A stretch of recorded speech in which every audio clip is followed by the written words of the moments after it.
Novel Stream presents Rainbow Valley by Lucy Maud Montgomery. The thoughts of youth are long, long thoughts. Longfellow to the memory of Goldwyn Lapp, Robert Brooks, and Morley Shear, who made the supreme sacrifice that the happy valleys of their homeland might be kept sacred from the ravage of the invader. Chapter 1. Home again. It was a clear, apple-green evening in May, and Four Winds Harbor was mirroring back the clouds of the golden west between its softly dark shores. The sea moaned eerily on the sandbar, sorrowful even in spring, but a sly, jovial wind came piping down the Red Harbor Road, along which Miss Cornelia's comfortable, matronly figure was making its way towards the village of Glen St. Mary. Miss Cornelia was rightfully Mrs. Marshall Elliott, and had been Mrs. Marshall Elliott for 13 years, but even yet more people referred to her as Miss Cornelia than as Mrs. Elliott. The old name was dear to her old friends, only one of them contemptuously dropped it. Susan Baker, the gray and grim and faithful handmaiden of the Blythe family at Ingleside, never lost an opportunity of calling her Mrs. Marshall Elliott, with the most killing and pointed emphasis, as if to say, "You wanted to be Mrs., and Mrs. you shall be with a vengeance as far as I am concerned." Miss Cornelia was going up to Ingleside to see Dr. and Mrs. Blythe, who were just home from Europe.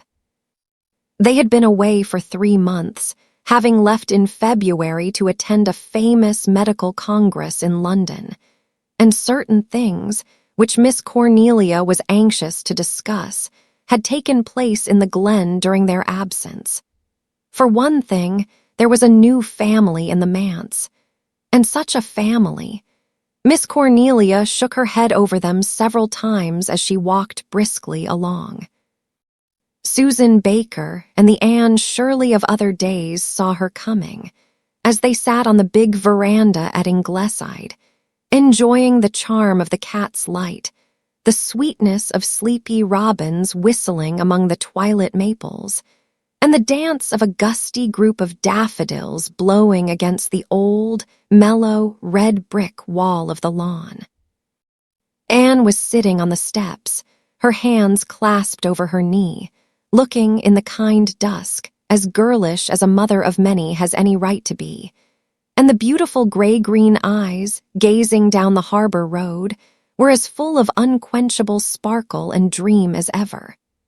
Behind her, in the hammock, Rilla Blythe was curled up, a fat, roly-poly little creature of 6 years, the youngest of the Ingleside children. She had curly red hair and hazel eyes that were now buttoned up after the funny, wrinkled fashion in which Rilla always went to sleep. Shirley, the little brown boy, as he was known in the family, who's who, was asleep in Susan's arms. He was brown-haired, brown-eyed, and brown-skinned with very rosy cheeks, and he was Susan's especial love. After his birth, Anne had been very ill for a long time, and Susan mothered the baby with a passionate tenderness which none of the other children, dear as they were to her, had ever called out. Dr. Blythe had said that but for her he would never have lived. "I gave him life just as much as you did, Mrs. Doctor, dear," Susan was wont to say. "He is just as much my baby as he is yours." And indeed, it was always to Susan that Shirley ran, to be kissed for bumps and rocked to sleep, and protected from well-deserved spankings. Susan had conscientiously spanked all the other Blythe children when she thought they needed it for their souls' good, but she would not spank Shirley nor allow his mother to do it. Once, Dr. Blythe had spanked him, and Susan had been stormily indignant. "That man would spank an angel, Mrs. Doctor, dear, that he would," she had declared bitterly, and she would not make the poor doctor a pie for weeks. She had taken Shirley with her to her brother's home during his parents' absence, while all the other children had gone to Avonlea, and she had 3 blessed months of him all to herself. Nevertheless, Susan was very glad to find herself back at Ingleside, with all her darlings around her again. Ingleside was her world, and in it she reigned supreme. Even Anne seldom questioned her decisions, much to the disgust of Mrs. Rachel Lynde of Green Gables, who gloomily told Anne, whenever she visited Four Winds, that she was letting Susan get to be entirely too much of a boss and would live to rue it. "Here is Cornelia Bryant coming up the harbor road, Mrs. Doctor dear," said Susan. "She will be coming up to unload 3 months' gossip on us." "I hope so," said Anne, hugging her knees. "I'm starving for Glen St. Mary gossip, Susan. I hope Miss Cornelia can tell me everything that has happened while we've been away, everything. Who has got born or married or drunk, who has died or gone away or come or fought or lost a cow or found a beau. It's so delightful to be home again with all the dear Glen folks, and I want to know all about them. Why, I remember wondering, as I walked through Westminster Abbey, which of her 2 especial beaux Millicent Drew would finally marry. Do you know, Susan, I have a dreadful suspicion that I love gossip." "Well, of course, Mrs. Doctor dear," admitted Susan, "every proper woman likes to hear the news. I am rather interested in Millicent Drew's case myself. I never had a beau, much less 2, and I do not mind now, for being an old maid does not hurt when you get used to it. Millicent's hair always looks to me as if she had swept it up with a broom. But the men do not seem to mind that. They see only her pretty, piquant, mocking little face, Susan." "That may very well be, Mrs. Doctor dear. The good book says that favor is deceitful and beauty is vain, but I should not have minded finding that out for myself, if it had been so ordained.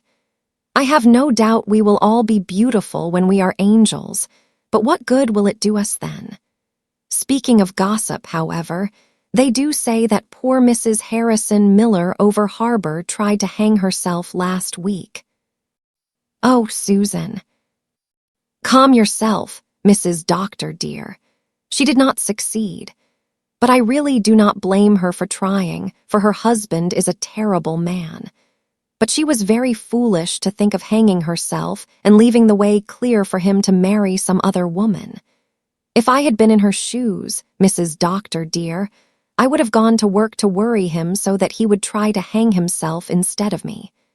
Not that I hold with people hanging themselves under any circumstances, Mrs. Doctor dear." "What is the matter with Harrison Miller, anyway?" said Anne impatiently. "He is always driving someone to extremes." "Well, some people call it religion and some call it cussedness. Begging your pardon, Mrs. Doctor dear, for using such a word. It seems they cannot make out which it is in Harrison's case. There are days when he growls at everybody, because he thinks he is foreordained to eternal punishment. And then there are days when he says he does not care and goes and gets drunk. My own opinion is that he is not sound in his intellect, for none of that branch of the Millers were. His grandfather went out of his mind. He thought he was surrounded by big black spiders. They crawled over him and floated in the air about him. I hope I shall never go insane, Mrs. Doctor dear, and I do not think I will, because it is not a habit of the Bakers. But if an all-wise Providence should decree it, I hope it will not take the form of big black spiders, for I loathe the animals. As for Mrs. Miller, I do not know whether she really deserves pity or not. There are some who say she just married Harrison to spite Richard Taylor, which seems to me a very peculiar reason for getting married. But then, of course, I am no judge of things matrimonial, Mrs. Doctor dear. And there is Cornelia Bryant at the gate, so I will put this blessed brown baby on his bed and get my knitting. Chapter 2. Sheer Gossip. It was a clear, apple-green evening in May, and Four Winds Harbor was mirroring back the clouds of the golden west between its softly dark shores.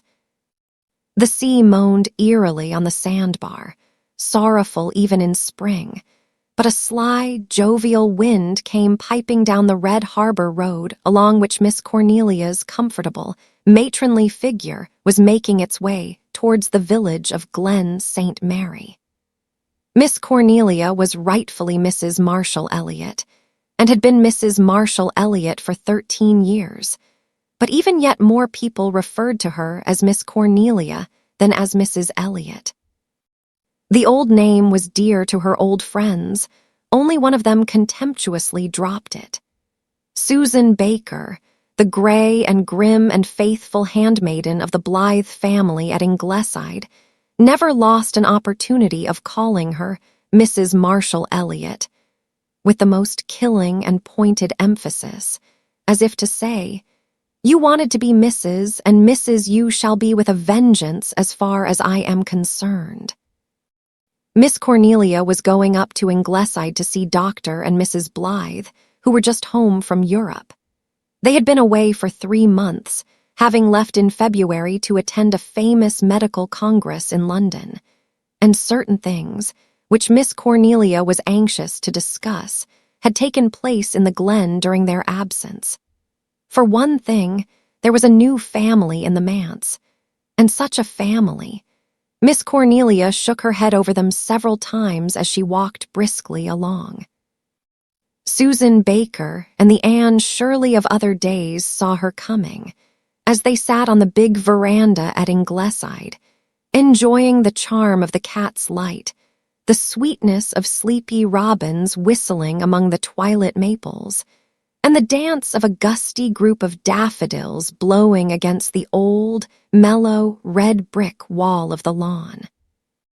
Anne was sitting on the steps, her hands clasped over her knee, looking in the kind dusk, as girlish as a mother of many has any right to be, and the beautiful gray-green eyes, gazing down the harbor road, were as full of unquenchable sparkle and dream as ever.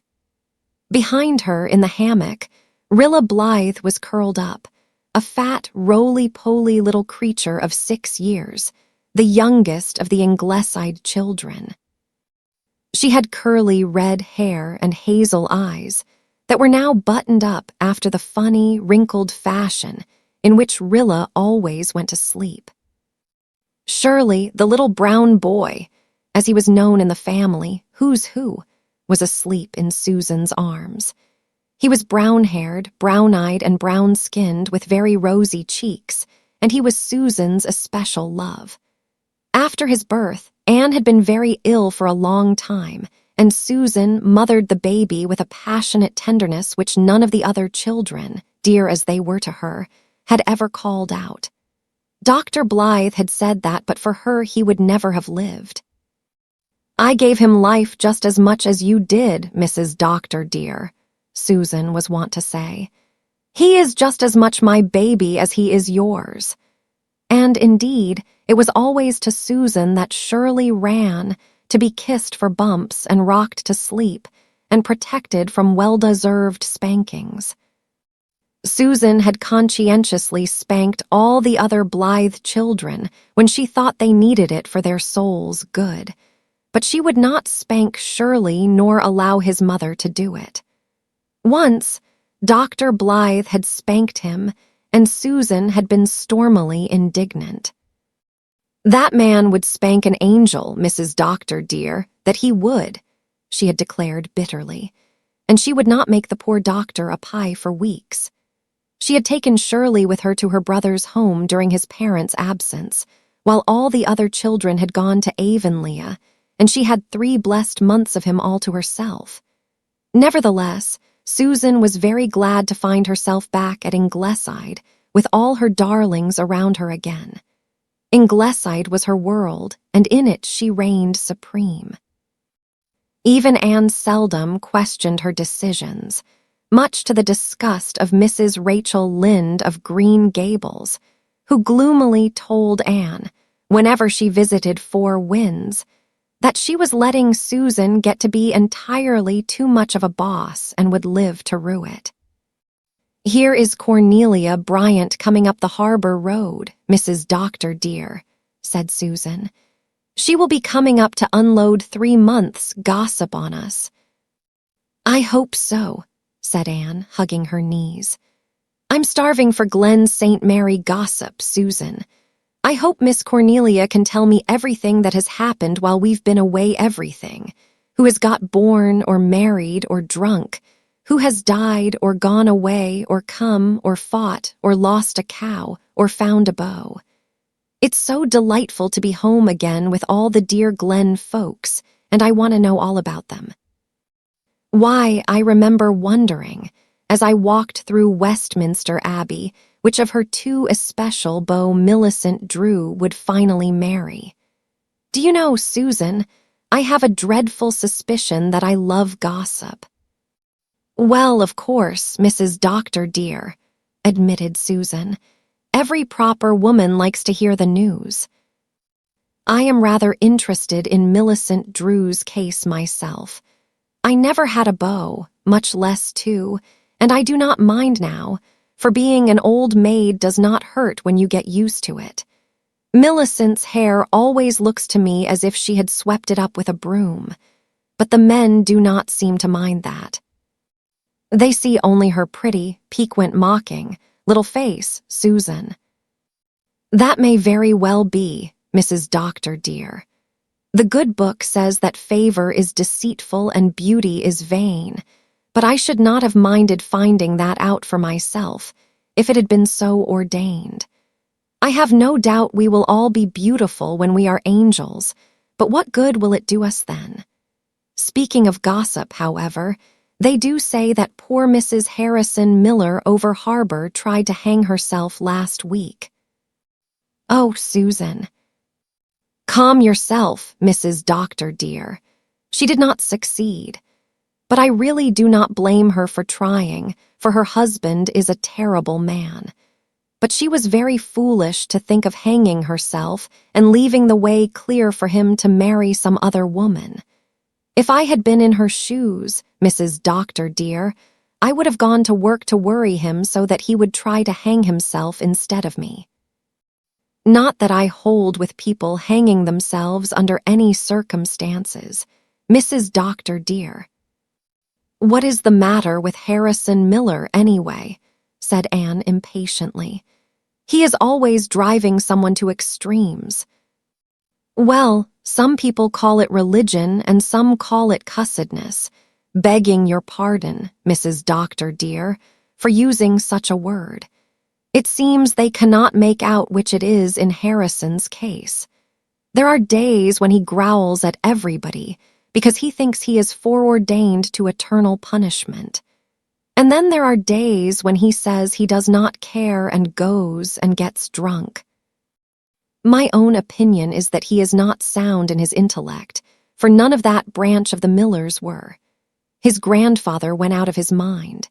He thought he was surrounded by big black spiders. They crawled over him and floated in the air about him. I hope I shall never go insane, Mrs. Doctor dear, and I do not think I will, because it is not a habit of the Bakers. But if an all-wise Providence should decree it, I hope it will not take the form of big black spiders, for I loathe the animals. As for Mrs. Miller, I do not know whether she really deserves pity or not. There are some who say she just married Harrison to spite Richard Taylor, which seems to me a very peculiar reason for getting married. But then, of course, I am no judge of things matrimonial, Mrs. Doctor dear. And there is Cornelia Bryant at the gate, so I will put this blessed brown baby on his bed and get my knitting. Chapter 3. The Ingleside Children. In daytime, the Blythe children liked very well to play in the rich, soft greens and glooms of the big maple grove between Ingleside and the Glen St. Mary Pond. But for evening revels, there was no place like the little valley behind the maple grove. It was a fairy realm of romance to them. Once, looking from the attic windows of Ingleside, through the mist and aftermath of a summer thunderstorm, they had seen the beloved spot arched by a glorious rainbow, one end of which seemed to dip straight down to where a corner of the pond ran up into the lower end of the valley. "Let us call it Rainbow Valley," said Walter delightedly, and Rainbow Valley thenceforth it was. Outside of Rainbow Valley, the wind might be rollicking and boisterous. Here it always went gently. Little, winding, fairy paths ran here, and their over-spruce roots cushioned with moss. Wild cherry trees, that in blossom time would be misty white, were scattered all over the valley, mingling with the dark spruces. A little brook with amber waters ran through it from the Glen village. The houses of the village were comfortably far away. Only at the upper end of the valley was a little tumble-down, deserted cottage, referred to as the Old Bailey House. It had not been occupied for many years, but a grass-grown dike surrounded it, and inside was an ancient garden where the Ingleside children could find violets and daisies and June lilies still blooming in season. For the rest, the garden was overgrown with caraway that swayed and foamed in the moonshine of summer evenings like seas of silver. To the south lay the pond, and beyond it the ripened distance lost itself in purple woods, save where, on a high hill, a solitary old gray homestead looked down on glen and harbor. There was a certain wild woodsiness and solitude about Rainbow Valley, in spite of its nearness to the village, which endeared it to the children of Ingleside. The valley was full of dear, friendly hollows, and the largest of these was their favorite stamping ground. Here they were assembled on this particular evening.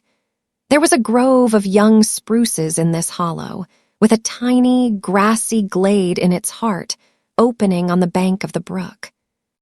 By the brook grew a silver birch tree, a young, incredibly straight thing which Walter had named the White Lady. In this glade, too, were the tree lovers, as Walter called a spruce and maple which grew so closely together that their boughs were inextricably intertwined. Jem had hung an old string of sleigh bells, given him by the Glen blacksmith, on the tree lovers, and every visitant breeze called out sudden fairy tinkles from it. "How nice it is to be back," said Nan. "After all, none of the Avonlea places are quite as nice as Rainbow Valley." But they were very fond of the Avonlea places for all that. A visit to Green Gables was always considered a great treat. Aunt Marilla was very good to them, and so was Mrs. Rachel Lynde, who was spending the leisure of her old age in knitting cotton warp quilts against the day when Anne's daughters should need a setting out. There were jolly playmates there, 2 Uncle Davy's children and Aunt Diana's children. They knew all the spots their mother had loved so well in her girlhood at Old Green Gables. The Long Lover's Lane, that was pink-hedged in Wildrose time, the always neat yard with its willows and poplars, the Dryad's Bubble, lucent and lovely as of yore, the lake of shining waters and Willowmere. The twins had their mother's old porch gable room, and Aunt Marilla used to come in at night, when she thought they were asleep, to gloat over them. But they all knew she loved Jem the best. Jem was at present busily occupied in frying a mess of small trout which he had just caught in the pond. His stove consisted of a circle of red stones, with a fire kindled in it, and his culinary utensils were an old tin can, hammered out flat, and a fork with only one tine left. Nevertheless, ripping good meals had before now been thus prepared. Jem was the child of the House of Dreams, All the others had been born at Ingleside. He had curly red hair like his mother, S, and frank hazel eyes like his father, S. He had his mother's fine nose and his father's steady, humorous mouth. And he was the only one of the family who had ears nice enough to please Susan. But he had a standing feud with Susan because she would not give up calling him Little Jem. It was outrageous, thought 13-year-old Jem. Mother had more sense. "I'm not little any more, Mother," he had cried indignantly on his 8th birthday. "I'm awful big." Mother had sighed and laughed and sighed again, and she never called him Little Jem again, in his hearing at least. He was and always had been a sturdy, reliable little chap. He never broke a promise. He was not a great talker. His teachers did not think him brilliant, but he was a good, all-round student. He never took things on faith. He always liked to investigate the truth of a statement for himself. Once Susan had told him that if he touched his tongue to a frosty latch, all the skin would tear off it. Jem had promptly done it, just to see if it was so. He found it was so, at the cost of a very sore tongue for several days. But Jem did not grudge suffering in the interests of science. By constant experiment and observation, he learned a great deal, and his brothers and sisters thought his extensive knowledge of their little world quite wonderful. Jem always knew where the first and ripest berries grew, where the first pale violets shyly wakened from their winter's sleep, and how many blue eggs were in a given robin's nest in the maple grove. He could tell fortunes from daisy petals and suck honey from red clovers, and grub up all sorts of edible roots on the banks of the pond, while Susan went in daily fear that they would all be poisoned. He knew where the finest spruce gum was to be found, in pale amber knots on the lichen bark. He knew where the nuts grew thickest in the beechwoods around the harbor head, and where the best trouting places up the brooks were. He could mimic the call of any wild bird or beast in 4 winds, and he knew the haunt of every wild flower from spring to autumn. Walter Blythe was sitting under the White Lady, with a volume of poems lying beside him, but he was not reading. He was gazing now at the emerald-misted willows by the pond, and now at a flock of clouds, like little silver sheep, herded by the wind, that were drifting over Rainbow Valley, with rapture in his wide, splendid eyes. Walter's eyes were very wonderful. All the joy and sorrow and laughter and loyalty and aspiration of many generations lying under the sod looked out of their dark gray depths. Walter was a hop out of kin, as far as looks went. He did not resemble any known relative. He was quite the handsomest of the Ingleside children, with straight black hair and finely modeled features. But he had all his mother's vivid imagination and passionate love of beauty. Frost of winter, invitation of spring, dream of summer and glamour of autumn all meant much to Walter. In school, where Jem was a chieftain, Walter was not thought highly of. He was supposed to be girly and milk-soppish because he never fought and seldom joined in the school sports, preferring to herd by himself in out-of-the-way corners and read books, especially poetry books. Walter loved the poets and pored over their pages from the time he could first read. Their music was woven into his growing soul, the music of the immortals. Walter cherished the ambition to be a poet himself someday. The thing could be done. A certain Uncle Paulso called out of courtesy, who lived now in that mysterious realm called the States, was Walter's model. Uncle Paul had once been a little schoolboy in Avonlea, and now his poetry was read everywhere. But the Glen schoolboys did not know of Walter's dreams, and would not have been greatly impressed if they had. In spite of his lack of physical prowess, however, he commanded a certain unwilling respect because of his power of talking book talk. Nobody in Glen St. Mary's School could talk like him. He sounded like a preacher, one boy said, and for this reason he was generally left alone and not persecuted, as most boys were who were suspected of disliking or fearing fisticuffs. The 10-year-old Ingleside twins violated twin tradition by not looking in the least alike. Anne, who was always called Nan, was very pretty, with velvety nut-brown eyes and silky nut-brown hair. She was a very blithe and dainty little maiden Blythe by name and blithe by nature, one of her teachers had said. Her complexion was quite faultless, much to her mother's satisfaction. "I'm so glad I have one daughter who can wear pink," Mrs. Blythe was wont to say jubilantly.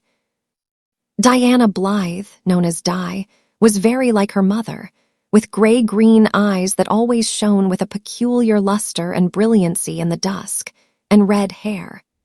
Perhaps this was why she was her father's favorite. She and Walter were especial chums. Di was the only one to whom he would ever read the verses he wrote himself, the only one who knew that he was secretly hard at work on an epic, strikingly resembling Marmion in some things, if not in others. She kept all his secrets, even from Nan, and told him all hers. "Won't you soon have those fish ready, Jem?" said Nan, sniffing with her dainty nose. "The smell makes me awfully hungry." "They're nearly ready," said Jem, giving one a dexterous turn. "Get out the bread and the plates, girls. Walter, wake up." "How the air shines tonight," said Walter dreamily. Not that he despised fried trout either, by any means, but with Walter food for the soul always took first place. "The flower angel has been walking over the world today, calling to the flowers. I can see his blue wings on that hill by the woods." "Any angels' wings I ever saw were white," said Nan. "The flower angels aren't. They are a pale misty blue, just like the haze in the valley. Oh, how I wish I could fly. It must be glorious." "One does fly in dreams sometimes," said Di. "I never dream that I'm flying exactly," said Walter. "But I often dream that I just rise up from the ground and float over the fences and the trees. It's delightful, and I always think, this isn't a dream like it's always been before. This is real, and then I wake up after all, and it's heartbreaking." "Hurry up, Nan," ordered Jem. Nan had produced the banquet board, a board literally as well as figuratively from which many a feast, seasoned as no viands were elsewhere, had been eaten in Rainbow Valley. It was converted into a table by propping it on two large, mossy stones. Newspapers served as tablecloth, and broken plates and handleless cups from Susan's discard furnished the dishes. From a tin box secreted at the root of a spruce tree, Nan brought forth bread and salt. The brook gave Adam's ale of unsurpassed crystal. For the rest, there was a certain sauce, compounded of fresh air and appetite of youth, which gave to everything a divine flavor. To sit in Rainbow Valley, steeped in a twilight half gold, half amethyst, rife with the odors of balsam fir and woodsy growing things in their springtime prime, with the pale stars of wild strawberry blossoms all around you, and with the sough of the wind and tinkle of bells in the shaking tree tops, and eat fried trout and dry bread, was something which the mighty of earth might have envied them. "Sit in," invited Nan, as Jem placed his sizzling tin platter of trout on the table. "It's your turn to say grace, Jem." "I've done my part frying the trout," protested Jem, who hated saying grace. "Let Walter say it. He likes saying grace. And cut it short, too, Walt. I'm starving." But Walter said no grace, short or long just then, an interruption occurred. "Who's coming down from the manse hill?" said Di. Chapter 4. The Manse Children. Aunt Martha might be, and was, a very poor housekeeper. The Reverend John Knox Meredith might be, and was, a very absent-minded, indulgent man. But it could not be denied that there was something very home-like and lovable about the Glen St. Mary manse in spite of its untidiness. Even the critical housewives of the Glen felt it, and were unconsciously mellowed in judgment because of it. Perhaps its charm was in part due to accidental circumstances, the luxuriant vines clustering over its gray, clapboarded walls, the friendly acacias and balm of Gileads that crowded about it with the freedom of old acquaintance, and the beautiful views of harbor and sand dunes from its front windows. But these things had been there in the reign of Mr. Meredith's predecessor, when the manse had been the primmest, neatest, and dreariest house in the Glen. So much of the credit must be given to the personality of its new inmates. There was an atmosphere of laughter and comradeship about it. The doors were always open, and inner and outer worlds joined hands. Love was the only law in Glen St. Mary manse. The people of his congregation said that Mr. Meredith spoiled his children. Very likely he did. It is certain that he could not bear to scold them. "They have no mother," he used to say to himself, with a sigh, when some unusually glaring peccadillo forced itself upon his notice.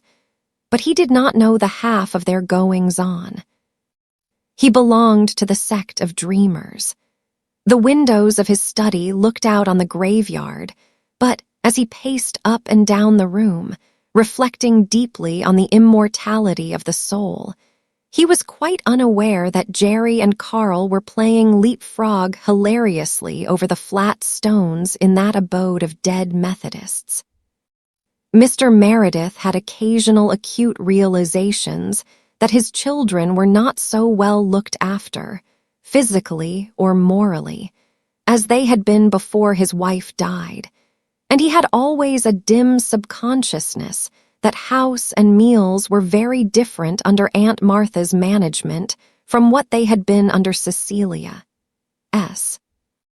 For the rest, he lived in a world of books and abstractions, and therefore, although his clothes were seldom brushed, and although the Glen housewives concluded, from the ivory-like pallor of his clear-cut features and slender hands, that he never got enough to eat, he was not an unhappy man. If ever a graveyard could be called a cheerful place, the old Methodist graveyard at Glen St. Mary might be so called. The new graveyard, at the other side of the Methodist church, was a neat and proper and doleful spot, but the old one had been left so long to nature's kindly and gracious ministries that it had become very pleasant.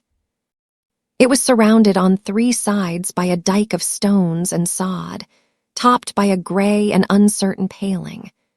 Outside the dike grew a row of tall fir trees with thick, balsamic boughs. The dike, which had been built by the first settlers of the Glen, was old enough to be beautiful, with mosses and green things growing out of its crevices, violets purpling at its base in the early spring days, and asters and goldenrod making an autumnal glory in its corners. Little ferns clustered companionably between its stones, and here and there a big bracken grew.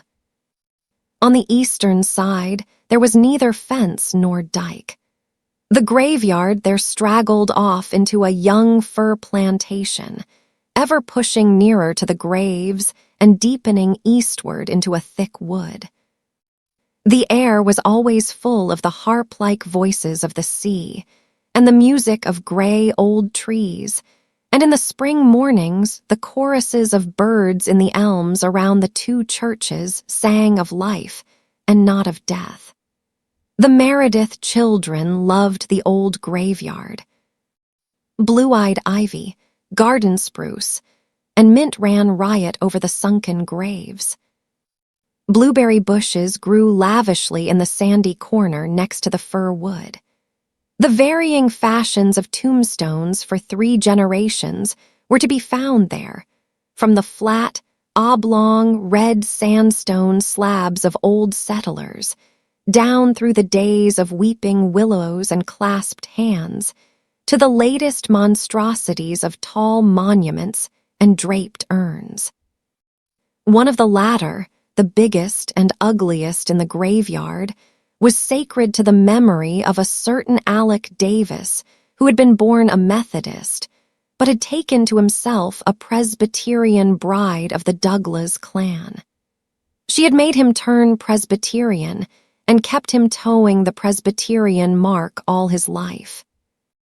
But when he died, she did not dare to doom him to a lonely grave in the Presbyterian graveyard over harbor. His people were all buried in the Methodist cemetery, so Alec Davis went back to his own in death, and his widow consoled herself by erecting a monument which cost more than any of the Methodists could afford. The Meredith children hated it, without just knowing why, but they loved the old, flat, bench-like stones with the tall grasses growing rankly about them. They made jolly seats for one thing. They were all sitting on one now. Jerry, tired of leapfrog, was playing on a Jew's harp. Carl was lovingly poring over a strange beetle he had found. Una was trying to make a doll's dress, and Faith, leaning back on her slender brown wrists, was swinging her bare feet in lively time to the Jew's harp. Jerry had his father's black hair and large black eyes, but in him the latter were flashing instead of dreamy. Faith, who came next to him, wore her beauty like a rose, careless and glowing. She had golden brown eyes, golden brown curls, and crimson cheeks. She laughed too much to please her father's congregation and had shocked old Mrs. Taylor, the disconsolate spouse of several departed husbands, by saucily declaring in the church porch at that, "The world isn't a vale of tears, Mrs. Taylor. It's a world of laughter." Little dreamy Una was not given to laughter. Her braids of straight, dead black hair betrayed no lawless kinks, and her almond-shaped, dark blue eyes had something wistful and sorrowful in them. Her mouth had a trick of falling open over her tiny white teeth, and a shy, meditative smile occasionally crept over her small face. She was much more sensitive to public opinion than Faith, and had an uneasy consciousness that there was something askew in their way of living. She longed to put it right, but did not know how. Now and then she dusted the furniture, but it was so seldom she could find the duster because it was never in the same place twice. And when the clothes brush was to be found, she tried to brush her father's best suit on Saturdays, and once sewed on a missing button with coarse white thread. When Mr. Meredith went to church, next day every female I saw that button, and the peace of the Ladies' Aid was upset for weeks. Carl had the clear, bright, dark blue eyes, fearless and direct, of his dead mother, and her brown hair with its glints of gold. He knew the secrets of bugs and had a sort of freemasonry with bees and beetles. Una never liked to sit near him because she never knew what uncanny creature might be secreted about him. Jerry refused to sleep with him because Carl had once taken a young garter snake to bed with him, so Carl slept in his old cot, which was so short that he could never stretch out, and had strange bedfellows. Perhaps it was just as well that Aunt Martha was half blind when she made that bed. Altogether, they were a jolly, lovable little crew, and Cecilia Meredith's heart must have ached bitterly when she faced the knowledge that she must leave them. "Where would you like to be buried if you were a Methodist?" asked Faith cheerfully. This opened up an interesting field of speculation. There isn't much choice. The place is full, said Jerry. I'd like that corner near the road, I guess. I could hear the teams going past and the people talking. I'd like that little hollow under the weeping birch, said Una. That birch is such a place for birds, and they sing like mad in the mornings. I'd take the Porter lot where there are so many children buried. I like lots of company, said Faith. Carl, where'd you? I'd rather not be buried at all, said Carl. But if I had to be, I'd like the ant bed. Ants are awfully interesting. How very good all the people who are buried here must have been, said Una, who had been reading the laudatory old epitaphs. There doesn't seem to be a single bad person in the whole graveyard. Methodists must be better than Presbyterians after all. Maybe the Methodists bury their bad people just like they do cats, suggested Carl. Maybe they don't bother bringing them to the graveyard at all. Nonsense, said Faith. The people that are buried here weren't any better than other folks, Una. But when anyone is dead, you mustn't say anything of him but good, or he'll come back and haunt you. Aunt Martha told me that. I asked Father if it was true, and he just looked through me and muttered, True, true, what is truth? What is truth, O jesting Pilate? I concluded from that it must be true. I wonder if Mr. Alec Davis would come back and haunt me if I threw a stone at the urn on top of his tombstone, said Jerry. Mrs. Davis would, giggled Faith. She just watches us in church like a cat watching mice. Last Sunday I made a face at her nephew, and he made one back at me, and you should have seen her glare. I'll bet she boxed his ears when they got out. Mrs. Marshall Elliott told me we mustn't offend her on any account, or I'd have made a face at her, too. They say Jem Blythe stuck out his tongue at her once, and she would never have his father again, even when her husband was dying, said Jerry. I wonder what the Blythe gang will be like. I liked their looks, said Faith. The manse children had been at the station that afternoon when the Blythe small fry had arrived. I liked Jem's looks especially. They say in school that Walter's a sissy, said Jerry. I don't believe it, said Una, who had thought Walter very handsome. Well, he writes poetry anyhow. He won the prize the teacher offered last year for writing a poem. Bertie Shakespeare, Drew told me. Bertie's mother thought he should have got the prize because of his name, but Bertie said he couldn't write poetry to save his soul, name or no name. I suppose we'll get acquainted with them as soon as they begin going to school, mused Faith. I hope the girls are nice. I don't like most of the girls round here. Even the nice ones are poky. But the Blythe twins look jolly. I thought twins always looked alike, but they don't. I think the red-haired one is the nicest. I liked their mother's looks, said Una with a little sigh. Una envied all children their mothers. She had been only 6 when her mother died, but she had some very precious memories, treasured in her soul like jewels, of twilight cuddlings and morning frolics, of loving eyes, a tender voice, and the sweetest, gayest laugh. They say she isn't like other people, said Jerry. Mrs. Elliott says that is because she never really grew up, said Faith. She's taller than Mrs. Elliott. Yes, but it is inside Mrs. Elliott, says Mrs. Blythe just stayed a little girl inside. What do I smell? Interrupted Carl, sniffing. They all smelled it now. A most delectable odor came floating up on the still evening air from the direction of the little woodsy dell below the manse hill. That makes me hungry, said Jerry. We had only bread and molasses for supper and cold ditto for dinner, said Una plaintively. Aunt Martha's habit was to boil a large slab of mutton early in the week and serve it up every day, cold and greasy, as long as it lasted. To this Faith, in a moment of inspiration, had given the name of Ditto, and by this it was invariably known at the manse. "Let's go and see where that smell is coming from," said Jerry.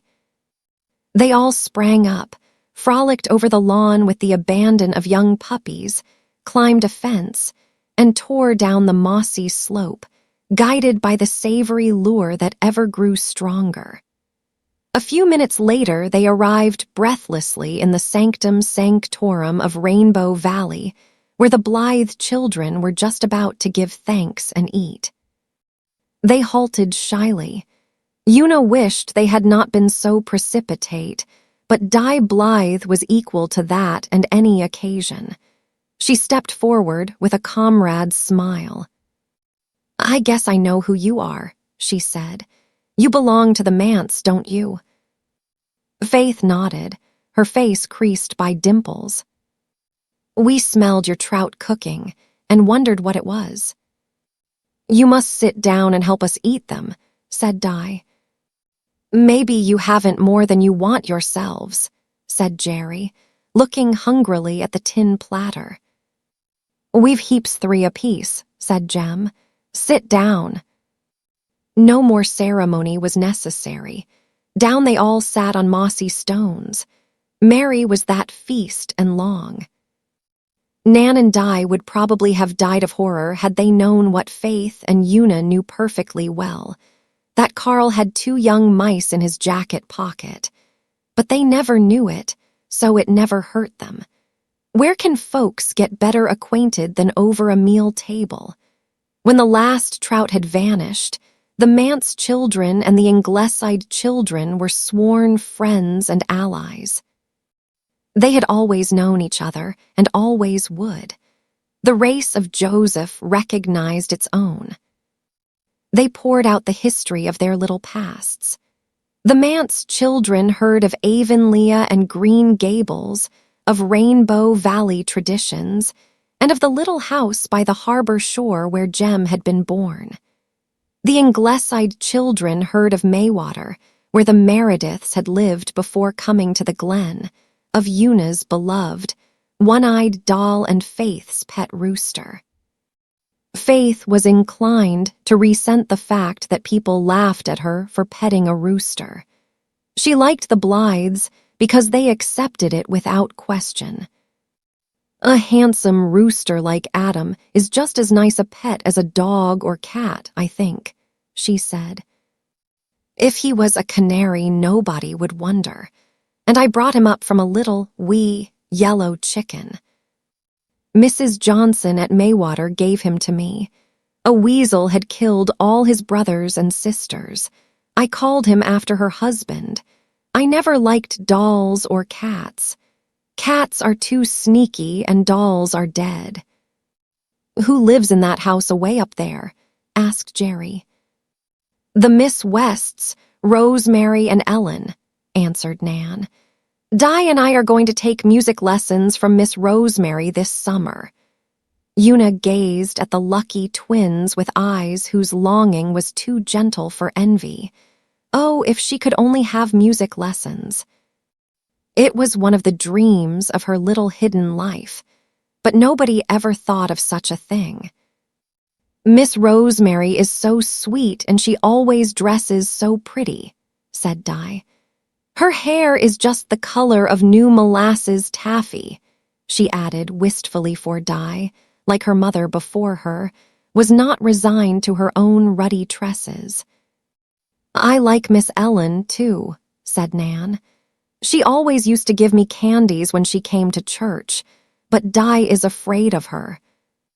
Her brows are so black and she has such a great deep voice," said Di. "Oh, how scared of her Kenneth Ford used to be when he was little.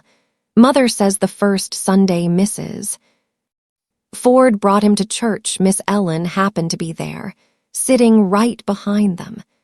And the minute Kenneth saw her, he just screamed and screamed until Mrs. Ford had to carry him out."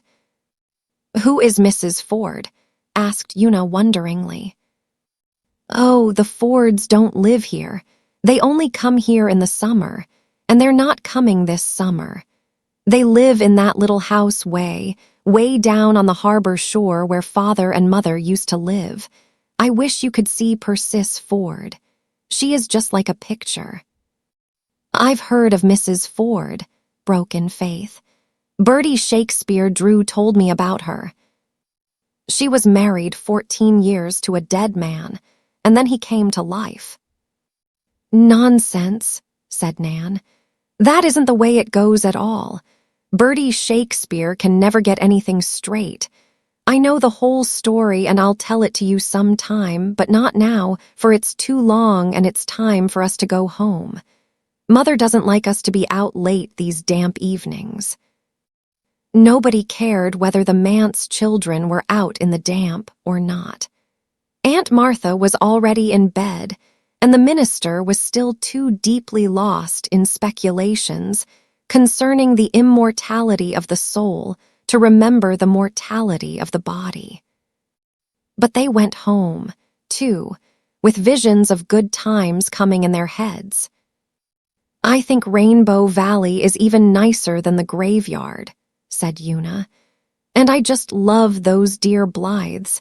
It's so nice when you can love people because so often you can't. Father said in his sermon last Sunday that we should love everybody. But how can we? How could we love Mrs. Alec Davis?" "Oh, Father only said that in the pulpit," said Faith airily. "He has more sense than to really think it outside." The Blythe children went up to Ingleside, except Jem, who slipped away for a few moments on a solitary expedition to a remote corner of Rainbow Valley. Mayflowers grew there, and Jem never forgot to take his mother a bouquet as long as they lasted. Chapter 5. The Advent of Mary Vance. "This is just the sort of day you feel as if things might happen," said Faith, responsive to the lure of crystal air and blue hills. She hugged herself with delight and danced a hornpipe on old Hezekiah Pollock's bench tombstone, much to the horror of two ancient maidens who happened to be driving past just as Faith hopped on one foot around the stone, waving the other and her arms in the air. "And that," groaned one ancient maiden, "is our minister's daughter." "What else could you expect of a widower's family?" groaned the other ancient maiden, and then they both shook their heads.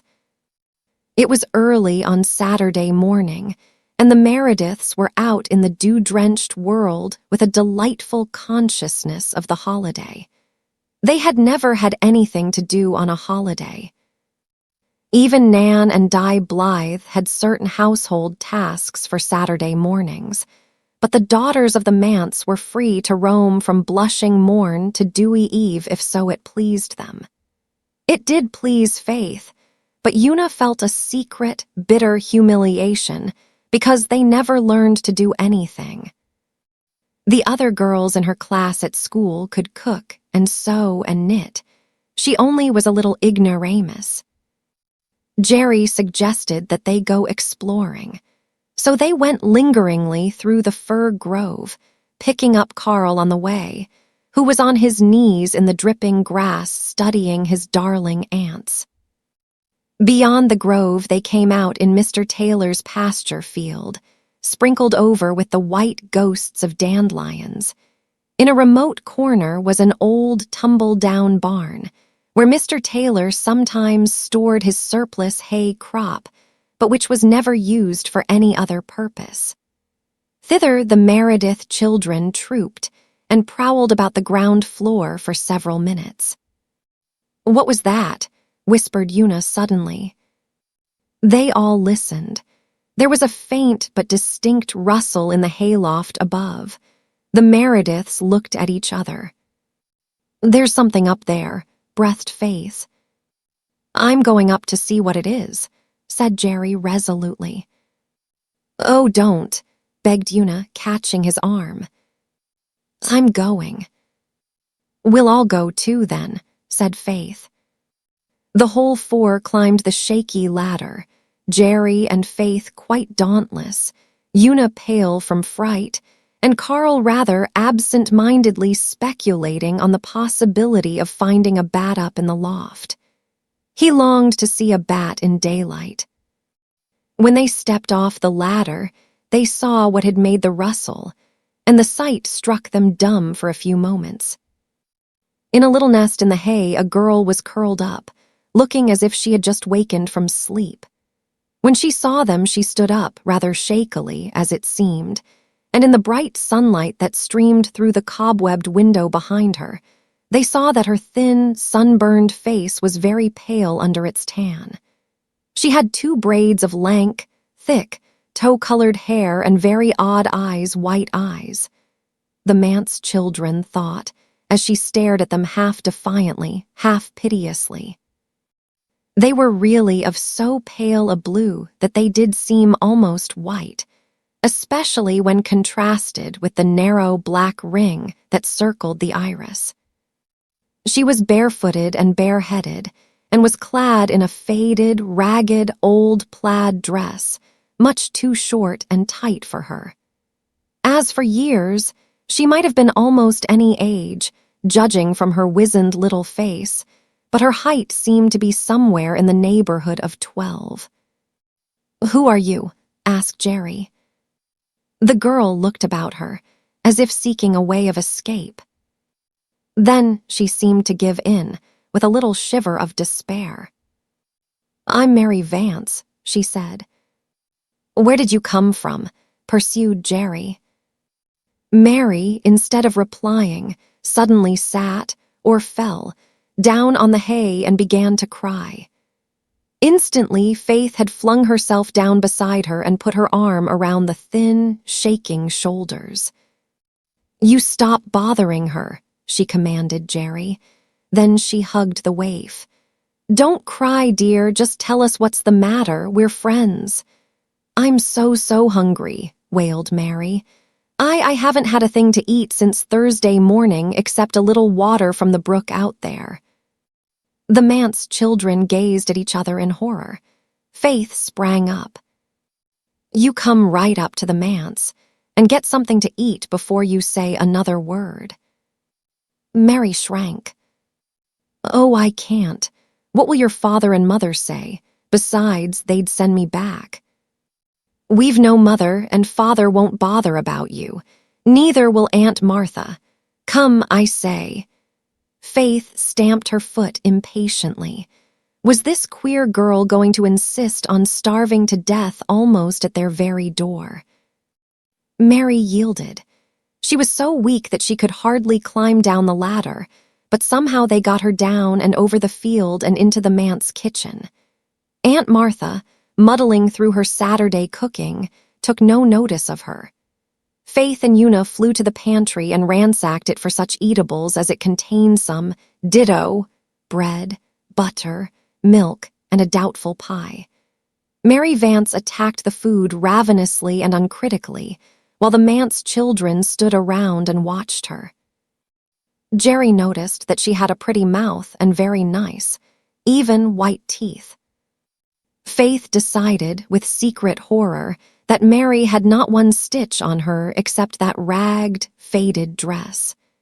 Una was full of pure pity, Carl of amused wonder, and all of them of curiosity.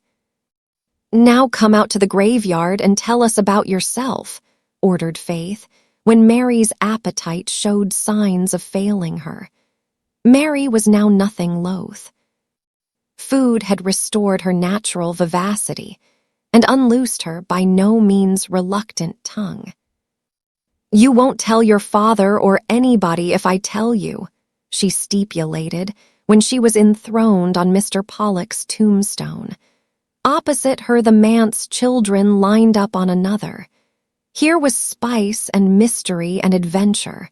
Something had happened. "No, we won't." "Cross your hearts." "Cross our hearts." "Well, I've run away. I was living with Mrs. Wiley over harbor. Do you know Mrs. Wiley?" No. Well, you don't want to know her. She's an awful woman. My, how I hate her.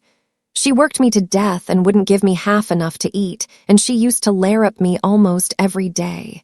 Look-a-here. Mary rolled up her ragged sleeves and held up her scrawny arms and thin hands, chapped almost to rawness. They were black with bruises. The manse children shivered. Faith flushed crimson with indignation. Una's blue eyes filled with tears. She licked me Wednesday night with a stick, said Mary, indifferently. It was because I let the cow kick over a pail of milk. How'd I know the darn old cow was going to kick? A not unpleasant thrill ran over her listeners. They would never dream of using such dubious words, but it was rather titillating to hear someone else use them, and a girl at that. Certainly this Mary Vance was an interesting creature. I don't blame you for running away, said Faith. So, I didn't run away because she licked me. A licking was all in the day's work with me. I was darn well used to it. Nope, I'd meant to run away for a week because I'd found out that Mrs. Wiley was going to rent her farm and go to Lowbridge to live and give me to a cousin of hers up Charlottetown way. I wasn't going to stand for that. She was a worse sort than Mrs. Wiley even. Mrs. Wiley lent me to her for a month last summer, and I'd rather live with the devil himself.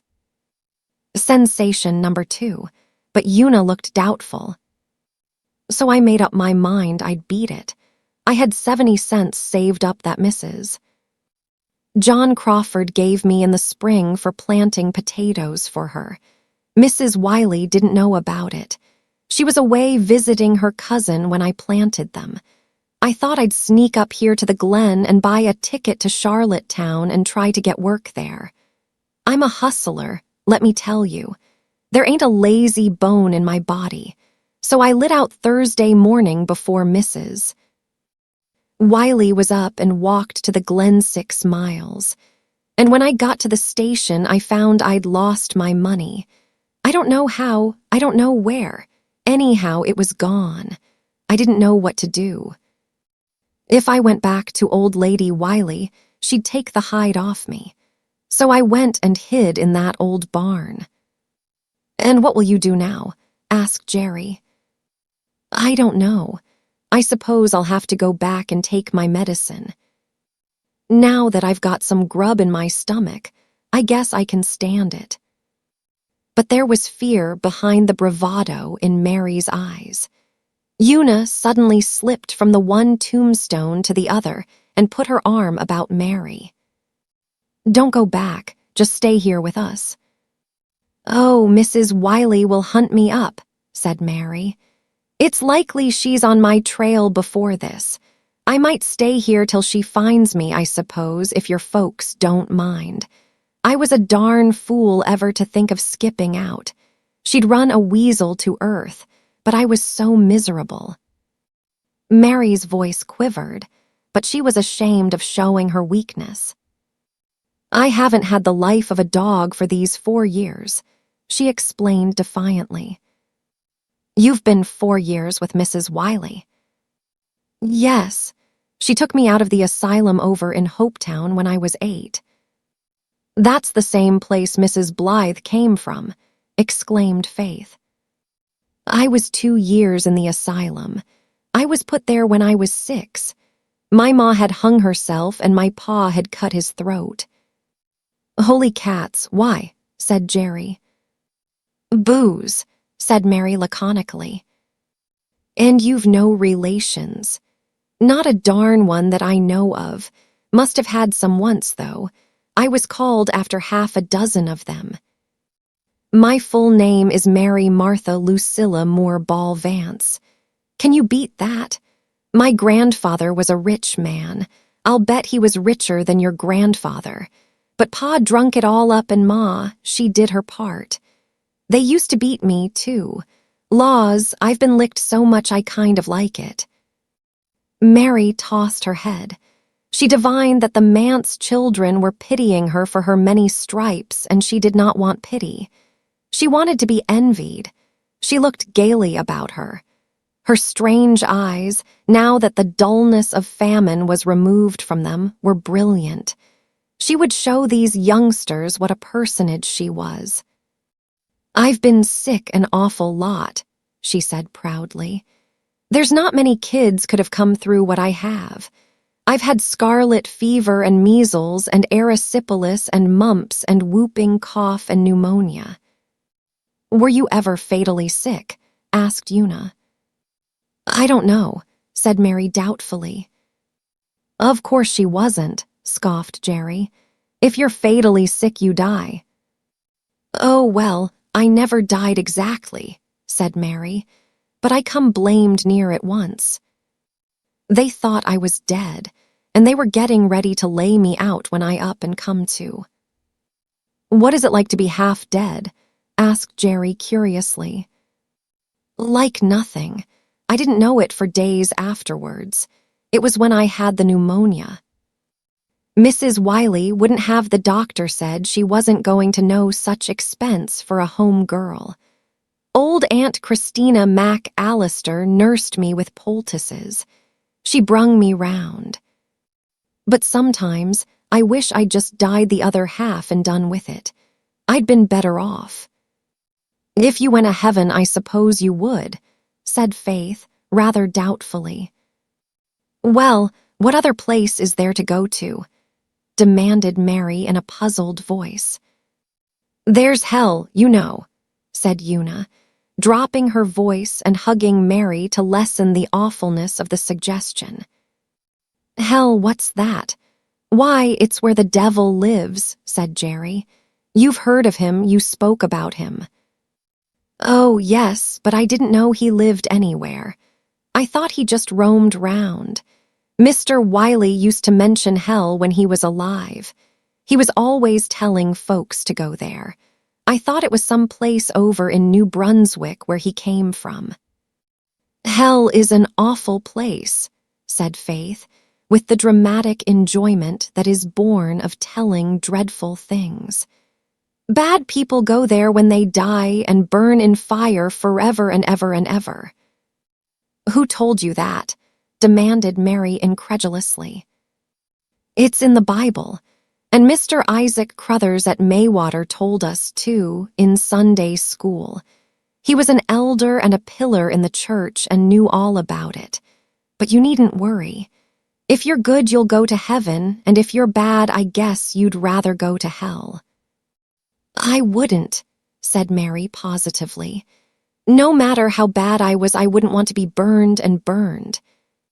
I know what it's like. I picked up a red-hot poker once by accident. What must you do to be good?" "You must go to church and Sunday school, and read your Bible and pray every night and give to missions," said Una. "It sounds like a large order," said Mary. "Anything else?" "You must ask God to forgive the sins you've committed." "But I've never committed any," said Mary. "What's a sin anyway?" "Oh, Mary, you must have. Everybody does. Did you never tell a lie?" "Heaps of them," said Mary. "That's a dreadful sin," said Una solemnly.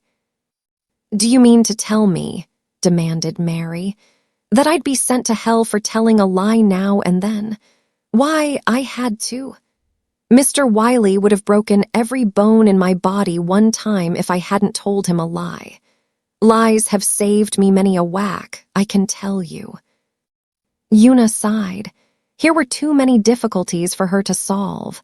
She shuddered as she thought of being cruelly whipped. Very likely she would have lied too. She squeezed Mary's little calloused hand. "Is that the only dress you've got?" asked Faith, whose joyous nature refused to dwell on disagreeable subjects. "I just put on this dress because it was no good," cried Mary, flushing. "Mrs. Wiley had bought my clothes, and I wasn't going to be beholden to her for anything. And I'm honest. If I was going to run away, I wasn't going to take what belonged to her that was worth anything. When I grow up, I'm going to have a blue satin dress.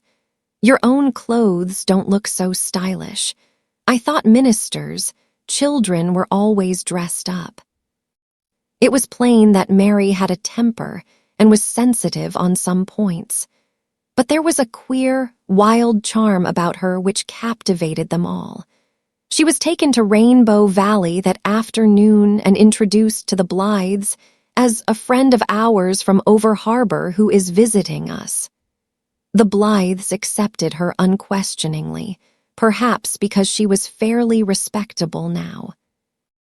After dinner through, which Aunt Martha had mumbled, and Mr. Meredith had been in a state of semi-unconsciousness, while brooding his Sunday sermon faith had prevailed on Mary to put on one of her dresses, as well as certain other articles of clothing. With her hair neatly braided, Mary passed muster tolerably well. She was an acceptable playmate, for she knew several new and exciting games, and her conversation lacked not spice. In fact, some of her expressions made Nan and Di look at her rather askance. They were not quite sure what their mother would have thought of her, but they knew quite well what Susan would. However, she was a visitor at the manse, so she must be all right. When bedtime came, there was the problem of where Mary should sleep. "We can't put her in the spare room, you know," said Faith perplexedly to Una. "I haven't got anything in my head," cried Mary in an injured tone. "Oh, I didn't mean that," protested Faith. "The spare room is all torn up. The mice have gnawed a big hole in the feather tick and made a nest in it. We never found it out till Aunt Martha put the Reverend Mr. Fisher from Charlottetown there to sleep last week. He soon found it out. Then Father had to give him his bed and sleep on the study lounge. Aunt Martha hasn't had time to fix the spare room bed up yet, so she says, so nobody can sleep there, no matter how clean their heads are. And our room is so small, and the bed so small you can't sleep with us. I can go back to the hay in the old barn for the night if you'll lend me a quilt," said Mary philosophically. "It was kind of chilly last night, but except for that I've had worse beds." "Oh, no, you mustn't do that," said Una. "I've thought of a plan, Faith. You know that little trestle bed in the garret room with the old mattress on it that the last minister left there? Let's take up the spare room bedclothes and make Mary a bed there. You won't mind sleeping in the garret, will you, Mary? It's just above our room." "Any place will do me. Laws, I never had a decent place to sleep in my life. I slept in the loft over the kitchen at Mrs. Wiley's. The roof leaked rain in the summer and the snow drove in winter. My bed was a straw tick on the floor. You won't find me a mite huffy about where I sleep." The manse garret was a long, low, shadowy place, with one gable end partitioned off. Here a bed was made up for Mary of the dainty hem-stitched sheets and embroidered spread which Cecilia Meredith had once so proudly made for her spare room, and which still survived Aunt Martha's uncertain washings. The good nights were said, and silence fell over the manse. Una was just falling asleep when she heard a sound in the room just above that made her sit up suddenly. "Listen, Faith Mary's crying," she whispered. Faith replied not, being already asleep. Una slipped out of bed and made her way in her little white gown down the hall and up the garret stairs. The creaking floor gave ample notice of her coming, and when she reached the corner room all was moonlit silence and the trestle bed showed only a hump in the middle.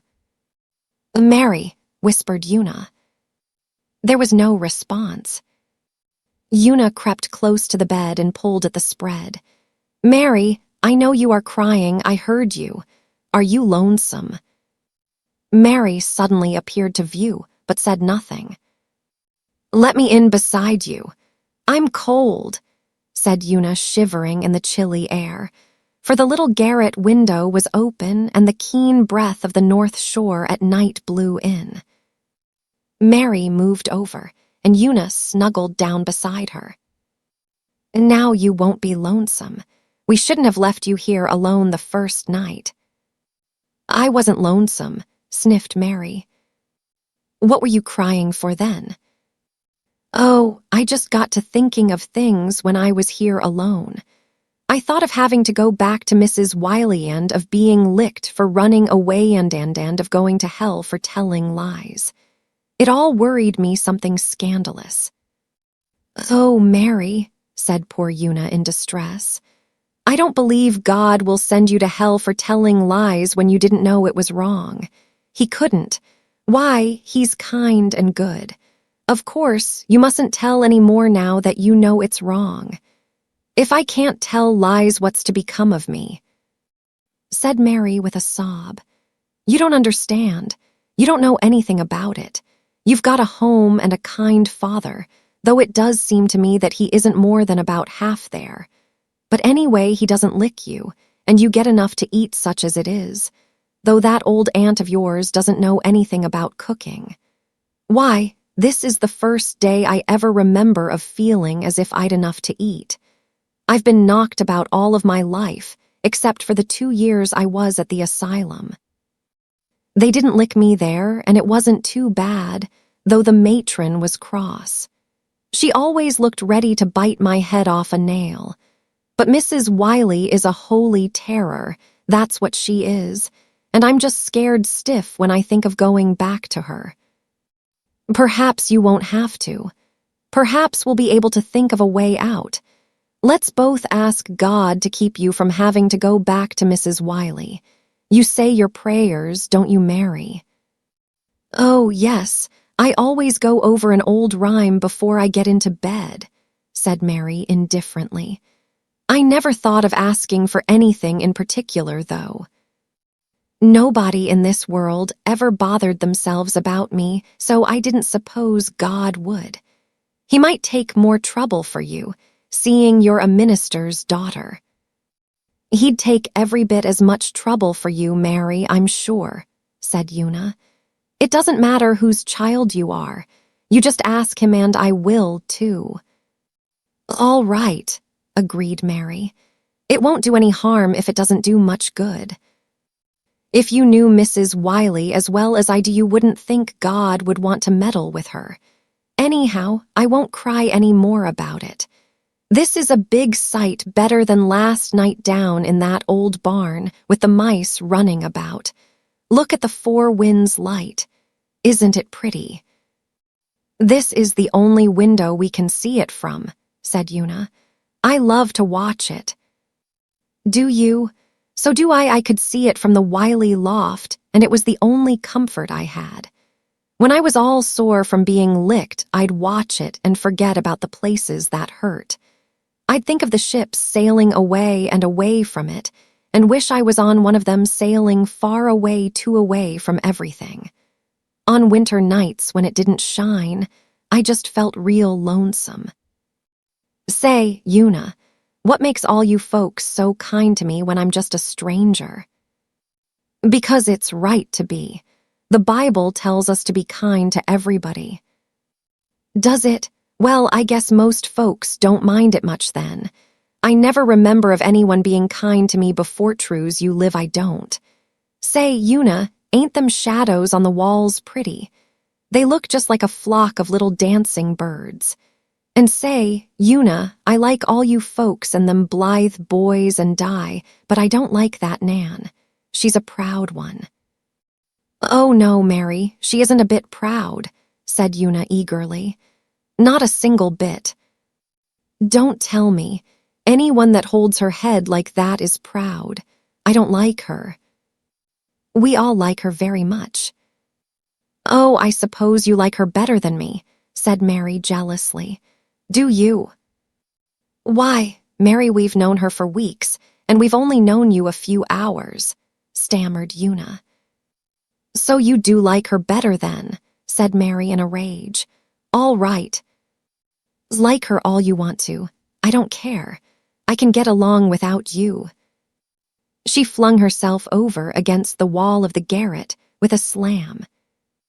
"Oh, Mary," said Una, pushing a tender arm over Mary's uncompromising back. "Don't talk like that. I do like you ever so much, and you make me feel so bad." No answer. Presently Una gave a sob. Instantly Mary squirmed around again and engulfed Una in a bear's hug. "Hush up," she ordered. "Don't go crying over what I said. I was as mean as the devil to talk that way. I ought to be skinned alive, and you all so good to me. I should think you would like anyone better than me. I deserve every licking I ever got. Hush, now. If you cry any more, I'll go and walk right down to the harbor in this nightdress and drown myself." This terrible threat made Una choke back her sobs.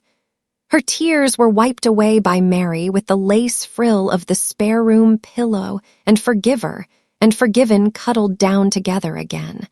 Harmony restored, to watch the shadows of the vine leaves on the moonlit wall until they fell asleep.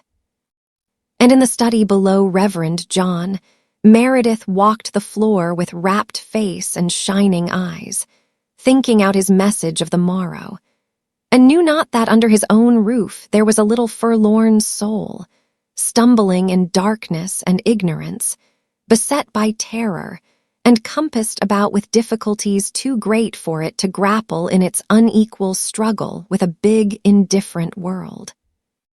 Chapter 6. Mary stays at the manse. The manse children took Mary Vance to church with them the next day. At first, Mary objected to the idea. "Didn't you go to church over harbor?" asked Una. "You bet. Mrs. Wiley never troubled church much, but I went every Sunday I could get off. I was mighty thankful to go to some place where I could sit down for a spell, but I can't go to church in this old ragged dress." This difficulty was removed by Faith offering the loan of her second best dress. "It's faded a little and 2 of the buttons are off, but I guess it'll do." "I'll sew the buttons on in a jiffy," said Mary. "Not on Sunday," said Una, shocked. "Sure, the better the day, the better the deed. You just gimme a needle and thread, and look the other way if you're squeamish." Faith's school boots and an old black velvet cap that had once been Cecilia Meredith's completed Mary's costume, and to church she went.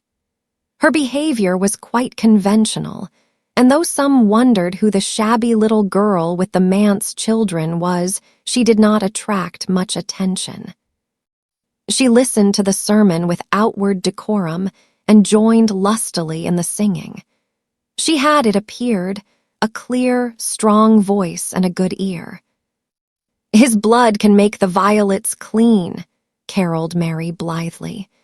Mrs. Jimmy Milgrave, whose pew was just in front of the manse pew, turned suddenly and looked the child over from top to toe. Mary, in a mere superfluity of naughtiness, stuck out her tongue at Mrs. Milgrave, much to Una's horror. "I couldn't help it," she declared after church. "What'd she want to stare at me like that for?" "Such manners. I'm glad I stuck my tongue out at her. I wish I'd stuck it farther out. Say, I saw Rob McAllister from over harbor there. Wonder if he'll tell Mrs. Wiley on me." No Mrs. Wiley appeared, however, and in a few days the children forgot to look for her. Mary was apparently a fixture at the manse, but she refused to go to school with the others. "Nope, I've finished my education," she said, when Faith urged her to go. "I went to school 4 winters since I came to Mrs. Wiley's, and I've had all I want of that. I'm sick and tired of being everlastingly jawed at 'cause I didn't get my home lessons done. I had no time to do home lessons." "Our teacher won't jaw you. He is awfully nice," said Faith. "Well, I ain't going. I can read and write and cipher up to fractions. That's all I want. You fellows go and I'll stay home. You needn't be scared I'll steal anything. I swear I'm honest." Mary employed herself while the others were at school in cleaning up the manse. In a few days, it was a different place. Floors were swept, furniture dusted, everything straightened out. She mended the spare room bed tick. She sewed on missing buttons. She patched clothes neatly. She even invaded the study with broom and dustpan and ordered Mr. Meredith out while she put it to rights. But there was one department with which Aunt Martha refused to let her interfere.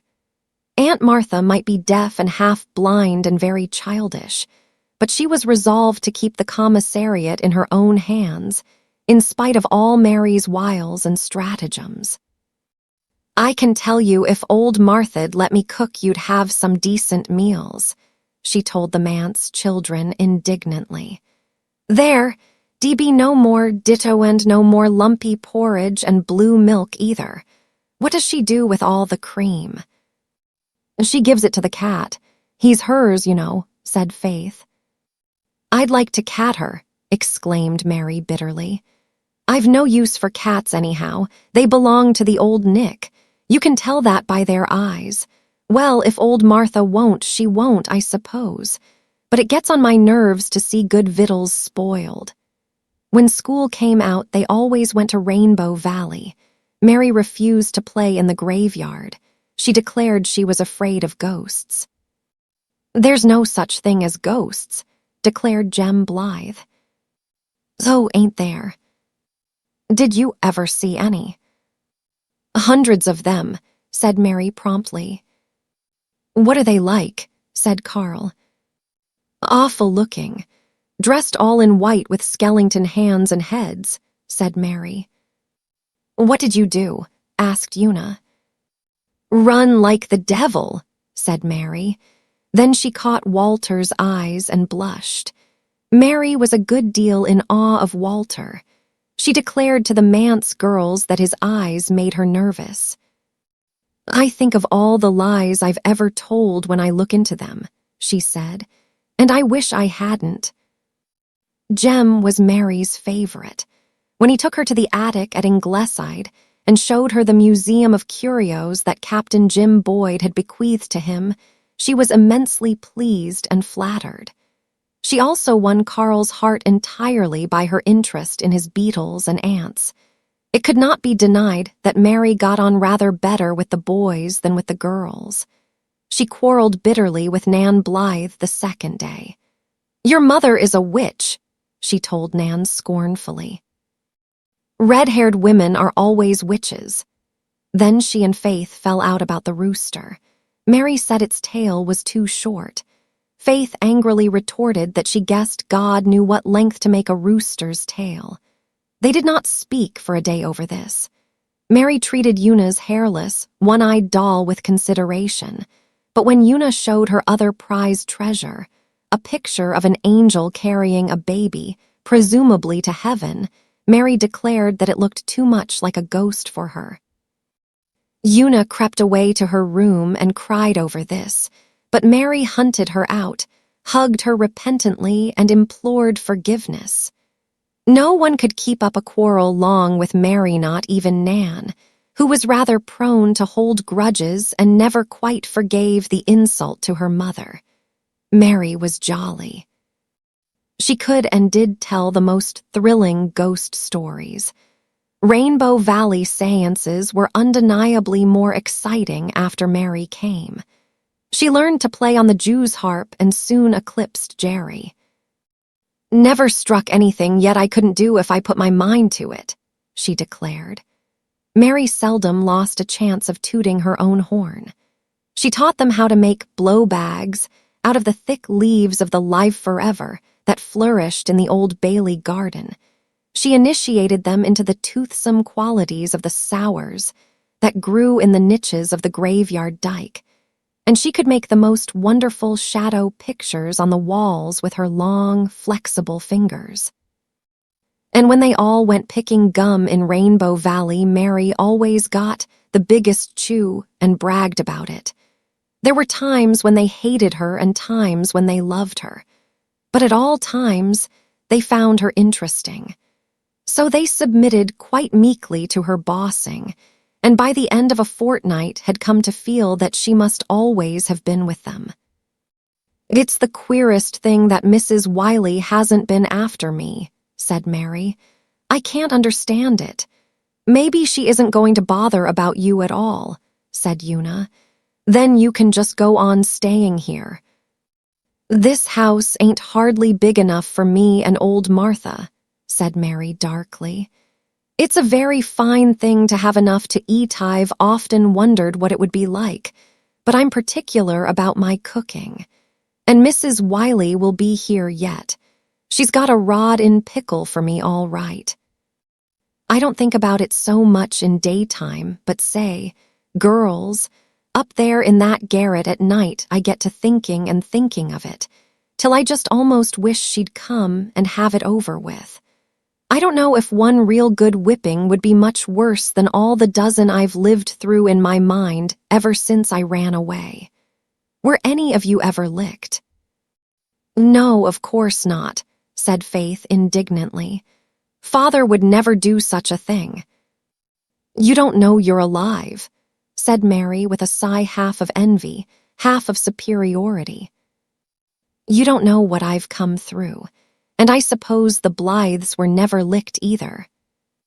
"No, I guess not, but I think they were sometimes spanked when they were small." "The spanking doesn't amount to anything," said Mary contemptuously. "If my folks had just spanked me, I'd have thought they were petting me. Well, it ain't a fair world. I wouldn't mind taking my share of wallopings, but I've had a darn sight too many." "It isn't right to say that word, Mary," said Una reproachfully. "You promised me you wouldn't say it." "Go away," responded Mary. "If you knew some of the words I could say if I liked, you wouldn't make such a fuss over darn. And you know very well I haven't ever told any lies since I came here." "What about all those ghosts you said you saw?" asked Faith. Mary blushed. "That was different," she said defiantly. "I knew you wouldn't believe them yarns, and I didn't intend you to. And I really did see something queer one night when I was passing the over-harbor graveyard, true as you live. I don't know whether it was a ghost or Sandy Crawford's old white nag, but it looked blamed queer, and I tell you I scooted at the rate of no man's business." Chapter 7. A fishy episode. Rilla Blythe walked proudly, and perhaps a little primly, through the main street of the Glen and up the manse hill, carefully carrying a small basketful of early strawberries, which Susan had coaxed into lusciousness in one of the sunny nooks of Ingleside. Susan had charged Rilla to give the basket to nobody except Aunt Martha or Mr. Meredith, and Rilla, very proud of being entrusted with such an errand, was resolved to carry out her instructions to the letter.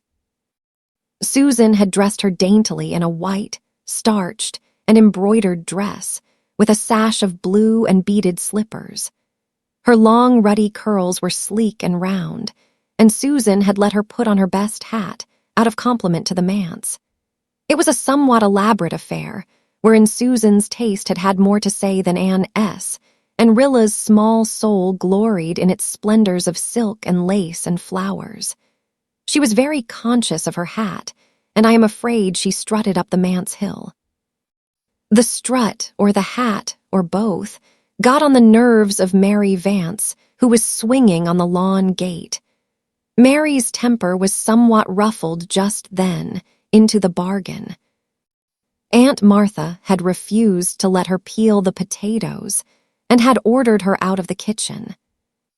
"Ja, you'll bring the potatoes to the table with strips of skin hanging to them and half-boiled as usual. My, but it'll be nice to go to your funeral," shrieked Mary. She went out of the kitchen, giving the door such a bang that even Aunt Martha heard it, and Mr. Meredith in his study felt the vibration and thought absently that there must have been a slight earthquake shock. Then he went on with his sermon. Mary slipped from the gate and confronted the spick-and-span damsel of Ingleside. "What you got there?" she demanded, trying to take the basket. Rilla resisted. "It's for Mr. Meredith," she lisped. "Give it to me. I'll give it to him," said Mary. "No, Thuthan said that I wasn't to give it to anybody but Mr. Meredith or Aunt Martha," insisted Rilla. Mary eyed her sourly. "You think you're something, don't you, all dressed up like a doll? Look at me. My dress is all rags and I don't care. I'd rather be ragged than a doll baby. Go home and tell them to put you in a glass case. Look at me, look at me, look at me." Mary executed a wild dance around the dismayed and bewildered Rilla, flirting her ragged skirt and vociferating, look at me, until poor Rilla was dizzy. But as the latter tried to edge away towards the gate, Mary pounced on her again. "You give me that basket," she ordered with a grimace. Mary was past mistress in the art of making faces. She could give her countenance a most grotesque and unearthly appearance out of which her strange, brilliant, white eyes gleamed with weird effect. "I won't," gasped Rilla, frightened but staunch. "You let me go, Mary Vanth." Mary let go for a minute and looked around her. Just inside the gate was a small flake, on which 6 large codfish were drying. One of Mr. Meredith's parishioners had presented him with them one day, perhaps in lieu of the subscription he was supposed to pay to the stipend, and never did. Mr. Meredith had thanked him and then forgotten all about the fish, which would have promptly spoiled had not the indefatigable Mary prepared them for drying and rigged up the flake herself on which to dry them. Mary had a diabolical inspiration. She flew to the flake and seized the largest fish there, a huge, flat thing, nearly as big as herself. With a whoop, she swooped down on the terrified Rilla, brandishing her weird missile. Rilla's courage gave way. To be lambasted with a dried codfish was such an unheard-of thing that Rilla could not face it. With a shriek, she dropped her basket and fled. The beautiful berries, which Susan had so tenderly selected for the minister, rolled in a rosy torrent over the dusty road and were trodden on by the flying feet of pursuer and pursued. The basket and contents were no longer in Mary's mind. She thought only of the delight of giving Rilla Blythe the scare of her life. She would teach her to come giving herself airs because of her fine clothes. Rilla flew down the hill and along the street. Terror lent wings to her feet, and she just managed to keep ahead of Mary, who was somewhat hampered by her own laughter, but who had breath enough to give occasional blood-curdling whoops as she ran, flourishing her codfish in the air. Through the Glen Street they swept, while everybody ran to the windows and gates to see them. Mary felt she was making a tremendous sensation and enjoyed it. Rilla, blind with terror and spent of breath, felt that she could run no longer. In another instant, that terrible girl would be on her with the codfish.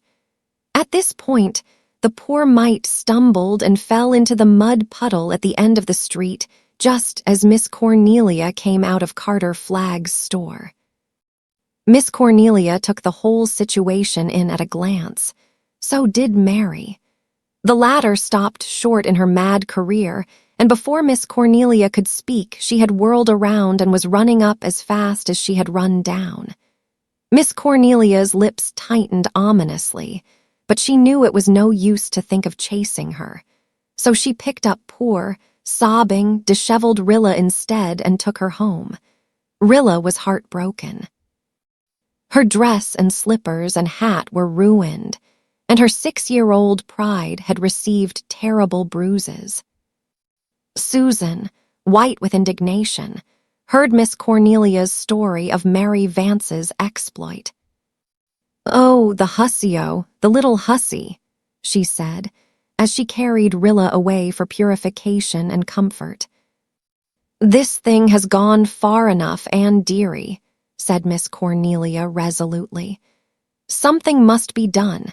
Who is this creature who is staying at the manse, and where does she come from?"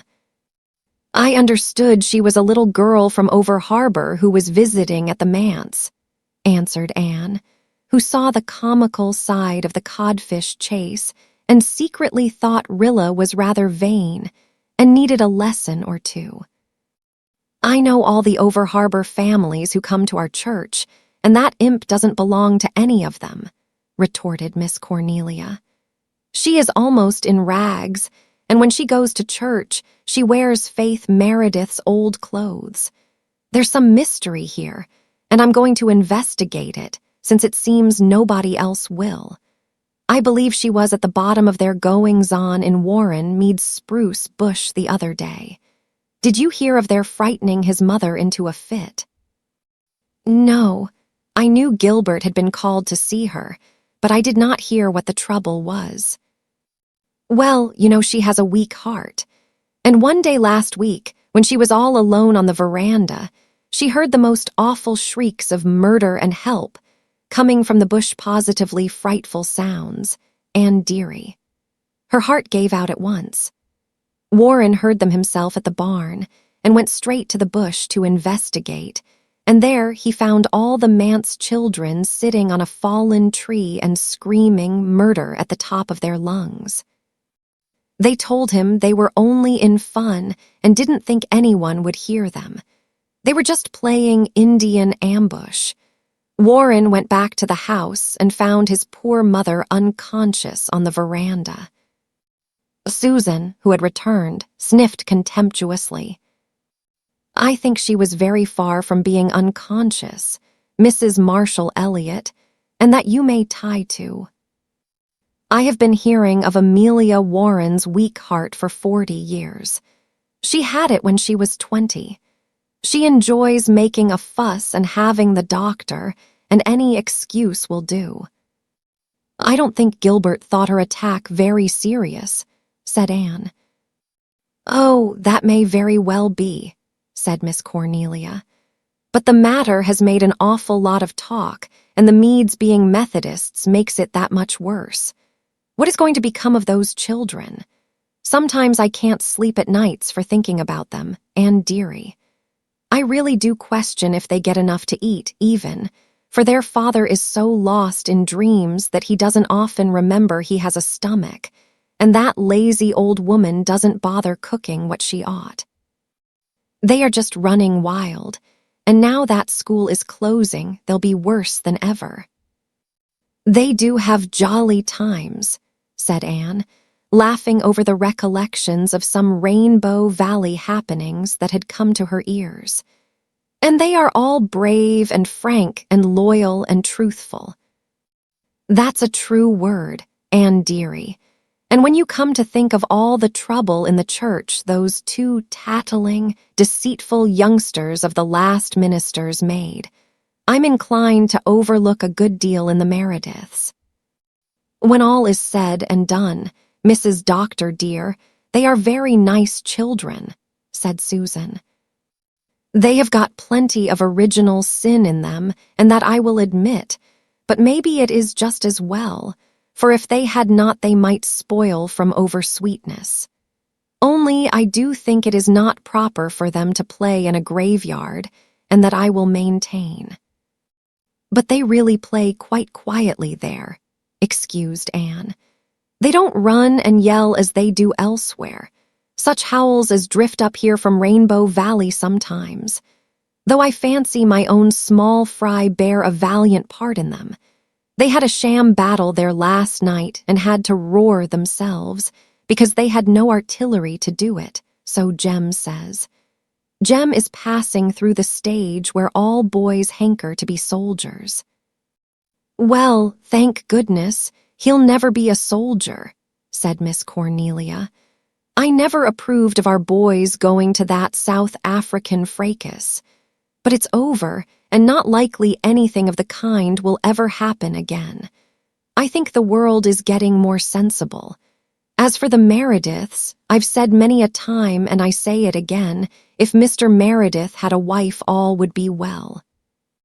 He called twice at the Kirks last week, so I am told, said Susan. Well, said Miss Cornelia thoughtfully, as a rule, I don't approve of a minister marrying in his congregation. It generally spoils him. But in this case, it would do no harm, for everyone likes Elizabeth Kirk, and nobody else is hankering for the job of stepmothering those youngsters. Even the Hill girls balk at that. They haven't been found laying traps for Mr. Meredith. Elizabeth would make him a good wife if he only thought so.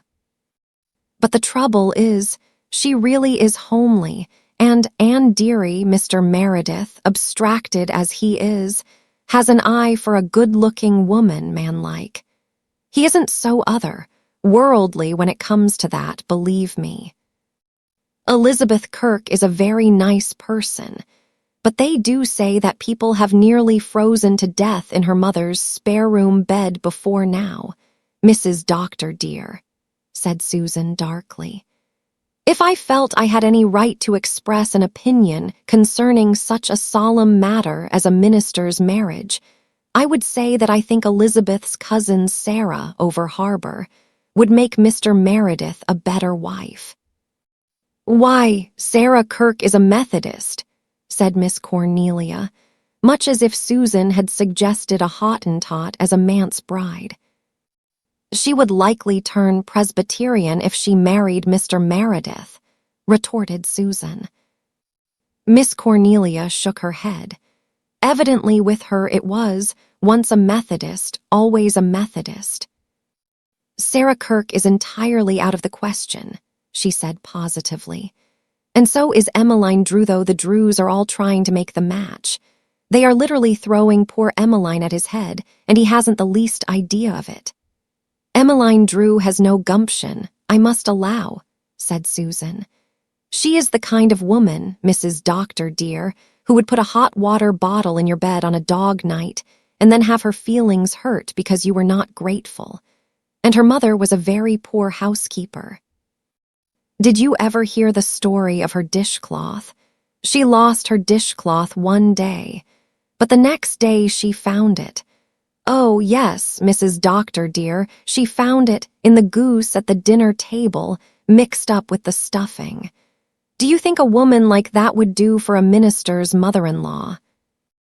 I do not, but no doubt I would be better employed in mending little Jem's trousers than in talking gossip about my neighbors.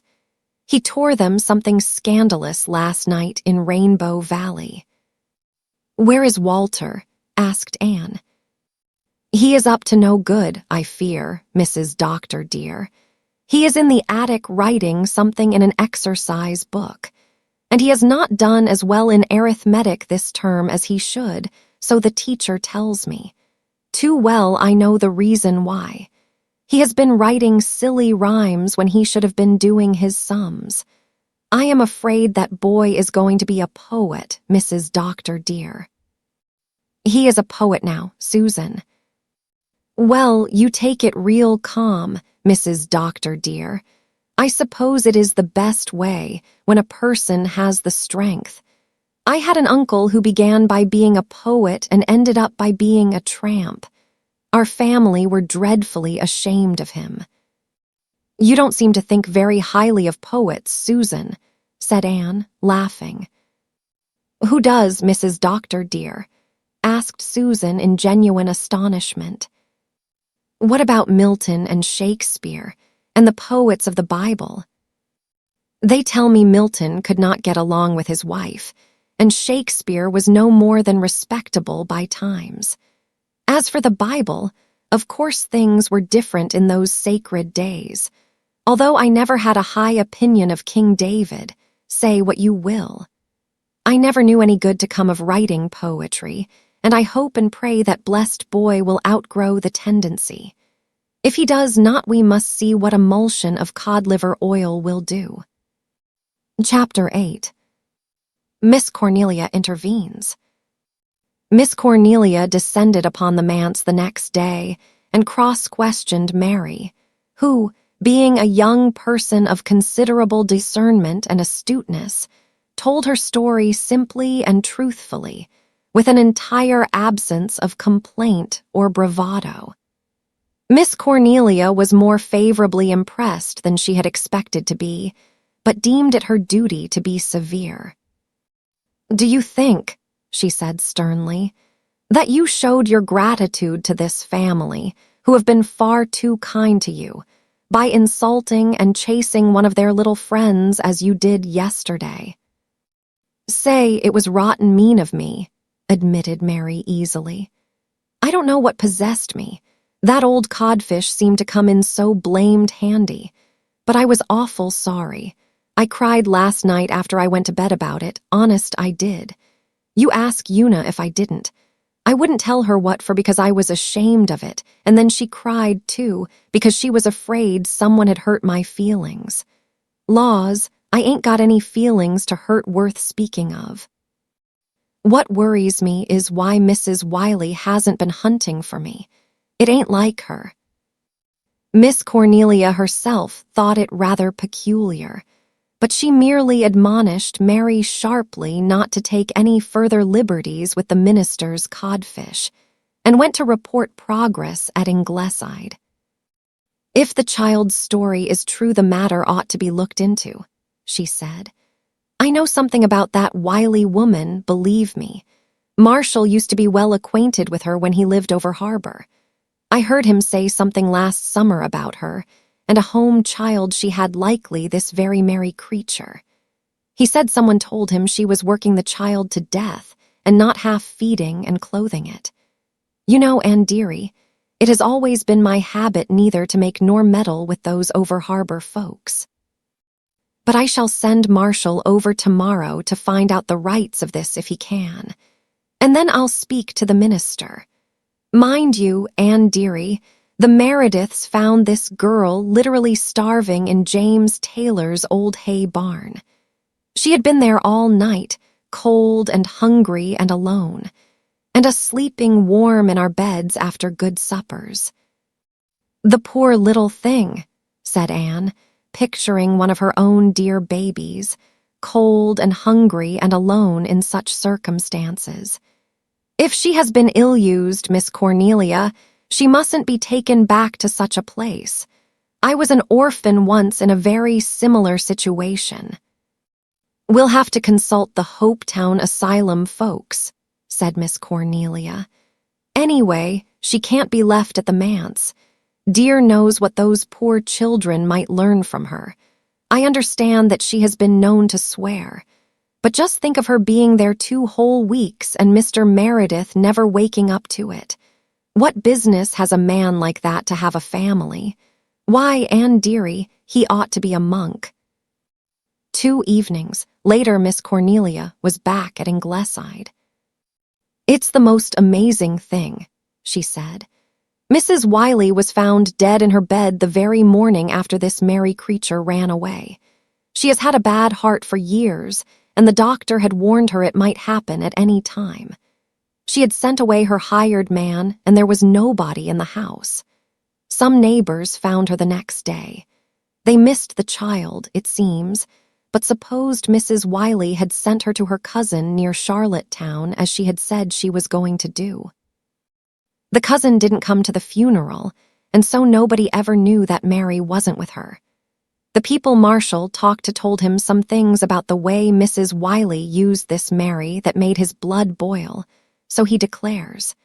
You know, it puts Marshall in a regular fury to hear of a child being ill-used. They said she whipped her mercilessly for every little fault or mistake. Some folks talked of writing to the asylum authorities, but everybody's business is nobody's business, and it was never done. "I am sorry that wily person is dead," said Susan fiercely. "I should like to go over harbor and give her a piece of my mind. Starving and beating a child, Mrs. Doctor dear. As you know, I hold with lawful spanking, but I go no further. And what is to become of this poor child now, Mrs. Marshall Elliott? I suppose she must be sent back to Hopetown, said Miss Cornelia. I think everyone hereabouts who wants a home child has one. I'll see Mr. Meredith tomorrow and tell him my opinion of the whole affair. And no doubt she will, Mrs. Doctor dear, said Susan, after Miss Cornelia had gone. She would stick at nothing, not even at shingling the church spire if she took it into her head. But I cannot understand how even Cornelia Bryant can talk to a minister as she does. You would think he was just any common person. When Miss Cornelia had gone, Nan Blythe uncurled herself from the hammock where she had been studying her lessons and slipped away to Rainbow Valley. The others were already there. Jem and Jerry were playing quoits with old horseshoes borrowed from the Glen blacksmith. Carl was stalking ants on a sunny hillock. Walter, lying on his stomach among the fern, was reading aloud to Mary and Di and Faith, and Una from a wonderful book of myths wherein were fascinating accounts of Prester John and the wandering Jew, divining rods and tailed men, of Shamir, the worm that split rocks and opened the way to golden treasure, of fortunate isles and swan maidens. It was a great shock to Walter to learn that William Tell and Gellert were myths also, and the story of Bishop Hatto was to keep him awake all that night. But best of all, he loved the stories of the Pied Piper and the Sangreal. He read them thrillingly, while the bells on the tree lovers tinkled in the summer wind and the coolness of the evening shadows crept across the valley. "Say, ain't them interesting lies?" said Mary admiringly when Walter had closed the book. "They aren't lies," said Di indignantly. "You don't mean they're true?" asked Mary incredulously. "No, not exactly. They're like those ghost stories of yours. They weren't true, but you didn't expect us to believe them, so they weren't lies. That yarn about the divining rod is no lie, anyhow," said Mary. "Old Jake Crawford over harbor can work it. They send for him from everywhere when they want to dig a well, and I believe I know the wandering Jew." "Oh, Mary," said Una awestruck. "I do true as you're alive. There was an old man at Mrs. Wiley's one day last fall. He looked old enough to be anything. She was asking him about cedar posts if he thought they'd last well, and he said, 'Last well. They'll last 1,000 years. I know, for I've tried them twice.' Now, if he was 2,000 years old, who was he but your wandering Jew? I don't believe the wandering Jew would associate with a person like Mrs. Wiley," said Faith decidedly. "I love the Pied Piper story," said Di, "and so does Mother. I always feel so sorry for the poor little lame boy who couldn't keep up with the others and got shut out of the mountain. He must have been so disappointed. I think all the rest of his life he'd be wondering what wonderful thing he had missed and wishing he could have gotten in with the others." "But how glad his mother must have been," said Una softly. "I think she had been sorry all her life that he was lame. Perhaps she even used to cry about it. But she would never be sorry again, never. She would be glad he was lame because that was why she hadn't lost him." "Someday," said Walter dreamily, looking afar into the sky, "the Pied Piper will come over the hill up there and down Rainbow Valley, piping merrily and sweetly. And I will follow him down to the shore, down to the sea, away from you all. I don't think I'll want to go. Jem will want to go. It will be such an adventure, but I won't. Only I'll have to. The music will call and call and call me until I must follow." "We'll all go," cried Di, catching fire at the flame of Walter's fancy. and half believing she could see the mocking, retreating figure of the mystic piper in the far, dim end of the valley. "No, you'll sit here and wait," said Walter, his great, splendid eyes full of strange glamour. "You'll wait for us to come back, and we may not come, for we cannot come as long as the piper plays. He may pipe us round the world, and still you'll sit here and wait and wait." "Oh, dry up," said Mary, shivering. "Don't look like that, Walter Blythe. You give me the creeps. Do you want to set me bawling? I could just see that horrid old piper going away on, and you boys following him, and us girls sitting here waiting all alone. I don't know why it is. I never was one of the blubbering kind, but as soon as you start your spieling, I always want to cry." Walter smiled in triumph. He liked to exercise this power of his over his companions, to play on their feelings, waken their fears, thrill their souls. It satisfied some dramatic instinct in him. But under his triumph was a queer little chill of some mysterious dread. The Pied Piper had seemed very real to him, as if the fluttering veil that hid the future had for a moment been blown aside in the starlit dusk of Rainbow Valley, and some dim glimpse of coming years granted to him. Carl, coming up to their group with a report of the doings in Ant Land, brought them all back to the realm of facts. "Ants are darned interesting," exclaimed Mary, glad to escape the shadowy piper's thrall. "Carl and I watched that bed in the graveyard all Saturday afternoon. I never thought there was so much in bugs. Say, but they're quarrelsome little cusses. Some of them like to start a fight without any reason as far as we could see. And some of them are cowards. They got so scared they just doubled themselves up into a ball and let the other fellows bang them. They wouldn't put up a fight at all. Some of them are lazy and won't work. We watched them shirking. And there was one ant died of grief because another ant got killed wouldn't work wouldn't eat just died it did, honest to goodness." A shocked silence prevailed. Everyone knew that Mary had not started out to say goodness. Faith and Di exchanged glances that would have done credit to Miss Cornelia herself. Walter and Carl looked uncomfortable, and Una's lip trembled. Mary squirmed uncomfortably. "That slipped out before I thought. It did, honest to, I mean, true as you live, and I swallowed half of it. You folks over here are mighty squeamish, seems to me. Wish you could have heard the Wileys when they had a fight." "Ladies don't say such things," said Faith, very primly for her. "It isn't right," whispered Una. "I ain't a lady," said Mary. "What chance have I ever had of being a lady? But I won't say that again if I can help it. I promise you." "Besides," said Una, "you can't expect God to answer your prayers if you take his name in vain, Mary." "I don't expect him to answer them anyhow," said Mary of little faith. "I've been asking him for a week to clear up this Wiley affair, and he hasn't done a thing. I'm going to give up." At this juncture, Nan arrived breathless. "Oh, Mary, I've news for you.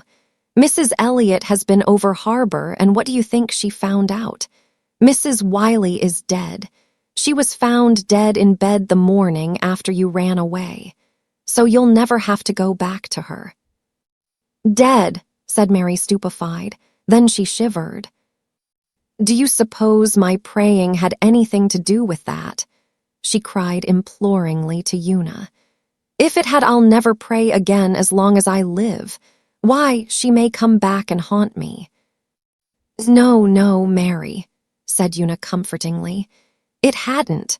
Why, Mrs. Wiley died long before you ever began to pray about it at all." "That's so," said Mary, recovering from her panic. "But I tell you, it gave me a start. I wouldn't like to think I de-prayed anybody to death. I never thought of such a thing as her dying when I was praying. She didn't seem much like the dying kind. Did Mrs. Elliot say anything about me? She said you would likely have to go back to the asylum. I thought as much, said Mary drearily. And then they'll give me out again likely to someone just like Mrs. Wiley. Well, I suppose I can stand it. I'm tough. I'm going to pray that you won't have to go back, whispered Una, as she and Mary walked home to the manse. You can do as you like, said Mary decidedly, but I vow I won't. I'm good and scared of this praying business. See what's come of it. If Mrs. Wiley had died, after I started praying, it would have been my doings. Oh, no, it wouldn't, said Una. I wish I could explain things better. Father could, I know, if you talk to him, Mary. Catch me. I don't know what to make of your father, that's the long and short of it. He goes by me and never sees me in broad daylight. I ain't proud, but I ain't a doormat neither. Oh, Mary, it's just Father's way. Most of the time he never sees us either. He is thinking deeply, that is all. And I am going to pray that God will keep you in 4 winds, because I like you, Mary. All right, only don't let me hear of any more people dying on account of it, said Mary. I'd like to stay in 4 winds fine. I like it, and I like the harbor and the lighthouse, and you and the Blythes. You're the only friends I ever had, and I'd hate to leave you. Chapter 9. Una intervenes. Miss Cornelia had an interview with Mr. Meredith, which proved something of a shock to that abstracted gentleman. She pointed out to him, none too respectfully, his dereliction of duty in allowing a waif like Mary Vance to come into his family and associate with his children without knowing or learning anything about her. I don't say there is much harm done, of course, she concluded. This Mary creature isn't what you might call bad when all is said and done. I've been questioning your children and the Blythes, and from what I can make out, there's nothing much to be said against the child except that she's slangy and doesn't use very refined language. But think what might have happened if she'd been like some of those home children we know of. You know yourself what that poor little creature the Jim Flaggs had, taught and told the Flagg children. Mr. Meredith did know, and was honestly shocked over his own carelessness in the matter. But what is to be done, Mrs. Elliot? He asked helplessly. We can't turn the poor child out. She must be cared for. Of course. We'd better write to the Hopetown authorities at once. Meanwhile, I suppose she might as well stay here for a few more days till we hear from them. But keep your eyes and ears open, Mr. Meredith. Susan would have died of horror on the spot if she had heard Miss Cornelia so admonishing a minister. But Miss Cornelia departed in a warm glow of satisfaction over duty done, and that night Mr. Meredith asked Mary to come into his study with him. Mary obeyed, looking literally ghastly with fright, but she got the surprise of her poor, battered little life. This man, of whom she had stood so terribly in awe, was the kindest, gentlest soul she had ever met. Before she knew what happened, Mary found herself pouring all her troubles into his ear, and receiving in return such sympathy and tender understanding as it had never occurred to her to imagine. Mary left the study with her face and eyes so softened that Una hardly knew her. Your father's all right when he does wake up, she said with a sniff that just escaped being a sob. It's a pity he doesn't wake up oftener. He said I wasn't to blame for Mrs. Wiley dying, but that I must try to think of her good points and not of her bad ones. I don't know what good points she had, unless it was keeping her house clean and making first-class butter. I know I almost wore my arms out scrubbing her old kitchen floor with the knots in it, but anything your father says goes with me after this. Mary proved a rather dull companion in the following days, however. She confided to Una that the more she thought of going back to the asylum, the more she hated it. Una racked her small brains for some way of averting it, but it was Nan Blythe who came to the rescue with a somewhat startling suggestion. Mrs. Elliot might take Mary herself. She has a great big house, and Mr. Elliot is always wanting her to have help. It would be just a splendid place for Mary, only she'd have to behave herself. Oh, Nan, do you think Mrs. Elliot would take her? It wouldn't do any harm if you asked her, said Nan. At first, Una did not think she could. She was so shy that to ask a favor of anybody was agony to her, and she was very much in awe of the bustling, energetic Mrs. Elliot. She liked her very much and always enjoyed a visit to her house. But to go and ask her to adopt Mary Vance seemed such a height of presumption that Una's timid spirit quailed. When the Hopetown authorities wrote to Mr. Meredith to send Mary to them without delay, Mary cried herself to sleep in the manse attic that night, and Una found a desperate courage. The next evening she slipped away from the manse to the harbor road. Far down in Rainbow Valley, she heard joyous laughter, but her way lay not there. She was terribly pale and terribly in earnest, so much so that she took no notice of the people she met, and old Mrs. Stanley Flagg was quite huffed and said Una Meredith would be as absent-minded as her father when she grew up. Miss Cornelia lived halfway between the Glen and Four Winds Point, in a house whose original glaring green hue had mellowed down to an agreeable greenish gray. Marshall Elliott had planted trees about it and set out a rose garden and a spruce hedge. It was quite a different place from what it had been in years agone. The manse children and the Ingleside children liked to go there. It was a beautiful walk down the old harbor road, and there was always a well-filled cookie jar at the end. The misty sea was lapping softly far down on the sands. 3 big boats were skimming down the harbor like great white seabirds.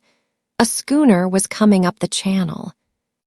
The world of Four Winds was steeped in glowing color and subtle music and strange glamour, and everybody should have been happy in it. But when Una turned in at Miss Cornelia's gate, her very legs had almost refused to carry her. Miss Cornelia was alone on the veranda. Una had hoped Mr. Elliot would be there. He was so big and hearty and twinkly that there would be encouragement in his presence. She sat on the little stool Miss Cornelia brought out and tried to eat the donut Miss Cornelia gave her. It stuck in her throat, but she swallowed desperately lest Miss Cornelia be offended. She could not talk. She was still pale, and her big, dark blue eyes looked so piteous that Miss Cornelia concluded the child was in some trouble. "What's on your mind, dearie?" she asked. "There's something that's plain to be seen." Una swallowed the last twist of donut with a desperate gulp. "Mrs. Elliot, won't you take Mary Vance?" she said beseechingly. Miss Cornelia stared blankly. "Me, take Mary Vance? Do you mean keep her?" "Yes, keep her, adopt her," said Una eagerly, gaining courage now that the ice was broken. "Oh, Mrs. Elliot, please do. She doesn't want to go back to the asylum. She cries every night about it. She's so afraid of being sent to another hard place. And she's so smart there isn't anything she can't do. I know you wouldn't be sorry if you took her." "I never thought of such a thing," said Miss Cornelia rather helplessly. "Won't you think of it?" implored Una. "But, dearie, I don't want help. I'm quite able to do all the work here, and I never thought I'd like to have a home girl if I did need help." The light went out of Una's eyes. Her lips trembled. She sat down on her stool again, a pathetic little figure of disappointment, and began to cry. "Don't, dearie, don't," exclaimed Miss Cornelia in distress. She could never bear to hurt a child. "I don't say I won't take her, but the idea is so new it has just kerflummoxed me. I must think it over." "Mary is so smart," said Una again. "Humph, so I've heard. I've heard she swears, too. Is that true?" "I've never heard her swear exactly," faltered Una uncomfortably. "But I'm afraid she could." "I believe you. Does she always tell the truth?" "I think she does, except when she's afraid of a whipping." "And yet you want me to take her." "Someone has to take her," sobbed Una. "Someone has to look after her, Mrs. Elliot." "That's true. Perhaps it is my duty to do it," said Miss Cornelia with a sigh. "Well, I'll have to talk it over with Mr. Elliot, so don't say anything about it just yet. Take another donut, dearie." Una took it and ate it with a better appetite. "I'm very fond of doughnuts," she confessed. "Aunt Martha never makes any, but Miss Susan at Ingleside does, and sometimes she lets us have a plateful in Rainbow Valley. Do you know what I do when I'm hungry for doughnuts and can't get any, Mrs. Elliot?" "No, dearie. What?" "I get out Mother's old cookbook and read the doughnut recipe and the other recipes. They sound so nice. I always do that when I'm hungry, especially after we've had ditto for dinner. Then I read the fried chicken and the roast goose recipes. Mother could make all those nice things. Those manse children will starve to death, yet if Mr. Meredith doesn't get married," Miss Cornelia told her husband indignantly after Una had gone. "And he won't, and what's to be done? And shall we take this merry creature, Marshall?" "Yes, take her," said Marshall laconically. "Just like a man," said his wife despairingly. "Take her as if that was all. There are 100 things to be considered, believe me." "Take her, and we'll consider them afterwards, Cornelia," said her husband. In the end, Miss Cornelia did take her, and went up to announce her decision to the Ingleside people first. "Splendid," said Anne delightedly. "I've been hoping you would do that very thing, Miss Cornelia. I want that poor child to get a good home. I was a homeless little orphan just like her once." "I don't think this merry creature is or ever will be much like you," retorted Miss Cornelia gloomily. "She's a cat of another color, but she's also a human being with an immortal soul to save. I've got a shorter catechism and a small tooth comb, and I'm going to do my duty by her, now that I've set my hand to the plow, believe me." Mary received the news with chastened satisfaction. "It's better luck than I expected," she said. "You'll have to mind your P's and Q's with Mrs. Elliot," said Nan. "Well, I can do that," flashed Mary. "I know how to behave when I want to just as well as you, Nan Blythe." "You mustn't use bad words, you know, Mary," said Una anxiously. "I suppose she'd die of horror if I did," grinned Mary, her white eyes shining with unholy glee over the idea. "But you needn't worry, Una. Butter won't melt in my mouth after this. I'll be all prunes and prisms." "Nor tell lies," added Faith. "Not even to get off from a whipping," pleaded Mary. "Mrs. Elliot will never whip you, never," exclaimed Di. "Won't she?" said Mary skeptically. "If I ever find myself in a place where I ain't licked, I'll think it's heaven all right. No fear of me telling lies then." "I ain't fond of telling. I'd rather not if it comes to that." The day before Mary's departure from the manse, they had a picnic in her honor in Rainbow Valley, and that evening, All the manse children gave her something from their scanty store of treasured things for a keepsake. Carl gave her his Noah's Ark, and Jerry his second-best Jew's harp. Faith gave her a little hairbrush with a mirror in the back of it, which Mary had always considered very wonderful. Una hesitated between an old beaded purse and a gay picture of Daniel in the lion's den, and finally offered Mary her choice. Mary really hankered after the beaded purse, but she knew Una loved it, so she said, "Give me Daniel. I'd rather have it 'cause I'm partial to lions. Only I wish they'd eat Daniel up. It would have been more exciting." At bedtime, Mary coaxed Una to sleep with her. "It's for the last time," she said, "and it's raining tonight, and I hate sleeping up there alone when it's raining on account of that graveyard. I don't mind it on fine nights, but a night like this, I can't see anything but the rain pouring down on those old white stones, and the wind round the window sounds as if those dead people were trying to get in and crying, 'cause they couldn't." "I like rainy nights," said Una, when they were cuddled down together in the little attic room, "and so do the Blythe girls."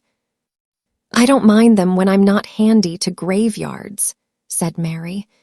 "If I was alone here, I'd cry my eyes out. I'd be so lonesome. I feel awful bad to be leaving you all." "Mrs. Elliot will let you come up and play in Rainbow Valley quite often, I'm sure," said Una. "And you will be a good girl, won't you, Mary?" "Oh, I'll try," sighed Mary. "But it won't be as easy for me to be good inside, I mean, as well as outside, as it is for you. You hadn't such scalawags of relations as I had."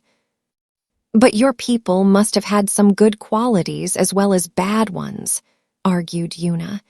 "You must live up to them and never mind their bad ones." "I don't believe they had any good qualities," said Mary gloomily. "I never heard of any. My grandfather had money, but they say he was a rascal. No, I'll just have to start out on my own hook and do the best I can." "And God will help you, you know, Mary, if you ask him." "I don't know about that." "So, Mary, you know we asked God to get a home for you and he did." "I don't see what he had to do with it," retorted Mary. "It was you who put it into Mrs. Elliot's head." "But God put it into her heart to take you. All my putting it into her head wouldn't have done any good if he hadn't." "Well, there may be something in that," admitted Mary. "Mind you, I haven't got anything against God, Una. I'm willing to give him a chance. But honest, I think he's an awful lot like your father, just absent-minded and never taking any notice of a body most of the time, but sometimes waking up all of a sudden and being awful good and kind and sensible." "Oh, Mary, no," exclaimed horrified Una.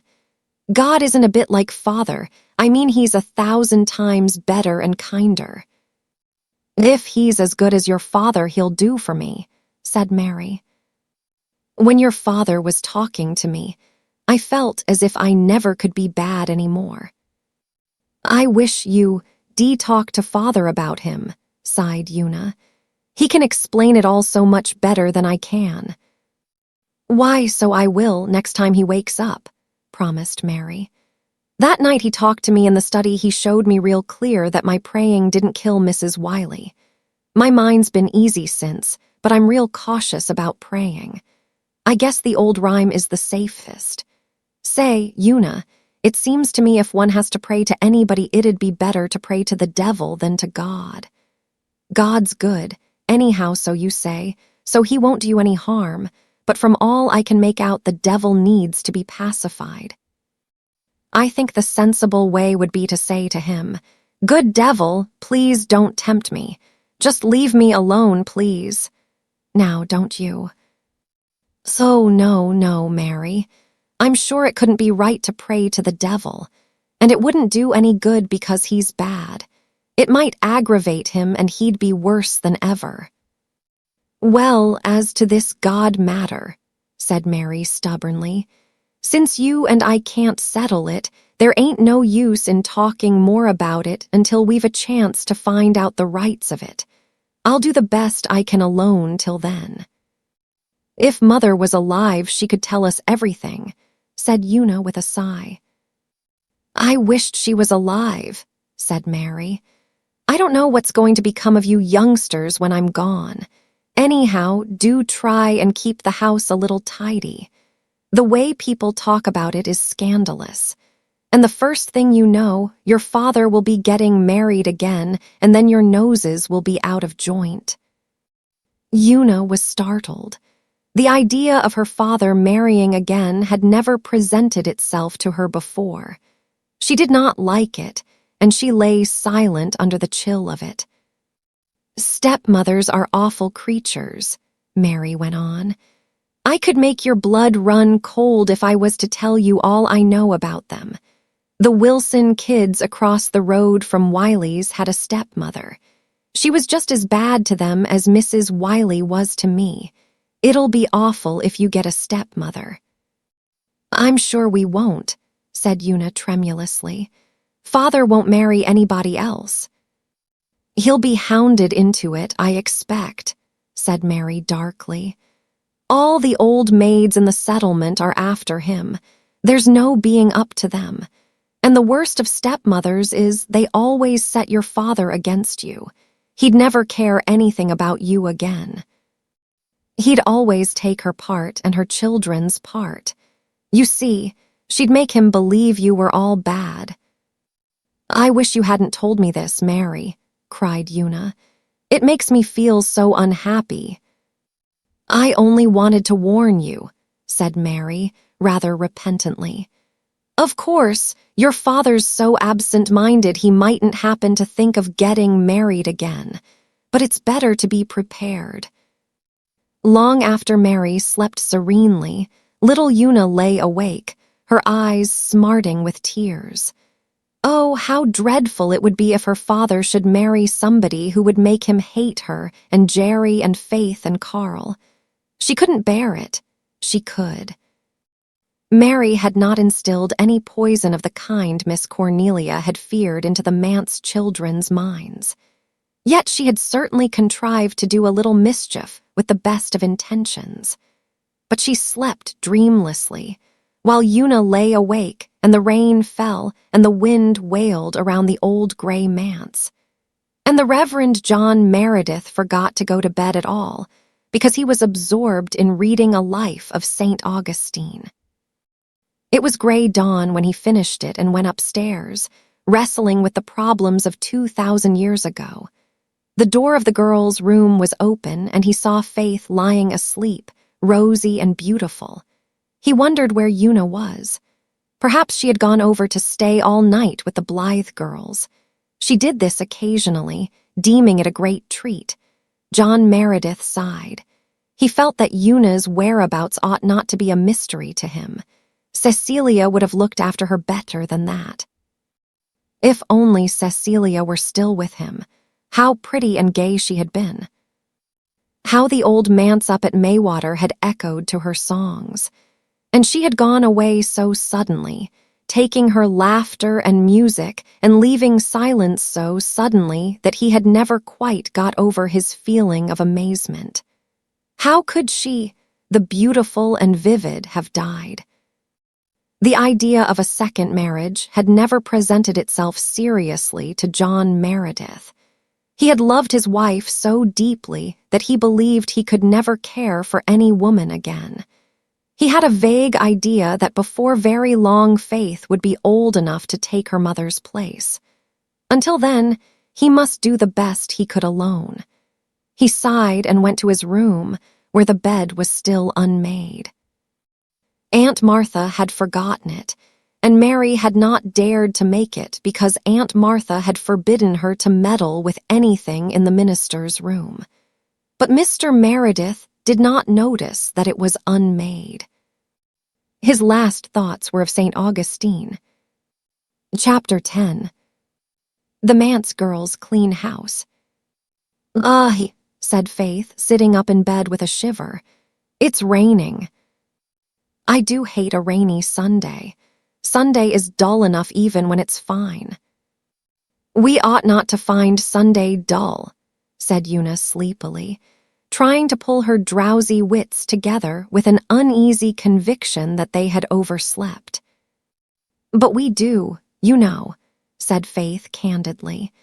"Mary Vance says most Sundays are so dull she could hang herself." "We ought to like Sunday better than Mary Vance," said Una remorsefully. "We're the minister's children." "I wish we were a blacksmith's children," protested Faith angrily, hunting for her stockings. "Then people wouldn't expect us to be better than other children. Just look at the holes in my heels. Mary darned them all up before she went away, but they're as bad as ever now. Una, get up. I can't get the breakfast alone. Oh dear, I wish Father and Jerry were home. You wouldn't think we'd miss Father much. We don't see much of him when he is home. And yet everything seems gone. I must run in and see how Aunt Martha is." "Is she any better?" asked Una when Faith returned. "No, she is. She's groaning with the misery still. Maybe we ought to tell Dr. Blythe, but she says not. She never had a doctor in her life, and she isn't going to begin now. She says doctors just live by poisoning people. Do you suppose they do?" "No, of course not," said Una indignantly. "I'm sure Dr. Blythe wouldn't poison anybody." "Well, we'll have to rub Aunt Martha's back again after breakfast. We'd better not make the flannels as hot as we did yesterday." Faith giggled over the remembrance. They had nearly scalded the skin off poor Aunt Martha's back. Una sighed. Mary Vance would have known just what the precise temperature of flannels for a misery back should be. Mary knew everything. They knew nothing. And how could they learn, save by bitter experience for which, in this instance, unfortunate Aunt Martha had paid?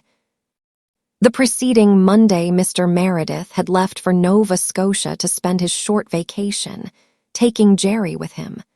On Wednesday, Aunt Martha was suddenly seized with a recurring and mysterious ailment which she always called the misery, and which was tolerably certain to attack her at the most inconvenient times. She could not rise from her bed, any movement causing agony. A doctor she flatly refused to have. Faith and Una cooked the meals and waited on her. The less said about the meals, the better, yet they were not much worse than Aunt Martha's had been. There were many women in the village who would have been glad to come and help, but Aunt Martha refused to let her plight be known. "You must worry on till I can get around," she groaned. "Thank goodness John isn't here. There's a plenty of cold boiled meat and bread, and you can try your hand at making porridge." The girls had tried their hand, but so far without much success. The first day it had been too thin. The next day so thick that you could cut it in slices, and both days it had been burned. "I hate porridge," said Faith viciously. "When I have a house of my own, I'm never going to have a single bit of porridge in it." "What will your children do then?" asked Una. "Children have to have porridge or they won't grow. Everybody says so." "They'll have to get along without it or stay runts," retorted Faith stubbornly. "Here, Una, you stir it while I set the table. If I leave it for a minute, the horrid stuff will burn. It's 9:30. We'll be late for Sunday school." "I haven't seen anyone going past yet," said Una. "There won't likely be many out. Just see how it's pouring. And when there's no preaching, the folks won't come from a distance to bring the children." "Go and call Carl," said Faith. Carl, it appeared, had a sore throat, induced by getting wet in the Rainbow Valley marsh the previous evening while pursuing dragonflies. He had come home with dripping stockings and boots, and had sat out the evening in them. He could not eat any breakfast, and Faith made him go back to bed again. She and Una left the table as it was and went to Sunday school. There was no one in the schoolroom when they got there, and no one came. They waited until 11 and then went home. "There doesn't seem to be anybody at the Methodist Sunday school either," said Una. "I'm glad," said Faith. "I'd hate to think the Methodists were better at going to Sunday school on rainy Sundays than the Presbyterians. But there's no preaching in their church today, either, so likely their Sunday school is in the afternoon." Una washed the dishes, doing them quite nicely, for so much had she learned from Mary Vance. Faith swept the floor after a fashion and peeled the potatoes for dinner, cutting her finger in the process. "I wish we had something for dinner besides ditto," sighed Una. "I'm so tired of it. The Blythe children don't know what ditto is, and we never have any pudding. Nan says Susan would faint if they had no pudding on Sundays. Why aren't we like other people, Faith?" "I don't want to be like other people," laughed Faith, tying up her bleeding finger. "I like being myself. It's more interesting. Jessie Drew is as good a housekeeper as her mother, but would you want to be as stupid as she is?" "But our house isn't right. Mary Vance says so. She says people talk about it being so untidy." Faith had an inspiration. "We'll clean it all up," she cried. "We'll go right to work tomorrow. It's a real good chance when Aunt Martha is laid up and can't interfere with us. We'll have it all lovely and clean when Father comes home, just like it was when Mary went away. Anyone can sweep and dust and wash windows. People won't be able to talk about us anymore." Jem Blythe says it's only old cats that talk, but their talk hurts just as much as anybody's. "I hope it will be fine tomorrow," said Una, fired with enthusiasm. "Oh, Faith, it will be splendid to be all cleaned up and like other people." "I hope Aunt Martha's misery will last over tomorrow," said Faith. "If it doesn't, we won't get a single thing done." Faith's amiable wish was fulfilled. The next day found Aunt Martha still unable to rise. Carl, too, was still sick and easily prevailed on to stay in bed. Neither Faith nor Una had any idea how sick the boy really was. A watchful mother would have had a doctor without delay. But there was no mother, and poor little Carl, with his sore throat and aching head and crimson cheeks, rolled himself up in his twisted bedclothes and suffered alone, somewhat comforted by the companionship of a small green lizard in the pocket of his ragged nightie. The world was full of summer sunshine after the rain. It was a peerless day for house cleaning and Faith, and Una went gaily to work. "We'll clean the dining room and the parlor," said Faith. "It wouldn't do to meddle with the study, and it doesn't matter much about the upstairs. The first thing is to take everything out." Accordingly, everything was taken out. The furniture was piled on the veranda and lawn, and the Methodist graveyard fence was gaily draped with rugs. An orgy of sweeping followed, with an attempt at dusting on Una's part, while Faith washed the windows of the dining room, breaking one pane and cracking two in the process. Una surveyed the streaked result dubiously. "They don't look right somehow," she said. "Mrs. Elliott's and Susan's windows just shine and sparkle." "Never mind. They let the sun shine through just as well," said Faith cheerfully. "They must be clean after all the soap and water I've used, and that's the main thing. Now it's past 11, so I'll wipe up this mess on the floor and we'll go outside. You dust the furniture and I'll shake the rugs. I'm going to do it in the graveyard. I don't want to send dust flying all over the lawn." Faith enjoyed the rug shaking. To stand on Hezekiah Pollock's tombstone, flapping and shaking rugs, was real fun. To be sure, Elder Abraham Clow and his wife, driving past in their capacious double-seated buggy, seemed to gaze at her in grim disapproval. "Isn't that a terrible sight?" said Elder Abraham solemnly. "I would never have believed it if I hadn't seen it with my own eyes," said Mrs. Elder Abraham, more solemnly still. Faith waved a doormat cheerily at the Clow party. It did not worry her that the elder and his wife did not return her greeting.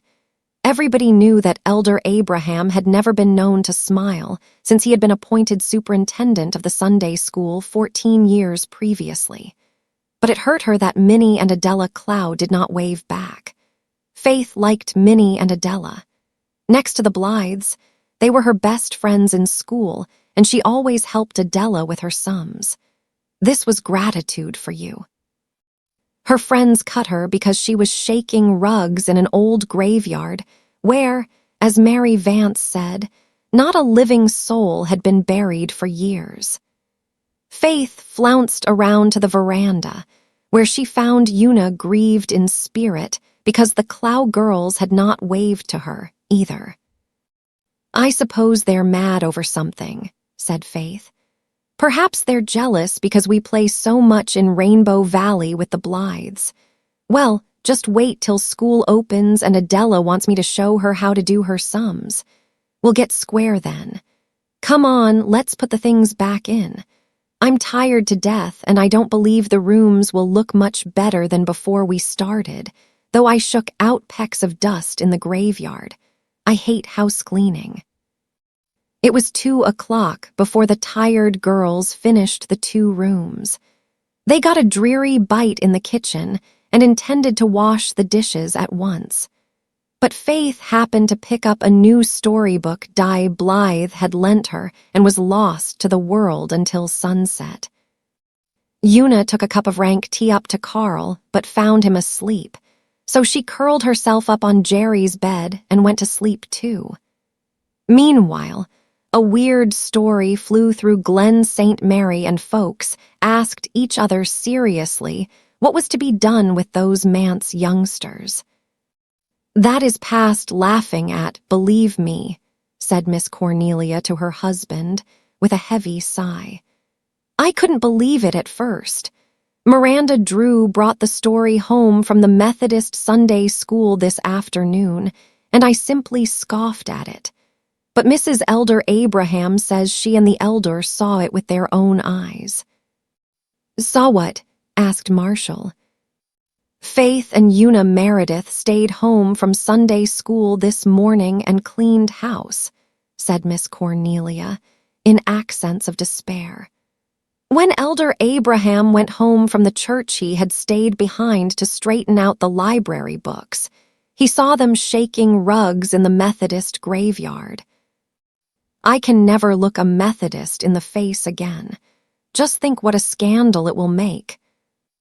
A scandal it assuredly did make, growing more scandalous as it spread, until the over-harbor people heard that the manse children had not only cleaned house and put out a washing on Sunday, but had wound up with an afternoon picnic in the graveyard while the Methodist Sunday school was going on. The only household which remained in blissful ignorance of the terrible thing was the manse itself. On what Faith and Una fondly believed to be Tuesday, it rained again. For the next 3 days it rained. Nobody came near the manse.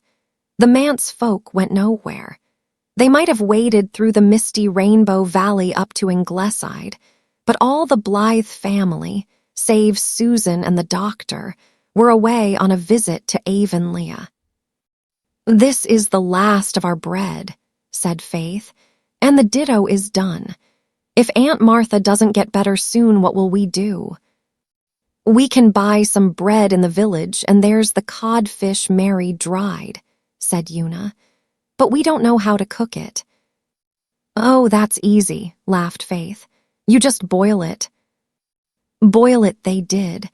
But as it did not occur to them to soak it beforehand, it was too salty to eat. That night they were very hungry, but by the following day their troubles were over. Sunshine returned to the world. Carl was well, and Aunt Martha's misery left her as suddenly as it had come. The butcher called at the manse and chased famine away. To crown all, the Blythes returned home, and that evening they and the manse children and Mary Vance kept sunset tryst once more in Rainbow Valley, where the daisies were floating upon the grass like spirits of the dew, and the bells on the tree lovers rang like fairy chimes in the scented twilight. Chapter 11. A Dreadful Discovery. "Well, you kids have gone and done it now," was Mary's greeting as she joined them in the valley. Miss Cornelia was up at Ingleside, holding an agonized conclave with Anne and Susan, and Mary hoped that the session might be a long one, for it was all of 2 weeks since she had been allowed to revel with her chums in the dear Valley of Rainbows. "Done what?" demanded everybody but Walter, who was daydreaming as usual. "It's you Manse young ones, I mean," said Mary. "It was just awful of you. I wouldn't have done such a thing for the world, and I wasn't brought up in a manse wasn't brought up anywhere, just come up." "What have we done?" asked Faith blankly. "Done, you'd better ask. The talk is something terrible. I expect it's ruined your father in this congregation. He'll never be able to live it down, poor man. Everybody blames him for it, and that isn't fair. But nothing is fair in this world. You ought to be ashamed of yourselves." "What have we done?" asked Una again, despairingly. Faith said nothing, but her eyes flashed golden brown scorn at Mary. "Oh, don't pretend innocence," said Mary witheringly. "Everybody knows what you have done." "I don't," interjected Jem Blythe indignantly. "Don't let me catch you making Una cry, Mary Vance. What are you talking about?" "I suppose you don't know, since you're just back from up west," said Mary, somewhat subdued. Jem could always manage her. "But everybody else knows, you'd better believe." "Knows what?" "That Faith and Una stayed home from Sunday school last Sunday and cleaned house." "We didn't," cried Faith and Una in passionate denial. Mary looked haughtily at them. "I didn't suppose you deny it after the way you've combed me down for lying," she said. "What's the good of saying you did? Everybody knows you did. Elder Clow and his wife saw you." "Some people say it will break up the church, but I don't go that far. You are nice ones." Nan Blythe stood up and put her arms around the dazed Faith and Una. "They were nice enough to take you in and feed you and clothe you when you were starving in Mr. Taylor's barn, Mary Vance," she said. "You are very grateful, I must say." "I am grateful," retorted Mary. "You'd know it if you'd heard me standing up for Mr. Meredith through thick and thin. I've blistered my tongue talking for him this week. I've said again and again that he isn't to blame if his young ones did clean house on Sunday. He was away, and they knew better." "But we didn't," protested Una. "It was Monday we cleaned house, wasn't it, Faith?" "Of course it was," said Faith with flashing eyes. "We went to Sunday school in spite of the rain, and no one came, not even Elder Abraham, for all his talk about fair-weather Christians." "It was Saturday it rained," said Mary. "Sunday was as fine as silk. I wasn't at Sunday school because I had toothache, but everyone else was, and they saw all your stuff out on the lawn." "And Elder Abraham and Mrs. Elder Abraham saw you shaking rugs in the graveyard." Una sat down among the daisies and began to cry. "Look here," said Jem resolutely, "this thing must be cleared up. Somebody has made a mistake. Sunday was fine, Faith. How could you have thought Saturday was Sunday?" "Prayer meeting was Thursday night," cried Faith, "and Adam flew into the soup pot on Friday when Aunt Martha's cat chased him and spoiled our dinner. And Saturday there was a snake in the cellar and Carl caught it with a forked stick and carried it out, and Sunday it rained. So there." "Prayer meeting was Wednesday night," said Mary. "Elder Baxter was to lead, and he couldn't go Thursday night, and it was changed to Wednesday. You were just a day out, Faith Meredith, and you did work on Sunday." Suddenly, Faith burst into a peal of laughter. "I suppose we did. What a joke." "It isn't much of a joke for your father," said Mary sourly. "It'll be all right when people find out it was just a mistake," said Faith carelessly. "We'll explain." "You can explain till you're black in the face," said Mary, "but a lie like that'll travel faster than you ever will. I've seen more of the world than you and I know. Besides, there are plenty of folks won't believe it was a mistake." "They will if I tell them," said Faith. "You can't tell everybody," said Mary. "No, I tell you, you've disgraced your father." Una's evening was spoiled by this dire reflection, but Faith refused to be made uncomfortable. Besides, she had a plan that would put everything right. So she put the past with its mistake behind her and gave herself over to enjoyment of the present. Jem went away to fish, and Walter came out of his reverie and proceeded to describe the woods of heaven. Mary pricked up her ears and listened respectfully. Despite her awe of Walter, she reveled in his book talk. It always gave her a delightful sensation. Walter had been reading his Coleridge that day, and he pictured a heaven where there were gardens bright with sinuous rills, where blossomed many an incense-bearing tree, and there were forests ancient as the hills enfolding sunny spots of greenery. "I didn't know there was any woods in heaven," said Mary, with a long breath. "I thought it was all streets and streets and streets." "Of course there are woods," said Nan.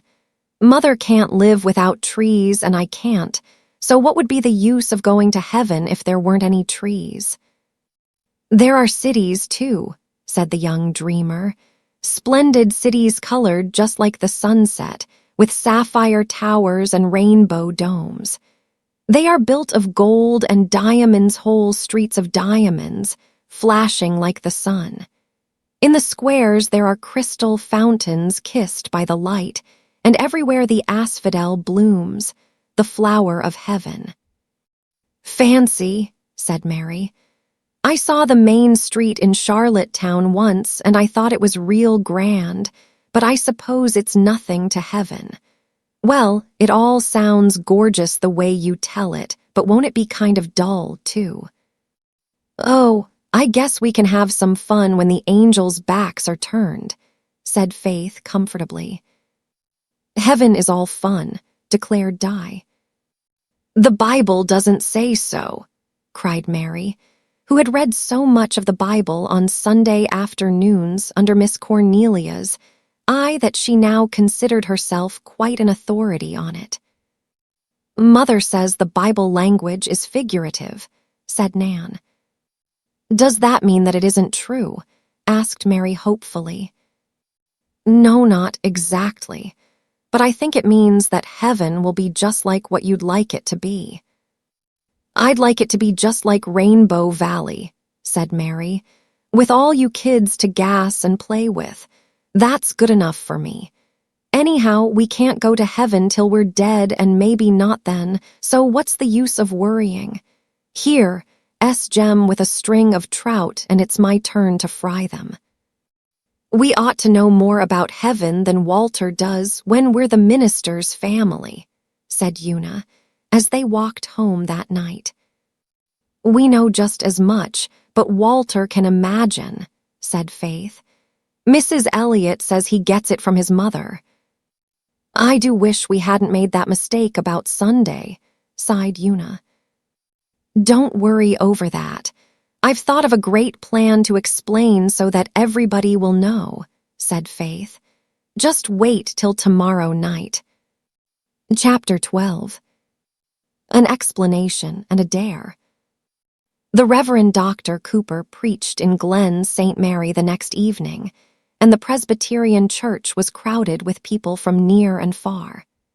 The Reverend Doctor was reputed to be a very eloquent speaker, and, bearing in mind the old dictum that a minister should take his best clothes to the city and his best sermons to the country, he delivered a very scholarly and impressive discourse.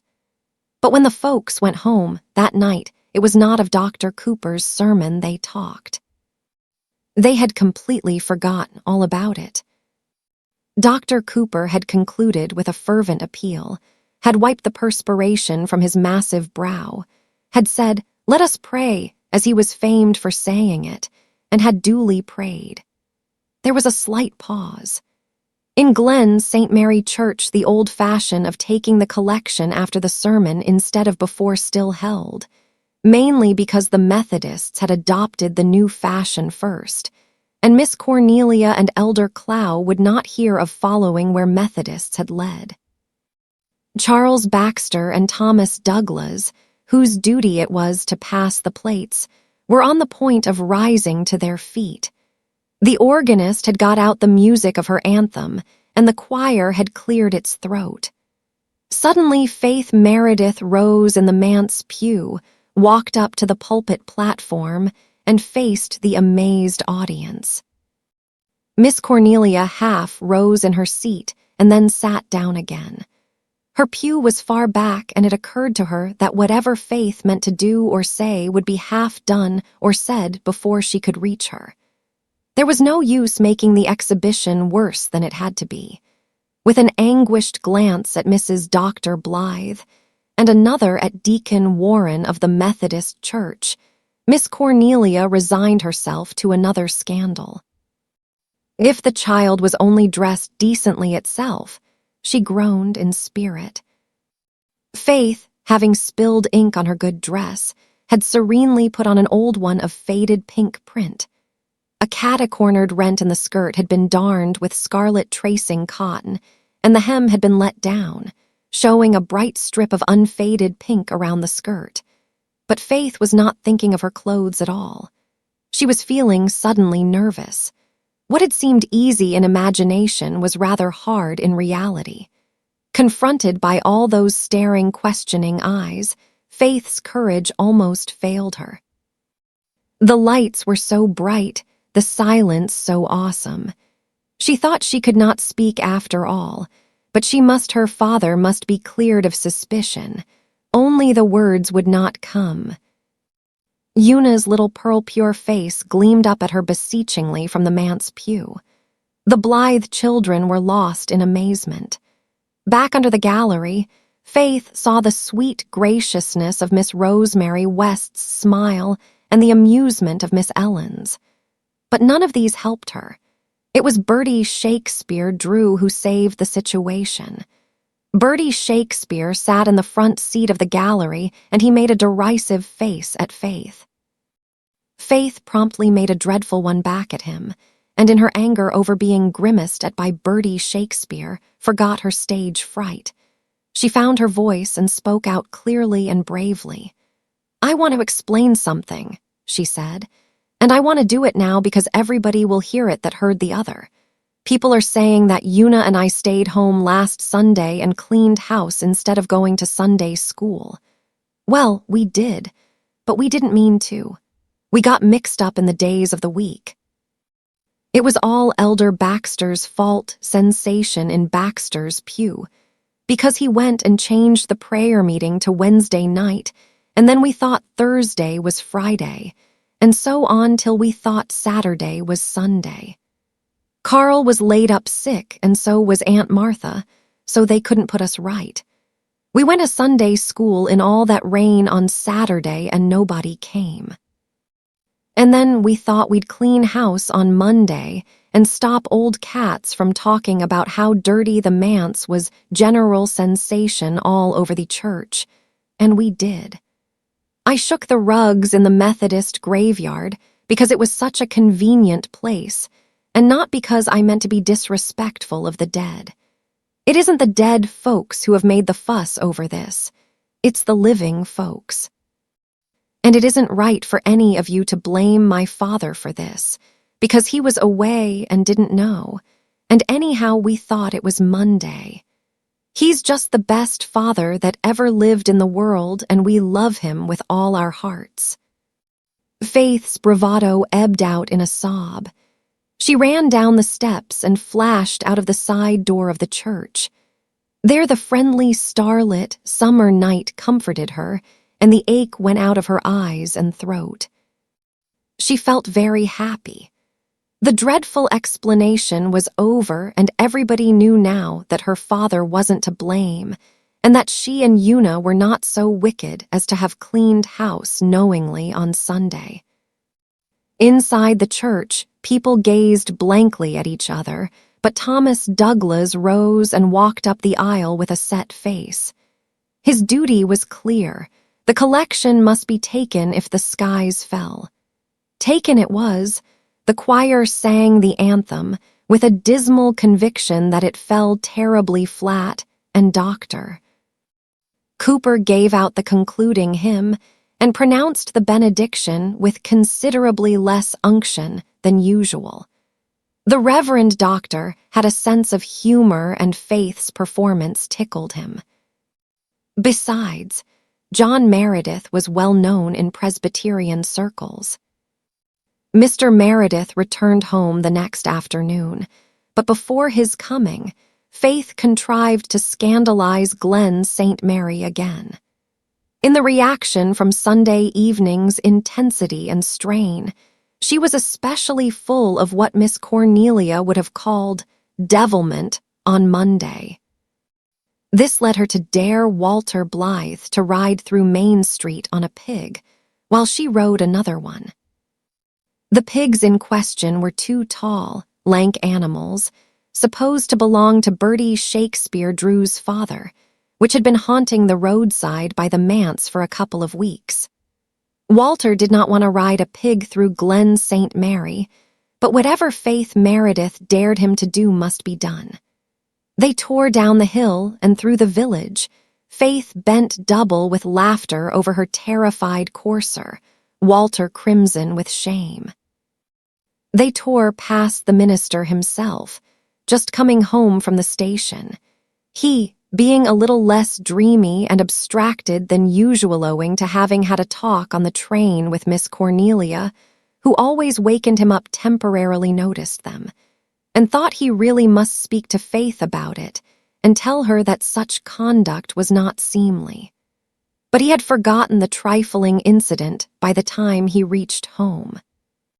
They passed Mrs. Alec Davis, who shrieked in horror, and they passed Miss Rosemary West, who laughed and sighed. Finally, just before the pigs swooped into Bertie Shakespeare Drew's backyard, never to emerge therefrom again, so great had been the shock to their nerves, Faith and Walter jumped off, as Dr. and Mrs. Blythe drove swiftly by. "So that is how you bring up your boys," said Gilbert with mock severity. "Perhaps I do spoil them a little," said Anne contritely. "But oh, Gilbert, when I think of my own childhood before I came to Green Gables, I haven't the heart to be very strict. How hungry for love and fun I was, an unloved little drudge with never a chance to play. They do have such good times with the manse children." "What about the poor pigs?" asked Gilbert. Anne tried to look sober and failed. "Do you really think it hurt them?" she said. "I don't think anything could hurt those animals. They've been the plague of the neighborhood this summer, and the Drews won't shut them up. But I'll talk to Walter, if I can keep from laughing when I do it." Miss Cornelia came up to Ingleside that evening to relieve her feelings over Sunday night.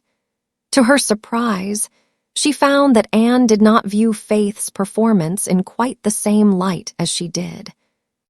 "I thought there was something brave and pathetic in her getting up there before that church full of people to confess," she said. "You could see she was frightened to death, yet she was bound to clear her father. I loved her for it."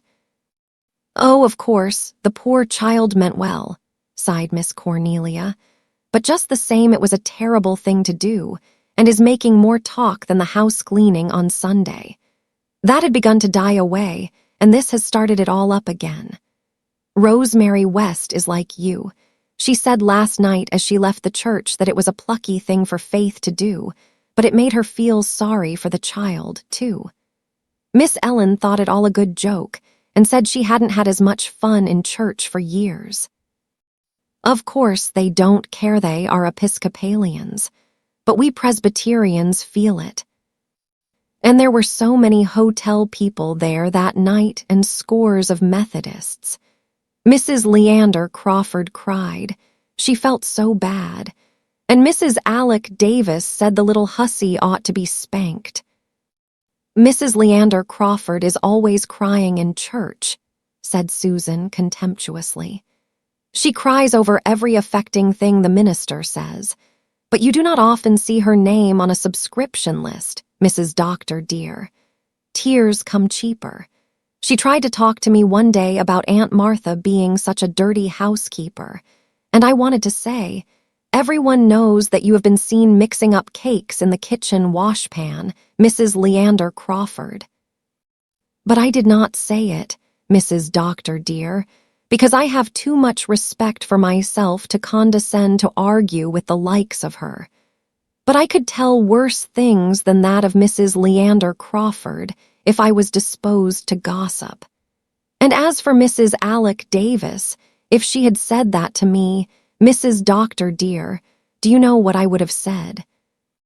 I would have said, 'I have no doubt you would like to spank Faith, Mrs. Davis, but you will never have the chance to spank a minister's daughter either in this world or in that which is to come.' If poor Faith had only been decently dressed," lamented Miss Cornelia again, "it wouldn't have been quite that bad. But that dress looked dreadful as she stood there upon the platform." "It was clean, though, Mrs. Doctor dear," said Susan. "They are clean children." "They may be very heedless and reckless, Mrs. Doctor dear, and I am not saying they are not, but they never forget to wash behind their ears." "The idea of Faith forgetting what day was Sunday," persisted Miss Cornelia. "She will grow up just as careless and impractical as her father, believe me. I suppose Carl would have known better if he hadn't been sick. I don't know what was wrong with him, but I think it very likely he had been eating those blueberries that grew in the graveyard. No wonder they made him sick. If I was a Methodist, I'd try to keep my graveyard cleaned up at least." "I am of the opinion that Carl only ate the sours that grow on the dike," said Susan hopefully. "I do not think any minister's son would eat blueberries that grew on the graves of dead people. You know it would not be so bad, Mrs. Doctor dear, to eat things that grew on the dike." "The worst of last night's performance was the face Faith made at somebody in the congregation before she started in," said Miss Cornelia. "Elder Cloud declares she made it at him. And did you hear that she was seen riding on a pig today?" "I saw her. Walter was with her. I gave him a very little scolding about it. He did not say much, but he gave me the impression that it had been his idea and that Faith was not to blame." "I do not believe that, Mrs. Doctor dear," cried Susan, up in arms. "That is just Walter's way to take the blame on himself. But you know as well as I do, Mrs. Doctor dear, that that blessed child would never have thought of riding on a pig, even if he does write poetry." "Oh, there's no doubt the notion was hatched in Faith Meredith's brain," said Miss Cornelia. And I don't say that I'm sorry that Amos Drew's old pigs did get their comeuppance for once, but the minister's daughter. And the doctor's son, said Anne, mimicking Miss Cornelia's tone. Then she laughed. Dear Miss Cornelia, they're only little children, and you know they've never yet done anything bad. They're just heedless and impulsive as I was myself once. They'll grow sedate and sober as I've done. Miss Cornelia laughed, too. There are times, Anne dearie, when I know by your eyes that your soberness is put on like a garment, and you're really aching to do something wild and young again. Well, I feel encouraged. Somehow, a talk with you always does have that effect on me.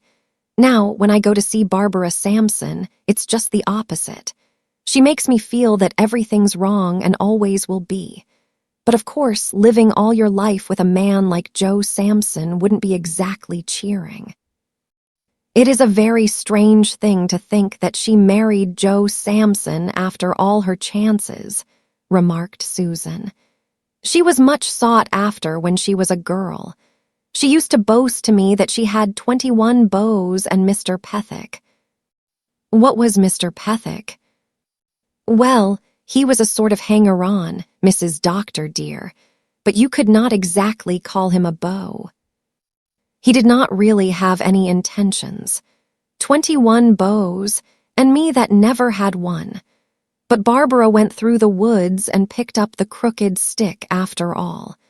And yet they say her husband can make better baking powder biscuits than she can, and she always gets him to make them when company comes to tea.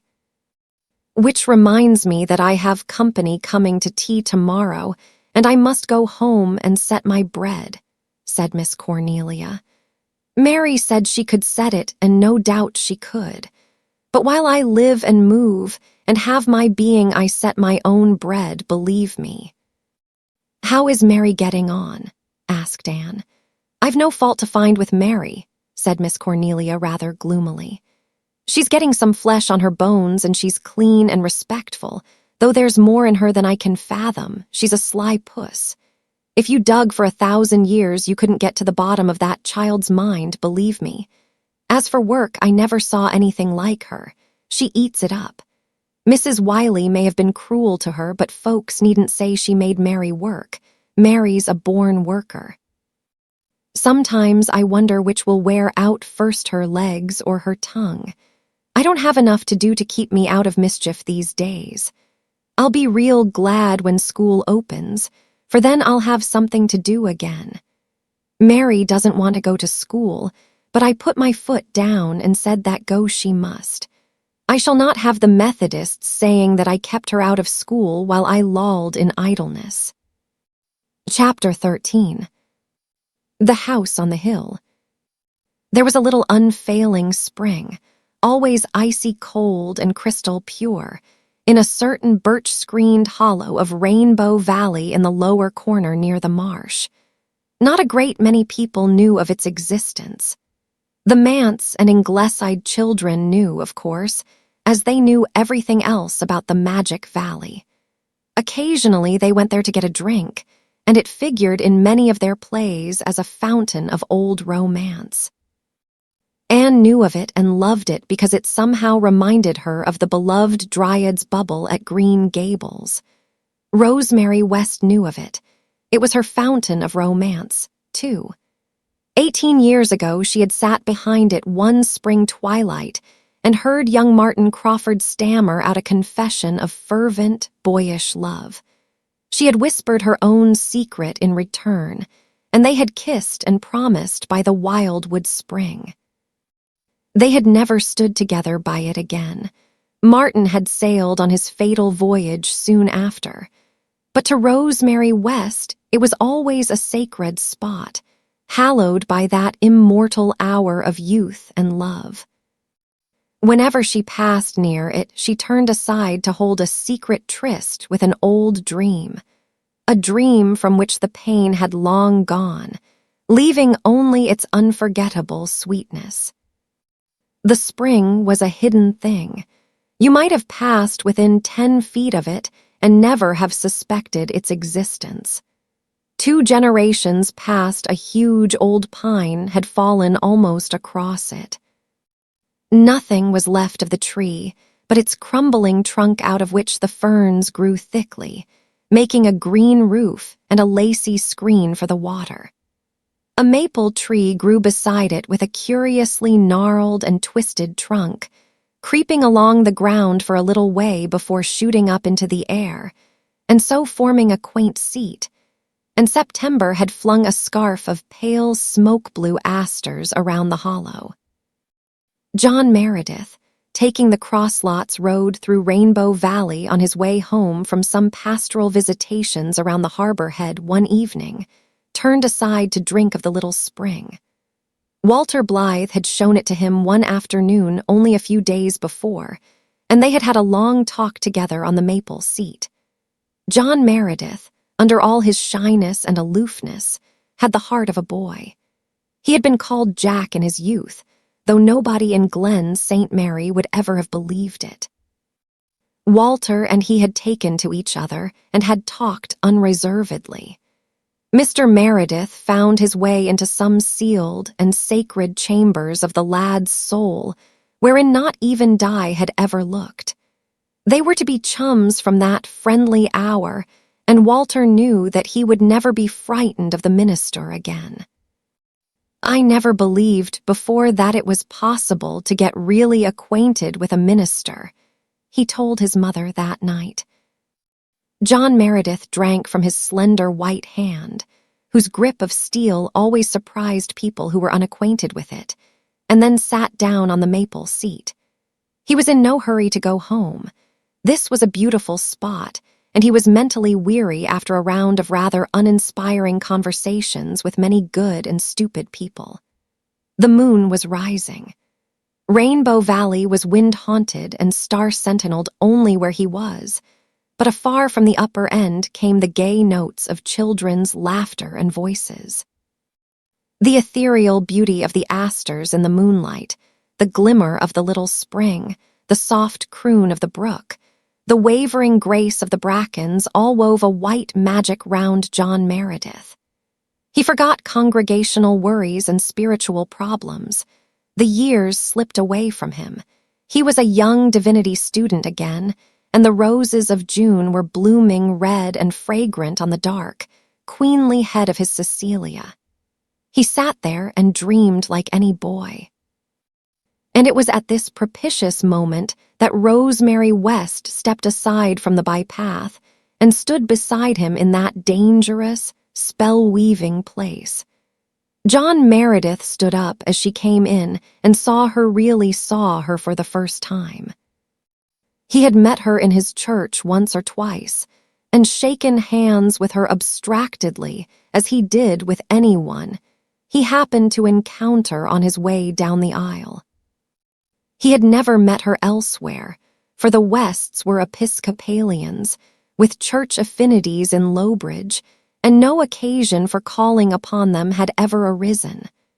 Before tonight, if anyone had asked John Meredith what Rosemary West looked like, he would not have had the slightest notion.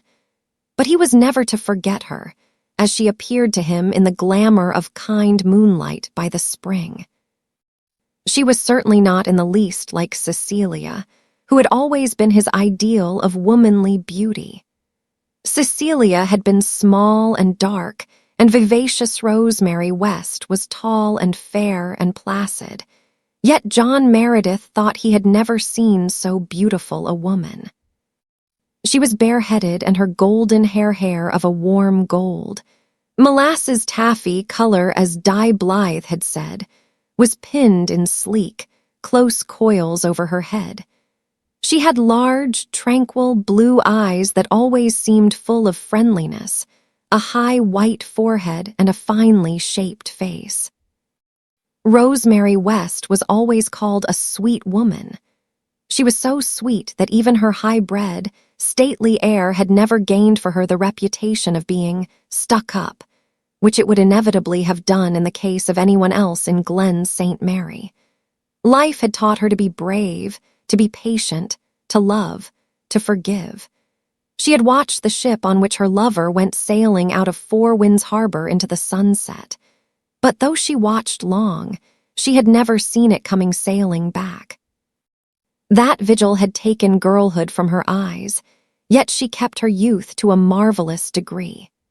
Perhaps this was because she always seemed to preserve that attitude of delighted surprise towards life, which most of us leave behind in childhood.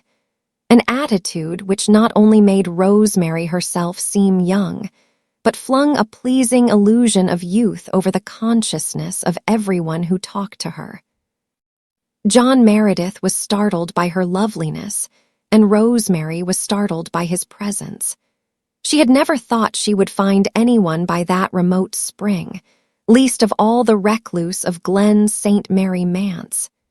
She almost dropped the heavy armful of books she was carrying home from the Glen Lending Library, and then, to cover her confusion, she told one of those small fibs which even the best of women do tell at times. I came for a drink," she said, stammering a little, in answer to Mr. Meredith's grave, "Good evening, Miss West." She felt that she was an unpardonable goose, and she longed to shake herself. But John Meredith was not a vain man, and he knew she would likely have been as much startled had she met old Elder Clow in that unexpected fashion. Her confusion put him at ease, and he forgot to be shy. Besides, even the shyest of men can sometimes be quite audacious in moonlight. "Let me get you a cup," he said, smiling. There was a cup nearby, if he had only known it, a cracked, handleless blue cup secreted under the maple by the Rainbow Valley children.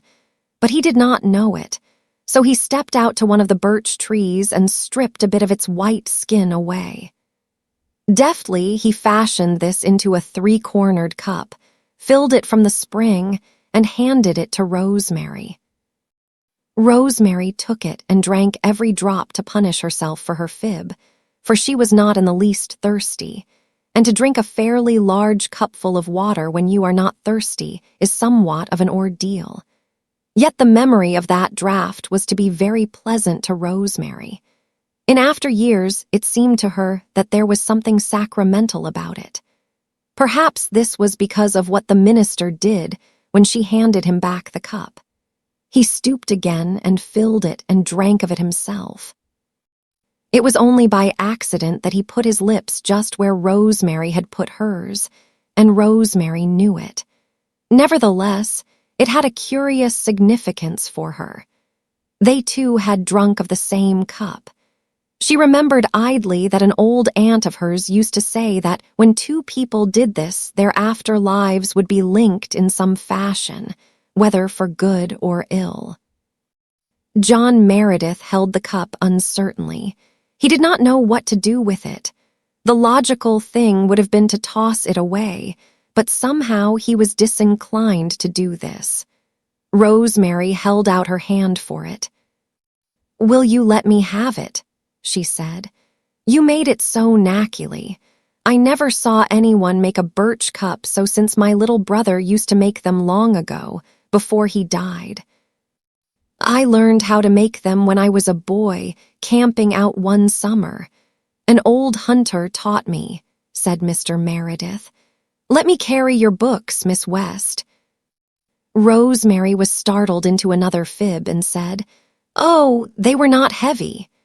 But the minister took them from her with quite a masterful air, and they walked away together.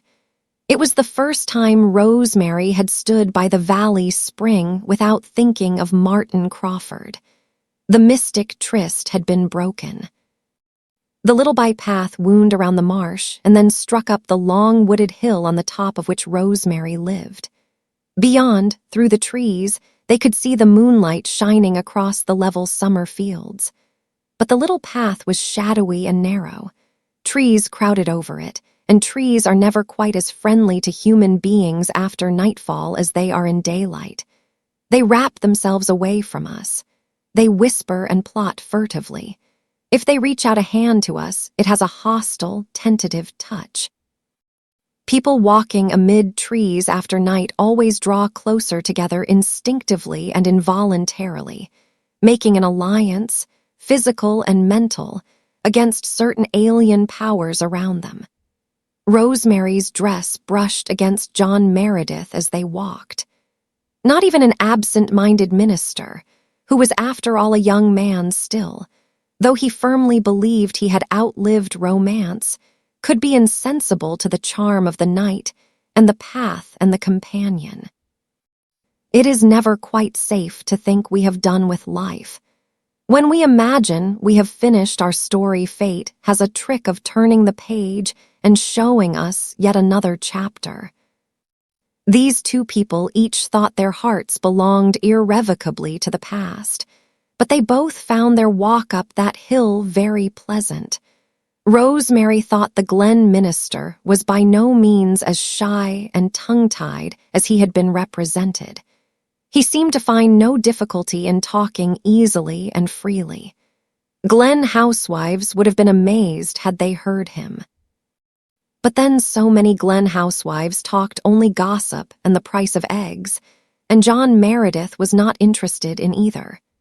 He talked to Rosemary of books and music and wide-world doings and something of his own history, and found that she could understand and respond. Rosemary, it appeared, possessed a book which Mr. Meredith had not read and wished to read. She offered to lend it to him, and when they reached the old homestead on the hill, he went in to get it. The house itself was an old-fashioned gray one, hung with vines, through which the light in the sitting room winked in friendly fashion. It looked down the glen, over the harbor, silvered in the moonlight, to the sand dunes and the moaning ocean. They walked in through a garden that always seemed to smell of roses, even when no roses were in bloom. There was a sisterhood of lilies at the gate and a ribbon of asters on either side of the broad walk, and a lacery of fir trees on the hill's edge beyond the house. "You have the whole world at your doorstep here," said John Meredith, with a long breath. "What a view, what an outlook. At times I feel stifled down there in the glen. You can breathe up here." "It is calm tonight," said Rosemary, laughing. "If there were a wind, it would blow your breath away. We get, the airts the wind can blow up here. This place should be called Four Winds instead of the harbor." "I like wind," he said. "A day when there is no wind seems to me dead. A windy day wakes me up." He gave a conscious laugh. "On a calm day, I fall into daydreams. No doubt you know my reputation, Miss West. If I cut you dead the next time we meet, don't put it down to bad manners. Please understand that it is only abstraction and forgive me, and speak to me." They found Ellen West in the sitting room when they went in. She laid her glasses down on the book she had been reading and looked at them in amazement tinctured with something else. But she shook hands amiably with Mr. Meredith, and he sat down and talked to her, while Rosemary hunted out his book. Ellen West was 10 years older than Rosemary, and so different from her that it was hard to believe they were sisters. She was dark and massive, with black hair, thick black eyebrows, and eyes of the clear, slaty blue of the Gulf water in a north wind. She had a rather stern, forbidding look, but she was in reality very jolly, with a hearty, gurgling laugh and a deep, mellow, pleasant voice with a suggestion of masculinity about it. She had once remarked to Rosemary that she would really like to have a talk with that Presbyterian minister at the Glen, to see if he could find a word to say to a woman when he was cornered. She had her chance now, and she tackled him on world politics. Miss Ellen, who was a great reader, had been devouring a book on the Kaiser of Germany, and she demanded Mr. Meredith's opinion of him. "A dangerous man," was his answer. "I believe you," Miss Ellen nodded. Mark my words, Mr. Meredith, that man is going to fight somebody yet. He's aching too. He is going to set the world on fire. If you mean that he will wantonly precipitate a great war, I hardly think so, said Mr. Meredith. The day has gone by for that sort of thing. Bless you, it hasn't, rumbled Ellen. The day never goes by for men and nations to make asses of themselves and take to the fists. The millennium isn't that near, Mr. Meredith, and you don't think it is any more than I do. As for this Kaiser, mark my words, he is going to make a heap of trouble, and Miss Ellen prodded her book emphatically with her long finger. Yes, if he isn't nipped in the bud, he's going to make trouble. We'll live to see it. You and I will live to see it, Mr. Meredith. And who is going to nip him? England should, but she won't. Who is going to nip him? Tell me that, Mr. Meredith. Mr. Meredith couldn't tell her, but they plunged into a discussion of German militarism that lasted long after Rosemary had found the book. Rosemary said nothing, but sat in a little rocker behind Ellen and stroked an important black cat meditatively. John Meredith hunted big game in Europe with Ellen, but he looked oftener at Rosemary than at Ellen, and Ellen noticed it. After Rosemary had gone to the door with him and come back, Ellen rose and looked at her accusingly. Rosemary West, that man has a notion of courting you. Rosemary quivered. Ellen's speech was like a blow to her. It rubbed all the bloom off the pleasant evening, but she would not let Ellen see how it hurt her. Nonsense, she said, and laughed, a little too carelessly. You see a beau for me in every bush, Ellen. Why, he told me all about his wife tonight, how much she was to him, how empty her death had left the world. Well, that may be his way of courting, retorted Ellen. Men have all kinds of ways, I understand, but don't forget your promise, Rosemary. There is no need of my either forgetting or remembering it, said Rosemary, a little wearily. You forget that I'm an old maid, Ellen. It is only your sisterly delusion that I am still young and blooming and dangerous.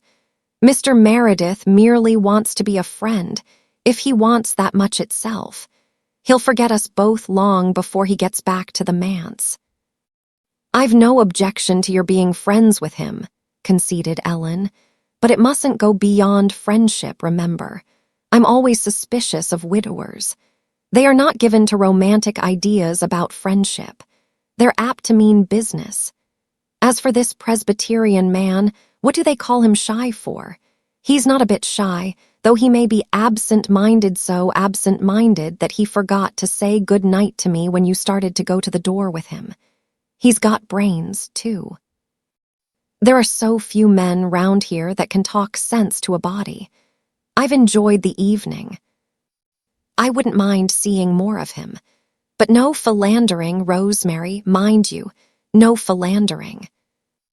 Rosemary was quite used to being warned by Ellen from philandering if she so much as talked 5 minutes to any marriageable man under 80 or over 18. She had always laughed at the warning with unfeigned amusement. This time it did not amuse her. It irritated her a little. Who wanted to philander? Don't be such a goose, Ellen, she said with unaccustomed shortness as she took her lamp. She went upstairs without saying good night. Ellen shook her head dubiously and looked at the black cat. What is she so cross about, St. George? She asked. When you howl your hit, I've always heard George, but she promised, she promised, and we Wests always keep our word. So it won't matter if he does want to philander, George. She promised. I won't worry. Upstairs, in her room, Rosemary sat for a long while looking out of the window across the moonlit garden to the distant, shining harbor. She felt vaguely upset and unsettled. She was suddenly tired of outworn dreams. And in the garden, the petals of the last red rose were scattered by a sudden little wind. Summer was over. It was autumn. Chapter 14. Mrs. Alec Davis makes a call. John Meredith walked slowly home. At first he thought a little about Rosemary, but by the time he reached Rainbow Valley, he had forgotten all about her and was meditating on a point regarding German theology which Ellen had raised. He passed through Rainbow Valley and knew it not. The charm of Rainbow Valley had no potency against German theology. When he reached the manse, he went to his study and took down a bulky volume in order to see which had been right, he or Ellen. He remained immersed in its mazes until dawn, struck a new trail of speculation and pursued it like a sleuth hound for the next week, utterly lost to the world, his parish and his family. He read day and night. He forgot to go to his meals when Una was not there to drag him to them. He never thought about Rosemary or Ellen again. Old Mrs. Marshall, over harbor, was very ill and sent for him, but the message lay unheeded on his desk and gathered dust. Mrs. Marshall recovered but never forgave him. A young couple came to the manse to be married, and Mr. Meredith, with unbrushed hair, in carpet slippers and faded dressing gown, married them. To be sure, he began by reading the funeral service to them and got along as far as ashes to ashes and dust to dust, before he vaguely suspected that something was wrong. "Dear me," he said absently, "that is strange, very strange." The bride, who was very nervous, began to cry. The bridegroom, who was not in the least nervous, giggled. "Please, sir, I think you are burying us instead of marrying us," he said. "Excuse me," said Mr. Meredith, as if it did not matter much. He turned up the marriage service and got through with it, but the bride never felt quite properly married for the rest of her life. He forgot his prayer meeting again, but that did not matter, for it was a wet night and nobody came. He might even have forgotten his Sunday service if it had not been for Mrs. Alec Davis. Aunt Martha came in on Saturday afternoon and told him that Mrs. Davis was in the parlor and wanted to see him. Mr. Meredith sighed. Mrs. Davis was the only woman in Glen St. Mary Church whom he positively detested. Unfortunately, she was also the richest, and his board of managers had warned Mr. Meredith against offending her. Mr. Meredith seldom thought of such a worldly matter as his stipend, but the managers were more practical. Also, they were astute. Without mentioning money, they contrived to instill into Mr. Meredith's mind a conviction that he should not offend Mrs. Davis. Otherwise, he would likely have forgotten all about her as soon as Aunt Martha had gone out.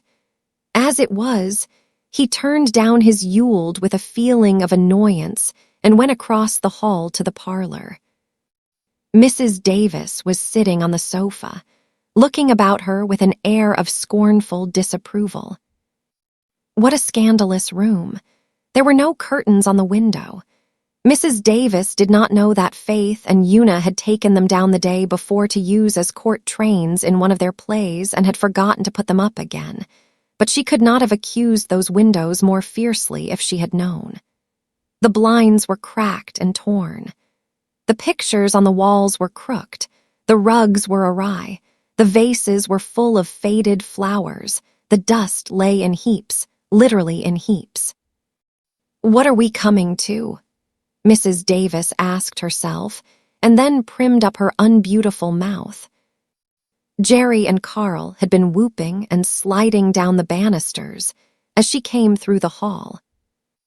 They did not see her and continued whooping and sliding, and Mrs. Davis was convinced they did it on purpose. Faith's pet rooster ambled through the hall, stood in the parlor doorway and looked at her. Not liking her looks, he did not venture in. Mrs. Davis gave a scornful sniff. A pretty manse, indeed, where roosters paraded the halls and stared people out of countenance. "Shoo there," commanded Mrs. Davis, poking her flounced, changeable silk parasol at him. Adam shooed.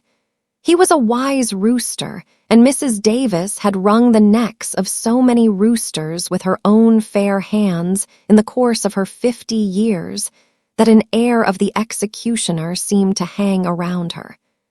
Adam scuttled through the hall as the minister came in. Mr. Meredith still wore slippers and a dressing gown, and his dark hair still fell in uncared-for locks over his high brow. But he looked the gentleman he was, and Mrs. Alec Davis, in her silk dress and beplumed bonnet, and kid gloves and gold chain, looked the vulgar, coarse-souled woman she was. Each felt the antagonism of the other's personality. Mr. Meredith shrank, but Mrs. Davis girded up her loins for the fray. She had come to the manse to propose a certain thing to the minister, and she meant to lose no time in proposing it. She was going to do him a great favor, and the sooner he was made aware of it, the better. She had been thinking about it all summer and had come to a decision at last. This was all that mattered, Mrs. Davis thought. When she decided a thing, it was decided. Nobody else had any say in the matter. That had always been her attitude. When she had made her mind up to marry Alec Davis, she had married him, and that was the end to it. Alec had never known how it happened, but what odds? So in this case, Mrs. Davis had arranged everything to her own satisfaction. Now it only remained to inform Mr. Meredith. "Will you please shut that door?" said Mrs. Davis, unprimming her mouth slightly to say it, but speaking with asperity. "I have something important to say, and I can't say it with that racket in the hall." Mr. Meredith shut the door meekly. Then he sat down before Mrs. Davis. He was not wholly aware of her yet. His mind was still wrestling with Yule's arguments. Mrs. Davis sensed this detachment, and it annoyed her. "I have come to tell you, Mr. Meredith," she said aggressively, "that I have decided to adopt Una." "To adopt Una?" Mr. Meredith gazed at her blankly, not understanding in the least. "Yes, I've been thinking it over for some time.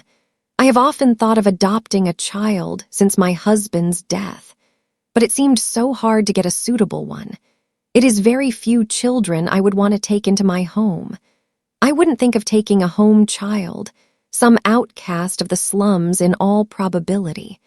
And there is hardly ever any other child to be got. One of the fishermen down at the harbor died last fall and left 6 youngsters. They tried to get me to take one, but I soon gave them to understand that I had no idea of adopting trash like that. Their grandfather stole a horse. Besides, they were all boys and I wanted a girl. A quiet, obedient girl that I could train up to be a lady. Una will suit me exactly. She would be a nice little thing if she were properly looked after, so different from Faith. I would never dream of adopting Faith. But I'll take Una and I'll give her a good home and upbringing, Mr. Meredith, and if she behaves herself, I'll leave her all my money when I die. Not one of my own relatives shall have a cent of it in any case. I'm determined on that. It was the idea of aggravating them that set me to thinking of adopting a child as much as anything in the first place. Una shall be well-dressed and educated and trained, Mr. Meredith, and I shall give her music and painting lessons and treat her as if she were my own. Mr. Meredith was wide enough awake by this time. There was a faint flush in his pale cheek and a dangerous light in his fine dark eyes. Was this woman, whose vulgarity and consciousness of money oozed out of her at every pore, actually asking him to give her Una, his dear little wistful Una with Cecilia's own dark blue eyes, the child whom the dying mother had clasped to her heart after the other children had been led weeping from the room? Cecilia had clung to her baby until the gates of death had shut between them. She had looked over the little dark head to her husband. "Take good care of her, John," she had entreated. "She is so small and sensitive. The others can fight their way, but the world will hurt her. Oh, John, I don't know what you and she are going to do. You both need me so much. But keep her close to you, keep her close to you." These had been almost her last words, except a few unforgettable ones for him alone. And it was this child whom Mrs. Davis had coolly announced her intention of taking from him. He sat up straight and looked at Mrs. Davis. In spite of the worn dressing gown and the frayed slippers, there was something about him that made Mrs. Davis feel a little of the old reverence for the cloth in which she had been brought up. After all, there was a certain divinity hedging a minister, even a poor, unworldly, abstracted one. "I thank you for your kind intentions, Mrs. Davis," said Mr. Meredith with a gentle, final, quite awful courtesy, "but I cannot give you my child." Mrs. Davis looked blank. She had never dreamed of his refusing. "Why, Mr. Meredith," she said in astonishment. "You must be crazy. You can't mean it. You must overthink of all the advantages I can give her." "There is no need to think it over, Mrs. Davis. It is entirely out of the question. All the worldly advantages it is in your power to bestow on her could not compensate for the loss of a father's love and care. I thank you again, but it is not to be thought of."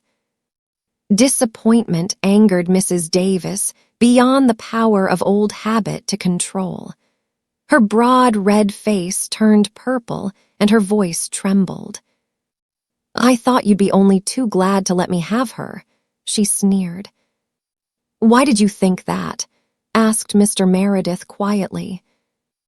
"Because nobody ever supposed you cared anything about any of your children," retorted Mrs. Davis contemptuously. "You neglect them scandalously. It is the talk of the place. They aren't fed and dressed properly, and they're not trained at all. They have no more manners than a pack of wild Indians. You never think of doing your duty as a father. You let a stray child come here among them for a fortnight and never took any notice of her. A child that swore like a trooper, I'm told. You wouldn't have cared if they'd caught smallpox from her.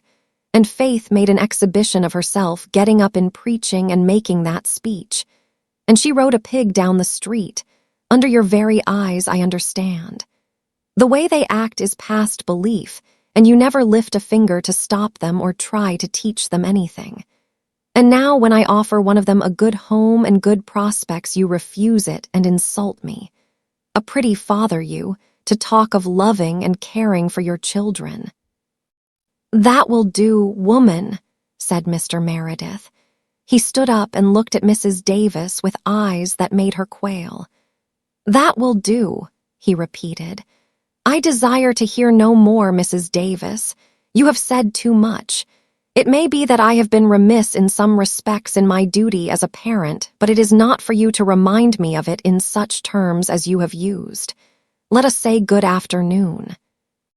Mrs. Davis did not say anything half so amiable as good afternoon, but she took her departure. As she swept past the minister, a large, plump toad, which Carl had secreted under the lounge, hopped out almost under her feet. Mrs. Davis gave a shriek, and in trying to avoid treading on the awful thing, lost her balance and her parasol. She did not exactly fall, but she staggered and reeled across the room in a very undignified fashion and brought up against the door with a thud that jarred her from head to foot. Mr. Meredith, who had not seen the toad, wondered if she had been attacked with some kind of apoplectic or paralytic seizure, and ran in alarm to her assistance. But Mrs. Davis, recovering her feet, waved him back furiously. "Don't you dare to touch me," she almost shouted. This is some more of your children's doings, I suppose. This is no fit place for a decent woman. Give me my umbrella and let me go. I'll never darken the doors of your manse or your church again." Mr. Meredith picked up the gorgeous parasol meekly enough and gave it to her. Mrs. Davis seized it and marched out. Jerry and Carl had given up banister sliding and were sitting on the edge of the veranda with Faith. Unfortunately, all three were singing at the tops of their healthy young voices. "There will be a hot time in the old town tonight." Mrs. Davis believed the song was meant for her and her only. She stopped and shook her parasol at them. "Your father is a fool," she said, "and you are three young varmints that ought to be whipped within an inch of your lives." "He isn't," cried Faith. "We're not," cried the boys, but Mrs. Davis was gone. "Goodness, isn't she mad?" said Jerry. "And what is a varmint anyhow?" John Meredith paced up and down the parlor for a few minutes. Then he went back to his study and sat down. But he did not return to his German theology. He was too grievously disturbed for that. Mrs. Davis had wakened him up with a vengeance. Was he such a remiss, careless father as she had accused him of being? Had he so scandalously neglected the bodily and spiritual welfare of the four little motherless creatures dependent on him? Were his people talking of it as harshly as Mrs. Davis had declared? It must be so, since Mrs. Davis had come to ask for Una in the full and confident belief that he would hand the child over to her as unconcernedly and gladly as one might hand over a strayed, unwelcome kitten. And, if so, what then? John Meredith groaned and resumed his pacing up and down the dusty, disordered room. What could he do? He loved his children as deeply as any father could, and he knew, past the power of Mrs. Davis or any of her ilk, to disturb his conviction that they loved him devotedly.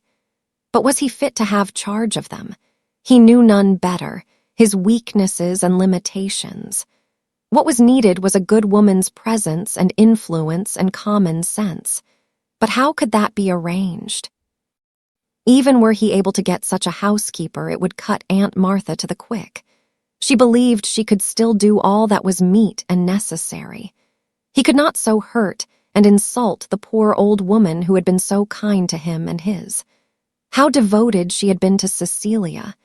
And Cecilia had asked him to be very considerate of Aunt Martha. To be sure, he suddenly remembered that Aunt Martha had once hinted that he ought to marry again. He felt she would not resent a wife as she would a housekeeper. But that was out of the question. He did not wish to marry. He did not and could not care for anyone. Then what could he do? It suddenly occurred to him that he would go over to Ingleside and talk over his difficulties with Mrs. Blythe. Mrs. Blythe was one of the few women he never felt shy or tongue-tied with. She was always so sympathetic and refreshing. It might be that she could suggest some solution of his problems. And even if she could not, Mr. Meredith felt that he needed a little decent human companionship after his dose of Mrs. Davis something to take the taste of her out of his soul. He dressed hurriedly and ate his supper less abstractedly than usual. It occurred to him that it was a poor meal. He looked at his children. They were rosy and healthy-looking enough except Una, and she had never been very strong even when her mother was alive. They were all laughing and talking. Certainly they seemed happy. Carl was especially happy because he had two most beautiful spiders crawling around his supper plate. Their voices were pleasant. Their manners did not seem bad. They were considerate of and gentle to one another. Yet Mrs. Davis had said their behavior was the talk of the congregation. As Mr. Meredith went through his gate, Dr. Blythe and Mrs. Blythe drove past on the road that led to Lowbridge. The minister's face fell. Mrs. Blythe was going away. There was no use in going to Ingleside. and he craved a little companionship more than ever. As he gazed rather hopelessly over the landscape, the sunset light struck on a window of the old West homestead on the hill. It flared out rosily like a beacon of good hope. He suddenly remembered Rosemary and Ellen West. He thought that he would relish some of Ellen's pungent conversation. He thought it would be pleasant to see Rosemary's slow, sweet smile and calm, heavenly blue eyes again. What did that old poem of Sir Philip Sidney's say? Continual comfort in a face. That just suited her. And he needed comfort. Why not go and call? He remembered that Ellen had asked him to drop in sometimes, and there was Rosemary's book to take back. He ought to take it back before he forgot.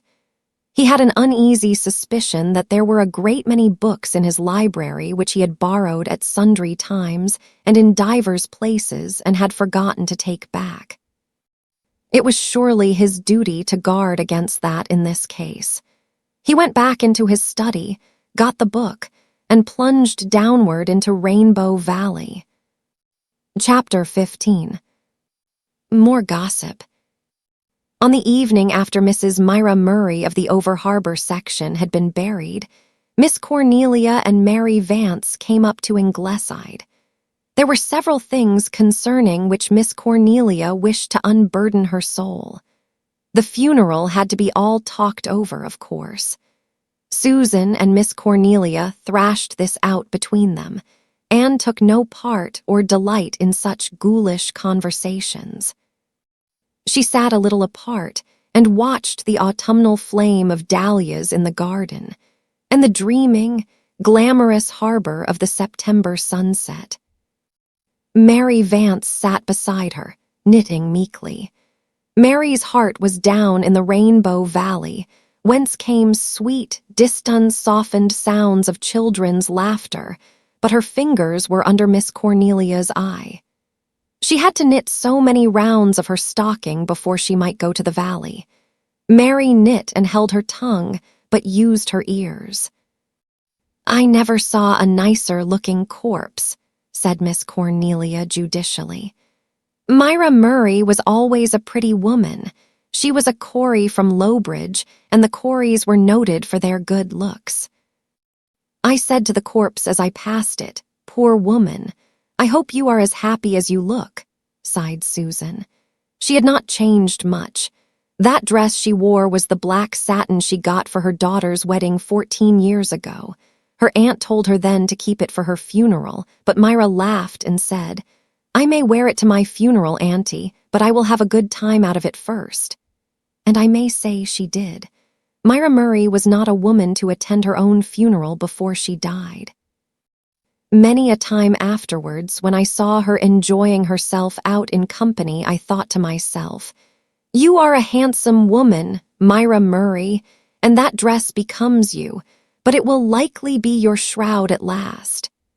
And you see my words have come true, Mrs. Marshall Elliott. Susan sighed again heavily.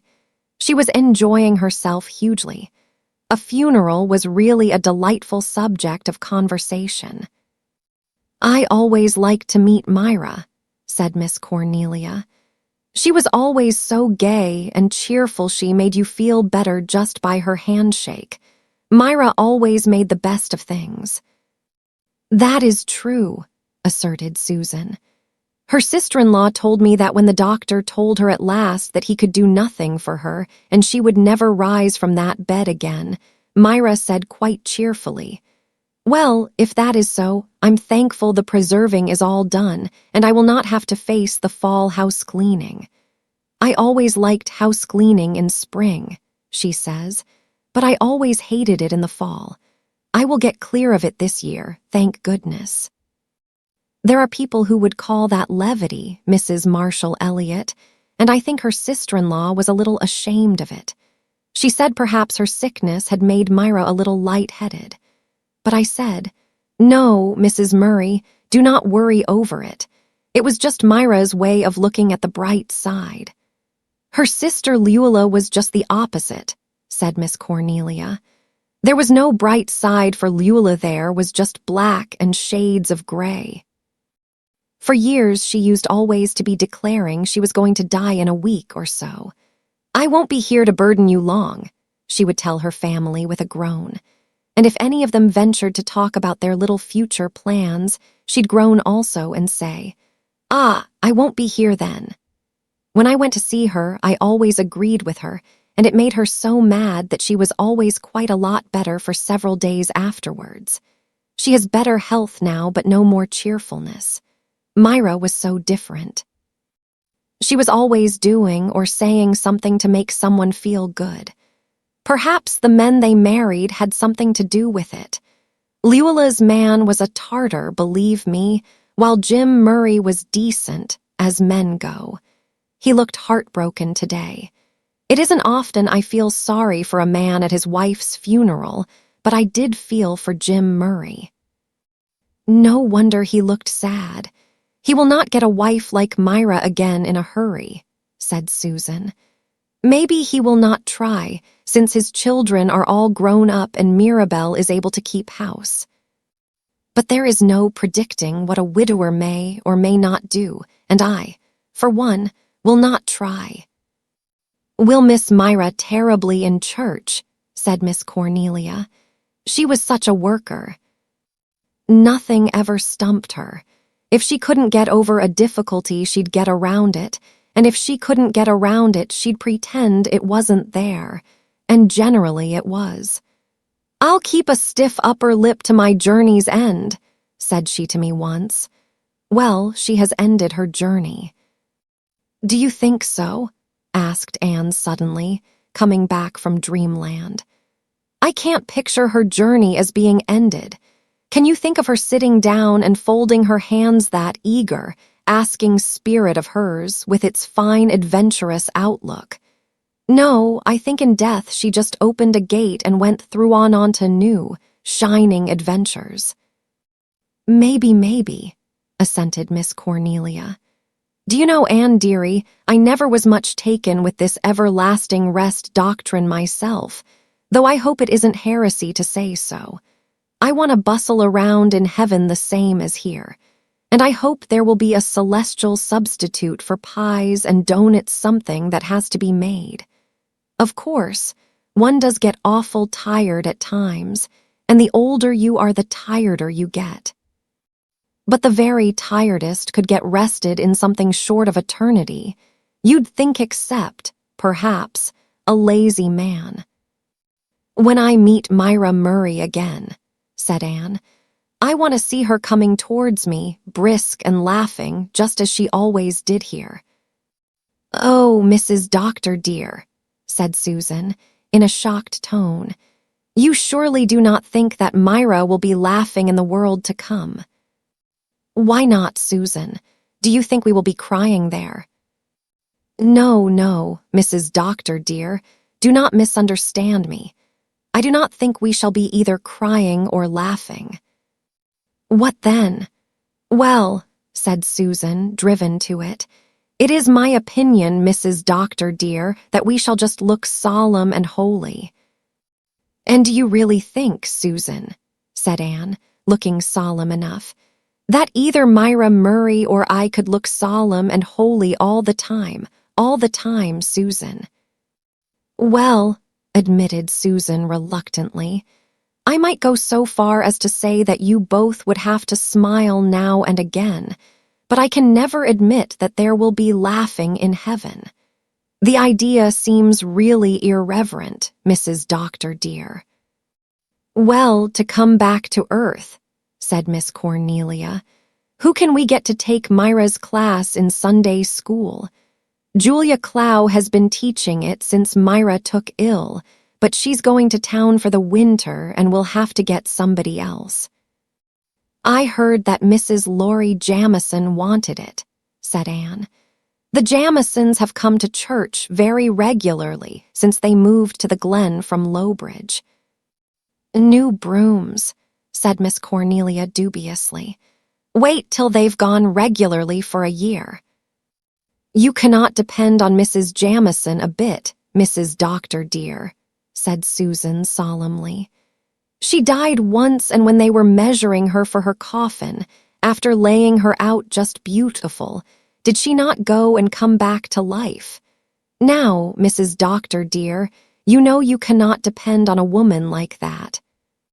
She might turn Methodist at any moment, said Miss Cornelia. They tell me they went to the Methodist church at Lowbridge quite as often as to the Presbyterian. I haven't caught them at it here yet, but I would not approve of taking Mrs. Jamison into the Sunday school. Yet we must not offend them. We are losing too many people by death or bad temper. Mrs. Alec Davis has left the church. No one knows why. She told the managers that she would never pay another cent to Mr. Meredith's salary. Of course, most people say that the children offended her, but somehow I don't think so. I tried to pump Faith, but all I could get out of her was that Mrs. Davis had come, seemingly in high good humor, to see her father, and had left in an awful rage, calling them all varmints. Varmints, indeed, said Susan furiously. Does Mrs. Alec Davis forget that her uncle on her mother's side was suspected of poisoning his wife? Not that it was ever proved, Mrs. Doctor dear, and it does not do to believe all you hear.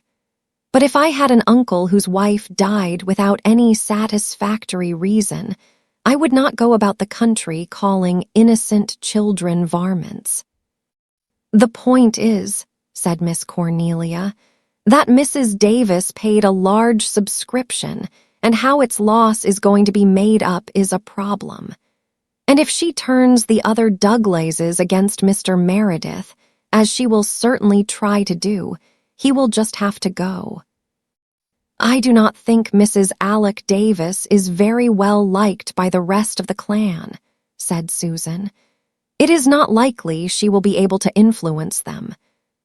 But those Douglaises all hang together so. If you touch one, you touch all.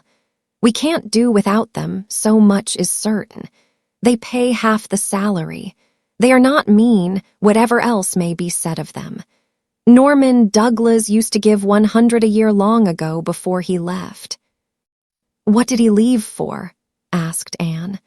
He declared a member of the session cheated him in a cow deal. He hasn't come to church for 20 years.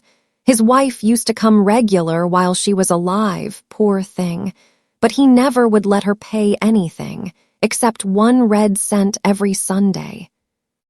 She felt dreadfully humiliated. I don't know that he was any too good a husband to her, though she was never heard to complain. But she always had a cowed look. Norman Douglas didn't get the woman he wanted 30 years ago, and the Douglaises never liked to put up with second best. Who was the woman he did want? Ellen West. They weren't engaged exactly, I believe, but they went about together for 2 years. And then they just broke off. Nobody ever knew why. Just some silly quarrel, I suppose. And Norman went and married Hester Reese before his temper had time to cool. Married her just to spite Ellen, I haven't a doubt. So like a man. Hester was a nice little thing, but she never had much spirit, and he broke what little she had. She was too meek for Norman. He needed a woman who could stand up to him. Ellen would have kept him in fine order, and he would have liked her all the better for it. He despised Hester, that is the truth, just because she always gave in to him. I used to hear him say many a time, long ago when he was a young fellow, "Give me a spunky woman spunk for me every time." And then he went and married a girl who couldn't say boo to a goose man like. That family of Riesses were just vegetables. They went through the motions of living, but they didn't live. Russell Reese used his first wife's wedding ring to marry his second, said Susan reminiscently. That was too economical in my opinion, Mrs. Doctor dear. And his brother John has his own tombstone put up in the Over-Harbor graveyard with everything on it but the date of death, and he goes and looks at it every Sunday. Most folks would not consider that much fun, but it is plain he does. People do have such different ideas of enjoyment. As for Norman Douglas, he is a perfect heathen. When the last minister asked him why he never went to church, he said, "Too many ugly women there, parson, too many ugly women." I should like to go to such a man, Mrs. Doctor dear, and say to him solemnly, "There is a hell." "Oh, Norman doesn't believe there is such a place," said Miss Cornelia. "I hope he'll find out his mistake when he comes to die. There, Mary, you've knit your 3 inches, and you can go and play with the children for half an hour." Mary needed no second bidding. She flew to Rainbow Valley with a heart as light as her heels, and in the course of conversation told Faith Meredith all about Mrs. Alec Davis. "And Mrs. Elliot says that she'll turn all the Douglases against your father, and then he'll have to leave the Glen because his salary won't be paid," concluded Mary. "I don't know what is to be done, honest to goodness. If only old Norman Douglas would come back to church and pay, it wouldn't be so bad. But he won't, and the Douglases will leave, and you all will have to go." Faith carried a heavy heart to bed with her that night. The thought of leaving the Glen was unbearable. Nowhere else in the world were there such chums as the Blythes. Her little heart had been wrung when they had left Maywater. She had shed many bitter tears when she parted with Maywater chums and the old manse there where her mother had lived and died. She could not contemplate calmly the thought of such another and harder wrench. She couldn't leave Glen St. Mary and dear Rainbow Valley and that delicious graveyard. "It's awful to be a minister's family," groaned Faith into her pillow. "Just as soon as you get fond of a place you are torn up by the roots. I'll never, never, never marry a minister, no matter how nice he is." Faith sat up in bed and looked out of the little vine-hung window. The night was very still, the silence broken only by Una's soft breathing. Faith felt terribly alone in the world. She could see Glen St. Mary lying under the starry blue meadows of the autumn night. Over the valley, a light shone from the girls' room at Ingleside and another from Walter's room. Faith wondered if poor Walter had a toothache again. Then she sighed, with a little passing sigh of envy of Nan and Di. They had a mother and a settled home. They were not at the mercy of people who got angry without any reason and called you a varmint. Away beyond the Glen, amid fields that were very quiet with sleep, another light was burning. Faith knew it shone in the house where Norman Douglas lived. He was reputed to sit up all hours of the night reading. Mary had said if he could only be induced to return to the church, all would be well. And why not?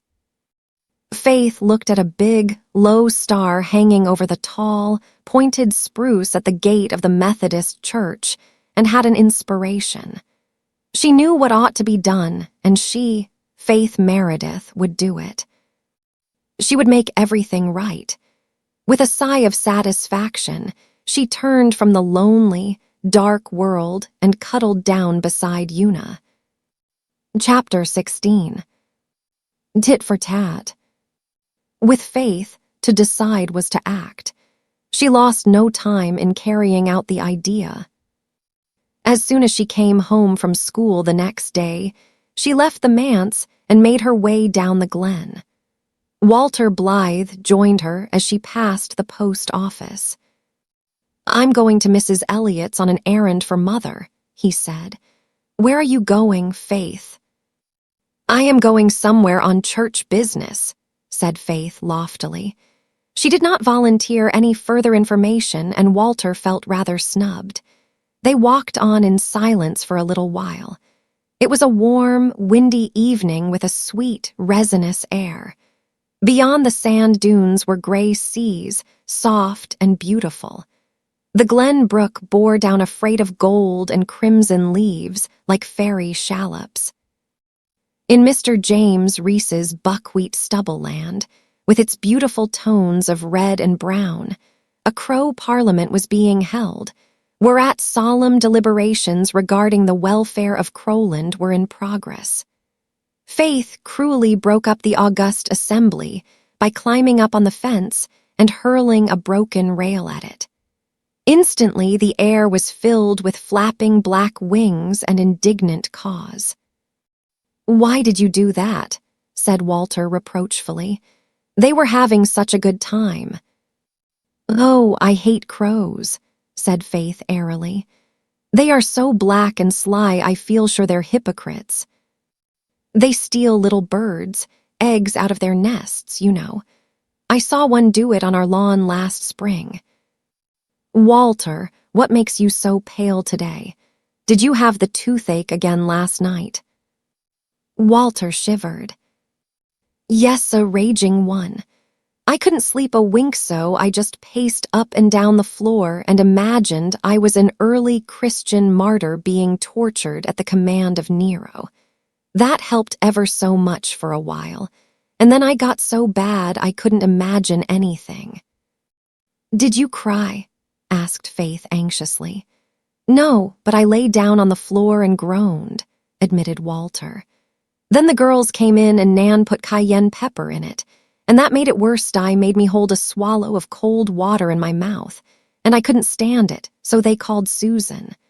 Susan said it served me right for sitting up in the cold garret yesterday writing poetry trash. But she started up the kitchen fire and got me a hot water bottle, and it stopped the toothache. As soon as I felt better, I told Susan my poetry wasn't trash and she wasn't any judge. And she said no. Thank goodness she was not, and she did not know anything about poetry except that it was mostly a lot of lies. Now you know, Faith, that isn't so. That is one reason why I like writing poetry. You can say so many things in it that are true in poetry but wouldn't be true in prose. I told Susan so, but she said to stop my jawing and go to sleep before the water got cold, or she'd leave me to see if rhyming would cure toothache, and she hoped it would be a lesson to me. Why don't you go to the dentist at Lowbridge and get the tooth out?" Walter shivered again.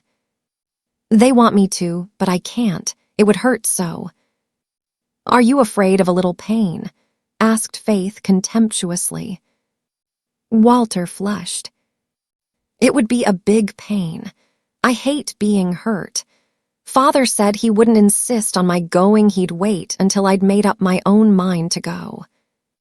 "It wouldn't hurt as long as the toothache," argued Faith. "You've had 5 spells of toothache. If you just go and have it out, there'd be no more bad nights. I had a tooth out once. I yelled for a moment, but it was all over then, only the bleeding." "The bleeding is worst of all, it's so ugly," cried Walter. "It just made me sick when Jem cut his foot last summer. Susan said I looked more like fainting than Jem did, but I couldn't bear to see Jem hurt, either. Somebody is always getting hurt, Faith, and it's awful. I just can't bear to see things hurt. It makes me just want to run and run and run till I can't hear or see them." "There's no use making a fuss over anyone getting hurt," said Faith, tossing her curls. "Of course, if you've hurt yourself very badly, you have to yell, and blood is messy, and I don't like seeing other people hurt either. But I don't want to run. I want to go to work and help them. Your father has to hurt people lots of times to cure them. What would they do if he ran away?" "I didn't say I would run. I said I wanted to run. That's a different thing. I want to help people, too. But oh, I wish there weren't any ugly, dreadful things in the world. I wish everything was glad and beautiful." "Well, don't let's think of what isn't," said Faith. "After all, there's lots of fun in being alive. You wouldn't have toothache if you were dead, but still, wouldn't you lots rather be alive than dead? I would 100 times. Oh, here's Dan Reese. He's been down to the harbor for fish." "I hate Dan Reese," said Walter. "So do I, all us girls do. I'm just going to walk past and never take the least notice of him. You watch me." Faith accordingly stalked past Dan with her chin out and an expression of scorn that bit into his soul. He turned and shouted after her, "Pig girl, pig girl, pig girl," in a crescendo of insult. Faith walked on, seemingly oblivious, but her lip trembled slightly with a sense of outrage. She knew she was no match for Dan Reese when it came to an exchange of epithets. She wished Jem Blythe had been with her instead of Walter. If Dan Reese had dared to call her a pig girl in Jem's hearing, Jem would have wiped up the dust with him. But it never occurred to Faith to expect Walter to do it or blame him for not doing it. Walter, she knew, never fought other boys. Neither did Charlie Clow of the North Road. The strange part was that, while she despised Charlie for a coward, it never occurred to her to disdain Walter. It was simply that he seemed to her an inhabitant of a world of his own, where different traditions prevailed. Faith would as soon have expected a starry-eyed young angel to pummel dirty, freckled Dan Reese for her as Walter Blythe. She would not have blamed the angel, and she did not blame Walter Blythe.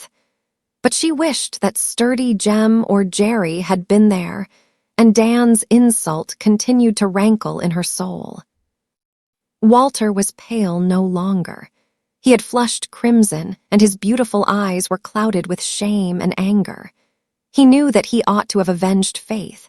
Jem would have sailed right in and made Dan eat his words with bitter sauce. Richie Warren would have overwhelmed Dan with worse names than Dan had called Faith, but Walter could not call names. He knew he would get the worst of it. He could never conceive or utter the vulgar, ribald insults of which Dan Reese had unlimited command. And as for the trial by fist, Walter couldn't fight. He hated the idea. It was rough and painful and, worst of all, it was ugly. He never could understand Jem's exultation in an occasional conflict, but he wished he could fight Dan Reese. He was horribly ashamed because Faith Meredith had been insulted in his presence, and he had not tried to punish her insulter. He felt sure she must despise him. She had not even spoken to him since Dan had called her pig girl. He was glad when they came to the parting of the ways. Faith, too, was relieved, though for a different reason. She wanted to be alone because she suddenly felt rather nervous about her errand. Impulse had cooled, especially since Dan had bruised her self-respect. She must go through with it, but she no longer had enthusiasm to sustain her. She was going to see Norman Douglas and ask him to come back to church, and she began to be afraid of him. What had seemed so easy and simple up at the Glen seemed very different down here. She had heard a good deal about Norman Douglas, and she knew that even the biggest boys in school were afraid of him. Suppose he called her something nasty. She had heard he was given to that. Faith could not endure being called names. They subdued her far more quickly than a physical blow. But she would go on. Faith Meredith always went on. If she did not, her father might have to leave the Glen. At the end of the long lane, Faith came to the house, a big, old-fashioned one with a row of soldierly Lombardies marching past it. On the back veranda, Norman Douglas himself was sitting, reading a newspaper. His big dog was beside him. Behind, in the kitchen, where his housekeeper, Mrs. Wilson, was getting supper, there was a clatter of dishes, an angry clatter, for Norman Douglas had just had a quarrel with Mrs. Wilson, and both were in a very bad temper over it.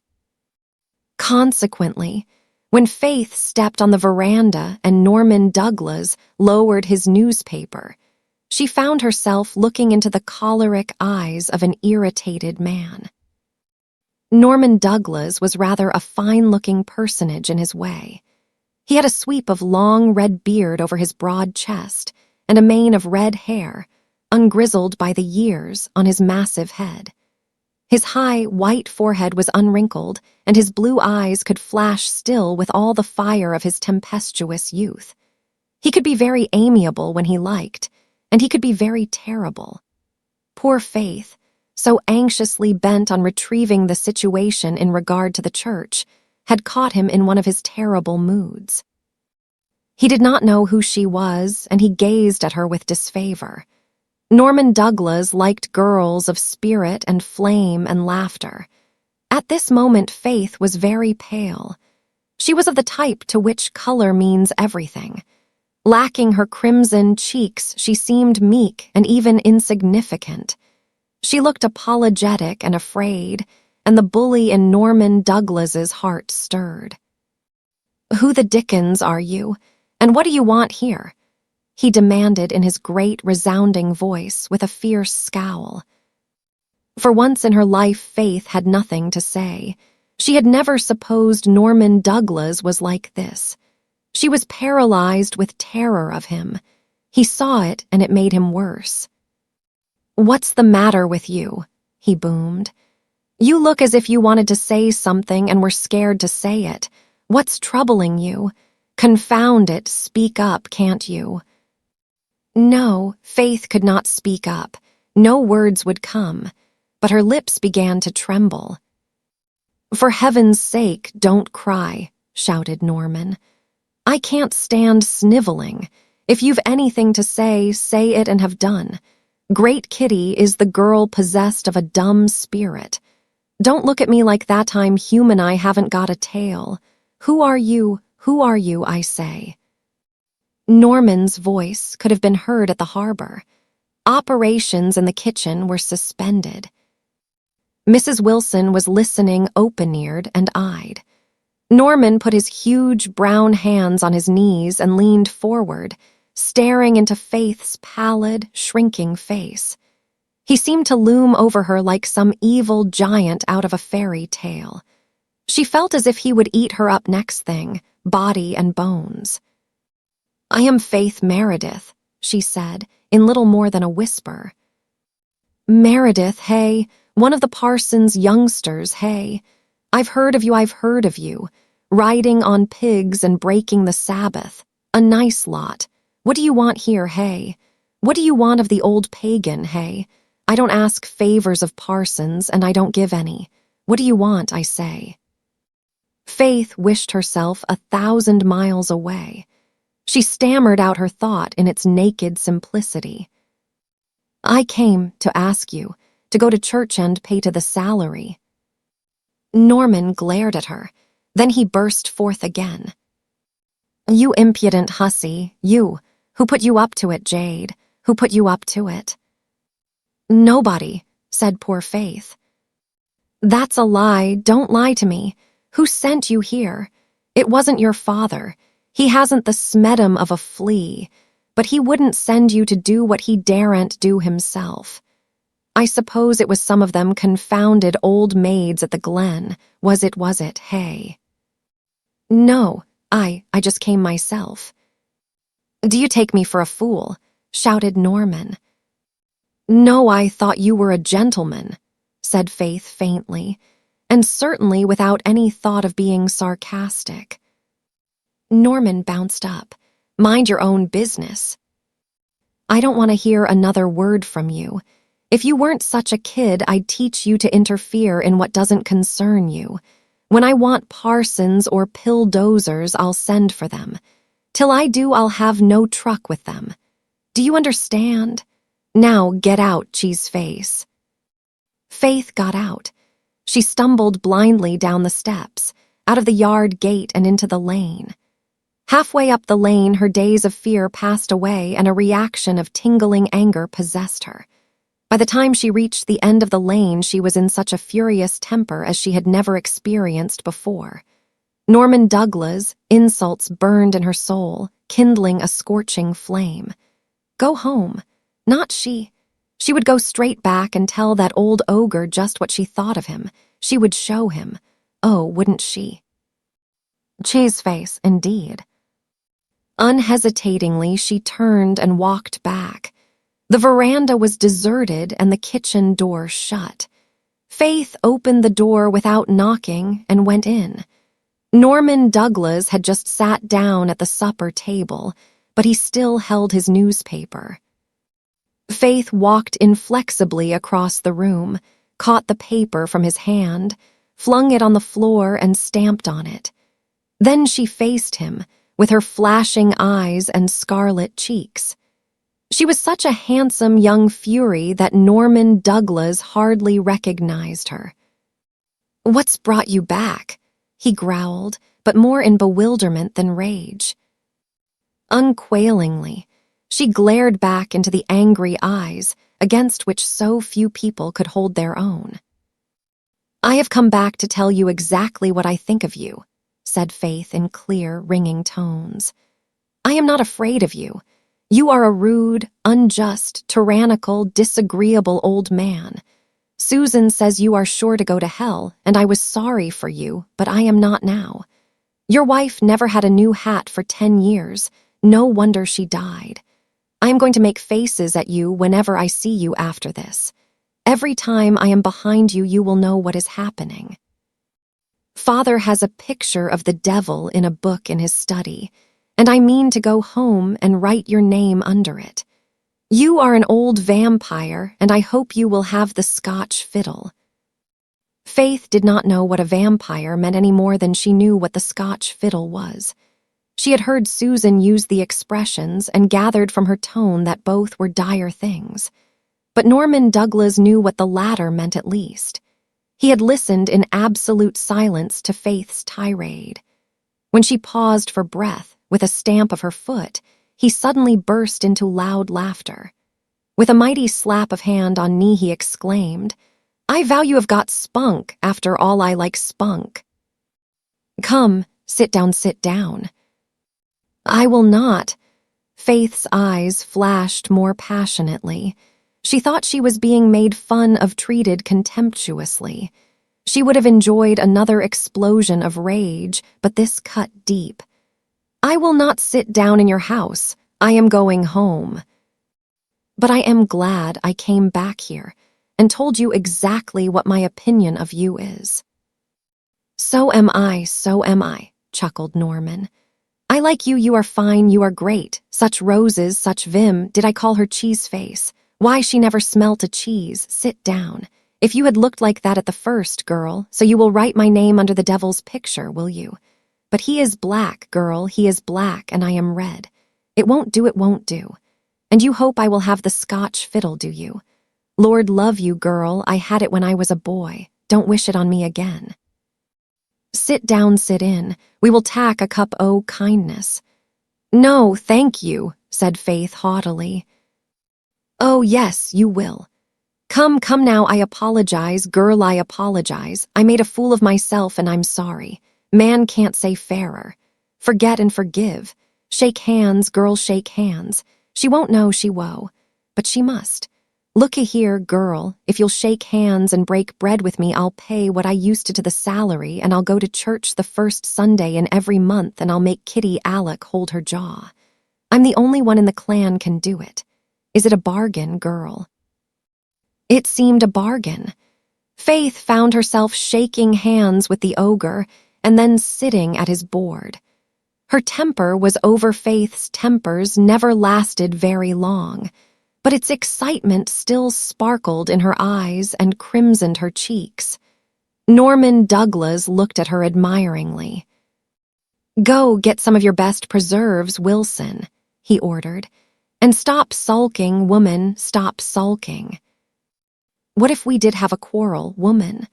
A good squall clears the air and briskens things up. But no drizzling and fogging afterwards, no drizzling and fogging, woman. I can't stand that. Temper in a woman, but no tears for me. Here, girl, is some messed up meat and potatoes for you. Begin on that. Wilson has some fancy name for it, but I call it Mackinackety. Anything I can't analyze in the eating line I call Mackinackety, and anything wet that puzzles me I call Shalamagauslam. Wilson's tea is Shalamagauslam. I swear she makes it out of burdocks. Don't take any of the ungodly black liquid. Here's some milk for you. What did you say your name was?" "Faith." No name that. I can't stomach such a name. Got any other?" "No, sir." "Don't like the name, don't like it. There's no smedum to it. Besides, it makes me think of my Aunt Ginny. She called her 3 girls Faith, Hope, and Charity. Faith didn't believe in anything. Hope was a born pessimist and Charity was a miser. You ought to be called Red Rose. You look like one when you're mad." "I'll call you Red Rose. And you've roped me into promising to go to church. But only once a month, remember, only once a month. Come now, girl, will you let me off? I used to pay $100 to the salary every year and go to church. If I promise to pay $200 a year, will you let me off going to church? Come now." "No, no, sir," said Faith, dimpling roguishly. "I want you to go to church, too." "Well, a bargain is a bargain. I reckon I can stand it 12 times a year. What a sensation it'll make the first Sunday I go. And old Susan Baker says I'm going to hell, hey? Do you believe I'll go there? Come now, do you?"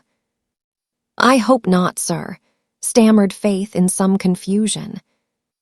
"Why do you hope not? Come now, why do you hope not? Give us a reason, girl, give us a reason." It must be a very uncomfortable place, sir." "Uncomfortable? All depends on your taste in comfortable, girl. I'd soon get tired of angels. Fancy old Susan in a halo now." Faith did fancy it, and it tickled her so much that she had to laugh. Norman eyed her approvingly. "See the fun of it, hey? Oh, I like you're great. About this church business, now can your father preach?" "He is a splendid preacher," said loyal Faith. "He is, hey? I'll watch out for flaws. He'd better be careful what he says before me. I'll catch him, I'll trip him up, I'll keep tabs on his arguments. I'm bound to have some fun out of this church-going business. Does he ever preach hell?" "No, I don't think so. Too bad, I like sermons on that subject." "You tell him that if he wants to keep me in good humor to preach a good rip-roaring sermon on hell once every 6 months, and the more brimstone the better. I like them smoking. And think of all the pleasure he'd give the old maids, too. They'd all keep looking at old Norman Douglas and thinking, 'That's for you, you old reprobate. That's what's in store for you.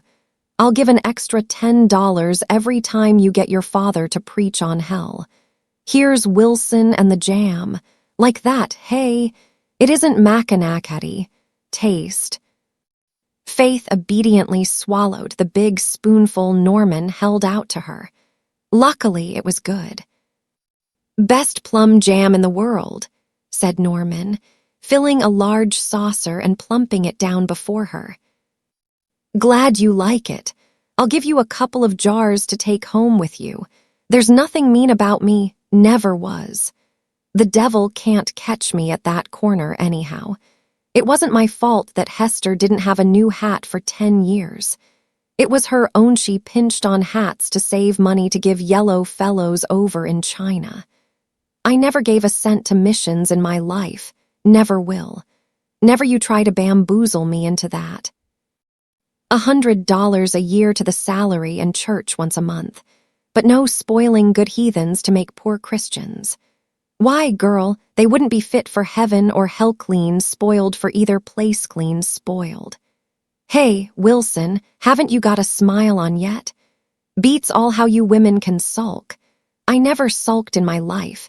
It's just one big flash and crash with me, and then poof. The squall's over and the sun is out and you could eat out of my hand." Norman insisted on driving Faith home after supper, and he filled the buggy up with apples, cabbages, potatoes and pumpkins and jars of jam. "There's a nice little tomcat out in the barn. I'll give you that too if you'd like it. Say the word," he said.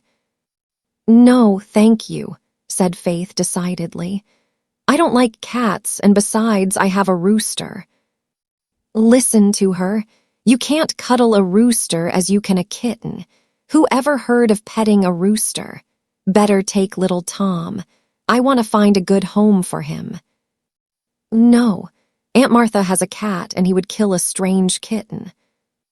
Norman yielded the point, rather reluctantly. He gave Faith an exciting drive home, behind his wild 2-year-old, and when he had let her out at the kitchen door of the manse and dumped his cargo on the back veranda, he drove away shouting, "It's only once a month, mind." Faith went up to bed, feeling a little dizzy and breathless, as if she had just escaped from the grasp of a genial whirlwind. She was happy and thankful. No fear now that they would have to leave the glen and the graveyard and Rainbow Valley. But she fell asleep troubled by a disagreeable subconsciousness that Dan Reese had called her pig girl, and that, having stumbled on such a congenial epithet, he would continue to call her so whenever opportunity offered. Chapter 17. A double victory. Norman Douglas came to church the first Sunday in November and made all the sensation he desired.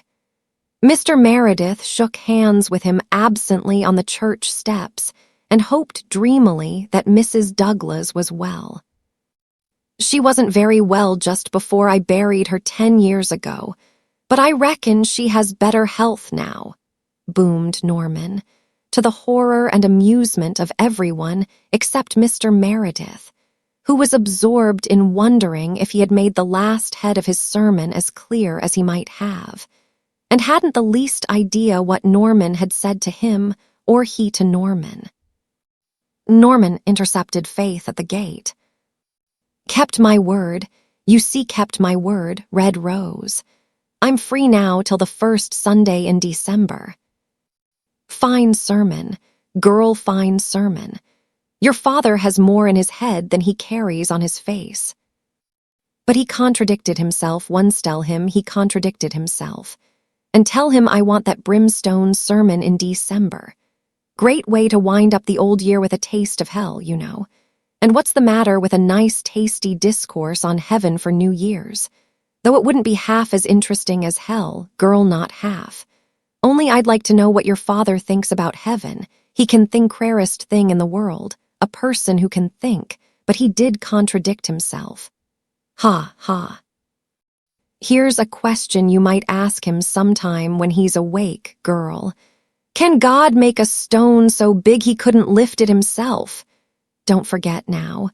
I want to hear his opinion on it. I've stumped many a minister with that, girl. Faith was glad to escape him and run home. Dan Reese, standing among the crowd of boys at the gate, looked at her and shaped his mouth into pig girl, but dared not utter it aloud just there. The next day in school was a different matter. At noon recess, Faith encountered Dan in the little spruce plantation behind the school, and Dan shouted once more, pig girl, rooster girl." Walter Blythe suddenly rose from a mossy cushion behind a little clump of firs where he had been reading. He was very pale, but his eyes blazed. "You hold your tongue, Dan Reese," he said. "Oh, hello, Miss Walter," retorted Dan, not at all abashed. He vaulted airily to the top of the rail fence and chanted insultingly, "Cowardy, cowardy custard stole a pot of mustard, cowardy, cowardy custard." "You are a coincidence," said Walter scornfully, turning still whiter. He had only a very hazy idea what a coincidence was, but Dan had none at all and thought it must be something peculiarly opprobrious. "Yah, cowardy," he yelled again.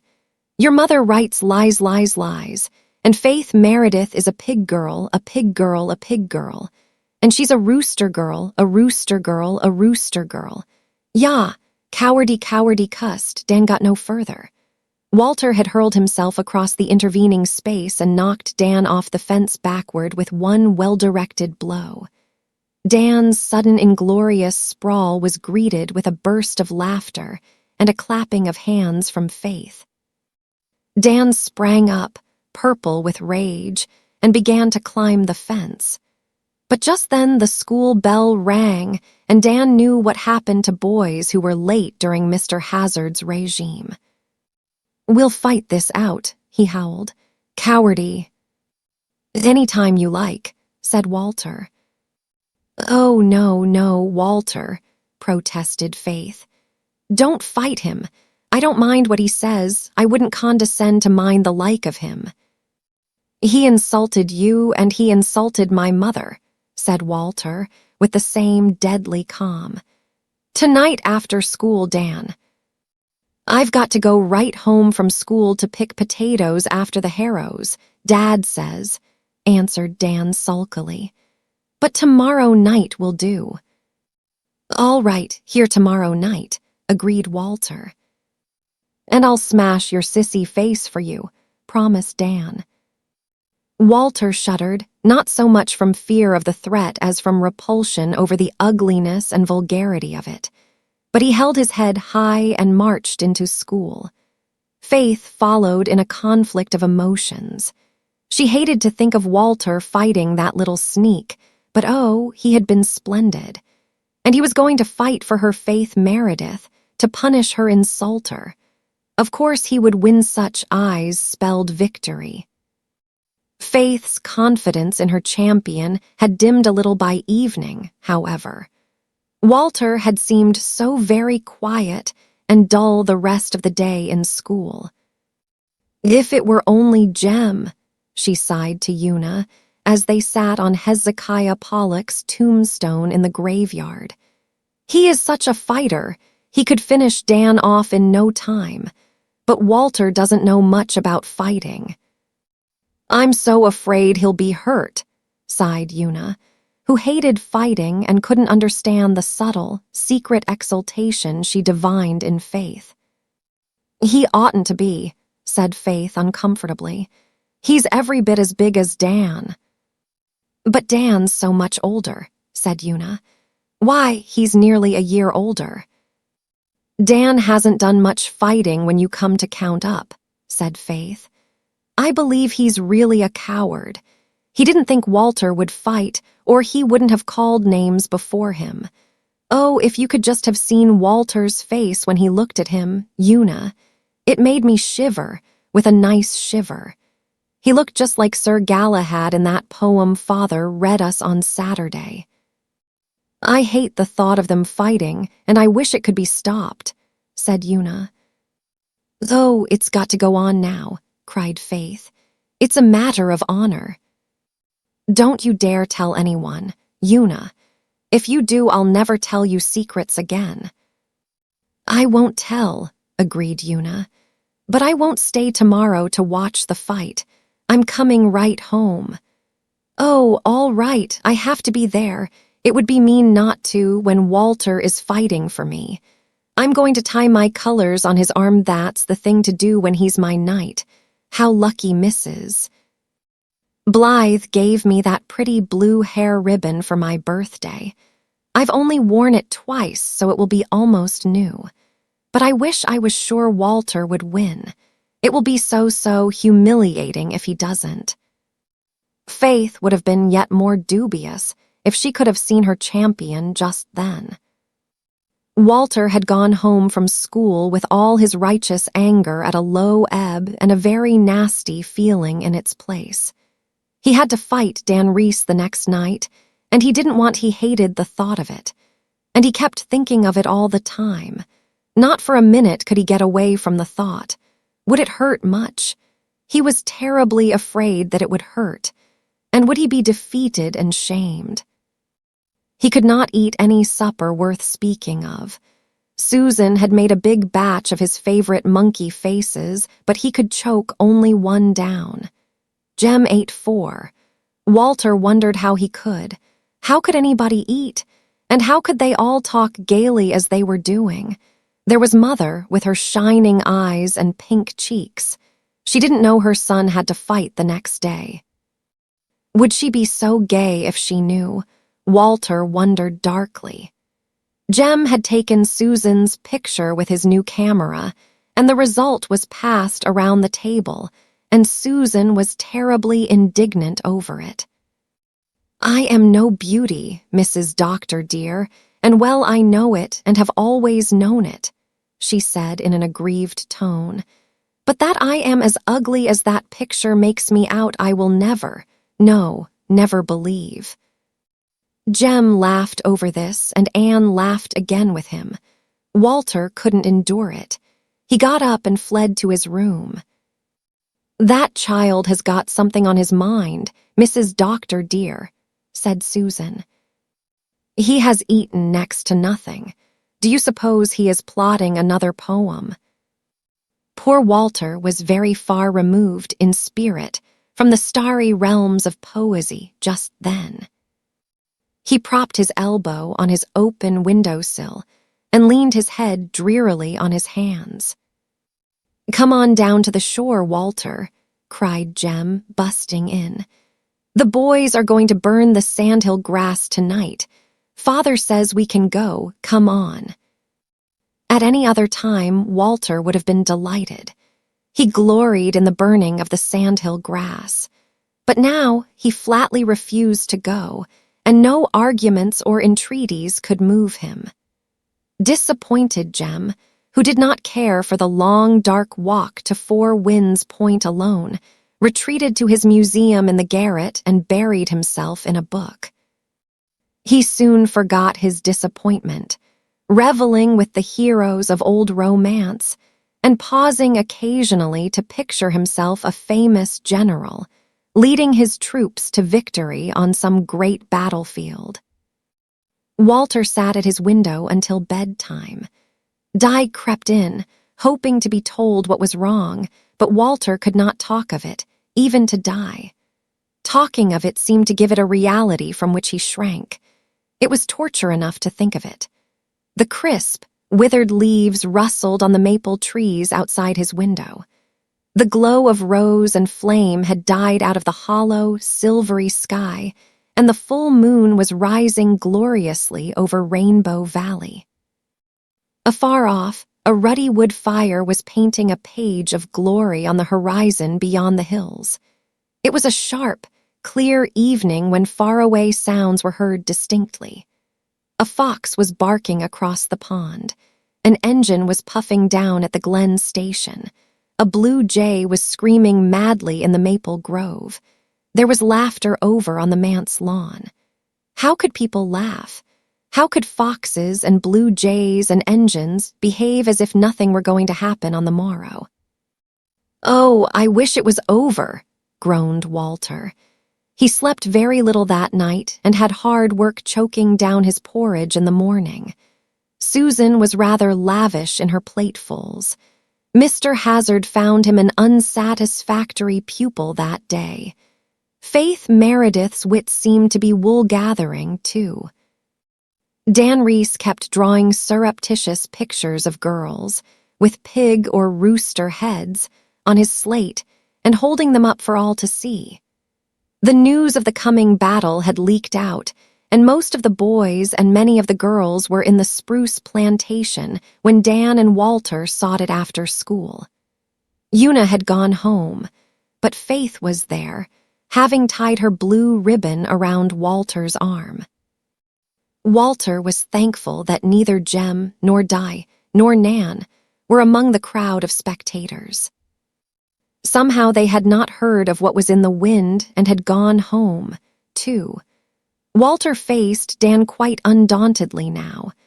At the last moment, all his fear had vanished, but he still felt disgust at the idea of fighting. Dan, it was noted, was really paler under his freckles than Walter was. One of the older boys gave the word, and Dan struck Walter in the face. Walter reeled a little. The pain of the blow tingled through all his sensitive frame for a moment. Then he felt pain no longer. Something, such as he had never experienced before, seemed to roll over him like a flood. His face flushed crimson, his eyes burned like flame. The scholars of Glen St. Mary's School had never dreamed that Miss Walter could look like that.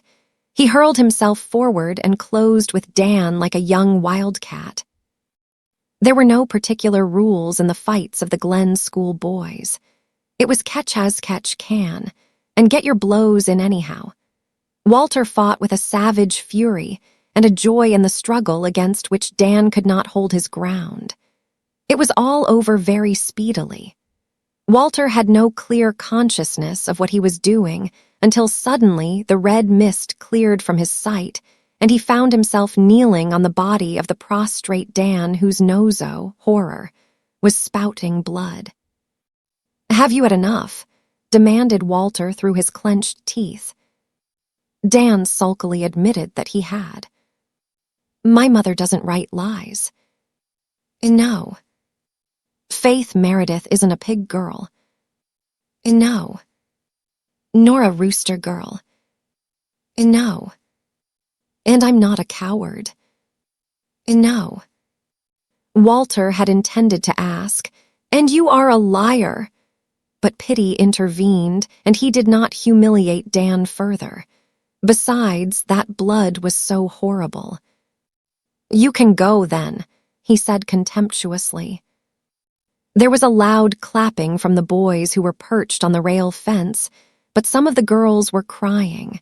They were frightened. They had seen schoolboy fights before, but nothing like Walter as he had grappled with Dan. There had been something terrifying about him. They thought he would kill Dan. Now that all was over, they sobbed hysterically except Faith, who still stood tense and crimson-cheeked. Walter did not stay for any conqueror's meed. He sprang over the fence and rushed down the spruce hill to Rainbow Valley. He felt none of the victor's joy, but he felt a certain calm satisfaction in duty done and honor avenged mingled with a sickish qualm when he thought of Dan's gory nose.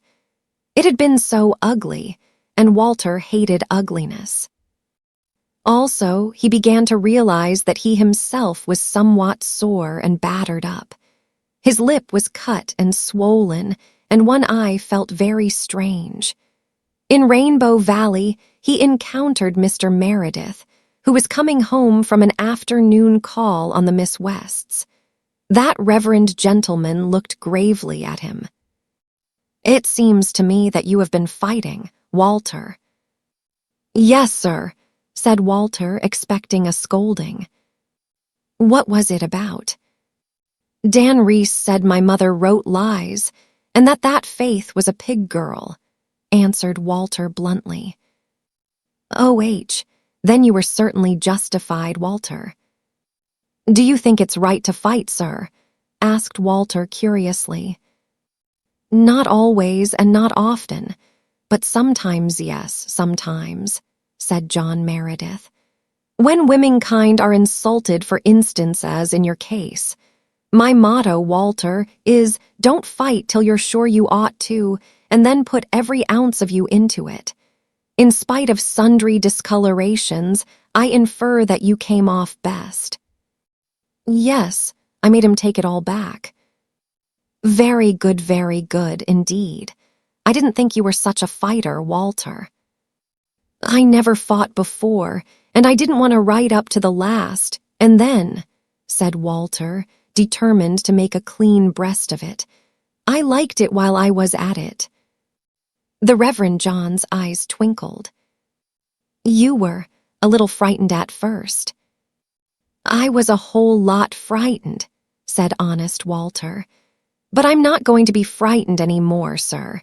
Being frightened of things is worse than the things themselves.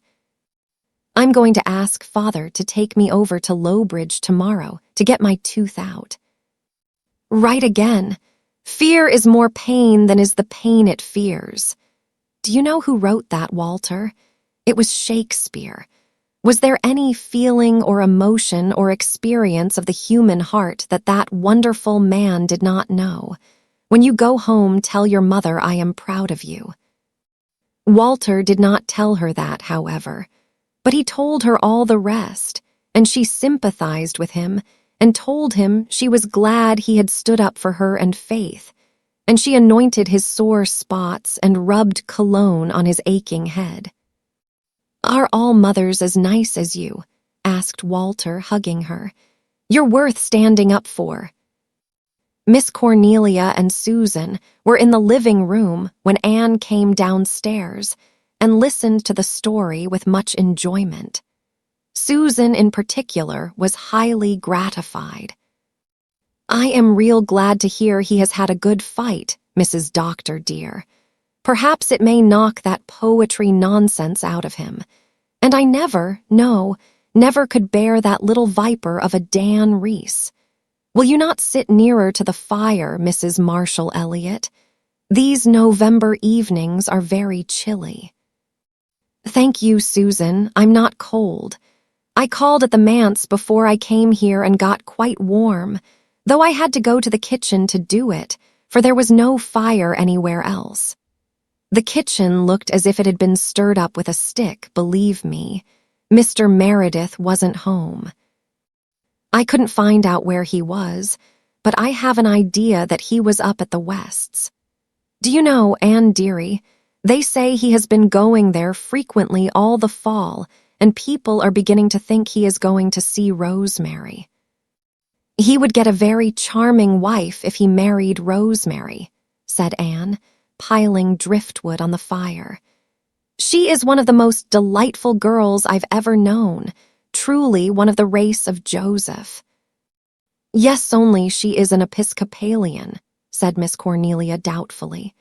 "Of course, that is better than if she was a Methodist, but I do think Mr. Meredith could find a good enough wife in his own denomination. However, very likely there is nothing in it. It's only a month ago that I said to him, 'You ought to marry again, Mr. Meredith.' He looked as shocked as if I had suggested something improper. 'My wife is in her grave, Mrs. Elliott,' he said, in that gentle, saintly way of his. 'I suppose so,' I said, 'or I wouldn't be advising you to marry again.' Then he looked more shocked than ever. So I doubt if there is much in this Rosemary story. If a single minister calls twice at a house where there is a single woman, all the gossips have it he is courting her. It seems to me, if I may presume to say so, that Mr. Meredith is too shy to go courting a second wife," said Susan solemnly. "He isn't shy, believe me," retorted Miss Cornelia. "Absent-minded, yes, but shy, no. And for all he is so abstracted and dreamy, he has a very good opinion of himself, manlike, and when he is really awake, he wouldn't think it much of a chore to ask any woman to have him. No, the trouble is, he's deluding himself into believing that his heart is buried, while all the time it's beating away inside of him just like anybody else. He may have a notion of Rosemary West, and he may not. If he has, we must make the best of it. She is a sweet girl and a fine housekeeper, and would make a good mother for those poor, neglected children.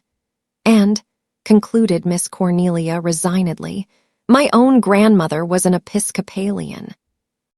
Chapter 18. Mary brings evil tidings. Mary Vance, whom Mrs. Elliott had sent up to the manse on an errand, came tripping down Rainbow Valley on her way to Ingleside, where she was to spend the afternoon with Nan and Di as a Saturday treat.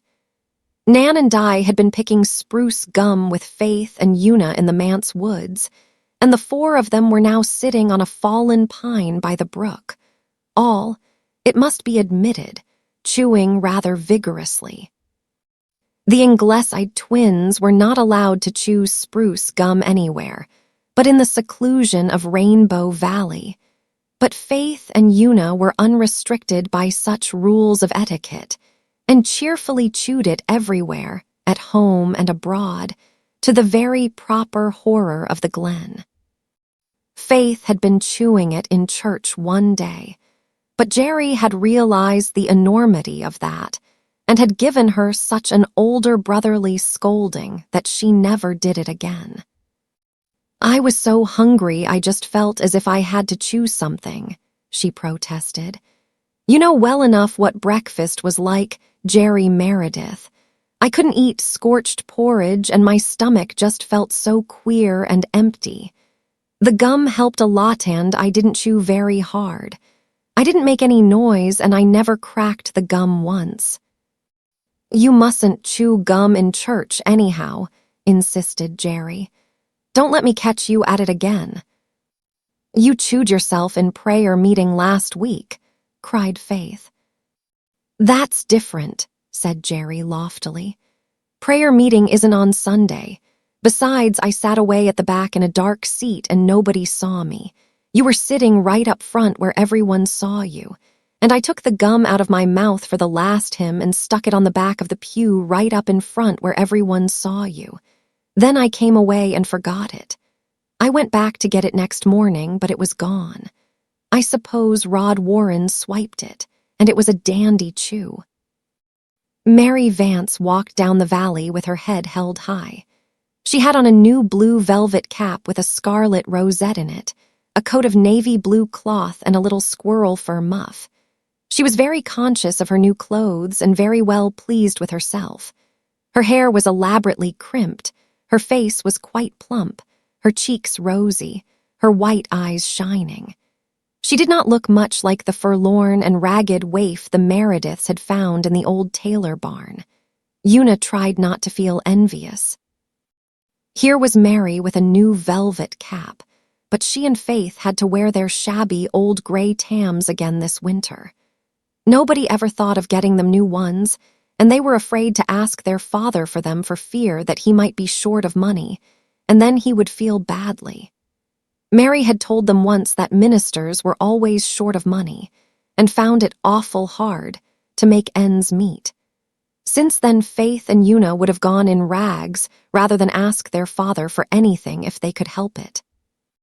They did not worry a great deal over their shabbiness, but it was rather trying to see Mary Vance coming out in such style and putting on such airs about it, too. The new squirrel muff was really the last straw. Neither Faith nor Una had ever had a muff, counting themselves lucky if they could compass mittens without holes in them. Aunt Martha could not see to darn holes, and though Una tried to, she made sad cobbling. Somehow, they could not make their greeting of Mary very cordial, but Mary did not mind or notice that. She was not overly sensitive. She vaulted lightly to a seat on the pine tree and laid the offending muff on a bough. Una saw that it was lined with shirred red satin and had red tassels. She looked down at her own rather purple, chapped little hands and wondered if she would ever be able to put them into a muff like that. "Give us a chew," said Mary companionably. Nan, Di, and Faith all produced an amber-hued knot or two from their pockets and passed them to Mary. Una sat very still. She had 4 lovely big knots in the pocket of her tight, threadbare little jacket, but she wasn't going to give one of them to Mary Vance, not one. Let Mary pick her own gum. People with squirrel muffs needn't expect to get everything in the world. "Great day, isn't it?" said Mary, swinging her legs, the better, perhaps, to display new boots with very smart cloth tops. Una tucked her feet under her. There was a hole in the toe of one of her boots, and both laces were much knotted. But they were the best she had. Oh, this Mary Vance! Why hadn't they left her in the old barn? Una never felt badly, because the Ingleside twins were better dressed than she and Faith were. They wore their pretty clothes with careless grace and never seemed to think about them at all. Somehow, they did not make other people feel shabby. But when Mary Vance was dressed up, she seemed fairly to exude clothes, to walk in an atmosphere of clothes, to make everybody else feel and think clothes. Una, as she sat there in the honey-tinted sunshine of the gracious December afternoon, was acutely and miserably conscious of everything she had on: the faded tam, which was yet her best, the skimpy jacket she had worn for 3 winters, the holes in her skirt and her boots, the shivering insufficiency of her poor little undergarments.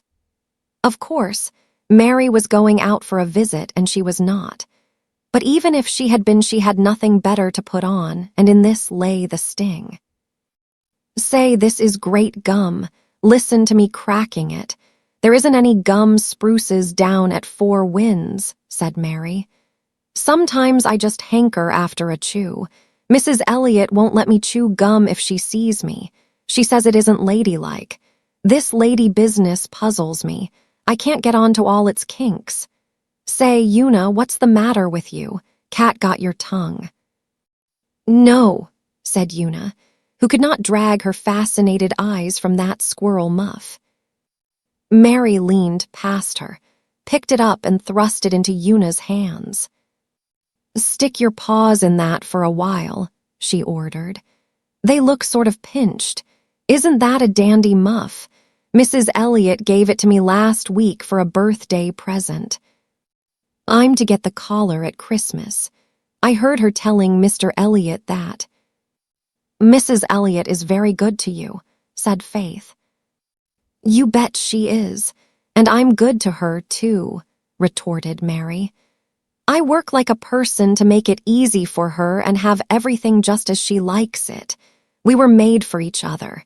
It isn't everyone could get along with her as well as I do. She's poison neat, but so am I, and so we agree fine. I told you she would never whip you. So you did. She's never tried to lay a finger on me, and I haven't ever told a lie to her. Not one, true as you live. She combs me down with her tongue sometimes, though, but that just slips off me like water off a duck's back. Say, Una, why didn't you hang on to the muff? Una had put it back on the bough. My hands aren't cold, thank you, she said stiffly. Well, if you're satisfied, I am.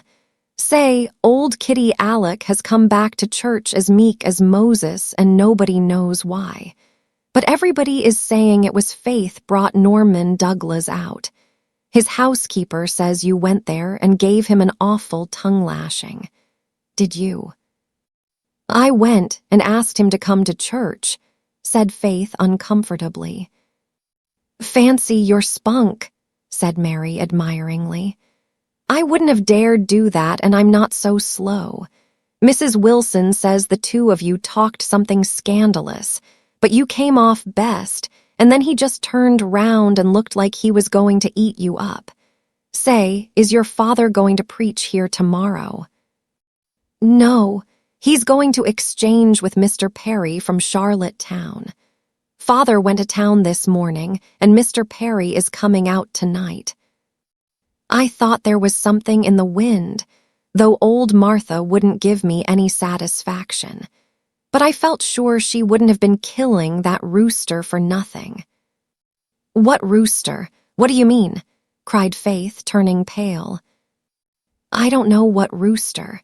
I didn't see it. When she took the butter Mrs. Elliot sent up, she said she'd been out to the barn killing a rooster for dinner tomorrow.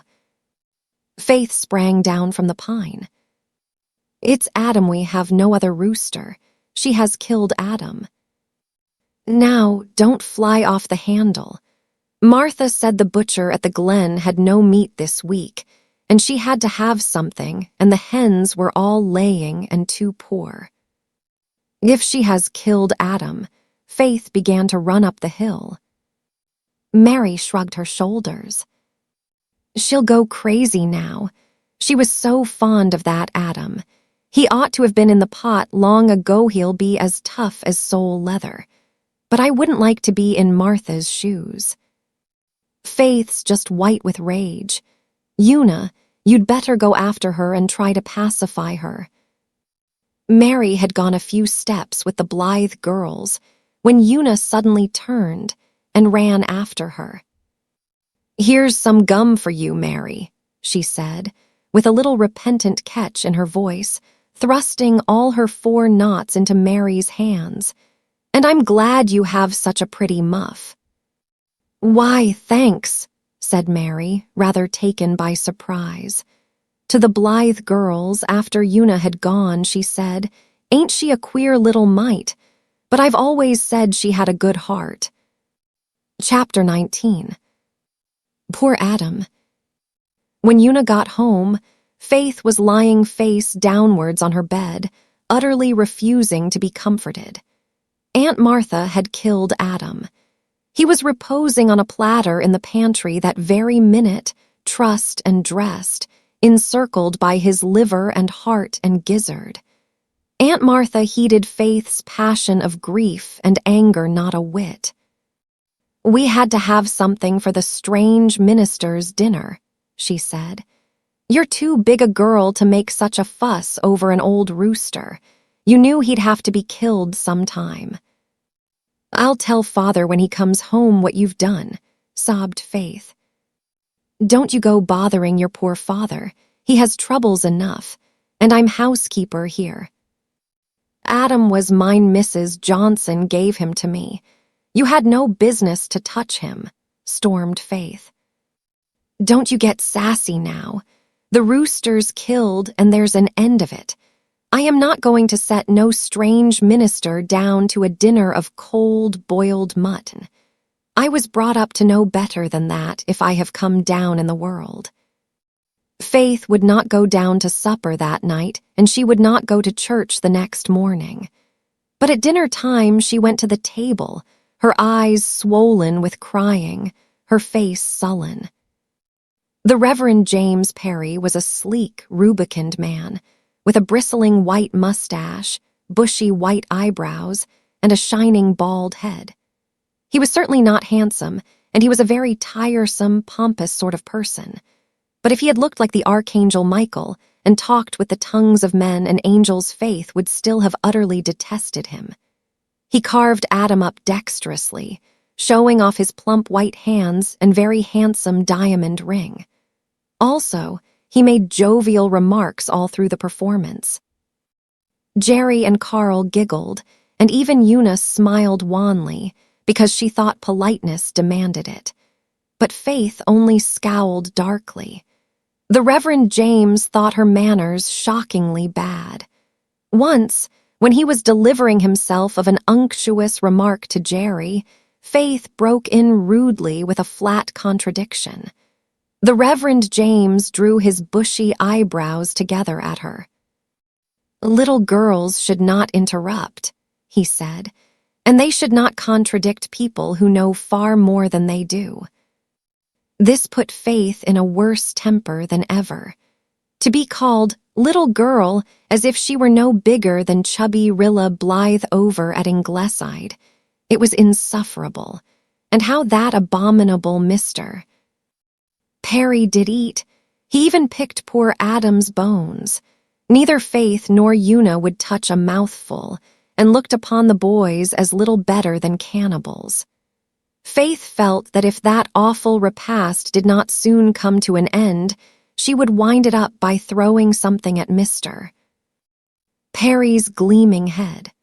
Fortunately, Mr. Perry found Aunt Martha's leathery apple pie too much even for his powers of mastication, and the meal came to an end, after a long grace in which Mr. Perry offered up devout thanks for the food, which a kind and beneficent Providence had provided for sustenance and temperate pleasure. "God hadn't a single thing to do with providing Adam for you," muttered Faith rebelliously under her breath. The boys gladly made their escape to outdoors. Una went to help Aunt Martha with the dishes, though that rather grumpy old dame never welcomed her timid assistance and Faith, but took herself to the study, where a cheerful wood fire was burning in the grate. She thought she would thereby escape from the hated Mr. Perry, who had announced his intention of taking a nap in his room during the afternoon. But scarcely had Faith settled herself in a corner, with a book, when he walked in and, standing before the fire, proceeded to survey the disorderly study with an air of disapproval. "Your father's books seem to be in somewhat deplorable confusion, my little girl," he said severely. Faith darkled in her corner and said not a word. She would not talk to this creature. "You should try to put them in order," Mr. Perry went on, playing with his handsome watch chain and smiling patronizingly on Faith. "You are quite old enough to attend to such duties.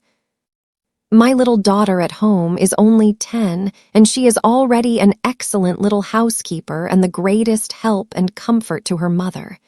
She is a very sweet child. I wish you had the privilege of her acquaintance. She could help you in many ways. Of course, you have not had the inestimable privilege of a good mother's care and training. A sad lack, a very sad lack. I have spoken more than once to your father in this connection, and pointed out his duty to him faithfully, but so far with no effect.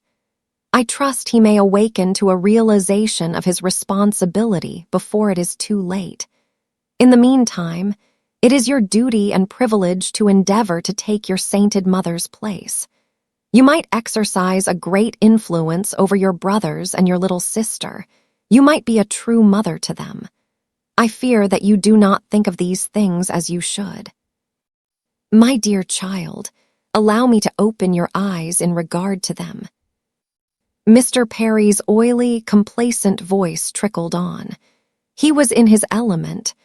Nothing suited him better than to lay down the law, patronize, and exhort. He had no idea of stopping, and he did not stop. He stood before the fire, his feet planted firmly on the rug, and poured out a flood of pompous platitudes. Faith heard not a word. She was really not listening to him at all, but she was watching his long black coat-tails with impish delight growing in her brown eyes. Mr. Perry was standing very near the fire. His coat-tails began to scorch, his coat-tails began to smoke. He still prosed on, wrapped up in his own eloquence.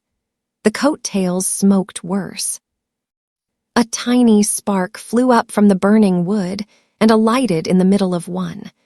It clung and caught and spread into a smoldering flame. Faith could restrain herself no longer and broke into a stifled giggle.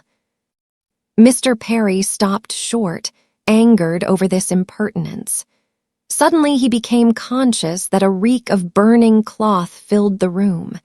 He whirled round and saw nothing. Then he clapped his hands to his coat-tails and brought them around in front of him. There was already quite a hole in one of them, and this was his new suit. Faith shook with helpless laughter over his pose and expression. "Did you see my coat-tails burning?" he demanded angrily. "Yes, sir," said Faith demurely. "Why didn't you tell me?" he demanded, glaring at her. "You said it wasn't good manners to interrupt, sir," said Faith, more demurely still. If I was your father, I would give you a spanking that you would remember all your life, miss," said a very angry reverend gentleman as he stalked out of the study. The coat of Mr. Meredith's second-best suit would not fit Mr. Perry, so he had to go to the evening service with his singed coat-tail. But he did not walk up the aisle with his usual consciousness of the honor he was conferring on the building. He never would agree to an exchange of pulpits with Mr. Meredith again, and he was barely civil to the latter when they met for a few minutes at the station the next morning. But Faith felt a certain gloomy satisfaction. Adam was partially avenged. Chapter 20. Faith makes a friend. Next day in school was a hard one for Faith. Mary Vance had told the tale of Adam, and all the scholars, except the Blythes, thought it quite a joke. The girls told Faith, between giggles, that it was too bad, and the boys wrote sardonic notes of condolence to her. Poor Faith went home from school, feeling her very soul raw and smarting within her. "I'm going over to Ingleside to have a talk with Mrs. Blythe," she sobbed. "She won't laugh at me as everybody else does. I've just got to talk to somebody who understands how bad I feel." She ran down through Rainbow Valley. Enchantment had been at work the night before. A light snow had fallen, and the powdered firs were dreaming of a spring to come and a joy to be. The long hill beyond was richly purple with leafless beeches. The rosy light of sunset lay over the world like a pink kiss. Of all the airy, fairy places, full of weird, elfin grace, Rainbow Valley that winter evening was the most beautiful. But all its dreamlike loveliness was lost on poor, sore-hearted little Faith. By the brook she came suddenly upon Rosemary West, who was sitting on the old pine tree. She was on her way home from Ingleside, where she had been giving the girls their music lesson. She had been lingering in Rainbow Valley quite a little time, looking across its white beauty and roaming some byways of dream. Judging from the expression of her face, her thoughts were pleasant ones. Perhaps the faint, occasional tinkle from the bells on the tree lovers brought the little lurking smile to her lips. Or perhaps it was occasioned by the consciousness that John Meredith seldom failed to spend Monday evening in the gray house on the white windswept hill. Into Rosemary's dreams burst Faith Meredith full of rebellious bitterness. Faith stopped abruptly when she saw Miss West. She did not know her very well, just well enough to speak to when they met, and she did not want to see anyone just then, except Mrs. Blythe. She knew her eyes and nose were red and swollen, and she hated to have a stranger know she had been crying. "Good evening, Miss West," she said uncomfortably. "What is the matter, Faith?" asked Rosemary gently. "Nothing," said Faith rather shortly. "Oh," Rosemary smiled. "You mean nothing that you can tell to outsiders, don't you?" Faith looked at Miss West with sudden interest. Here was a person who understood things, and how pretty she was, how golden her hair was under her plumy hat, how pink her cheeks were over her velvet coat, how blue and companionable her eyes were. Faith felt that Miss West could be a lovely friend, if only she were a friend instead of a stranger. I'm going up to tell Mrs. Blythe," said Faith. "She always understands, she never laughs at us. I always talk things over with her. It helps." "Dear girlie, I'm sorry to have to tell you that Mrs. Blythe isn't home," said Miss West, sympathetically. "She went to Avonlea today and isn't coming back till the last of the week." Faith's lip quivered. "Then I might as well go home again," she said miserably. "I suppose so, unless you think you could bring yourself to talk it over with me instead," said Miss Rosemary gently. "It is such a help to talk things over. I know.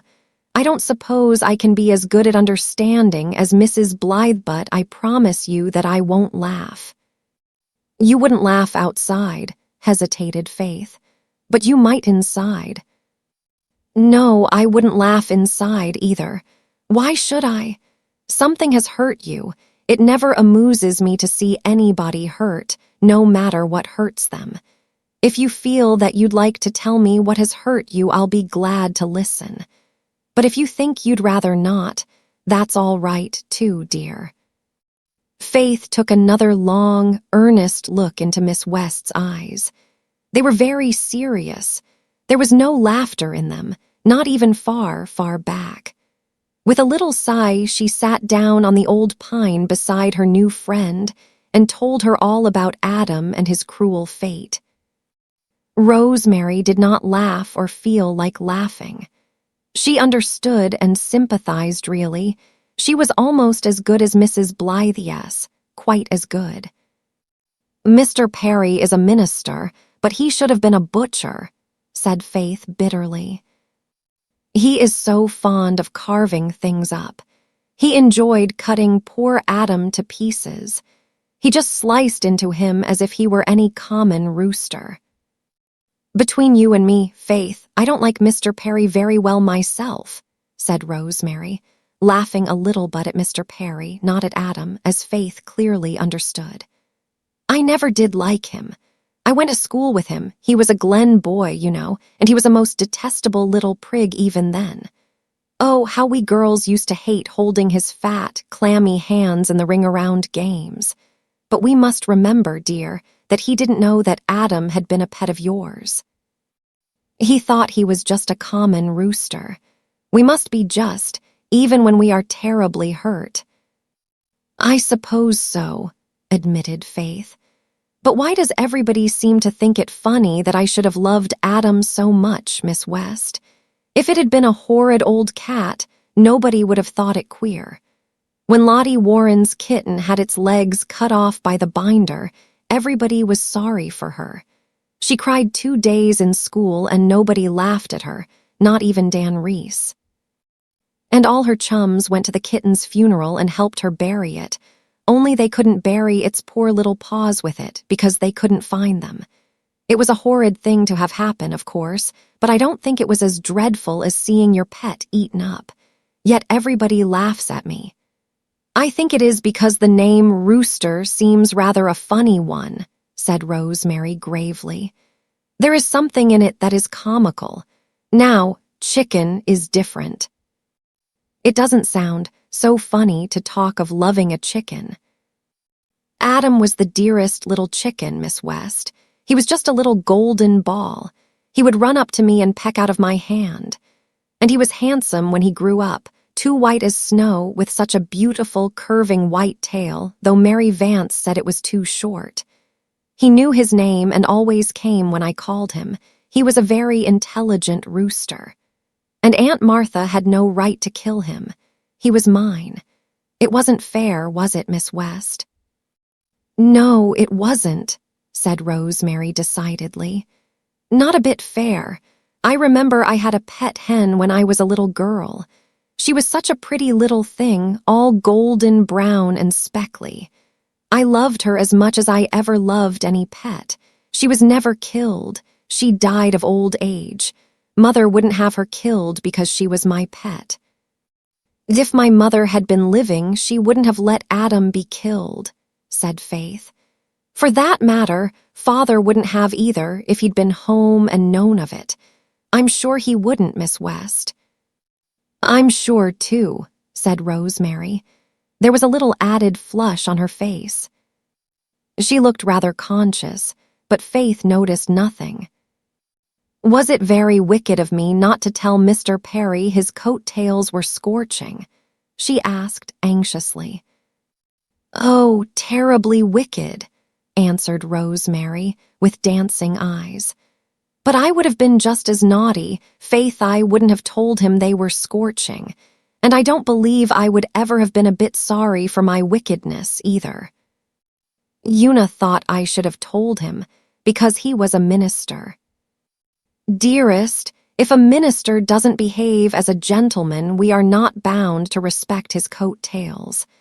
I know I would just have loved to see Jimmy Perry's coat-tails burning up. It must have been fun. Both laughed, but Faith ended with a bitter little sigh. Well, anyway, Adam is dead, and I am never going to love anything again. Don't say that, dear. We miss so much out of life if we don't love. The more we love, the richer life is, even if it is only some little furry or feathery pet. Would you like a canary, Faith? A little golden bit of a canary? If you would, I'll give you one. We have 2 up home. Oh, I would like that, cried Faith. I love birds. Only would Aunt Martha's cat eat it? It's so tragic to have your pets eaten. I don't think I could endure it a second time. If you hang the cage far enough from the wall, I don't think the cat could harm it. I'll tell you just how to take care of it, and I'll bring it to Ingleside for you the next time I come down. To herself, Rosemary was thinking, it will give every gossip in the glen something to talk of, but I will not care. I want to comfort this poor little heart. Faith was comforted. Sympathy and understanding were very sweet. She and Miss Rosemary sat on the old pine until the twilight crept softly down over the white valley and the evening star shone over the gray maple grove. Faith told Rosemary all her small history and hopes, her likes and dislikes, the ins and outs of life at the manse, the ups and downs of school society. Finally, they parted firm friends. Mr. Meredith was, as usual, lost in dreams when supper began that evening, but presently a name pierced his abstraction and brought him back to reality. Faith was telling Una of her meeting with Rosemary. "She is just lovely, I think," said Faith. "Just as nice as Mrs. Blythe, but different. I felt as if I wanted to hug her. She did hug me such a nice, velvety hug, and she called me dearest. It thrilled me. I could tell her anything." "So you liked Miss West, Faith?" Mr. Meredith asked, with a rather odd intonation. "I love her," cried Faith. "Ah," said Mr. Meredith.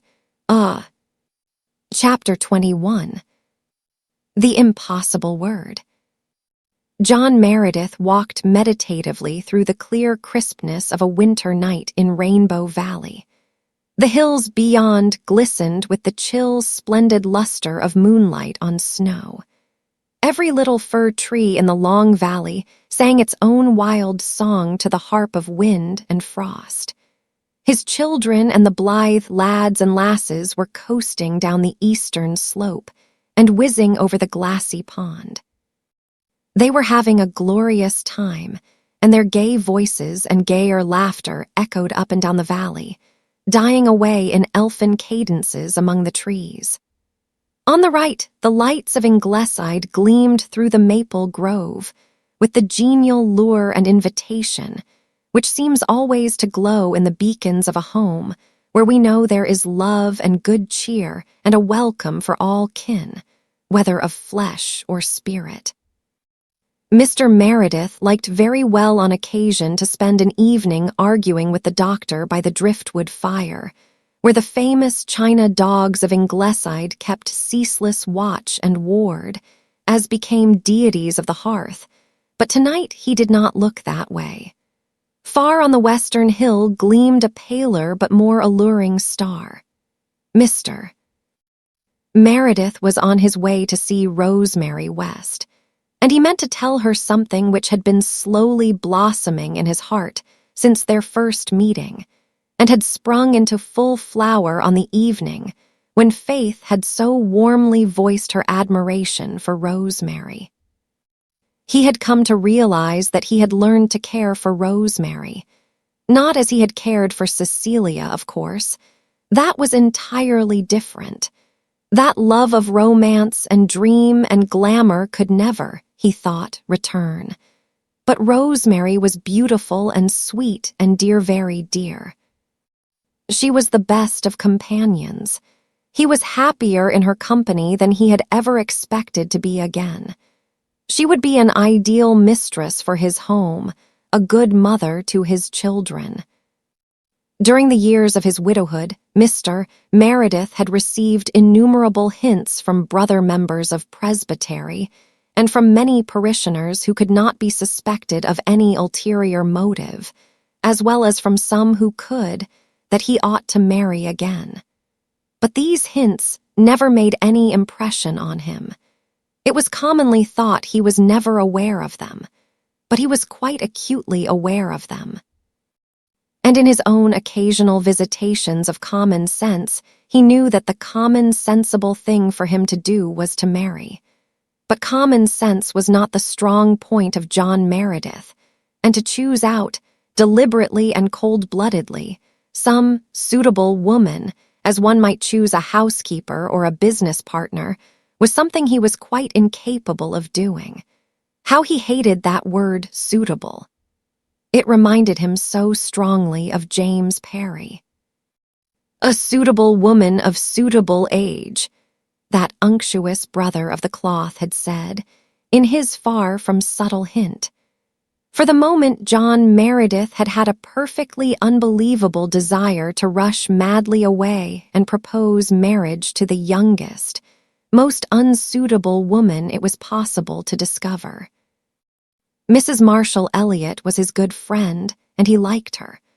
But when she had bluntly told him he should marry again, he felt as if she had torn away the veil that hung before some sacred shrine of his innermost life, and he had been more or less afraid of her ever since. He knew there were women in his congregation, of suitable age, who would marry him quite readily. That fact had seeped through all his abstraction very early in his ministry in Glen St. Mary. They were good, substantial, uninteresting women, one or two fairly comely, the others not exactly so, and John Meredith would as soon have thought of marrying any one of them as of hanging himself. He had some ideals to which no seeming necessity could make him false. He could ask no woman to fill Cecilia's place in his home, unless he could offer her at least some of the affection and homage he had given to his girlish bride. And where, in his limited feminine acquaintance, was such a woman to be found?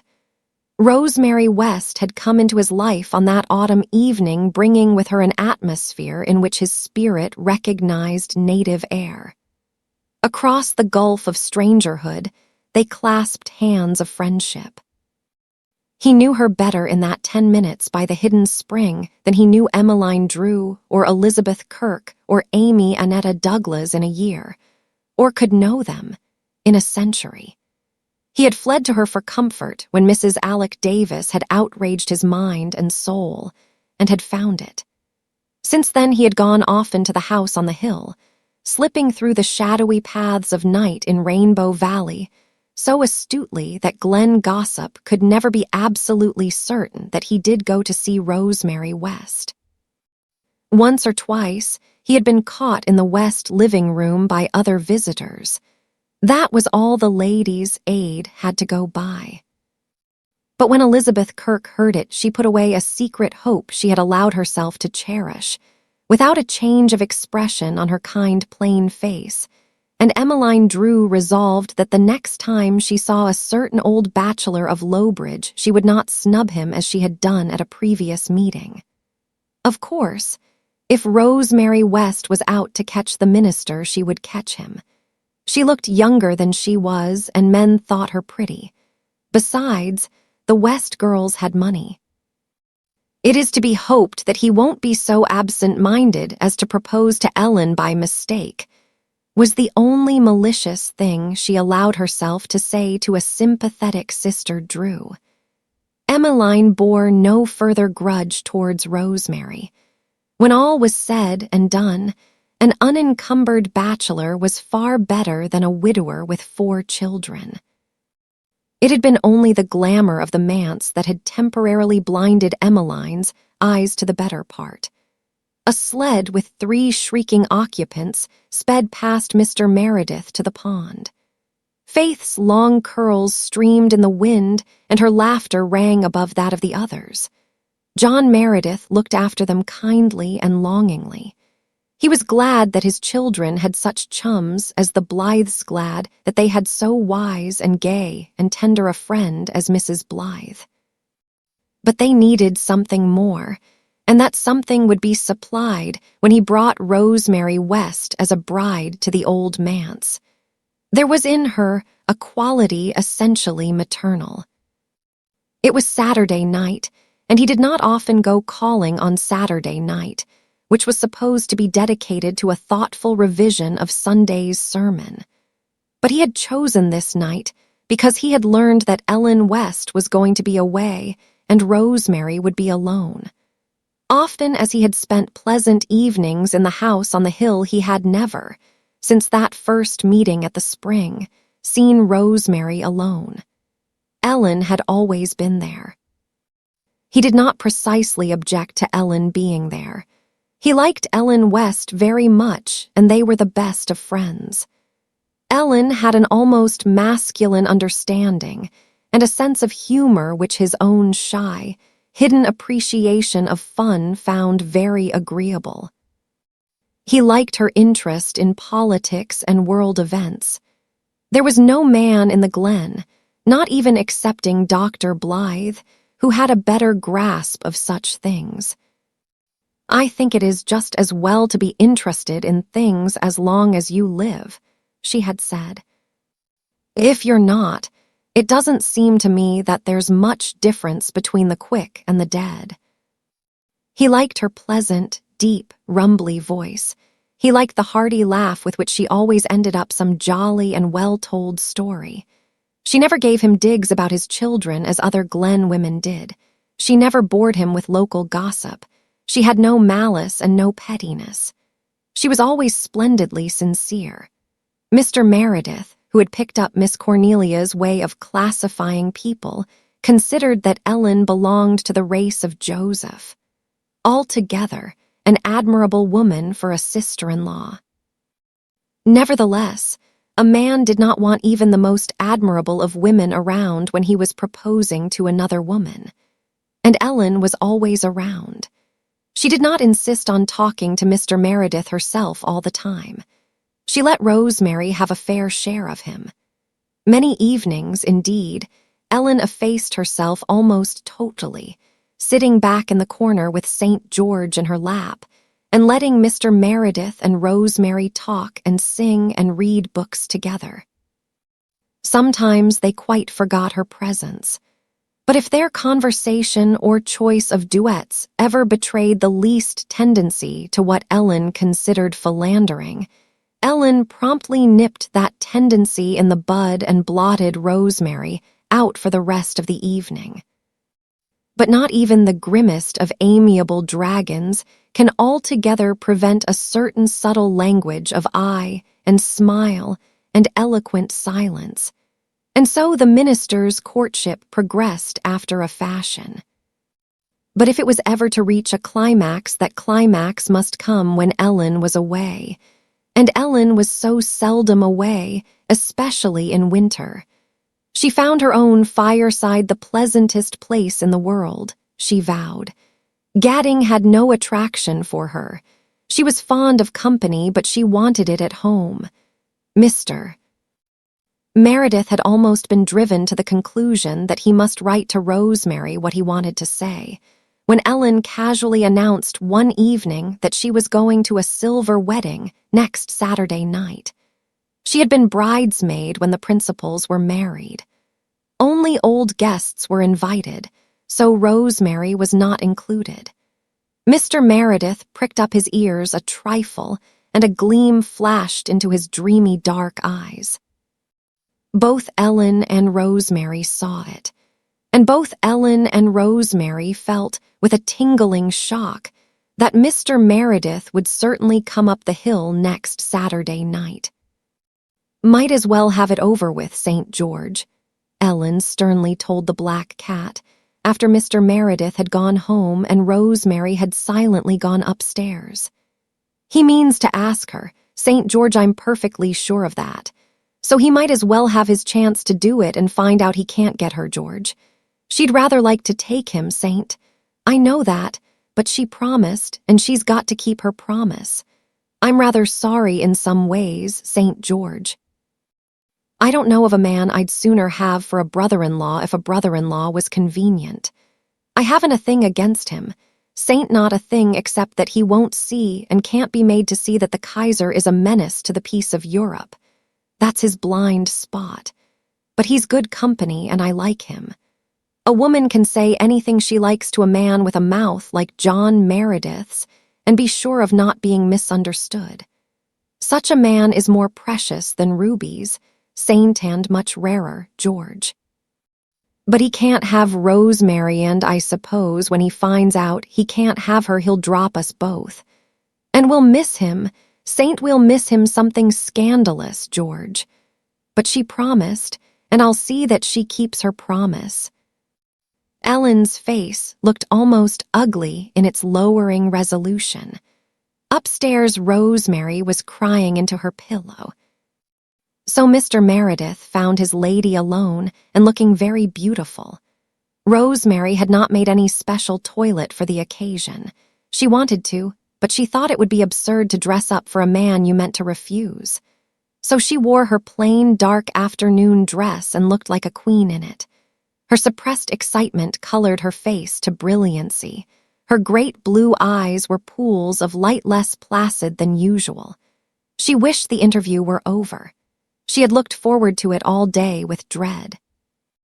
She felt quite sure that John Meredith cared a great deal for her after a fashion, and she felt just as sure that he did not care for her as he had cared for his first love. She felt that her refusal would disappoint him considerably, but she did not think it would altogether overwhelm him. Yet she hated to make it, hated for his sake, and Rosemary was quite honest with herself for her own. She knew she could have loved John Meredith if it had been permissible. She knew that life would be a blank thing if, rejected as lover, he refused longer to be a friend. She knew that she could be very happy with him and that she could make him happy. But between her and happiness stood the prison gate of the promise she had made to Ellen years ago. Rosemary could not remember her father. He had died when she was only 3 years old. Ellen, who had been 13, remembered him, but with no special tenderness. He had been a stern, reserved man many years older than his fair, pretty wife. 5 years later, their brother of 12 died also. Since his death, the two girls had always lived alone with their mother. They had never mingled very freely in the social life of the Glen or Lowbridge, though where they went the wit and spirit of Ellen and the sweetness and beauty of Rosemary made them welcome guests. Both had what was called a disappointment in their girlhood. The sea had not given up Rosemary's lover, and Norman Douglas, then a handsome, red-haired young giant, noted for wild driving and noisy though harmless escapades, had quarreled with Ellen and left her in a fit of pique. There were not lacking candidates for both Martin's and Norman's places, but none seemed to find favor in the eyes of the West girls, who drifted slowly out of youth and bellehood without any seeming regret. They were devoted to their mother, who was a chronic invalid. The three had a little circle of home interests books and pets and flowers, which made them happy and contented. Mrs. West's death, which occurred on Rosemary's 25th birthday, was a bitter grief to them. At first they were intolerably lonely. Ellen, especially, continued to grieve and brood, her long, moody musings broken only by fits of stormy, passionate weeping. The old Lowbridge doctor told Rosemary that he feared permanent melancholy or worse. Once, when Ellen had sat all day, refusing either to speak or eat, Rosemary had flung herself on her knees by her sister's side. "Oh, Ellen, you have me yet," she said imploringly. "Am I nothing to you? We have always loved each other so." "I won't have you always," Ellen had said, breaking her silence with harsh intensity. "You will marry and leave me. I shall be left all alone. I cannot bear the thought, I cannot. I would rather die." "I will never marry," said Rosemary. "Never, Ellen." Ellen bent forward and looked searchingly into Rosemary's eyes. "Will you promise me that solemnly?" she said. "Promise it on Mother's Bible." Rosemary assented at once, quite willing to humor Ellen. What did it matter? She knew quite well she would never want to marry anyone. Her love had gone down with Martin Crawford to the deeps of the sea, and without love she could not marry anyone. So she promised readily, though Ellen made rather a fearsome rite of it. They clasped hands over the Bible in their mother's vacant room, and both vowed to each other that they would never marry and would always live together. Ellen's condition improved from that hour. She soon regained her normal cheery poise. For 10 years she and Rosemary lived in the old house happily, undisturbed by any thought of marrying or giving in marriage. Their promise sat very lightly on them.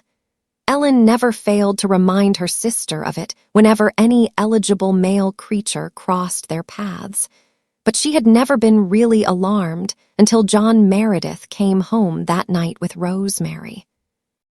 As for Rosemary, Ellen's obsession regarding that promise had always been a little matter of mirth to her, until lately.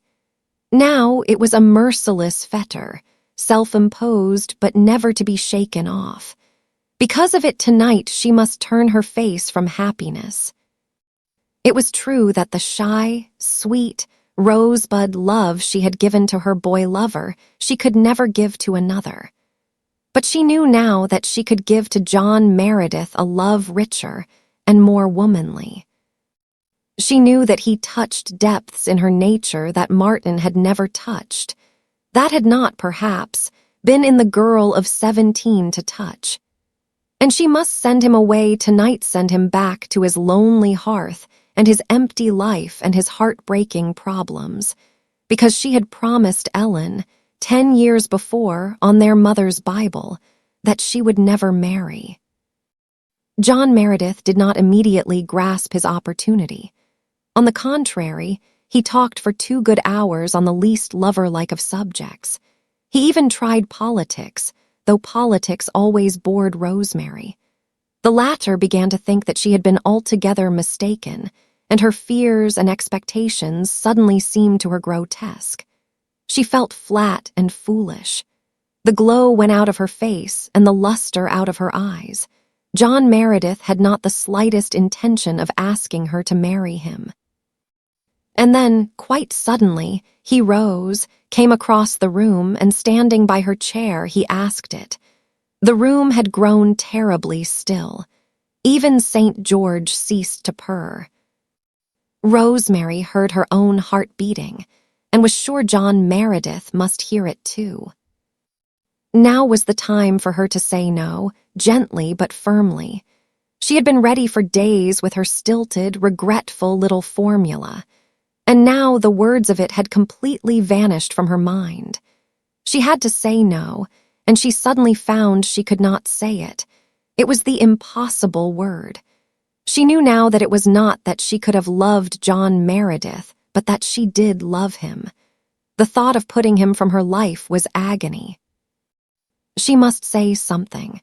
She lifted her bowed, golden head and asked him stammeringly to give her a few days for consideration. John Meredith was a little surprised. He was not vainer than any man has a right to be, but he had expected that Rosemary West would say yes. He had been tolerably sure she cared for him. Then why this doubt, this hesitation? She was not a schoolgirl to be uncertain as to her own mind. He felt an ugly shock of disappointment and dismay, but he assented to her request with his unfailing gentle courtesy and went away at once. "I will tell you in a few days," said Rosemary, with downcast eyes and burning face. When the door shut behind him, she went back into the room and wrung her hands. Chapter 22. St. George knows all about it. At midnight, Ellen West was walking home from the Pollock Silver wedding. She had stayed a little while after the other guests had gone to help the gray-haired bride wash the dishes. The distance between the 2 houses was not far and the road was good, so that Ellen was enjoying the walk back home in the moonlight. The evening had been a pleasant one. Ellen, who had not been to a party for years, found it very pleasant. All the guests had been members of her old set, and there was no intrusive youth to spoil the flavor, for the only son of the bride and groom was far away at college and could not be present. Norman Douglas had been there, and they had met socially for the first time in years, though she had seen him once or twice in church that winter. Not the least sentiment was awakened in Ellen's heart by their meeting. She was accustomed to wonder, when she thought about it at all, how she could ever have fancied him or felt so badly over his sudden marriage. But she had rather liked meeting him again. She had forgotten how bracing and stimulating he could be.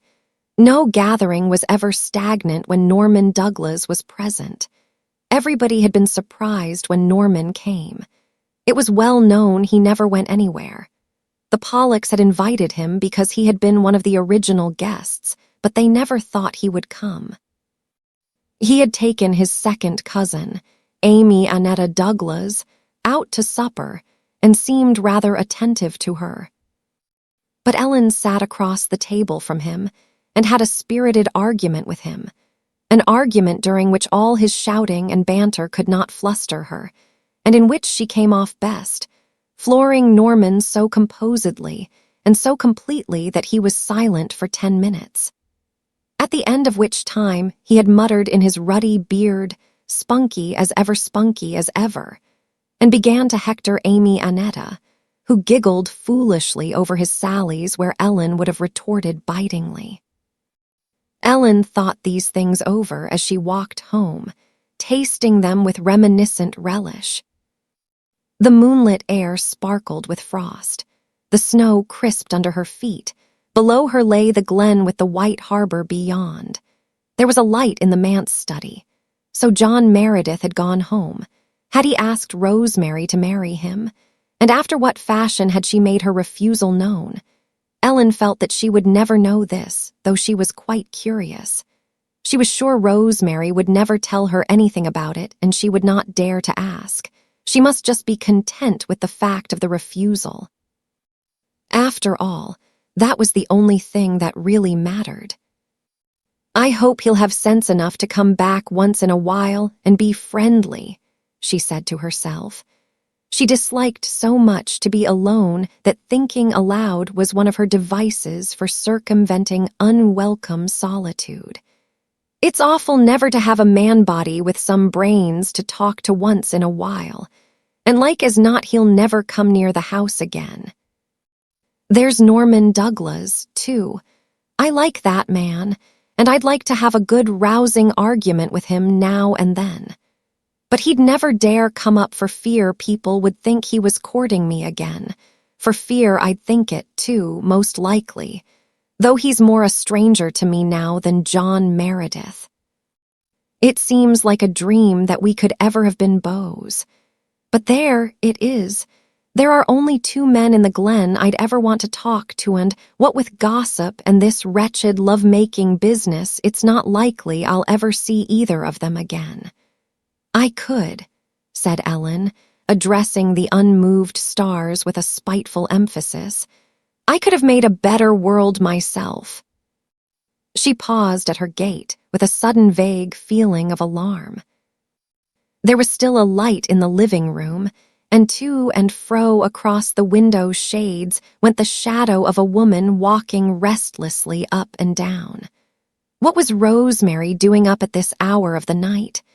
And why was she striding about like a lunatic? Ellen went softly in.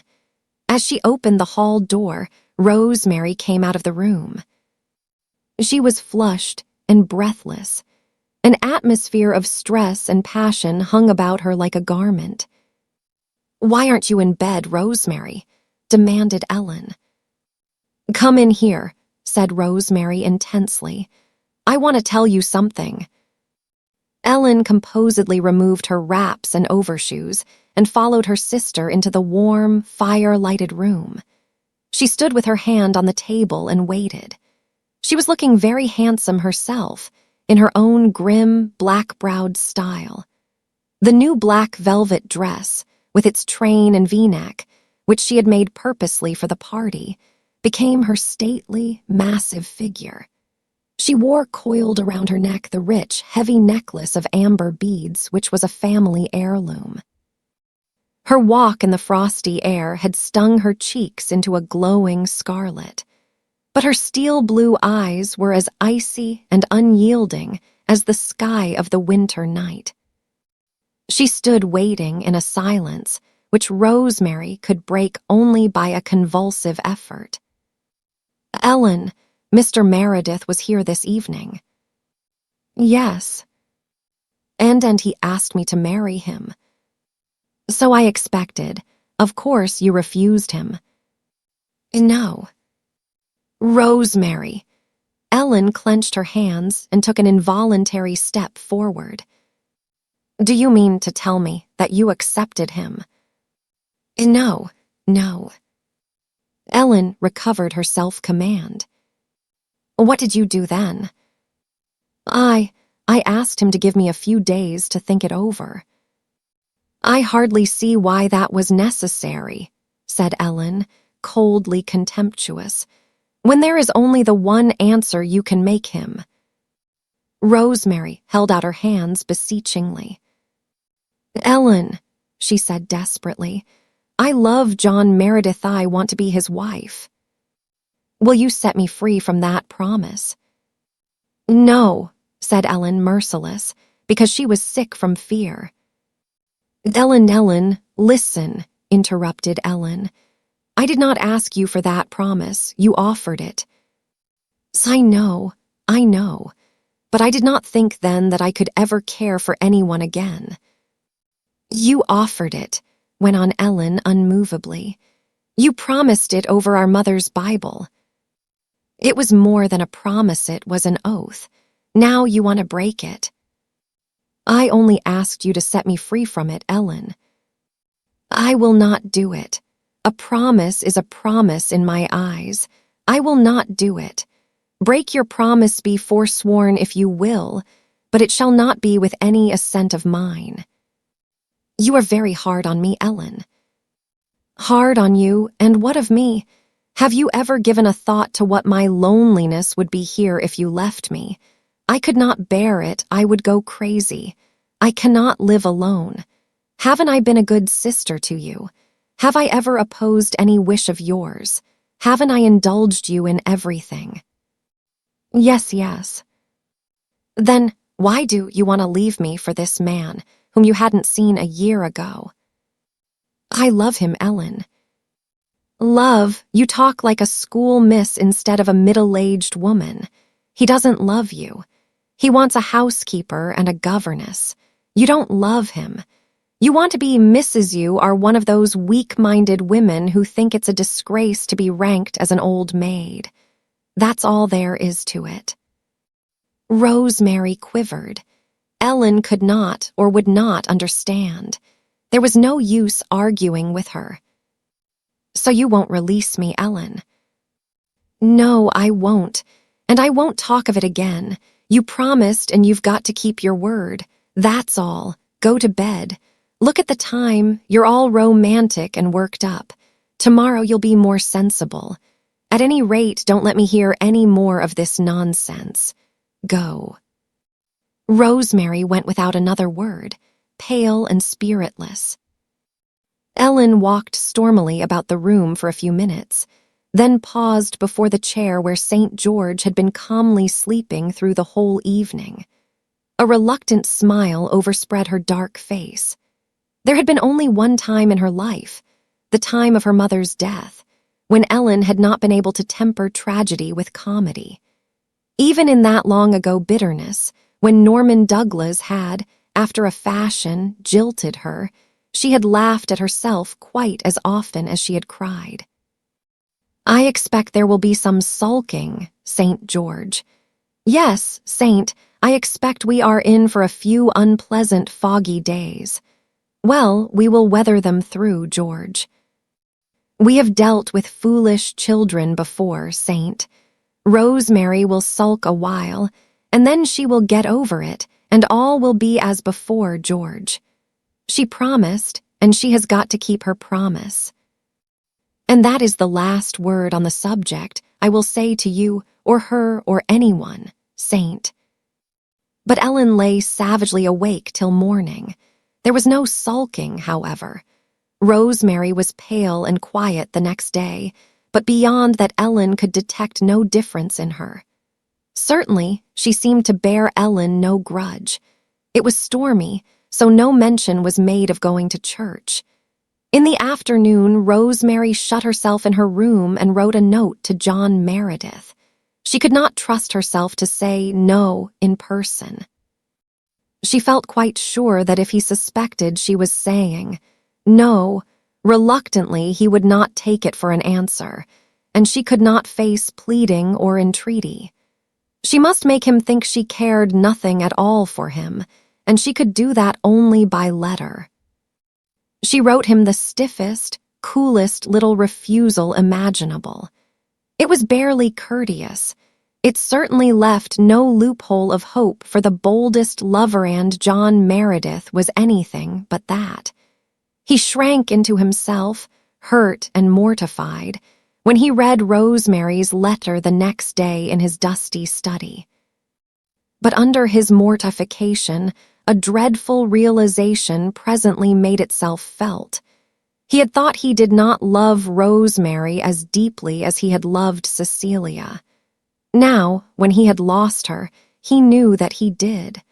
She was everything to him, everything, and he must put her out of his life completely. Even friendship was impossible now. Life stretched before him in intolerable dreariness. He must go on, there was his work, his children, but the heart had gone out of him. He sat alone all that evening in his dark, cold, comfortless study with his head bowed on his hands. Up on the hill, Rosemary had a headache and went early to bed, while Ellen remarked to St. George, purring his disdain of foolish humankind, who did not know that a soft cushion was the only thing that really mattered. What would women do if headaches had never been invented, St. George? But never mind, Saint. We'll just wink the other eye for a few weeks. I admit I don't feel comfortable myself, George. I feel as if I had drowned a kitten. But she promised, Saint, and she was the one to offer it, George. Bismillah. Chapter 23. The Good Conduct Club. A light rain had been falling all day, a little delicate, beautiful spring rain that somehow seemed to hint and whisper of mayflowers and wakening violets. The harbor and the gulf and the low-lying shore fields had been dim with pearl-gray mists, but now in the evening the rain had ceased and the mists had blown out to sea. Clouds sprinkled the sky over the harbor like little fiery roses. Beyond it, the hills were dark against a spendthrift splendor of daffodil and crimson. A great silvery evening star was watching over the bar. A brisk, dancing, new-sprung wind was blowing up from Rainbow Valley, resinous with the odors of fir and damp mosses. It crooned in the old spruces around the graveyard and ruffled Faith's splendid curls as she sat on Hezekiah Pollock's tombstone with her arms round Mary Vance and Una. Carl and Jerry were sitting opposite them on another tombstone, and all were rather full of mischief after being cooped up all day. The air just shines tonight, doesn't it? It's been washed so clean, you see, said Faith happily. Mary Vance eyed her gloomily. Knowing what she knew, or fancied she knew, Mary considered that Faith was far too light-hearted. Mary had something on her mind to say, and she meant to say it before she went home. Mrs. Elliot had sent her up to the manse with some new-laid eggs, and had told her not to stay longer than half an hour.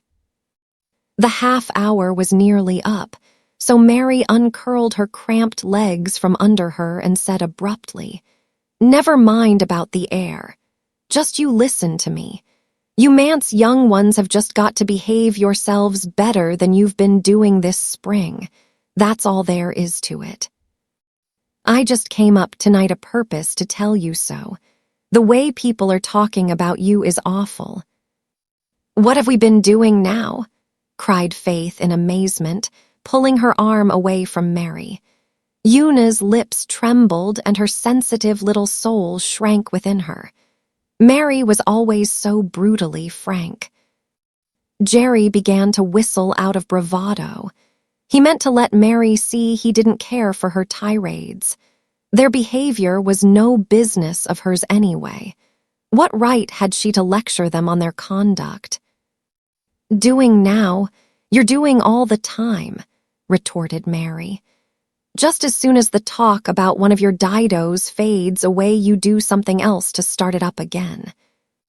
It seems to me you haven't any idea of how manse children ought to behave."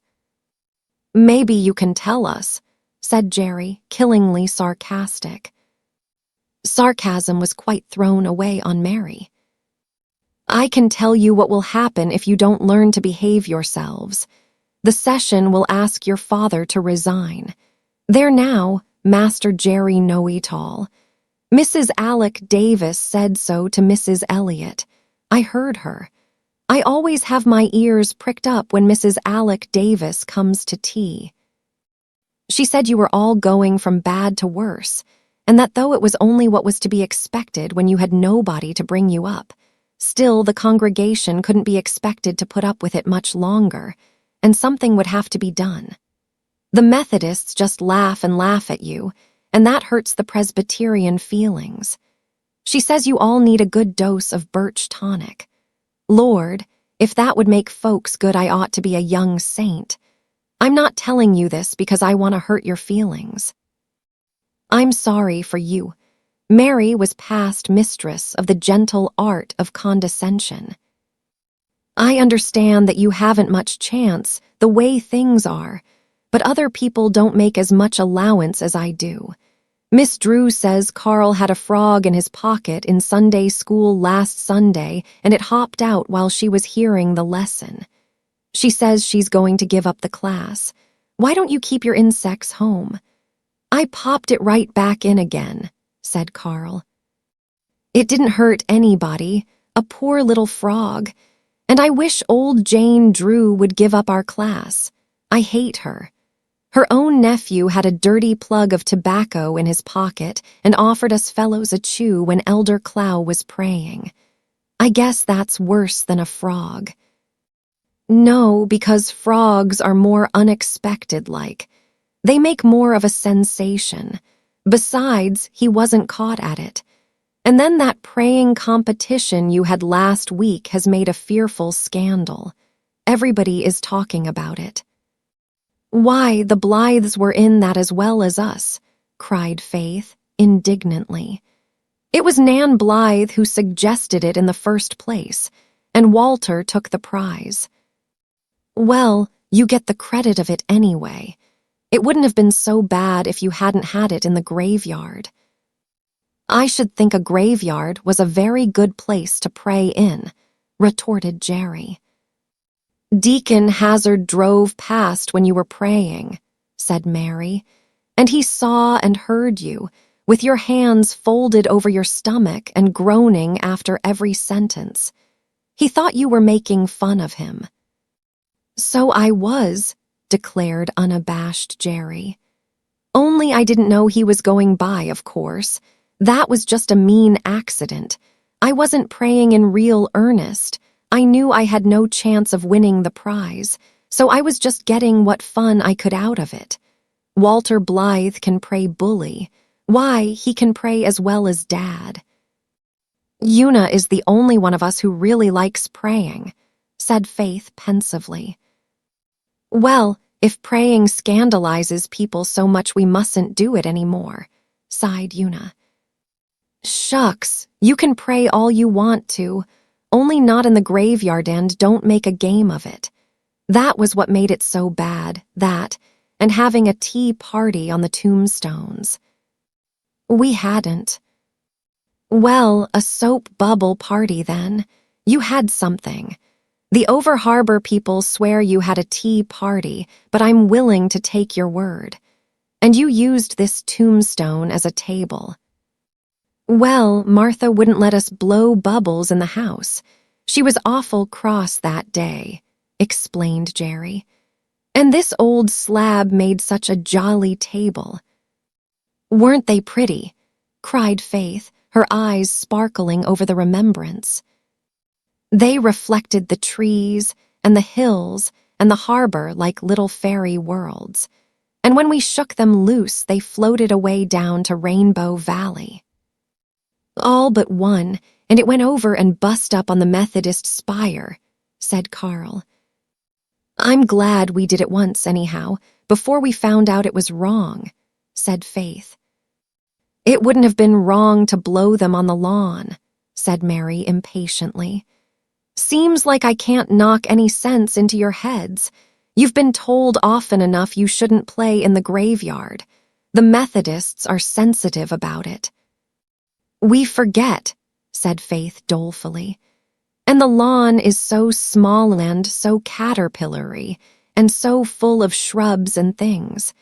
We can't be in Rainbow Valley all the time, and where are we to go? It's the things you do in the graveyard. It wouldn't matter if you just sat here and talked quiet, same as we're doing now. Well, I don't know what is going to come of it all, but I do know that Elder Warren is going to speak to your father about it. Deacon Hazard is his cousin. I wish they wouldn't bother father about us, said Una.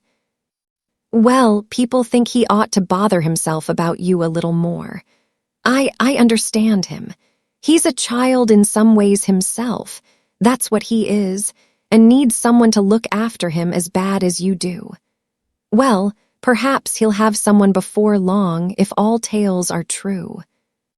What do you mean? Asked Faith. Haven't you got any idea, honest? Demanded Mary. No, what do you mean? Well, you are a lot of innocence, upon my word. Why, everybody is talking of it.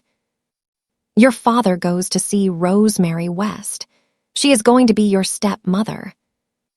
I don't believe it, cried Una, flushing crimson. Well, I dunno. I just go by what folks say. I don't give it for a fact. But it would be a good thing. Rosemary West would make you toe the mark if she came here, I'll bet a cent, for all she's so sweet and smiley on the face of her. They're always that way till they've caught them. But you need someone to bring you up. You're disgracing your pa, and I feel for him. I've always thought an awful lot of your pa ever since that night he talked to me so nice. I've never said a single swear word since or told a lie. And I'd like to see him happy and comfortable with his buttons on and his meals decent, and you young ones licked into shape, and that old cat of a Martha put in her proper place. The way she looked at the eggs I brought her tonight. I hope they're fresh, says she. I just wished they were rotten. But you just mind that she gives you all one for breakfast, including your pa. Make a fuss if she doesn't. That was what they were sent up for, but I don't trust old Martha. She's quite capable of feeding them to her cat. Mary's tongue being temporarily tired, a brief silence fell over the graveyard. The manse children did not feel like talking. They were digesting the new and not altogether palatable ideas Mary had suggested to them. Jerry and Carl were somewhat startled. But after all, what did it matter? And it wasn't likely there was a word of truth in it. Faith, on the whole, was pleased. Only Una was seriously upset. She felt that she would like to get away and cry. Will there be any stars in my crown? Sang the Methodist choir, beginning to practice in the Methodist church. I want just 3, said Mary, whose theological knowledge had increased notably since her residence with Mrs. Elliot. Just 3 setting up on my head, like a coronet, a big one in the middle and a small one each side. Are there different sizes in souls? Asked Carl. Of course. Why little babies must have smaller ones than big men. Well, it's getting dark and I must scoot home. Mrs. Elliot doesn't like me to be out after dark. Laws, when I lived with Mrs. Wiley, the dark was just the same as the daylight to me. I didn't mind it no more than a gray cat. Those days seem 100 years ago. Now, you mind what I've said and try to behave yourselves for your pa's sake. I'll always back you up and defend you. You can be dead sure of that. Mrs. Elliot says she never saw the like of me for sticking up for my friends. I was real sassy to Mrs. Alec Davis about you, and Mrs. Elliot combed me down for it afterwards. The fair Cornelia has a tongue of her own and no mistake, but she was pleased underneath for all, because she hates old Kitty Alec and she's real fond of you. I can see through folks. Mary sailed off, excellently well pleased with herself, leaving a rather depressed little group behind her. Mary Vance always says something that makes us feel bad when she comes up, said Una resentfully. I wish we'd left her to starve in the old barn, said Jerry vindictively. Oh, that's wicked, Jerry, rebuked Una. May as well have the game as the name, retorted unrepentant Jerry. If people say we're so bad, let's be bad. But not if it hurts Father, pleaded Faith. Jerry squirmed uncomfortably. He adored his father. Through the unshaded study window, they could see Mr. Meredith at his desk. He did not seem to be either reading or writing. His head was in his hands, and there was something in his whole attitude that spoke of weariness and dejection. The children suddenly felt it. I dare say somebody's been worrying him about us today, said Faith. I wish we could get along without making people talk. Oh, Jem Blythe, how you scared me. Jem Blythe had slipped into the graveyard and sat down beside the girls. He had been prowling about Rainbow Valley and had succeeded in finding the first little star-white cluster of arbutus for his mother. The manse children were rather silent after his coming. Jem was beginning to grow away from them somewhat this spring. He was studying for the entrance examination of Queen's Academy and stayed after school with the older pupils for extra lessons. Also, his evenings were so full of work that he seldom joined the others in Rainbow Valley now. He seemed to be drifting away into grown-up land. What is the matter with you all tonight? He asked. There's no fun in you. Not much, agreed Faith dolefully. There wouldn't be much fun in you either if you knew you were disgracing your father and making people talk about you. Who's been talking about you now? Everybody, so Mary Vance says, and Faith poured out her troubles to sympathetic Jem. You see, she concluded dolefully, we've nobody to bring us up, and so we get into scrapes and people think we're bad. Why don't you bring yourselves up? Suggested Jem. I'll tell you what to do. Form a good conduct club and punish yourselves every time you do anything that's not right. That's a good idea, said Faith, struck by it. But, she added doubtfully, things that don't seem a bit of harm to us seem simply dreadful to other people. How can we tell? We can't be bothering Father all the time, and he has to be away a lot anyhow. You could mostly tell if you stop to think a thing over before doing it and ask yourselves what the congregation would say about it, said Jem. The trouble is you just rush into things and don't think them over at all. Mother says you're all too impulsive, just as she used to be. The Good Conduct Club would help you to think, if you were fair and honest about punishing yourselves when you broke the rules. You'd have to punish in some way that really hurt, or it wouldn't do any good. Whip each other. Not exactly. You'd have to think up different ways of punishment to suit the person. You wouldn't punish each other, you'd punish yourselves. I read all about such a club in a storybook. You try it and see how it works. Let's, said Faith, and when Jem was gone, they agreed they would. If things aren't right, we've just got to make them right, said Faith resolutely. We've got to be fair and square, as Jem says, said Jerry. This is a club to bring ourselves up, seeing there's nobody else to do it. There's no use in having many rules. Let's just have one, and any of us that breaks it has got to be punished hard. But how? We'll think that up as we go along. We'll hold a session of the club here in the graveyard every night and talk over what we've done through the day. And if we think we've done anything that isn't right or that would disgrace Dad, the one that does it, or is responsible for it, must be punished. That's the rule. We'll all decide on the kind of punishment. It must be made to fit the crime, as Mr. Flagg says. And the one that's guilty will be bound to carry it out and no shirking. There's going to be fun in this, concluded Jerry with a relish. You suggested the soap bubble party, said Faith. But that was before we'd formed the club, said Jerry hastily. Everything starts from tonight. But what if we can't agree on what's right, or what the punishment ought to be? S'pose two of us thought of one thing and two another. There ought to be 5 in a club like this. We can ask Jem Blythe to be umpire. He is the squarest boy in Glen St. Mary, but I guess we can settle our own affairs mostly. We want to keep this as much of a secret as we can. Don't breathe a word to Mary Vance. She'd want to join and do the bringing up. I think, said Faith, that there's no use in spoiling every day by dragging punishments in. Let's have a punishment day. We'd better choose Saturday because there is no school to interfere, suggested Una. And spoil the one holiday in the week, cried Faith. Not much. No, let's take Friday. That's fish day anyhow, and we all hate fish.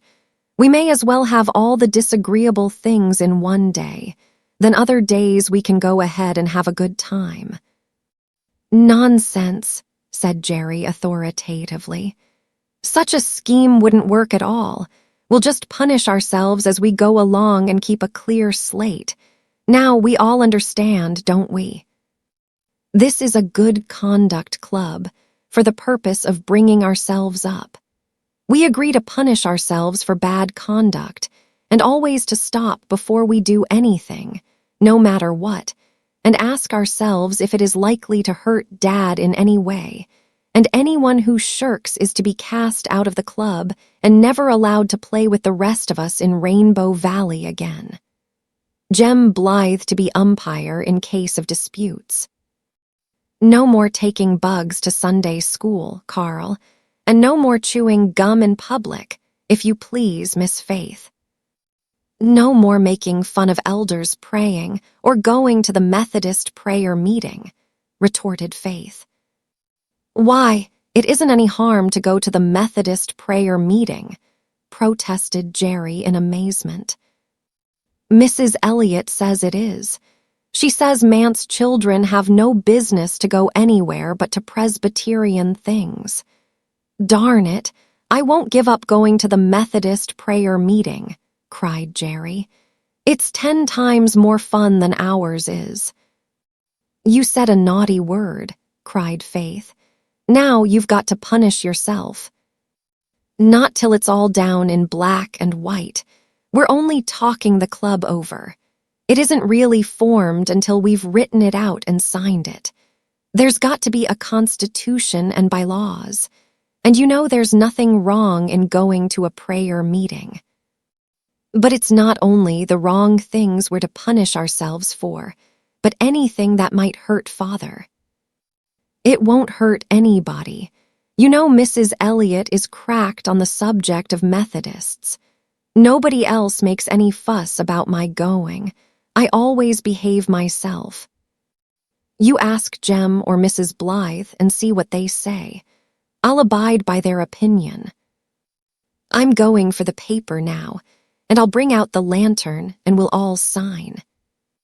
15 minutes later, the document was solemnly signed on Hezekiah Pollock's tombstone, on the center of which stood the smoky manse lantern, while the children knelt around it. Mrs. Elder Clow was going past at the moment, and next day all the Glen heard that the manse children had been having another praying competition and had wound it up by chasing each other all over the graves with a lantern. This piece of embroidery was probably suggested by the fact that, after the signing and sealing was completed, Carl had taken the lantern and had walked circumspectly to the little hollow to examine his ant hill. The others had gone quietly into the manse and to bed. Do you think it is true that Father is going to marry Miss West? Una had tremulously asked of Faith, after their prayers had been said. I don't know, but I'd like it, said Faith. Oh, I wouldn't, said Una chokingly. She is nice the way she is. But Mary Vance says it changes people altogether to be made stepmothers. They get horrid, cross, and mean and hateful then and turn your father against you. She says they're sure to do that. She never knew it to fail in a single case. I don't believe Miss West would ever try to do that, cried Faith. Mary says anybody would. She knows all about stepmothers. Faith, she says she's seen hundreds of them, and you've never seen one. Oh, Mary has told me blood-curdling things about them. She says she knew of one who whipped her husband's little girls on their bare shoulders till they bled, and then shut them up in a cold, dark coal cellar all night. She says they're all aching to do things like that. I don't believe Miss West would. You don't know her as well as I do, Una. Just think of that sweet little bird she sent me. I love it far more even than Adam. It's just being a stepmother changes them. Mary says they can't help it. I wouldn't mind the whippings so much as having Father hate us. You know nothing could make Father hate us. Don't be silly, Una. I dare say there's nothing to worry over. Likely if we run our club right and bring ourselves up properly, Father won't think of marrying anyone. And if he does, I know Miss West will be lovely to us. But Una had no such conviction, and she cried herself to sleep. Chapter 24.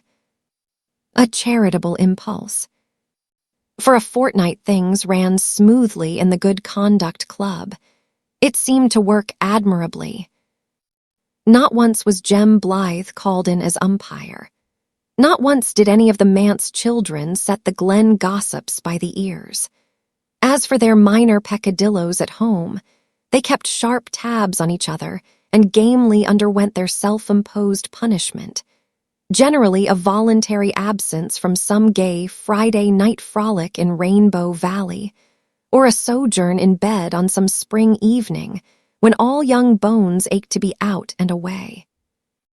Faith, for whispering in Sunday school, condemned herself to pass a whole day without speaking a single word, unless it was absolutely necessary, and accomplished it. It was rather unfortunate that Mr. Baker from Over Harbor should have chosen that evening for calling at the manse, and that Faith should have happened to go to the door. Not one word did she reply to his genial greeting, but went silently away to call her father briefly. Mr. Baker was slightly offended and told his wife when he went home that the biggest Meredith girl seemed a very shy, sulky little thing, without manners enough to speak when she was spoken to. But nothing worse came of it, and generally their penances did no harm to themselves or anybody else. All of them were beginning to feel quite cocksure that after all, it was a very easy matter to bring yourself up. I guess people will soon see that we can behave ourselves properly as well as anybody, said Faith jubilantly. It isn't hard when we put our minds to it. She and Una were sitting on the Pollock tombstone. It had been a cold, raw, wet day of spring storm, and Rainbow Valley was out of the question for girls, though the manse and the Ingleside boys were down there fishing. The rain had held up, but the east wind blew mercilessly in from the sea, cutting to bone and marrow. Spring was late in spite of its early promise, and there was even yet a hard drift of old snow and ice in the northern corner of the graveyard. Leda Marsh, who had come up to bring the manse a mess of herring, slipped in through the gate shivering. She belonged to the fishing village at the harbor mouth, and her father had, for 30 years, made a practice of sending a mess from his first spring catch to the manse. He never darkened a church door. He was a hard drinker and a reckless man, but as long as he sent those herring up to the manse every spring, as his father had done before him, he felt comfortably sure that his account with the powers that govern was squared for the year.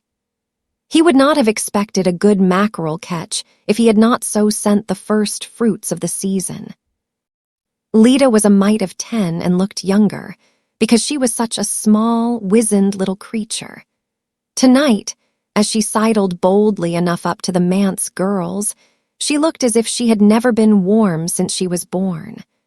Her face was purple, and her pale blue, bold little eyes were red and watery. She wore a tattered print dress and a ragged woolen comforter, tied across her thin shoulders and under her arms. She had walked the 3 miles from the harbor mouth barefooted, over a road where there was still snow and slush and mud. Her feet and legs were as purple as her face, but Lida did not mind this much. She was used to being cold, and she had been going barefooted for a month already, like all the other swarming young fry of the fishing village. There was no self-pity in her heart as she sat down on the tombstone and grinned cheerfully at Faith and Una. Faith and Una grinned cheerfully back. They knew Lida slightly, having met her once or twice the preceding summer when they had gone down the harbor with the Blythes. "Hello," said Lida. "Ain't this a fierce kind of a night? It ain't fit for a dog to be out, is it?" "Then why are you out?" asked Faith. "Pa made me bring you up some herring," returned Lida. She shivered, coughed, and stuck out her bare feet. Lida was not thinking about herself or her feet and was making no bid for sympathy. She held her feet out instinctively to keep them from the wet grass around the tombstone. But Faith and Una were instantly swamped with a wave of pity for her. She looked so cold, so miserable. "Oh, why are you barefooted on such a cold night?" cried Faith. "Your feet must be almost frozen." "Pretty near," said Lida proudly. "I tell you it was fierce walking up that harbor road." "Why didn't you put on your shoes and stockings?" asked Una. "Hain't none to put on. All I had was wore out by the time winter was over," said Lida indifferently. For a moment, Faith stared in horror. This was terrible. Here was a little girl, almost a neighbor, half frozen because she had no shoes or stockings in this cruel spring weather. Impulsive Faith thought of nothing but the dreadfulness of it. In a moment, she was pulling off her own shoes and stockings. "Here, take these and put them right on," she said, forcing them into the hands of the astonished Lida. "Quick now, you'll catch your death of cold. I've got others. Put them right on." Lida, recovering her wits, snatched at the offered gift with a sparkle in her dull eyes. Sure she would put them on, and that mighty quick, before anyone appeared with authority to recall them. In a minute, she had pulled the stockings over her scrawny little legs and slipped Faith's shoes over her thick little ankles. "I'm obliged to you," she said, "but won't your folks be cross?" "No, and I don't care if they are," said Faith. "Do you think I could see anyone freezing to death without helping them if I could? It wouldn't be right, especially when my father's a minister." "Will you want them back? It's awful cold down at the harbor mouth long after it's warm up here," said Lida slyly. "No, you're to keep them, of course.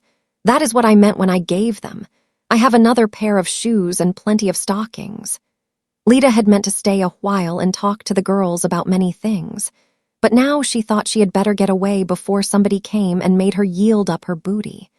So she shuffled off through the bitter twilight in the noiseless, shadowy way she had slipped in.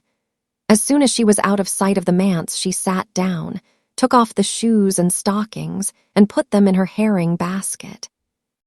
She had no intention of keeping them on down that dirty harbor road. They were to be kept good for gala occasions. Not another little girl down at the harbor mouth had such fine black cashmere stockings and such smart, almost new shoes. Lida was furnished forth for the summer. She had no qualms in the matter. In her eyes, the manse people were quite fabulously rich, and no doubt those girls had slathers of shoes and stockings. Then Lita ran down to the Glen Village and played for an hour with the boys before Mr. Flagg's store, splashing about in a pool of slush with the maddest of them, until Mrs. Elliot came along and bade her be gone home. "I don't think, Faith, that you should have done that," said Una, a little reproachfully, after Lita had gone. "You'll have to wear your good boots every day now, and they'll soon scuff out." "I don't care," cried Faith, still in the fine glow of having done a kindness to a fellow creature. "It isn't fair that I should have 2 pairs of shoes and poor little Lita Marsh not have any. Now we both have a pair. You know perfectly well, Una, that father said in his sermon last Sunday that there was no real happiness in getting or having only in giving. And it's true. I feel far happier now than I ever did in my whole life before. Just think of Lita walking home this very minute with her poor little feet all nice and warm and comfy. You know you haven't another pair of black cashmere stockings," said Una. "Your other pair were so full of holes that Aunt Martha said she couldn't darn them any more, and she cut the legs up for stove dusters. You've nothing but those 2 pairs of striped stockings you hate so." All the glow and uplift went out of Faith. Her gladness collapsed like a pricked balloon. She sat for a few dismal minutes in silence, facing the consequences of her rash act. "Oh, Una, I never thought of that," she said dolefully. "I didn't stop to think at all.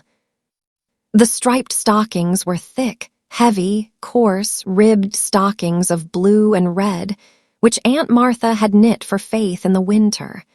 They were undoubtedly hideous. Faith loathed them as she had never loathed anything before. Wear them she certainly would not. They were still unworn in her bureau drawer.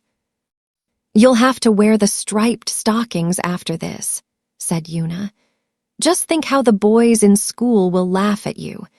You know how they laugh at Mamie Warren for her striped stockings and call her barber pole, and yours are far worse." "I won't wear them," said Faith. "I'll go barefooted first, cold as it is." "You can't go barefooted to church tomorrow. Think what people would say." "Then I'll stay home." "You can't. You know very well Aunt Martha will make you go." Faith did know this. The one thing on which Aunt Martha troubled herself to insist was that they must all go to church, rain or shine. How they were dressed, or if they were dressed at all, never concerned her. But go they must. That was how Aunt Martha had been brought up 70 years ago, and that was how she meant to bring them up. "Haven't you got a pair you can lend me, Una?" said poor Faith piteously. Una shook her head. "No, you know I only have the one black pair, and they're so tight I can hardly get them on. They wouldn't go on you. Neither would my gray ones. Besides, the legs of them are all darned and darned." "I won't wear those striped stockings," said Faith stubbornly. "The feel of them is even worse than the looks. They make me feel as if my legs were as big as barrels, and they're so scratchy." "Well, I don't know what you're going to do." "If Father was home, I'd go and ask him to get me a new pair before the store closes. But he won't be home till too late. I'll ask him Monday, and I won't go to church tomorrow. I'll pretend I'm sick, and Aunt Martha will have to let me stay home." "That would be acting a lie, Faith," cried Una. "You can't do that. You know it would be dreadful. What would Father say if he knew? Don't you remember how he talked to us after Mother died and told us we must always be true, no matter what else we failed in? He said we must never tell or act a lie he said he'd trust us not to. You can't do it, Faith. Just wear the striped stockings. It'll only be for once. Nobody will notice them in church. It isn't like school. And your new brown dress is so long they won't show much. Wasn't it lucky Aunt Martha made it big, so you'd have room to grow in it? for all you hated it so when she finished it. "I won't wear those stockings," repeated Faith. She uncoiled her bare, white legs from the tombstone and deliberately walked through the wet, cold grass to the bank of snow. Setting her teeth, she stepped upon it and stood there. "What are you doing?" cried Una aghast. "You'll catch your death of cold, Faith Meredith." "I'm trying to," answered Faith. "I hope I'll catch a fearful cold and be awful sick tomorrow. Then I won't be acting a lie. I'm going to stand here as long as I can bear it." "But Faith, you might really die. You might get pneumonia." "Please, Faith, don't. Let's go into the house and get something for your feet. Oh, here's Jerry. I'm so thankful. Jerry, make Faith get off that snow. Look at her feet." "Holy cats, Faith, what are you doing?" demanded Jerry. "Are you crazy?" "No, go away," snapped Faith. "Then are you punishing yourself for something? It isn't right if you are. You'll be sick." "I want to be sick. I'm not punishing myself. Go away." "Where are her shoes and stockings?" asked Jerry of Una. "She gave them to Lita Marsh." "Lita Marsh? What for?" "Because Lita had none and her feet were so cold. And now she wants to be sick so that she won't have to go to church tomorrow and wear her striped stockings. But Jerry, she may die." "Faith," said Jerry, "get off that ice bank or I'll pull you off."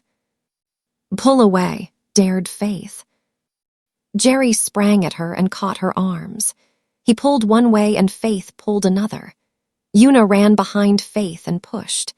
Faith stormed at Jerry to leave her alone. Jerry stormed back at her not to be a dizzy idiot, and Una cried.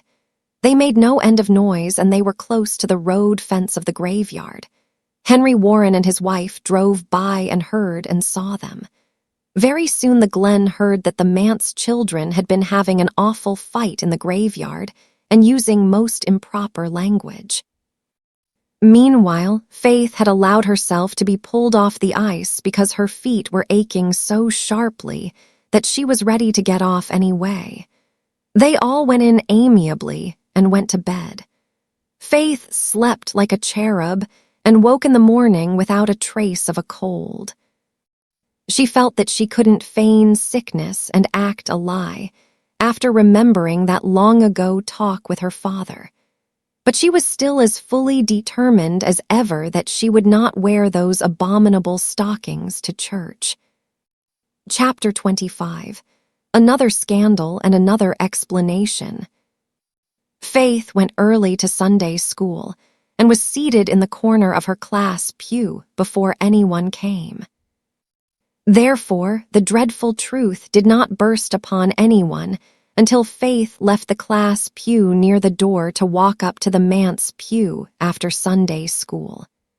The church was already half filled, and all who were sitting near the aisle saw that the minister's daughter had boots on but no stockings. Faith's new brown dress, which Aunt Martha had made from an ancient pattern, was absurdly long for her, but even so it did not meet her boot tops. 2 good inches of bare white leg showed plainly. Faith and Carl sat alone in the manse pew. Jerry had gone into the gallery to sit with a chum, and the Blythe girls had taken Una with them. The Meredith children were given to sitting all over the church in this fashion, and a great many people thought it very improper. The gallery especially, where irresponsible lads congregated and were known to whisper and suspected of chewing tobacco during service, was no place for a son of the manse. But Jerry hated the manse pew at the very top of the church, under the eyes of Elder Clow and his family. He escaped from it whenever he could. Carl, absorbed in watching a spider spinning its web at the window, did not notice Faith's legs. She walked home with her father after church, and he never noticed them. She got on the hated striped stockings before Jerry and Una arrived, so that for the time being none of the occupants of the manse knew what she had done. But nobody else in Glen St. Mary was ignorant of it. The few who had not seen soon heard. Nothing else was talked of on the way home from church. Mrs. Alec Davis said it was only what she expected, and the next thing you would see some of those young ones coming to church with no clothes on at all. The president of the ladies, Aid, decided that she would bring the matter up at the next Aid meeting and suggest that they wait in a body on the minister and protest. Miss Cornelia said that she, for her part, gave up. There was no use worrying over the manse fry any longer, even Mrs. Dr. Blythe felt a little shocked, though she attributed the occurrence solely to Faith's forgetfulness. Susan could not immediately begin knitting stockings for Faith because it was Sunday, but she had one set up before anyone else was out of bed at Ingleside the next morning. "You need not tell me anything but that it was old Martha's fault, Mrs. Doctor dear," she told Anne. "I suppose that poor little child had no decent stockings to wear. I suppose every stocking she had was in holes, as you know very well they generally are. And I think, Mrs. Doctor dear, that the ladies' aid would be better employed in knitting some for them than in fighting over the new carpet for the pulpit platform. I am not a ladies' aider, but I shall knit Faith 2 pairs of stockings, out of this nice black yarn, as fast as my fingers can move and that you may tie to. Never shall I forget my sensations, Mrs. Doctor dear, when I saw a minister's child walking up the aisle of our church with no stockings on. I really did not know what way to look. And the church was just full of Methodists yesterday, too," groaned Miss Cornelia, who had come up to the Glen to do some shopping and run into Ingleside to talk the affair over. "I don't know how it is, but just as sure as those manse children do something especially awful, the church is sure to be crowded with Methodists. I thought Mrs. Deacon Hazard's eyes would drop out of her head. When she came out of church, she said, 'Well, that exhibition was no more than decent. I do pity the Presbyterians.' And we just had to take it. There was nothing one could say." "There was something I could have said, Mrs. Doctor dear, if I had heard her," said Susan grimly. "I would have said, for one thing, that in my opinion clean bare legs were quite as decent as holes.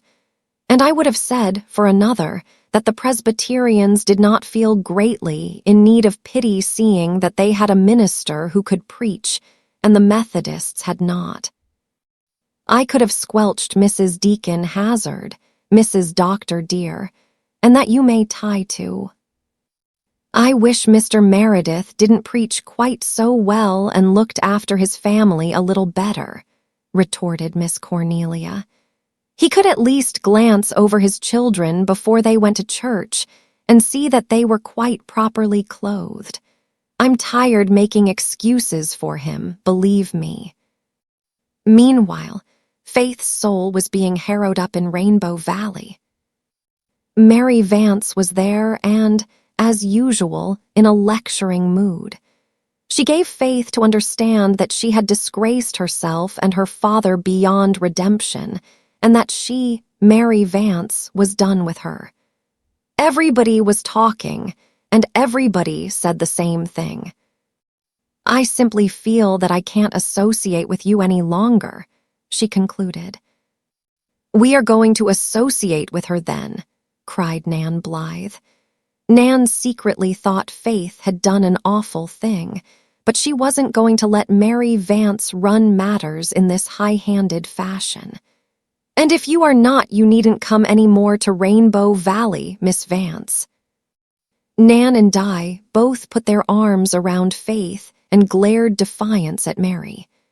The latter suddenly crumpled up, sat down on a stump and began to cry. "It ain't that I don't want to," she wailed.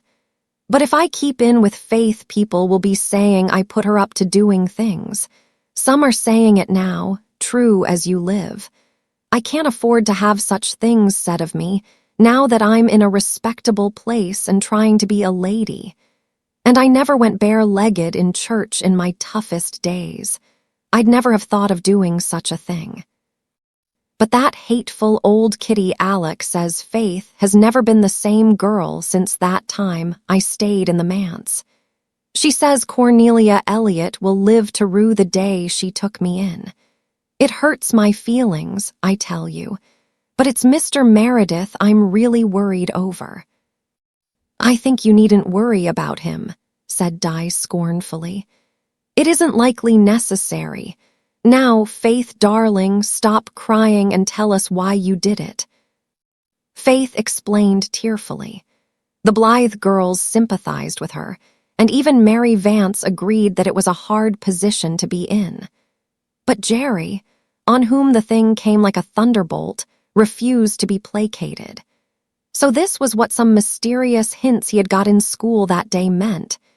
He marched Faith and Una home without ceremony, and the Good Conduct Club held an immediate session in the graveyard to sit in judgment on Faith's case. I don't see that it was any harm, said Faith defiantly. Not much of my legs showed. It wasn't wrong and it didn't hurt anybody. It will hurt Dad. You know it will. You know people blame him whenever we do anything queer. I didn't think of that, muttered Faith. That's just the trouble. You didn't think and you should have thought. That's what our club is for, to bring us up and make us think. We promised we'd always stop and think before doing things. You didn't and you've got to be punished, Faith, and real hard, too. You'll wear those striped stockings to school for a week for punishment. Oh, Jerry, won't a day do 2 days? Not a whole week. Yes, a whole week, said inexorable Jerry. It is fair ask Jem Blythe if it is. Faith felt she would rather submit than ask Jem Blythe about such a matter. She was beginning to realize that her offense was a quite shameful one. I'll do it then, she muttered a little sulkily. You're getting off easy, said Jerry severely. And no matter how we punish you, it won't help Father. People will always think you just did it for mischief, and they'll blame Father for not stopping it. We can never explain it to everybody. This aspect of the case weighed on Faith's mind. Her own condemnation she could bear, but it tortured her that her father should be blamed. If people knew the true facts of the case, they would not blame him. But how could she make them known to all the world? Getting up in church, as she had once done, and explaining the matter was out of the question. Faith had heard from Mary Vance how the congregation had looked upon that performance and realized that she must not repeat it. Faith worried over the problem for half a week. Then she had an inspiration and promptly acted upon it. She spent that evening in the garret, with a lamp and an exercise book, writing busily, with flushed cheeks and shining eyes. It was the very thing. How clever she was to have thought of it. It would put everything right and explain everything, and yet cause no scandal. It was 11 o'clock when she had finished to her satisfaction and crept down to bed, dreadfully tired, but perfectly happy. In a few days, the little weekly published in the Glen under the name of the Journal came out as usual, and the Glen had another sensation. A letter signed Faith Meredith occupied a prominent place on the front page and ran as follows.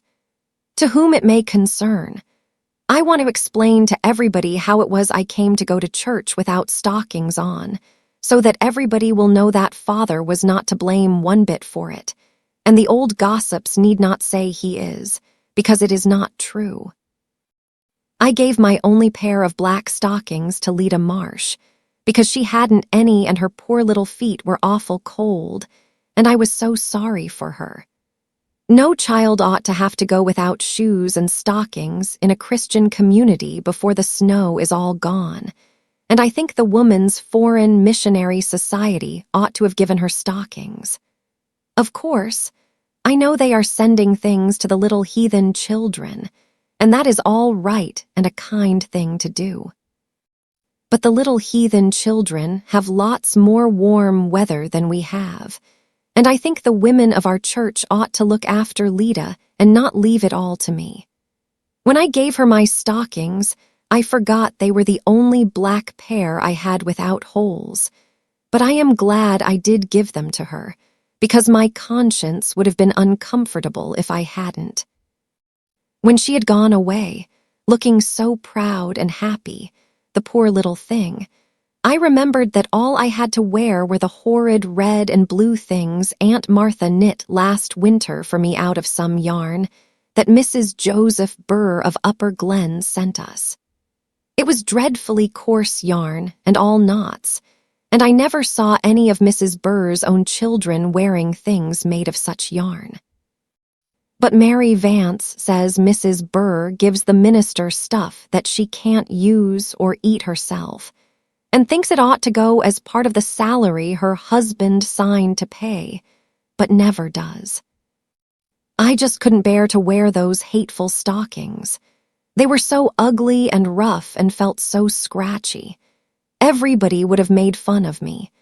I thought at first I'd pretend to be sick and not go to church next day, but I decided I couldn't do that because it would be acting a lie, and Father told us after Mother died that was something we must never, never do.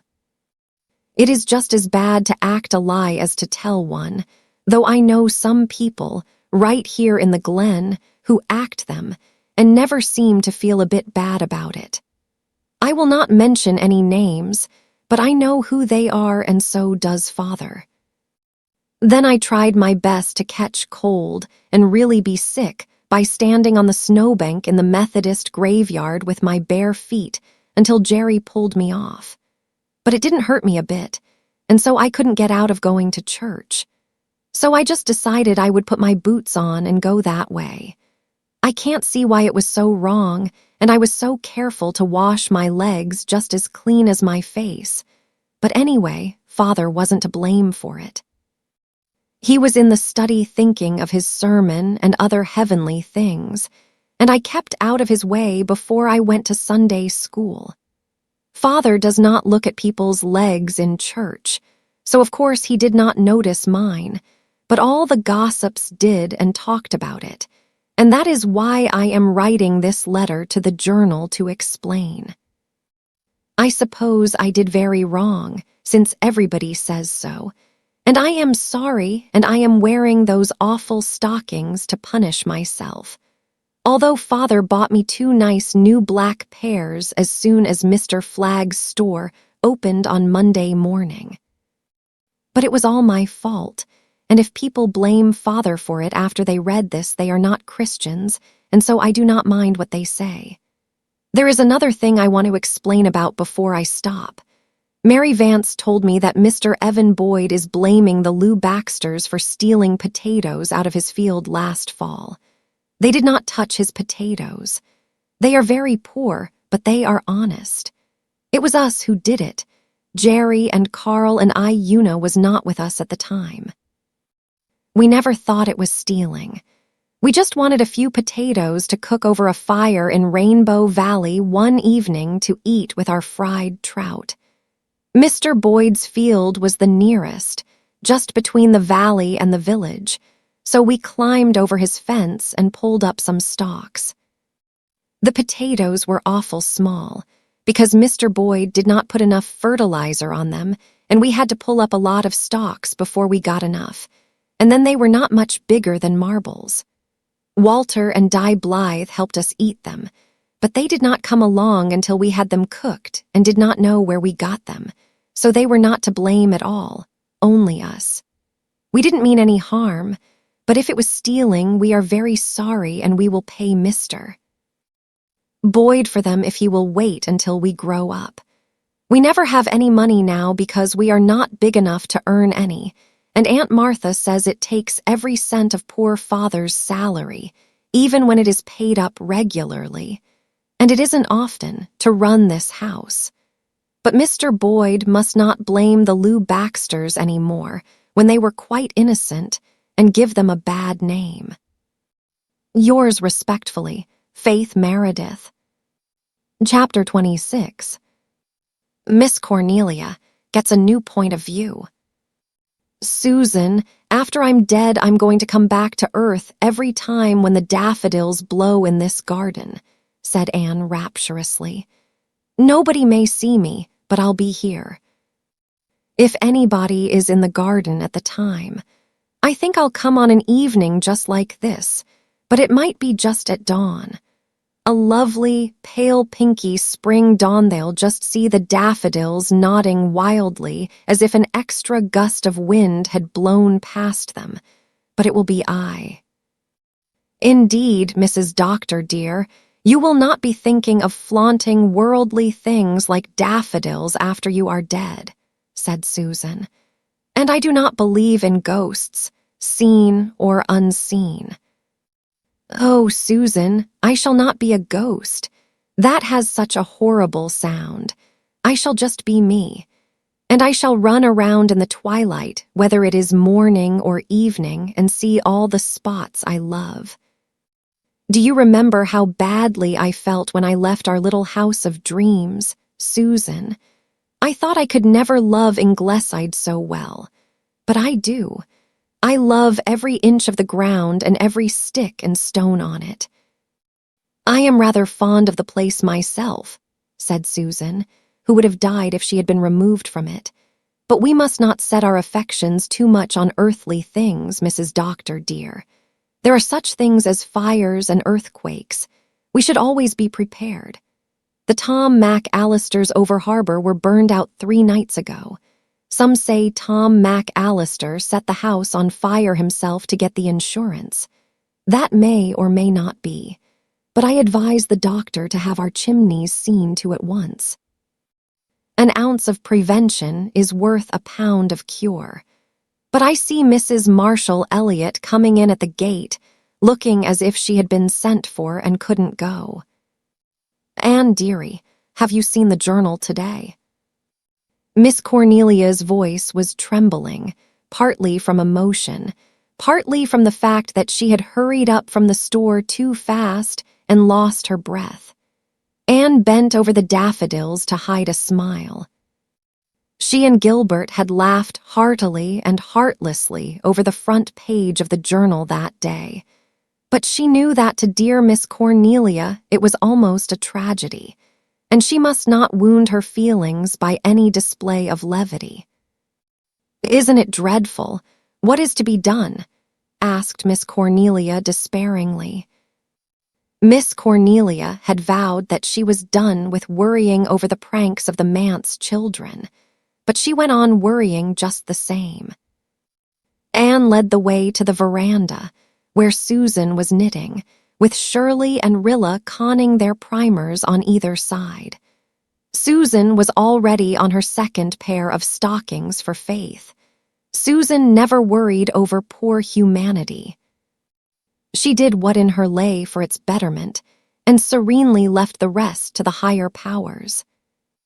"Cornelia Elliott thinks she was born to run this world, Mrs. Doctor dear," she had once said to Anne, "and so she is always in a stew over something. I have never thought I was, and so I go calmly along.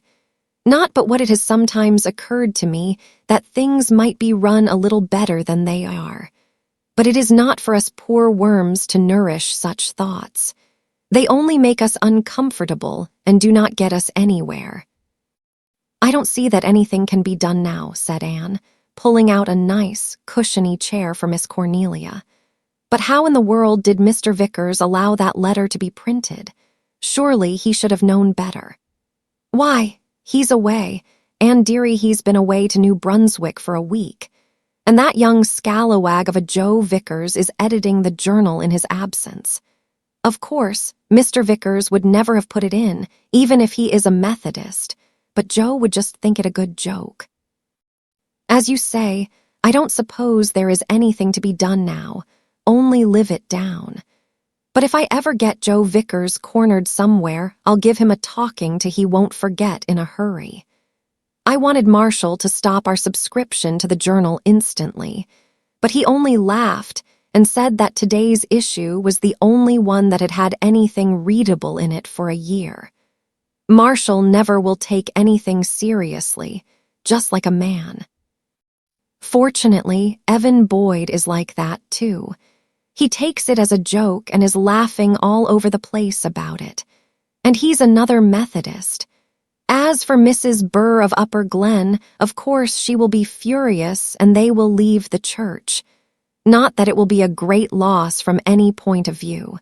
The Methodists are quite welcome to them. It serves Mrs. Burr right, said Susan, who had an old feud with the lady in question and had been hugely tickled over the reference to her in Faith's letter. She will find that she will not be able to cheat the Methodist parson out of his salary with bad yarn. The worst of it is, there's not much hope of things getting any better, said Miss Cornelia gloomily. As long as Mr. Meredith was going to see Rosemary West, I did hope the manse would soon have a proper mistress. But that is all off. I suppose she wouldn't have him on account of the children at least. Everybody seems to think so. I do not believe that he ever asked her, said Susan, who could not conceive of anyone refusing a minister. Well, nobody knows anything about that. But one thing is certain, he doesn't go there any longer. And Rosemary didn't look well all the spring. I hope her visit to Kingsport will do her good. She's been gone for a month and will stay another month, I understand. I can't remember when Rosemary was away from home before. She and Ellen could never bear to be parted. But I understand Ellen insisted on her going this time. And meanwhile, Ellen and Norman Douglas are warming up the old soup. Is that really so? Asked Anne, laughing. I heard a rumor of it, but I hardly believed it. Believe it. You may believe it all right, Anne, dearie. Nobody is in ignorance of it. Norman Douglas never left anybody in doubt as to his intentions in regard to anything. He always did his courting before the public. He told Marshall that he hadn't thought about Ellen for years, but the first time he went to church last fall he saw her and fell in love with her all over again. He said he'd clean forgot how handsome she was. He hadn't seen her for 20 years, if you can believe it. Of course, he never went to church, and Ellen never went anywhere else round here. Oh, we all know what Norman means, but what Ellen means is a different matter. I shan't take it upon me to predict whether it will be a match or not. He jilted her once, but it seems that does not count with some people, Mrs. Doctor dear, Susan remarked rather acidly. He jilted her in a fit of temper and repented it all his life, said Miss Cornelia. That is different from a cold-blooded jilting. For my part, I never detested Norman as some folks do. He could never overpower me. I do wonder what started him coming to church. I have never been able to believe Mrs. Wilson's story that Faith Meredith went there and bullied him into it. I've always intended to ask Faith herself, but I've never happened to think of it just when I saw her. What influence could she have over Norman Douglas? He was in the store when I left, bellowing with laughter over that scandalous letter. You could have heard him at Four Winds Point. The greatest girl in the world, he was shouting. She's that full of spunk she's bursting with it, and all the old grannies want to tame her, darn them.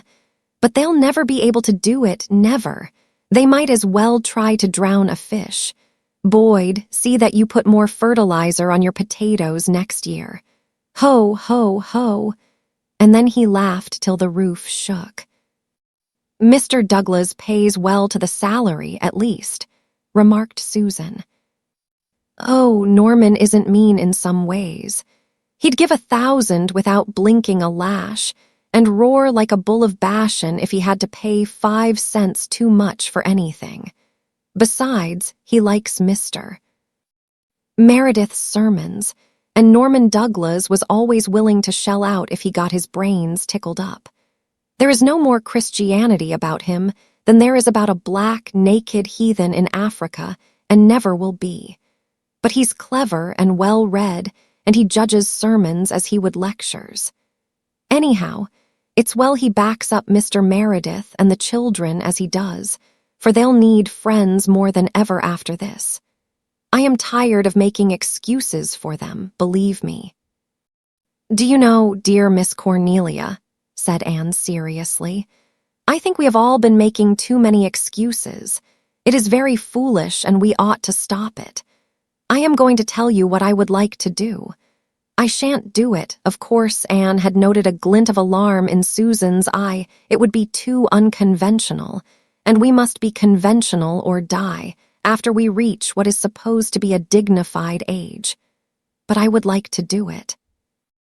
I would like to call a meeting of the Ladies' Aid and Women's Missionary Society and the Girls' Sewing Society, and include in the audience all and any Methodists who have been criticizing the Merediths.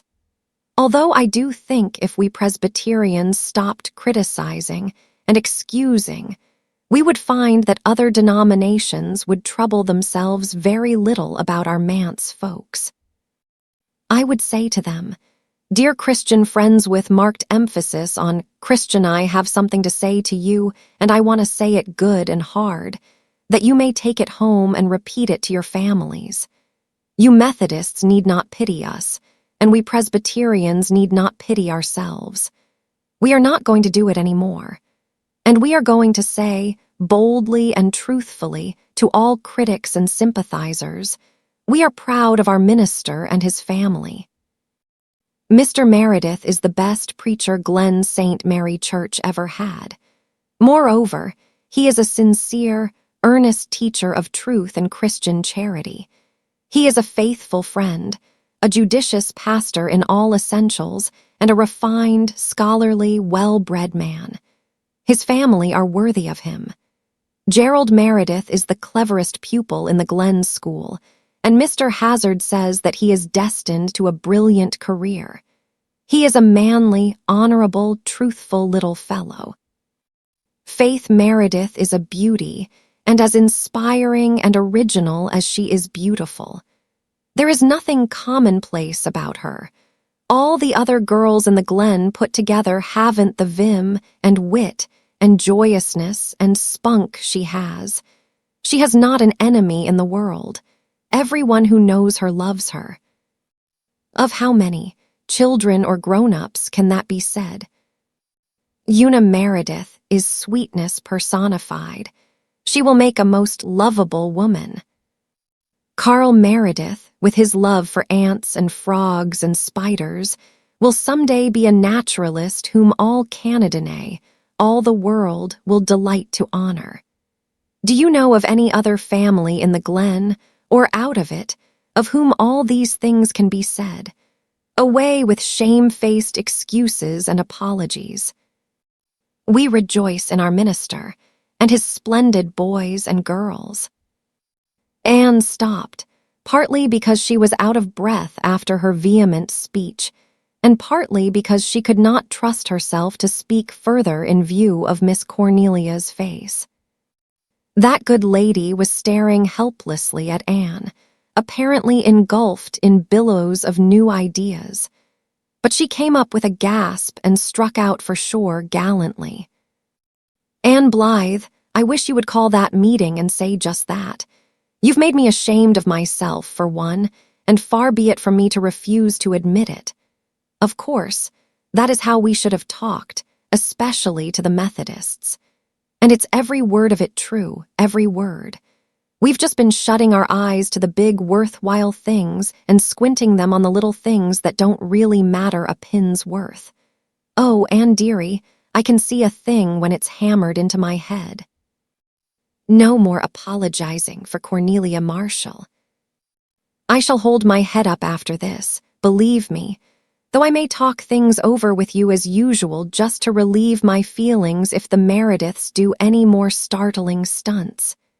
Even that letter I felt so bad about, why, it's only a good joke after all, as Norman says. Not many girls would have been cute enough to think of writing it, and all punctuated so nicely, and not one word misspelled. Just let me hear any Methodist say one word about it, though all the same I'll never forgive Joe Vickers, believe me. Where are the rest of your small fry tonight? Walter and the twins are in Rainbow Valley. Jem is studying in the garret. They are all crazy about Rainbow Valley. Mary Vance thinks it's the only place in the world. She'd be off up here every evening if I'd let her, but I don't encourage her in gadding. Besides, I miss the creature when she isn't around, Anne dearie. I never thought I'd get so fond of her. Not but what I see her faults and try to correct them. But she has never said one saucy word to me since she came to my house, and she is a great help for when all is said and done, Anne dearie. I am not so young as I once was, and there is no sense denying it. I was 59 my last birthday. I don't feel it, but there is no gainsaying the family Bible. Chapter 27. A Sacred Concert. In spite of Miss Cornelia's new point of view, she could not help feeling a little disturbed over the next performance of the manse children. In public, she carried off the situation splendidly, saying to all the gossips the substance of what Anne had said in Daffodil Time, and saying it so pointedly and forcibly that her hearers found themselves feeling rather foolish, and began to think that, after all, they were making too much of a childish prank. But in private, Miss Cornelia allowed herself the relief of bemoaning it to Anne. Anne dearie, they had a concert in the graveyard last Thursday evening, while the Methodist prayer meeting was going on. There they sat, on Hezekiah Pollock's tombstone, and sang for a solid hour. Of course, I understand it was mostly hymns they sang, and it wouldn't have been quite so bad if they'd done nothing else. But I'm told they finished up with Polly Woolly Doodle at full length, and that just when Deacon Baxter was praying. I was there that night, said Susan, and although I did not say anything about it to you, Mrs. Doctor dear, I could not help thinking that it was a great pity they picked that particular evening. It was truly blood-curdling to hear them sitting there in that abode of the dead, shouting that frivolous song at the tops of their lungs. I don't know what you were doing in a Methodist prayer meeting, said Miss Cornelia acidly. I have never found that Methodism was catching, retorted Susan stiffly. And as I was going to say when I was interrupted, badly as I felt, I did not give in to the Methodists. When Mrs. Deacon Baxter said, as we came out, "What a disgraceful exhibition," I said, looking her fairly in the eye. They are all beautiful singers, and none of your choir, Mrs. Baxter, ever bother themselves coming out to your prayer meeting, it seems. Their voices appear to be in tune only on Sundays. She was quite meek, and I felt that I had snubbed her properly. But I could have done it much more thoroughly, Mrs. Doctor dear, if only they had left out Polly Woolly Doodle. It is truly terrible to think of that being sung in a graveyard. Some of those dead folks sang Polly Woolly Doodle when they were living, Susan. Perhaps they like to hear it yet, suggested Gilbert.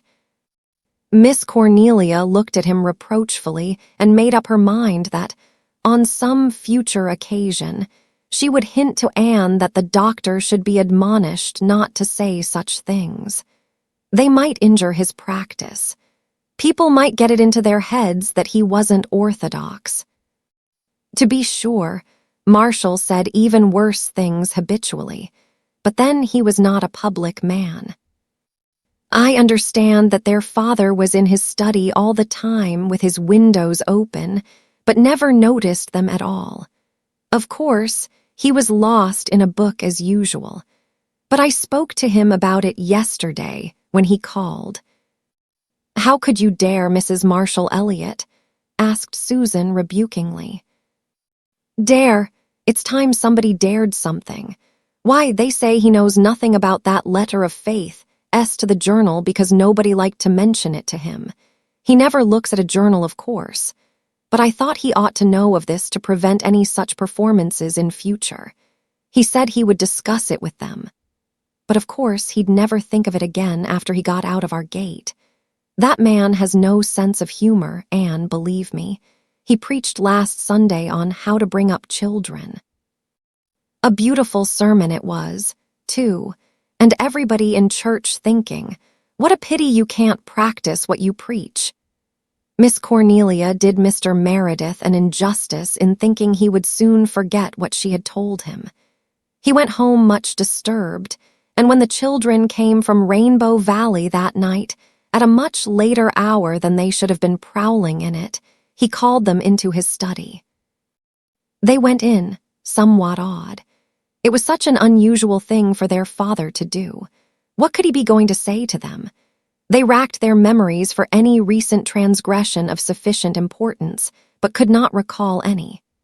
Carl had spilled a saucerful of jam on Mrs. Peter Flagg's silk dress 2 evenings before, when at Aunt Martha's invitation she had stayed to supper. But Mr. Meredith had not noticed it, and Mrs. Flagg, who was a kindly soul, had made no fuss. Besides, Carl had been punished by having to wear Una's dress all the rest of the evening. Una suddenly thought that perhaps her father meant to tell them that he was going to marry Miss West. Her heart began to beat violently, and her legs trembled. Then she saw that Mr. Meredith looked very stern and sorrowful. No, it could not be that. "Children," said Mr. Meredith, "I have heard something that has pained me very much. Is it true that you sat out in the graveyard all last Thursday evening and sang ribald songs while a prayer meeting was being held in the Methodist church?" "Great Caesar, Dad, we forgot all about it being their prayer meeting night," exclaimed Jerry in dismay. "Then it is true, you did do this thing." "Why, Dad, I don't know what you mean by ribald songs. We sang hymns. It was a sacred concert, you know. What harm was that? I tell you, we never thought about its being Methodist prayer meeting night. They used to have their meeting Tuesday nights, and since they've changed to Thursdays, it's hard to remember." "Did you sing nothing but hymns?" "Why," said Jerry, turning red, "we did sing Polly Woly Doodle at the last. Faith said, 'Let's have something cheerful to wind up with.' But we didn't mean any harm, Father, truly we didn't." "The concert was my idea, Father," said Faith, afraid that Mr. Meredith might blame Jerry too much. "You know the Methodists themselves had a sacred concert in their church 3 Sunday nights ago. I thought it would be good fun to get one up in imitation of it. Only they had prayers at theirs, and we left that part out because we heard that people thought it awful for us to pray in a graveyard. You were sitting in here all the time," she added, "and never said a word to us." "I did not notice what you were doing. That is no excuse for me, of course. I am more to blame than you, I realize that. But why did you sing that foolish song at the end?" "We didn't think," muttered Jerry, feeling that it was a very lame excuse, seeing that he had lectured Faith so strongly in the Good Conduct Club sessions for her lack of thought. "We're sorry, Father, truly, we are. Pitch into us hard, we deserve a regular combing down." But Mr. Meredith did no combing down or pitching into. He sat down and gathered his small culprits close to him and talked a little to them, tenderly and wisely. They were overcome with remorse and shame, and felt that they could never be so silly and thoughtless again. "We've just got to punish ourselves good and hard for this," whispered Jerry as they crept upstairs. "We'll have a session of the club first thing tomorrow and decide how we'll do it." I never saw Father so cut up, but I wish to goodness the Methodists would stick to one night for their prayer meeting and not wander all over the week. Anyhow, I'm glad it wasn't what I was afraid it was. murmured Una to herself. Behind them, in the study, Mr. Meredith had sat down at his desk and buried his face in his arms. "God help me," he said. "I'm a poor sort of father. Oh, Rosemary, if you had only cared." Chapter 28. A Fast Day. The Good Conduct Club had a special session the next morning before school. After various suggestions, it was decided that a fast day would be an appropriate punishment. "We won't eat a single thing for a whole day," said Jerry. "I'm kind of curious to see what fasting is like, anyhow. This will be a good chance to find out." "What day will we choose for it?"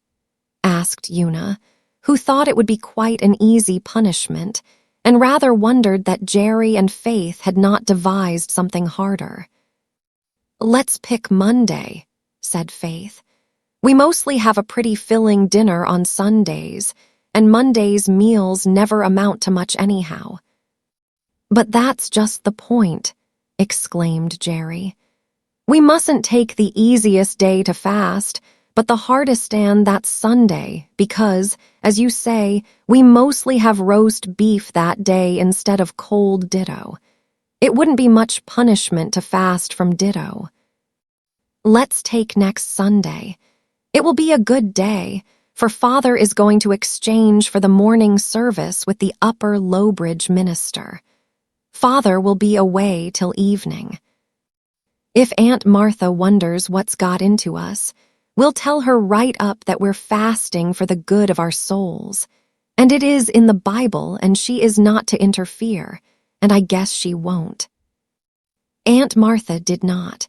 She merely said in her fretful, mumbling way, "What foolishness are you young rips up to now?"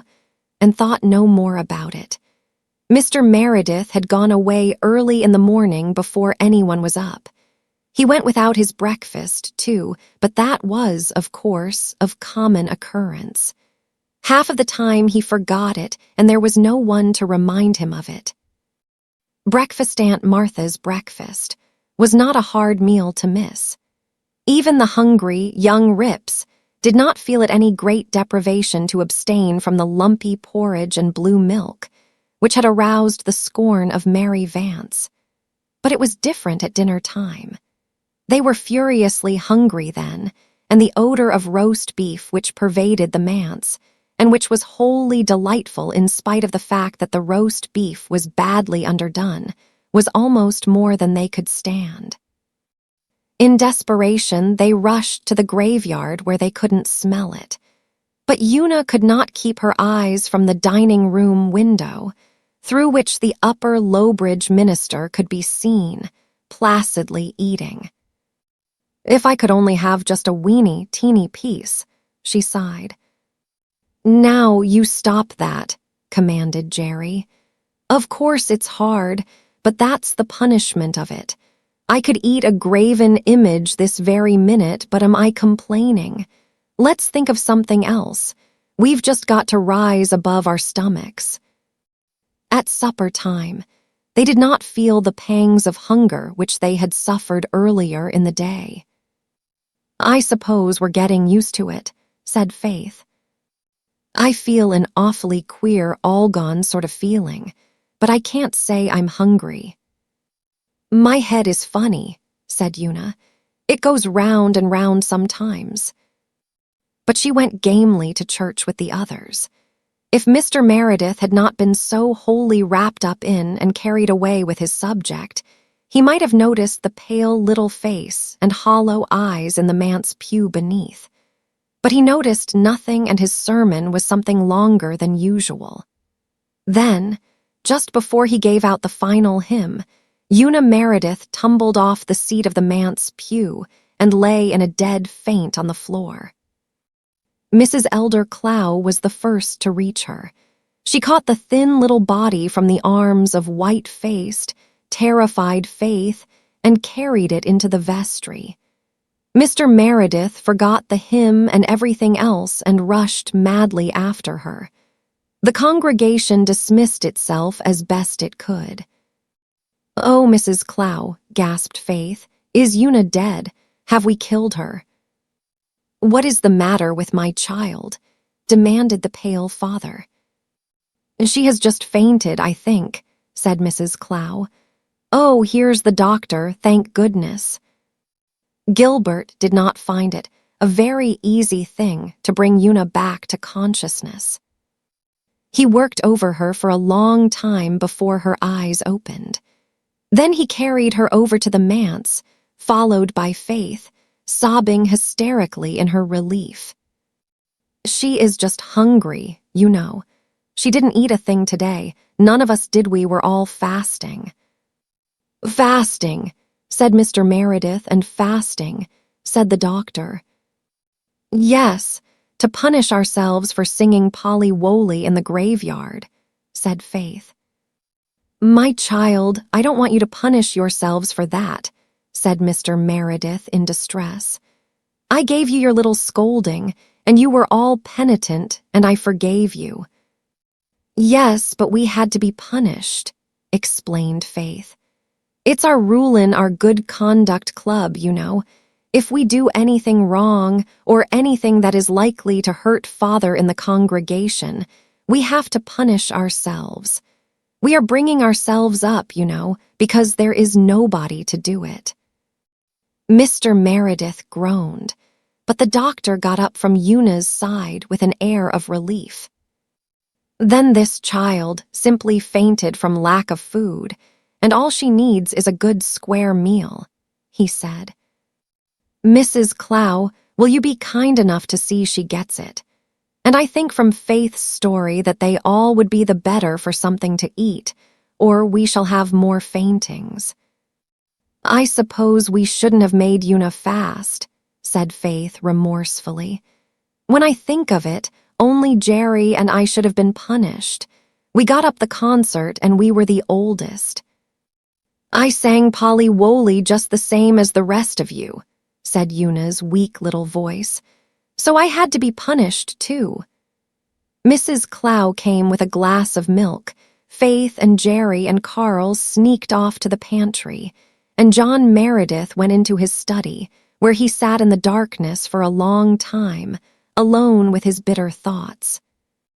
So his children were bringing themselves up because there was nobody to do it, struggling along amid their little perplexities without a hand to guide or a voice to counsel. Faith's innocently uttered phrase rankled in her father's mind like a barbed shaft. There was nobody to look after them, to comfort their little souls and care for their little bodies. How frail Una had looked, lying there on the vestry sofa in that long faint. How thin were her tiny hands, how pallid her little face.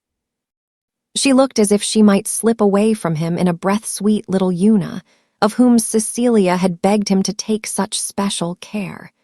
Since his wife's death, he had not felt such an agony of dread as when he had hung over his little girl in her unconsciousness. He must do something. But what? Should he ask Elizabeth Kirk to marry him? She was a good woman. She would be kind to his children. He might bring himself to do it if it were not for his love for Rosemary West. But until he had crushed that out, he could not seek another woman in marriage. And he could not crush it out. He had tried and he could not. Rosemary had been in church that evening, for the first time since her return from Kingsport. He had caught a glimpse of her face in the back of the crowded church, just as he had finished his sermon.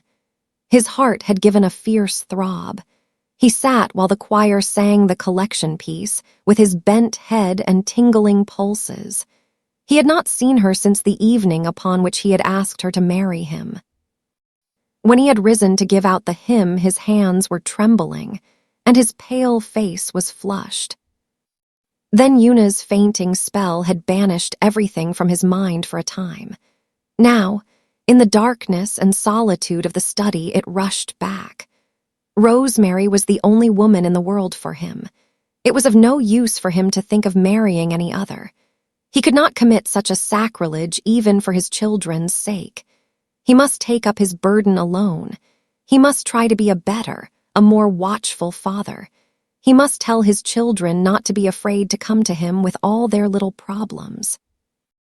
Then he lighted his lamp and took up a bulky new book which was setting the theological world by the ears. He would read just one chapter to compose his mind. 5 minutes later, he was lost to the world and the troubles of the world. Chapter 29. A Weird Tale. On an early June evening, Rainbow Valley was an entirely delightful place, and the children felt it to be so, as they sat in the open glade where the bells rang elfishly on the tree lovers, and the white lady shook her green tresses. The wind was laughing and whistling about them like a leal, glad-hearted comrade. The young ferns were spicy in the hollow. The wild cherry trees scattered over the valley, among the dark firs, were mistily white. The robins were whistling over in the maples behind Ingleside. Beyond, on the slopes of the glen, were blossoming orchards, sweet and mystic and wonderful, veiled in dusk. It was spring, and young things must be glad in spring. Everybody was glad in Rainbow Valley that evening, until Mary Vance froze their blood with the story of Henry Warren's ghost. Jem was not there. Jem spent his evenings now studying for his entrance examination in the Ingleside garret. Jerry was down near the pond, trouting. Walter had been reading Longfellow's sea poems to the others, and they were steeped in the beauty and mystery of the ships. Then they talked of what they would do when they were grown up, where they would travel, the far, fair shores they would see. Nan and Di meant to go to Europe. Walter longed for the Nile moaning past its Egyptian sands and a glimpse of the Sphinx.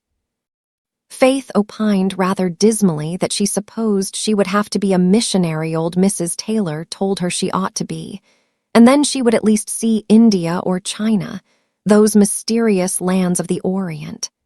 Carl's heart was set on African jungles. Una said nothing.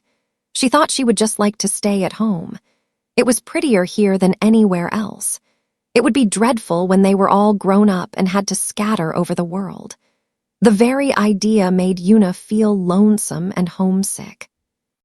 But the others dreamed on delightedly until Mary Vance arrived and vanished poesy and dreams at one fell swoop. "Laws, but I'm out of puff," she exclaimed. "I've run down that hill like 60. I got an awful scare up there at the old Bailey place." "What frightened you?" asked Di. "I dunno. I was poking about under them lilacs in the old garden, trying to see if there were any lilies of the valley out yet. It was dark as a pocket there, and all at once I saw something stirring and rustling round at the other side of the garden in those cherry bushes. It was white. I tell you I didn't stop for a second look. I flew over the dike quicker than quick. I was sure it was Henry Warren's ghost." "Who was Henry Warren?" asked Di. "And why should he have a ghost?" asked Nan. "Laws, did you never hear the story? And you were brought up in the glen. Well, wait a minute till I get my breath all back and I'll tell you." Walter shivered delightsomely. He loved ghost stories. Their mystery, their dramatic climaxes, their eeriness gave him a fearful, exquisite pleasure. Longfellow instantly grew tame and commonplace. He threw the book aside and stretched himself out, propped upon his elbows to listen wholeheartedly, fixing his great luminous eyes on Mary's face. Mary wished he wouldn't look at her so. She felt she could make a better job of the ghost story if Walter were not looking at her. She could put on several frills and invent a few artistic details to enhance the horror. As it was, she had to stick to the bare truth, or what had been told her for the truth. "Well," she began, "you know old Tom Bailey and his wife used to live in that house up there 30 years ago. He was an awful old rip, they say, and his wife wasn't much better." They had no children of their own, but a sister of old Tom's died and left a little boy, this Henry Warren, and they took him. He was about 12 when he came to them, and kind of undersized and delicate. They say Tom and his wife used him awful from the start, whipped him, and starved him. Folks said they wanted him to die so they could get the little bit of money his mother had left for him. Henry didn't die right off, but he begun having fits epilepsies, they called them, and he grew up kind of simple till he was about 18. His uncle used to thrash him in that garden up there because it was back of the house where no one could see him. But folks could hear, and they say it was awful sometimes hearing poor Henry plead with his uncle not to kill him. But nobody dared interfere because old Tom was such a reprobate, he'd have been sure to get square with them some way. He burned the barns of a man at Harbor Head who offended him. At last, Henry died and his uncle and aunt gave out he died in one of his fits, and that was all anybody ever knew. But everybody said Tom had just up and killed him for keeps at last. And it wasn't long till it got around that Henry walked. That old garden was haunted. He was heard there at nights, moaning and crying. Old Tom and his wife went out west and never came back. The place got such a bad name nobody would buy or rent it. That's why it's all gone to ruin. That was 30 years ago, but Henry Warren's ghost haunts it yet. "Do you believe that?" asked Nan scornfully. "I don't." "Well, good people have seen him and heard him," retorted Mary. "They say he appears and grovels on the ground and holds you by the legs and gibbers and moans like he did when he was alive. I thought of that as soon as I saw that white thing in the bushes and thought if it caught me like that and moaned I'd drop down dead on the spot. So I cut and run. It mightn't have been his ghost, but I wasn't going to take any chances with a hant." "It was likely old Mrs. Stimson's white calf," laughed Di. "It pastures in that garden, I've seen it." "Maybe so, but I'm not going home through the Bailey garden anymore. Here's Jerry with a big string of trout, and it's my turn to cook them. Jem and Jerry both say I'm the best cook in the Glen, and Cornelia told me I could bring up this batch of cookies. I all but dropped them when I saw Henry's ghost." Jerry hooted when he heard the ghost story, which Mary repeated as she fried the fish, touching it up a trifle or so, since Walter had gone to help Faith to set the table. It made no impression on Jerry, but Faith and Una and Carl had been secretly much frightened, though they would never have given in to it. It was all right as long as the others were with them in the valley. But when the feast was over and the shadows fell, they quaked with remembrance. Jerry went up to Ingleside with the Blythes to see Jem about something, and Mary Vance went around that way home. So Faith and Una and Carl had to go back to the manse alone. They walked very close together and gave the old Bailey garden a wide berth. They did not believe that it was haunted, of course, but they would not go near it for all that.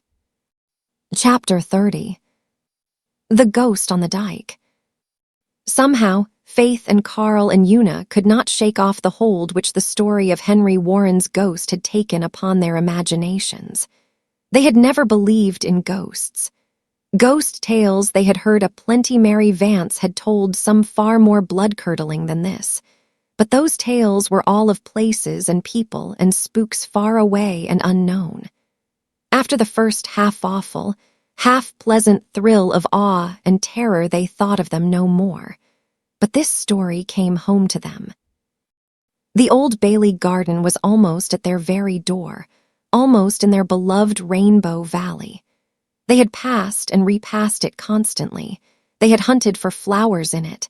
They had made short cuts through it when they wished to go straight from the village to the valley. But never again. After the night when Mary Vance told them its gruesome tale, they would not have gone through or near it on pain of death.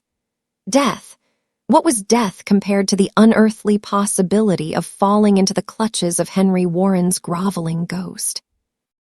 One warm July evening, the three of them were sitting under the tree lovers, feeling a little lonely. Nobody else had come near the valley that evening.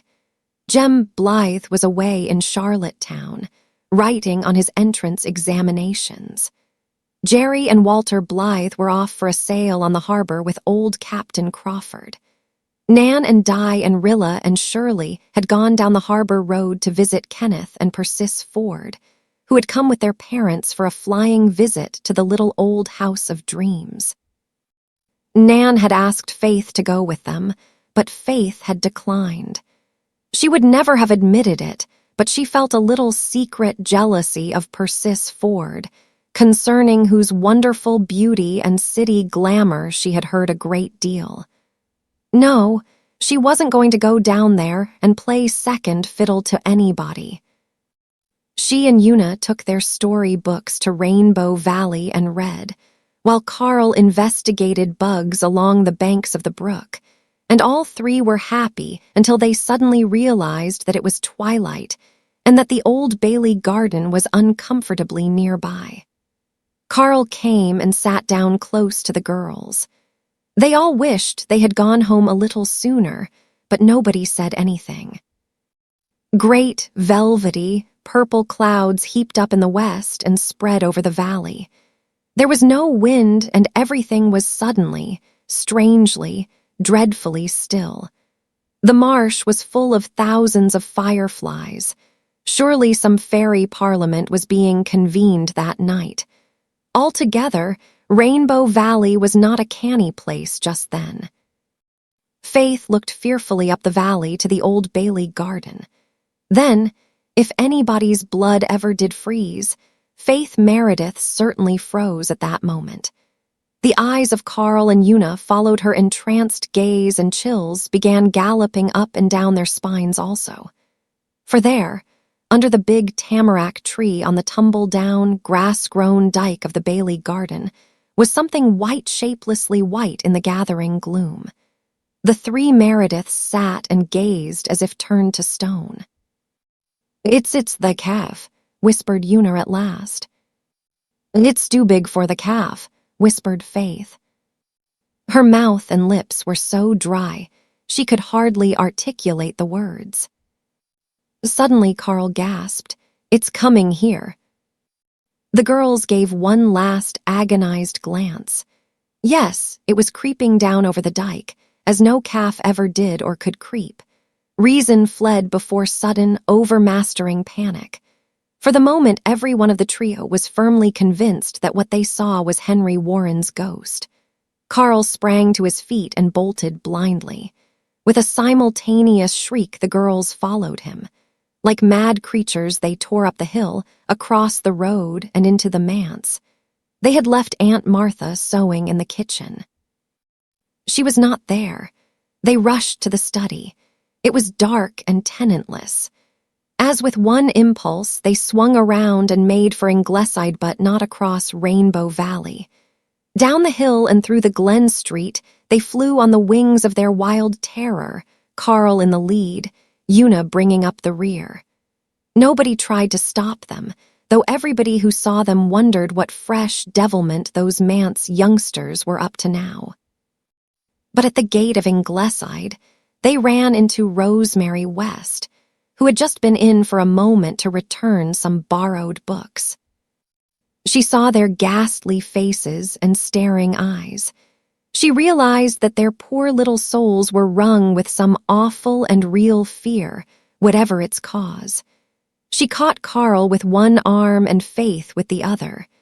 Una stumbled against her and held on desperately. "Children, dear, what has happened?" she said. "What has frightened you?" "Henry Warren's ghost," answered Carl through his chattering teeth. "Henry Warren's ghost," said amazed Rosemary, who had never heard the story. "Yes," sobbed Faith hysterically. "It's there on the Bailey dike. We saw it, and it started to chase us." Rosemary herded the three distracted creatures to the Ingleside veranda.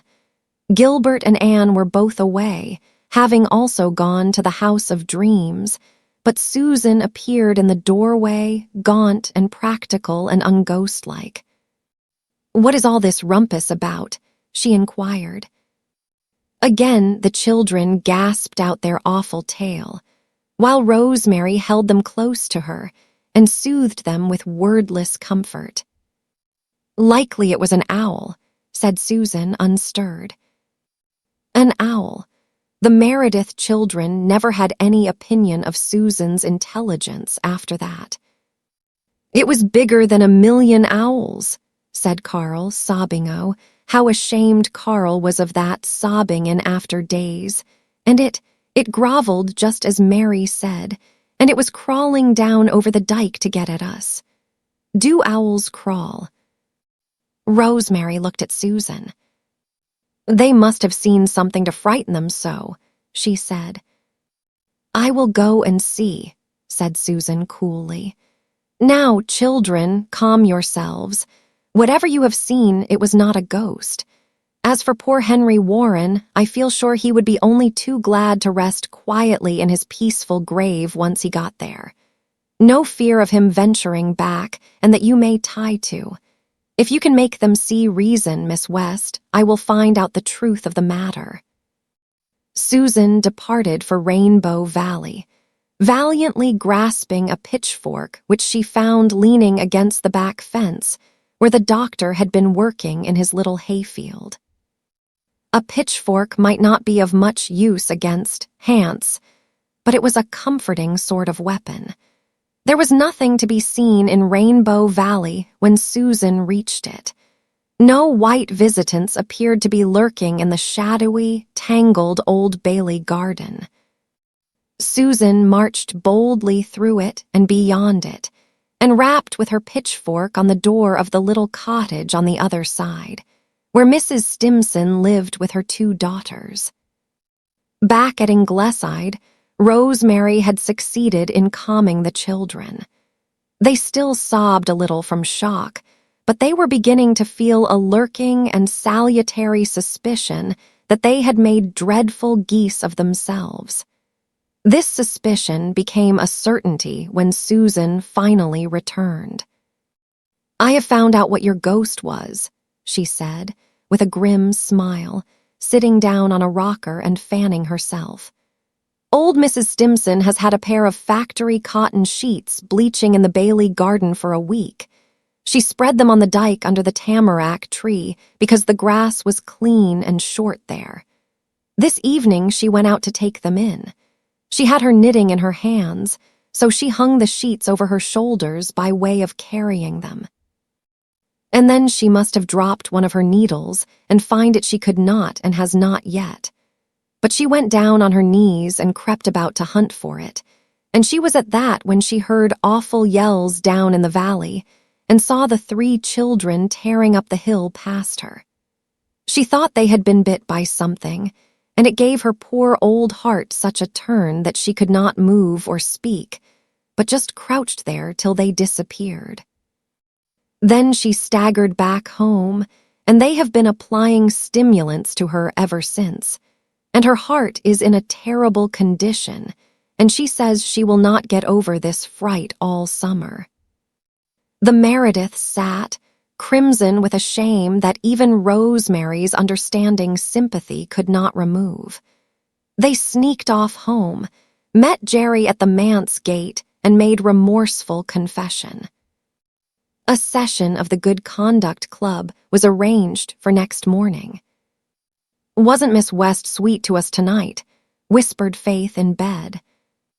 "Yes," admitted Una. "It is such a pity it changes people so much to be made stepmothers." "I don't believe it does," said Faith loyally. Chapter 31. Carl does penance. "I don't see why we should be punished at all," said Faith rather sulkily. "We didn't do anything wrong. We couldn't help being frightened, and it won't do Father any harm. It was just an accident." "You were cowards," said Jerry with judicial scorn, "and you gave way to your cowardice. That is why you should be punished. Everybody will laugh at you about this, and that is a disgrace to the family. If you knew how awful the whole thing was, said Faith with a shiver, you would think we had been punished enough already. I wouldn't go through it again for anything in the whole world. I believe you'd have run yourself if you'd been there, muttered Carl. From an old woman in a cotton sheet, mocked Jerry. Ho, ho, ho. It didn't look a bit like an old woman, cried Faith. It was just a great, big, white thing crawling about in the grass just as Mary Vance said Henry Warren did. It's all very fine for you to laugh, Jerry Meredith, but you'd have laughed on the other side of your mouth if you'd been there. And how are we to be punished? I don't think it's fair, but let's know what we have to do, Judge Meredith. The way I look at it, said Jerry, frowning, is that Carl was the most to blame. He bolted first, as I understand it. Besides, he was a boy, so he should have stood his ground to protect you girls, whatever the danger was. You know that, Carl, don't you? I suppose so, growled Carl shamefacedly. Very well. This is to be your punishment. Tonight you'll sit on Mr. Hezekiah Pollock's tombstone in the graveyard alone until 12 o'clock. Carl gave a little shudder. The graveyard was not so very far from the Old Bailey garden. It would be a trying ordeal, but Carl was anxious to wipe out his disgrace and prove that he was not a coward after all. All right, he said sturdily, but how will I know when it is 12? The study windows are open, and you'll hear the clock striking. And mind you that you are not to budge out of that graveyard until the last stroke. As for you girls, you've got to go without jam at supper for a week. Faith and Una looked rather blank. They were inclined to think that even Carl's comparatively short though sharp agony was lighter punishment than this long drawn-out ordeal. A whole week of soggy bread without the saving grace of jam, but no shirking was permitted in the club. The girls accepted their lot with such philosophy as they could summon up. That night they all went to bed at 9, except Carl, who was already keeping vigil on the tombstone. Una slipped in to bid him good night. Her tender heart was wrung with sympathy. "Oh, Carl, are you much scared?" she whispered. "Not a bit," said Carl airily. "I won't sleep a wink till after 12, said Una. "If you get lonesome, just look up at our window and remember that I'm inside, awake and thinking about you. That will be a little company, won't it?" "I'll be all right. Don't you worry about me," said Carl. But in spite of his dauntless words, Carl was a pretty lonely boy when the lights went out in the manse. He had hoped his father would be in the study as he so often was.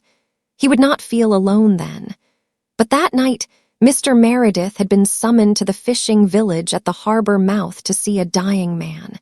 He would not likely be back until after midnight. Carl must dree his weird alone. A Glen man went past carrying a lantern. The mysterious shadows caused by the lantern light went hurtling madly over the graveyard like a dance of demons or witches. Then they passed and darkness fell again. One by one the lights in the glen went out. It was a very dark night, with a cloudy sky and a raw east wind that was cold in spite of the calendar. Far away on the horizon was the low, dim luster of the Charlottetown lights. The wind wailed and sighed in the old fir trees. Mr. Alec Davis, tall monument, gleamed whitely through the gloom. The willow beside it tossed long, writhing arms spectrally. At times, the gyrations of its boughs made it seem as if the monument were moving, too. Carl curled himself up on the tombstone with his legs tucked under him. It wasn't precisely pleasant to hang them over the edge of the stone. Just suppose bony hands should reach up out of Mr. Pollock's grave under it and clutch him by the ankles. That had been one of Mary Vance's cheerful speculations one time when they had all been sitting there. It returned to haunt Carl now. He didn't believe those things. He didn't even really believe in Henry Warren's ghost. As for Mr. Pollock, he had been dead 60 years, so it wasn't likely he cared who sat on his tombstone now. But there is something very strange and terrible in being awake when all the rest of the world is asleep. You are alone then with nothing but your own feeble personality to pit against the mighty principalities and powers of darkness. Carl was only 10 and the dead were all around him, and he wished that the clock would strike 12. Would it never strike 12?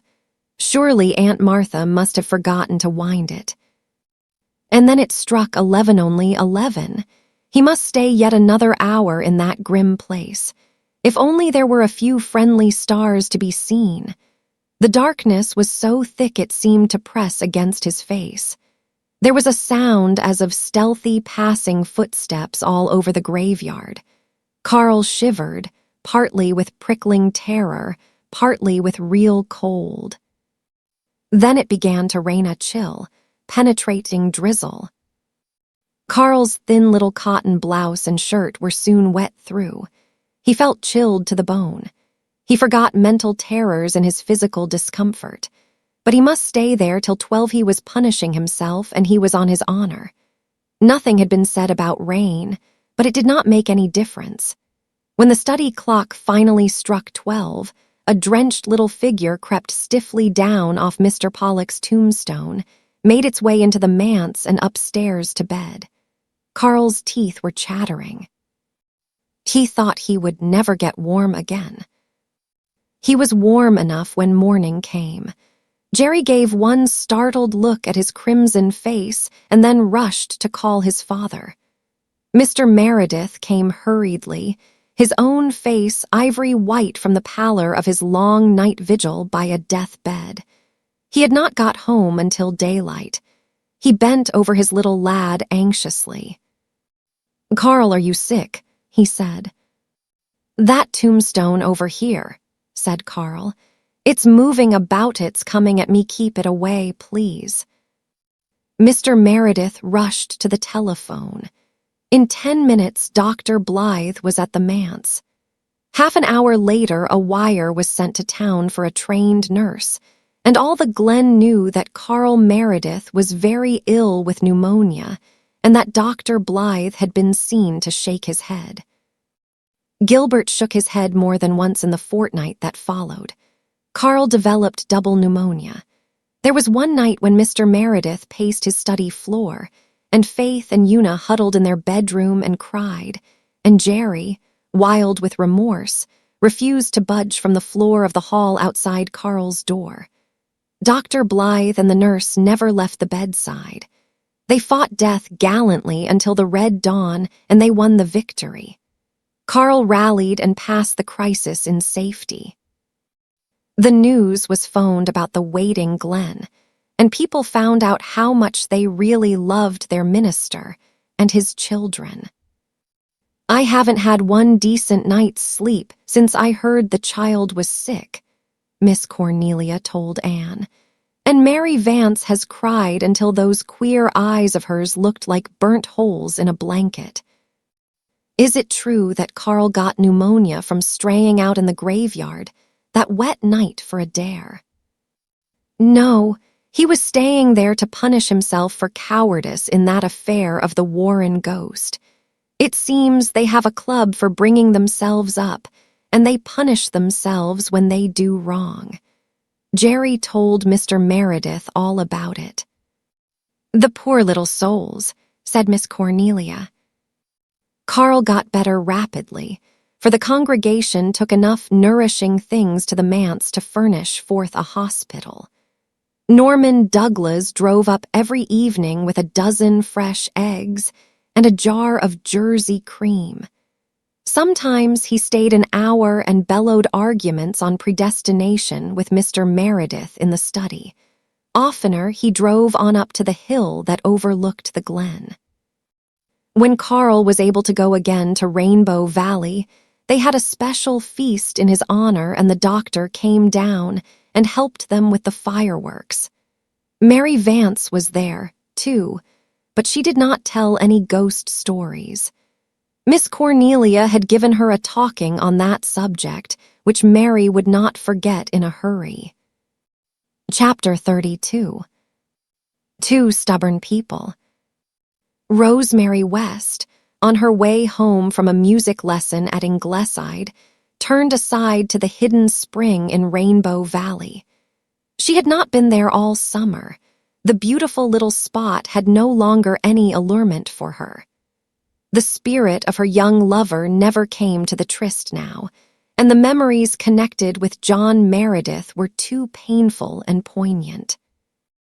But she had happened to glance backward up the valley, and had seen Norman Douglas vaulting as airily as a stripling over the old stone dike of the Bailey garden, and thought he was on his way up the hill. If he overtook her, she would have to walk home with him, and she was not going to do that. So she slipped at once behind the maples of the spring, hoping he had not seen her and would pass on. But Norman had seen her, and, what was more, was in pursuit of her. He had been wanting for some time to have a talk with Rosemary, but she had always, so it seemed, avoided him. Rosemary had never, at any time, liked Norman Douglas very well. His bluster, his temper, his noisy hilarity had always antagonized her. Long ago she had often wondered how Ellen could possibly be attracted to him. Norman Douglas was perfectly aware of her dislike, and he chuckled over it. It never worried Norman if people did not like him. It did not even make him dislike them in return, for he took it as a kind of extorted compliment. He thought Rosemary a fine girl, and he meant to be an excellent, generous brother-in-law to her. But before he could be her brother-in-law, he had to have a talk with her. So, having seen her leaving Ingleside as he stood in the doorway of a Glen store, he had straightway plunged into the valley to overtake her. Rosemary was sitting pensively on the maple seat where John Meredith had been sitting on that evening nearly a year ago.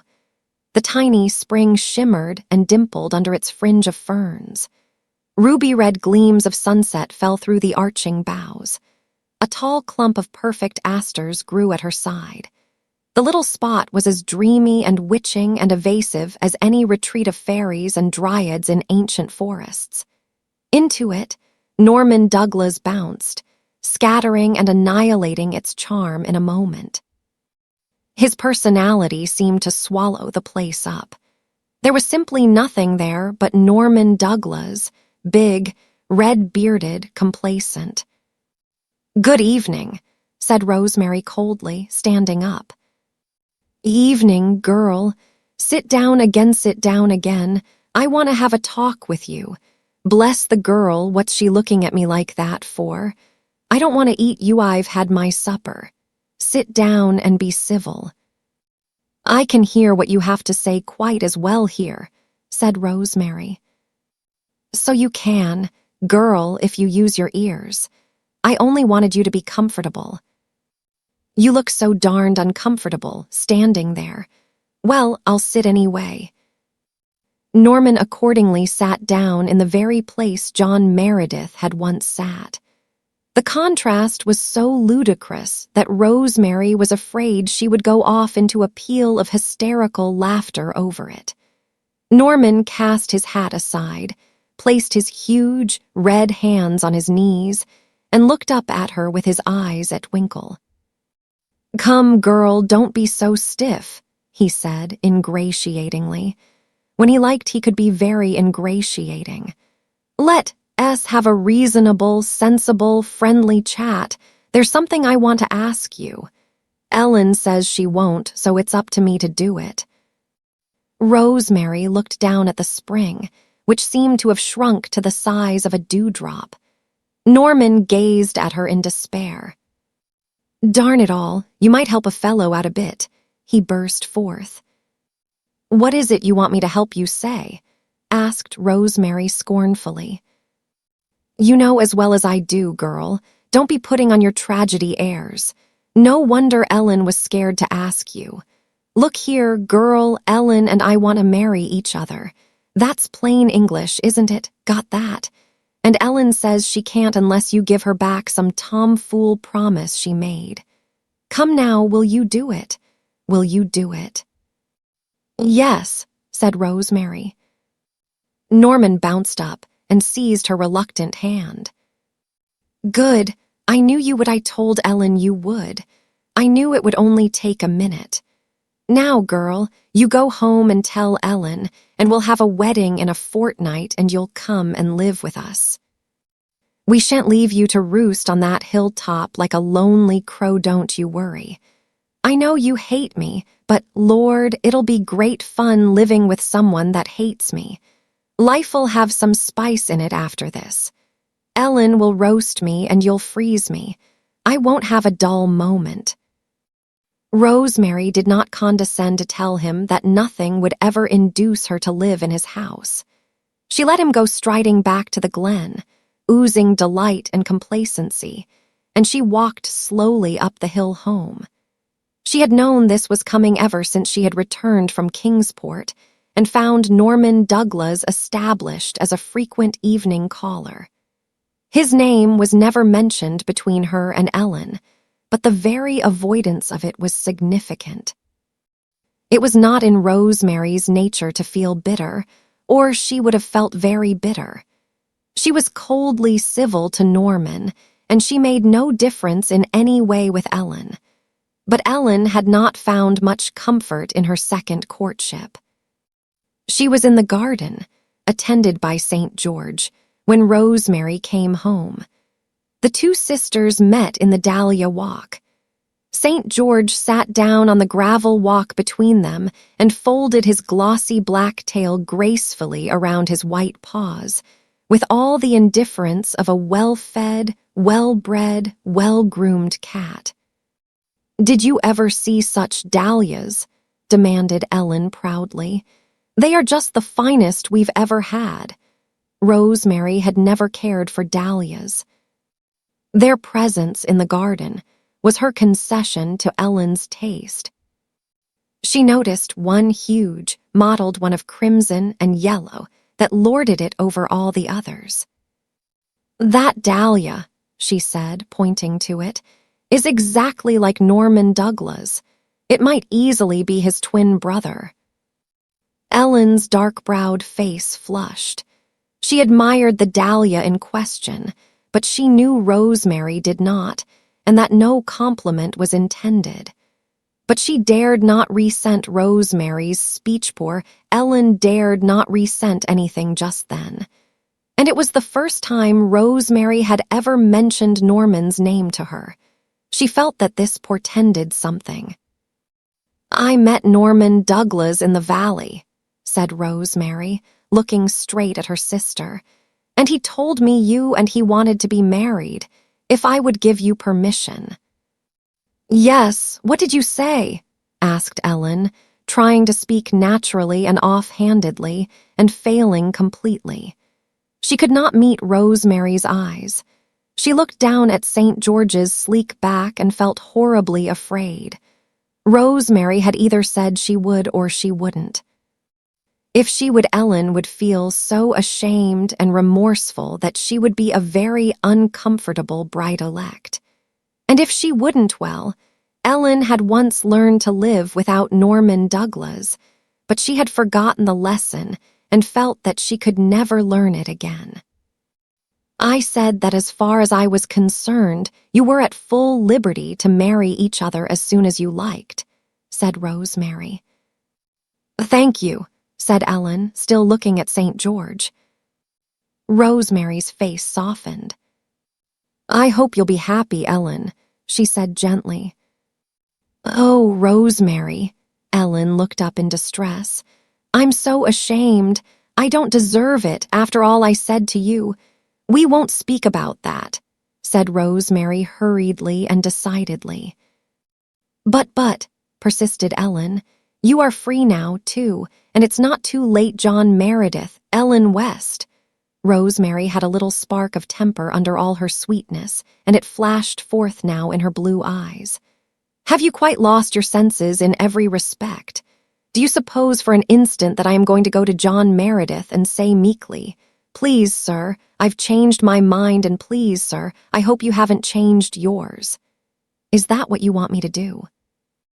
No, but a little encouragement. He would come back. Never. He despises me, and rightly. No more of this, Ellen. I bear you no grudge. Marry whom you like, but no meddling in my affairs. "Then you must come and live with me," said Ellen. "I shall not leave you here alone." "Do you really think that I would go and live in Norman Douglas's house?" "Why not?" cried Ellen, half angrily, despite her humiliation. Rosemary began to laugh. "Ellen, I thought you had a sense of humor. Can you see me doing it?" "I don't see why you wouldn't. His house is big enough. You'd have your share of it to yourself. He wouldn't interfere." "Ellen, the thing is not to be thought of. Don't bring this up again." "Then," said Ellen coldly and determinedly, "I shall not marry him. I shall not leave you here alone. That is all there is to be said about it." "Nonsense, Ellen." "It is not nonsense. It is my firm decision. It would be absurd for you to think of living here by yourself, a mile from any other house. If you won't come with me, I'll stay with you. Now, we won't argue the matter, so don't try." "I shall leave Norman to do the arguing," said Rosemary. "I'll deal with Norman. I can manage him. I would never have asked you to give me back my promise, never. But I had to tell Norman why I couldn't marry him, and he said he would ask you. I couldn't prevent him. You need not suppose you are the only person in the world who possesses self-respect. I never dreamed of marrying and leaving you here alone. And you'll find I can be as determined as yourself." Rosemary turned away and went into the house with a shrug of her shoulders. Ellen looked down at St. George, who had never blinked an eyelash or stirred a whisker during the whole interview. "St. George, this world would be a dull place without the men, I'll admit, but I'm almost tempted to wish there wasn't one of them in it. Look at the trouble and bother they've made right here. George torn our happy old life completely up by the roots. St. John Meredith began it, and Norman Douglas has finished it. And now both of them have to go into limbo. Norman is the only man I ever met who agrees with me that the Kaiser of Germany is the most dangerous creature alive on this earth. And I can't marry this sensible person because my sister is stubborn, and I'm stubborner. Mark my words, St. George, the minister would come back if she raised her little finger. But she won't. George, she'll never do it. She won't even crook it, and I don't dare meddle, Saint. I won't sulk, George. Rosemary didn't sulk, so I'm determined I won't either, Saint. Norman will tear up the turf, but the long and short of it is, St. George, that all of us old fools must just stop thinking of marrying. Well, despair is a free man, hope is a slave, Saint. So now come into the house, George, and I'll solace you with a saucer full of cream. Then there will be one happy and contented creature on this hill at least. Chapter 33. Carl is not whipped. There is something I think I ought to tell you, said Mary Vance mysteriously. She and Faith and Una were walking arm in arm through the village, having foregathered at Mr. Flagg's store. Una and Faith exchanged looks which said, "Now something disagreeable is coming." When Mary Vance thought she ought to tell them things, there was seldom much pleasure in the hearing. They often wondered why they kept on liking Mary Vance for like her they did, in spite of everything. To be sure, She was generally a stimulating and agreeable companion. If only she would not have those convictions that it was her duty to tell them things. Do you know that Rosemary West won't marry your father because she thinks you are such a wild lot? She's afraid she couldn't bring you up right, and so she turned him down. Una's heart thrilled with secret exultation. She was very glad to hear that Miss West would not marry her father, but Faith was rather disappointed. "How do you know?" she asked. "Oh, everybody saying it. I heard Mrs. Elliot talking it over with Mrs. Doctor. They thought I was too far away to hear, but I've got ears like a cat's. Mrs. Elliot said she hadn't a doubt that Rosemary was afraid to try stepmothering you because you'd got such a reputation. Your father never goes up the hill now. Neither does Norman Douglas. Folks say Ellen has jilted him just to get square with him for jilting her ages ago. But Norman is going about declaring he'll get her yet. And I think you ought to know you've spoiled your father's match, and I think it's a pity, for he's bound to marry somebody before long, and Rosemary West would have been the best wife I know of for him." "You told me all stepmothers were cruel and wicked," said Una. "Oh, well," said Mary rather confusedly. "They're mostly awful cranky, I know. But Rosemary West couldn't be very mean to anyone. I tell you, if your father turns round and marries Emmeline Drew, you'll wish you behaved yourselves better and not frightened Rosemary out of it. It's awful that you've got such a reputation that no decent woman will marry your father on account of you. Of course, I know that half the yarns that are told about you aren't true, but give a dog a bad name. Why, some folks are saying that it was Jerry and Carl that threw the stones through Mrs. Stimson's window the other night, when it was really those two Boyd boys. But I'm afraid it was Carl that put the eel in old Mrs. Carr's buggy, though I said at first I wouldn't believe it until I'd better proof than old Kitty Alec's word. I told Mrs. Elliot so right to her face." "What did Carl do?" cried Faith. "Well, they say now, mind. I'm only telling you what people say, so there's no use in your blaming me for it. That Carl and a lot of other boys were fishing eels over the bridge one evening last week. Mrs. Carr drove past in that old rattletrap buggy of hers with the open back. And Carl, he just up and threw a big eel into the back. When poor old Mrs. Carr was driving up the hill by Ingleside, that eel came squirming out between her feet. She thought it was a snake, and she just gave one awful screech and stood up and jumped clean over the wheels. The horse bolted, but it went home and no damage was done. But Mrs. Carr jarred her legs most terribly and has had nervous spasms ever since whenever she thinks of the eel. Say, it was a rotten trick to play on the poor old soul. She's a decent body, if she is as queer as Dick's hat band." Faith and Una looked at each other again.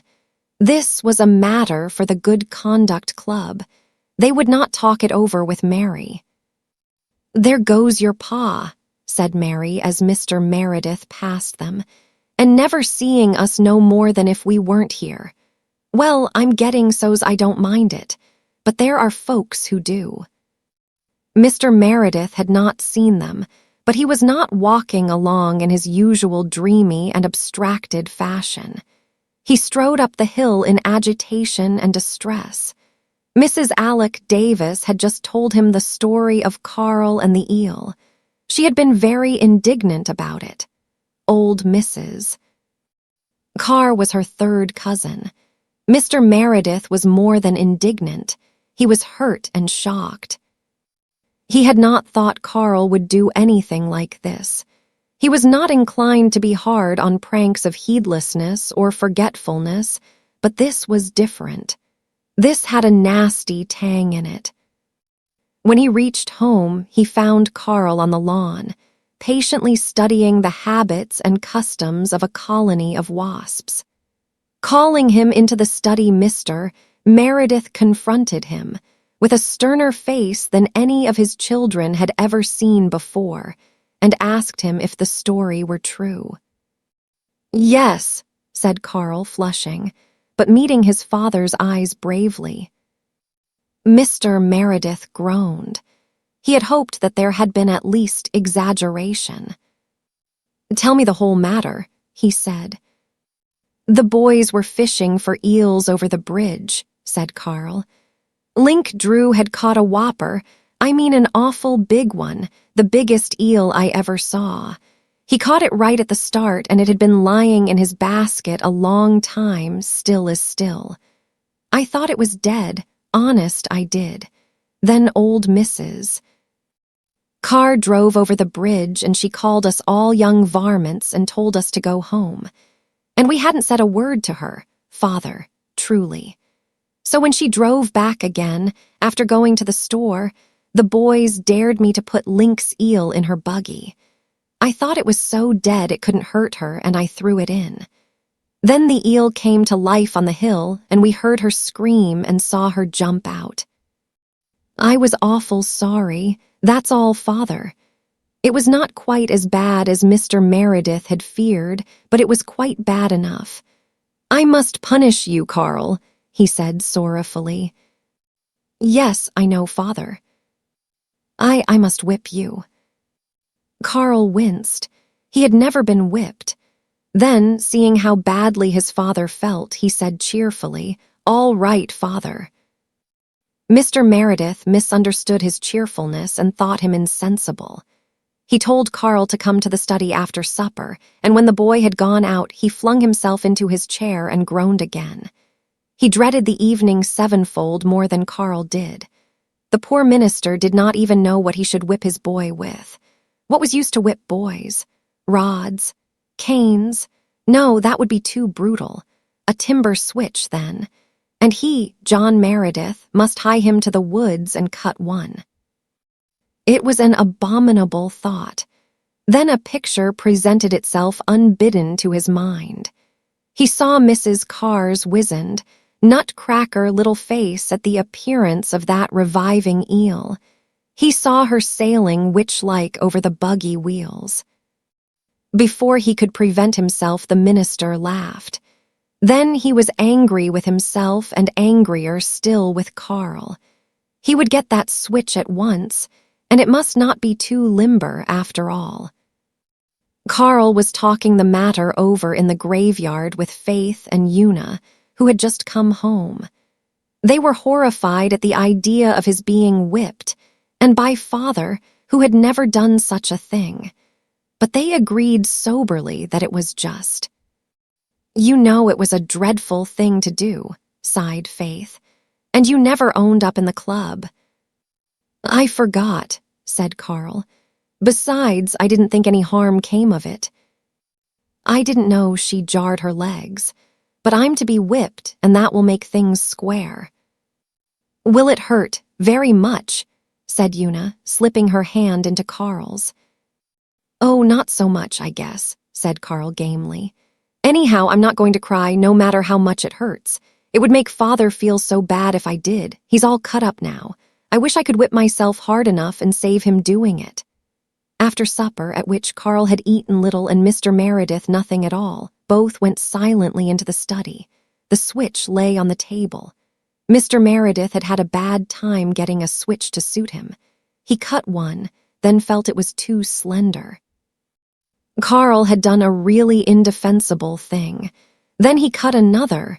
It was far too thick. After all, Carl had thought the eel was dead. The third one suited him better, but as he picked it up from the table, it seemed very thick and heavy, more like a stick than a switch. Hold out your hand, he said to Carl. Carl threw back his head and held out his hand unflinchingly. But he was not very old, and he could not quite keep a little fear out of his eyes. Mr. Meredith looked down into those eyes. Why, they were Cecilia's eyes, her very eyes. and in them was the self-same expression he had once seen in Cecilia's eyes when she had come to him to tell him something she had been a little afraid to tell him. Here were her eyes in Carl's little, white face, and 6 weeks ago he had thought, through one endless, terrible night, that his little lad was dying. John Meredith threw down the switch. "Go," he said, "I cannot whip you." Carl fled to the graveyard, feeling that the look on his father's face was worse than any whipping. "Is it over so soon?" asked Faith. She and Una had been holding hands and setting teeth on the Pollock tombstone. "He didn't whip me at all," said Carl with a sob, "and I wish he had, and he's in there feeling just awful." Una slipped away. Her heart yearned to comfort her father. As noiselessly as a little gray mouse, she opened the study door and crept in. The room was dark with twilight. Her father was sitting at his desk. His back was towards her. His head was in his hands. He was talking to himself broken, anguished words. But Una heard and understood, with the sudden illumination that comes to sensitive, unmothered children. As silently as she had come in, she slipped out and closed the door. John Meredith went on talking out his pain in what he deemed his undisturbed solitude. Chapter 34. Una visits the hill. Una went upstairs. Carl and Faith were already on their way through the early moonlight to Rainbow Valley, having heard therefrom the elfin lilt of Jerry's Jew's harp, and having guessed that the Blythes were there and fun afoot. Una had no wish to go. She sought her own room first, where she sat down on her bed and had a little cry. She did not want anybody to come in her dear mother's place. She did not want a stepmother who would hate her and make her father hate her.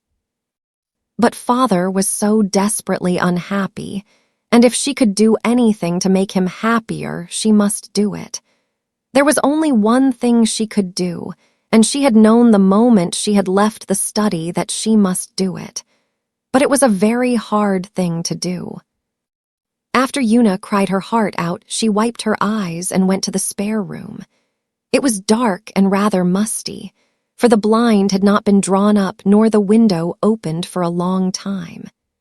Aunt Martha was no fresh air fiend, but as nobody ever thought of shutting a door in the manse, this did not matter so much, save when some unfortunate minister came to stay all night and was compelled to breathe the spare room atmosphere.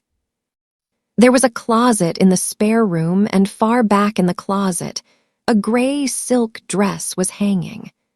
Una went into the closet and shut the door, went down on her knees and pressed her face against the soft, silken folds. It had been her mother's wedding dress. It was still full of a sweet, faint, haunting perfume, like lingering love. Una always felt very close to her mother there, as if she were kneeling at her feet with head in her lap. She went there once in a long while when life was too hard. "Mother," she whispered to the gray silk gown, "I will never forget you, Mother, and I'll always love you best. But I have to do it, Mother, because Father is so very unhappy. I know you wouldn't want him to be unhappy. And I will be very good to her, Mother, and try to love her, even if she is like Mary Vance said stepmothers always were." Una carried some fine, spiritual strength away from her secret shrine. She slept peacefully that night with the tear stains still glistening on her sweet, serious little face. The next afternoon she put on her best dress and hat. They were shabby enough. Every other little girl in the Glen had new clothes that summer except Faith and Una. Mary Vance had a lovely dress of white embroidered lawn, with scarlet silk sash and shoulder bows. But today, Una did not mind her shabbiness. She only wanted to be very neat. She washed her face carefully. She brushed her black hair until it was as smooth as satin.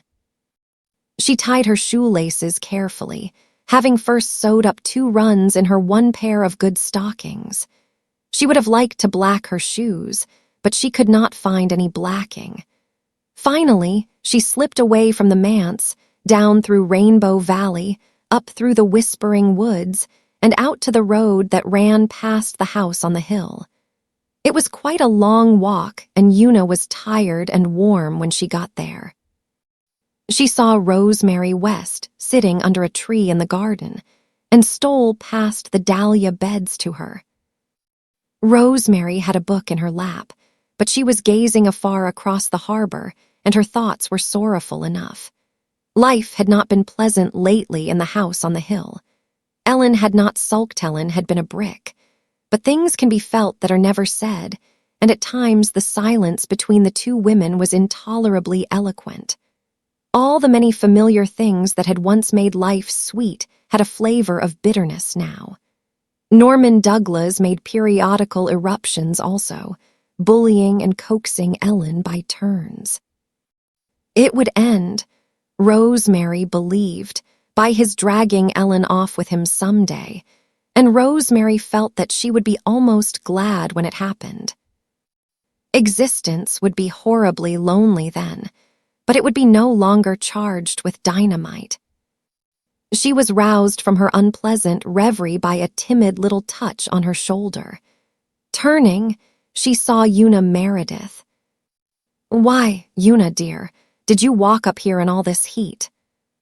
"Yes," said Una. I came to, but she found it very hard to say what she had come to do. Her voice failed, her eyes filled with tears.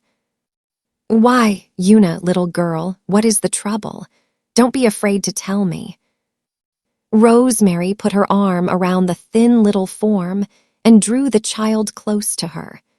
Her eyes were very beautiful, her touch so tender that Una found courage. "I came to ask you to marry Father," she gasped. Rosemary was silent for a moment from sheer dumbfounderment. She stared at Una blankly. "Oh, don't be angry, please, dear Miss West," said Una pleadingly. "You see, everybody is saying that you wouldn't marry Father because we are so bad. He is very unhappy about it. So I thought I would come and tell you that we are never bad on purpose. And if you will only marry Father, we will all try to be good and do just what you tell us. I'm sure you won't have any trouble with us. Please, Miss West." Rosemary had been thinking rapidly. Gossiping surmise, she saw, had put this mistaken idea into Una's mind. She must be perfectly frank and sincere with the child. "Una, dear," she said softly, "it isn't because of you poor little souls that I cannot be your father's wife. I never thought of such a thing. You are not bad. I never supposed you were. There was another reason altogether, Una." "Don't you like Father?" asked Una, lifting reproachful eyes. "Oh, Miss West, you don't know how nice he is. I'm sure he'd make you a good husband." Even in the midst of her perplexity and distress, Rosemary couldn't help a twisted little smile. "Oh, don't laugh, Miss West," Una cried passionately. "Father feels dreadful about it." "I think you're mistaken, dear," said Rosemary. "I'm not. I'm sure I'm not. Oh, Miss West, Father was going to whip Carl yesterday. Carl had been naughty. And Father couldn't do it because you see he had no practice in whipping. So when Carl came out and told us Father felt so bad, I slipped into the study to see if I could help him. He likes me to comfort him, Miss West. And he didn't hear me come in, and I heard what he was saying. I'll tell you, Miss West, if you'll let me whisper it in your ear." Una whispered earnestly. Rosemary's face turned crimson. So John Meredith still cared. He hadn't changed his mind, and he must care intensely if he had said that care more than she had ever supposed he did. She sat still for a moment, stroking Una's hair. Then she said, "Will you take a little letter from me to your father, Una?" "Oh, are you going to marry him, Miss West?" asked Una eagerly. "Perhaps, if he really wants me to," said Rosemary, blushing again. I'm glad," said Una bravely. Then she looked up with quivering lips. "Oh, Miss West, you won't turn father against us. You won't make him hate us, will you?" she said beseechingly. Rosemary stared again. "Una Meredith, do you think I would do such a thing? Whatever put such an idea into your head?"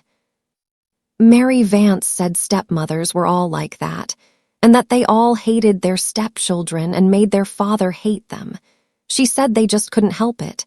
Just being stepmothers made them like that. You poor child. And yet you came up here and asked me to marry your father because you wanted to make him happy. You're a darling, a heroine. As Ellen would say, you're a brick. Now listen to me very closely, dearest. Mary Vance is a silly little girl who doesn't know very much, and she is dreadfully mistaken about some things. I would never dream of trying to turn your father against you. I would love you all dearly. I don't want to take your own mother's place. She must always have that in your hearts. But neither have I any intention of being a stepmother. I want to be your friend and helper and chum. Don't you think that would be nice?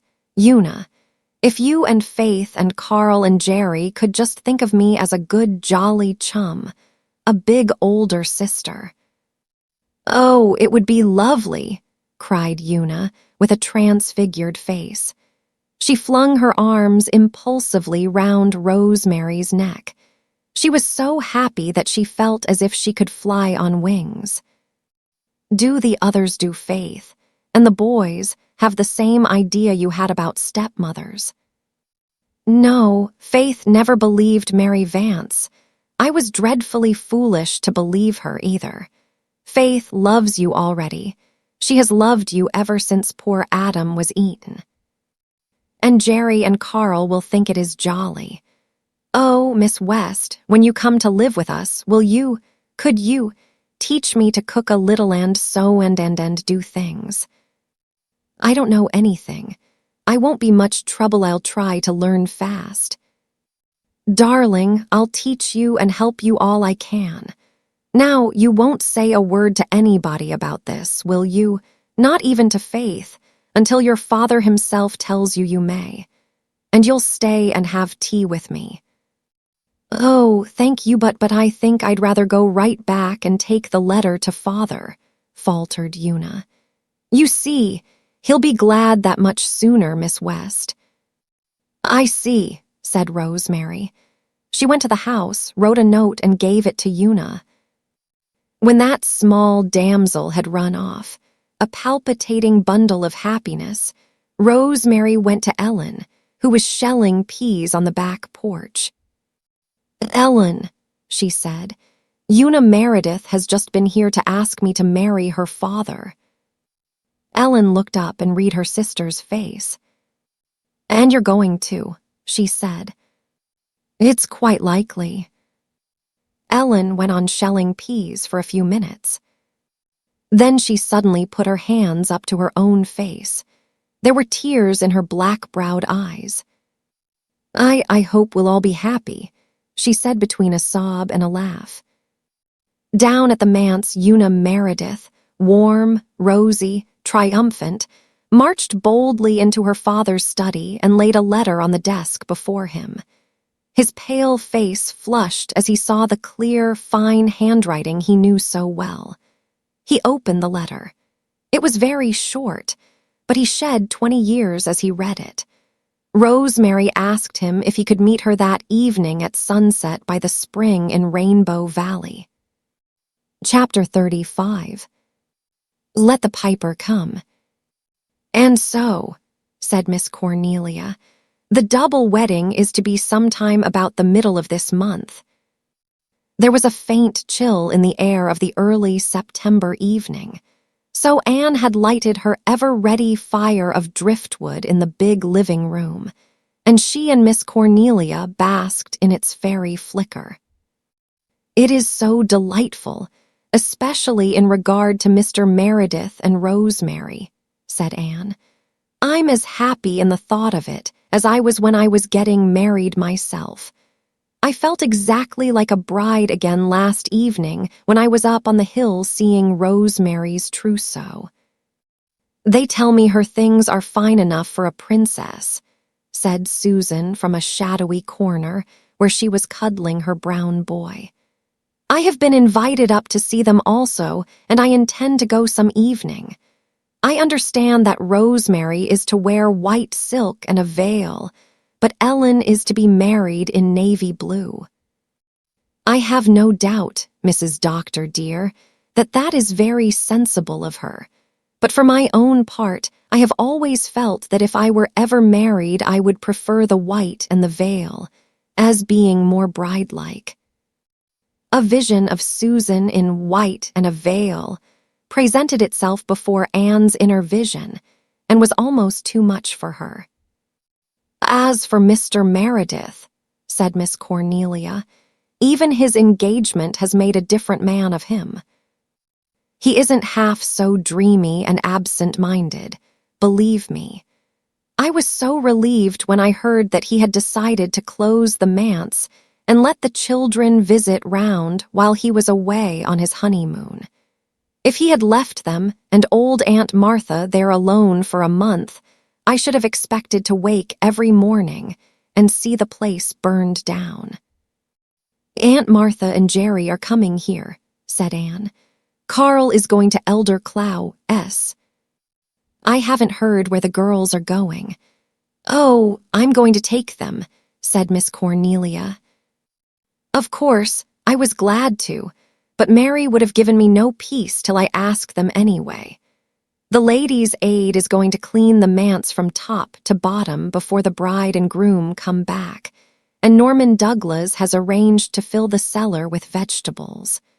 Nobody ever saw or heard anything quite like Norman Douglas these days, believe me. He's so tickled that he's going to marry Ellen West after wanting her all his life. If I was Ellen, but then I'm not, and if she is satisfied, I can very well be.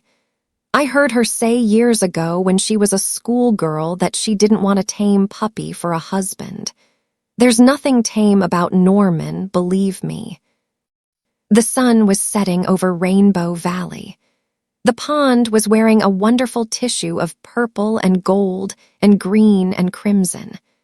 A faint blue haze rested on the eastern hill, over which a great, pale, round moon was just floating up like a silver bubble. They were all there, squatted in the little open glade. Faith and Una, Jerry and Carl, Jem and Walter, Nan and Di, and Mary Vance. They had been having a special celebration, for it would be Jem's last evening in Rainbow Valley. On the morrow he would leave for Charlottetown to attend Queen's Academy.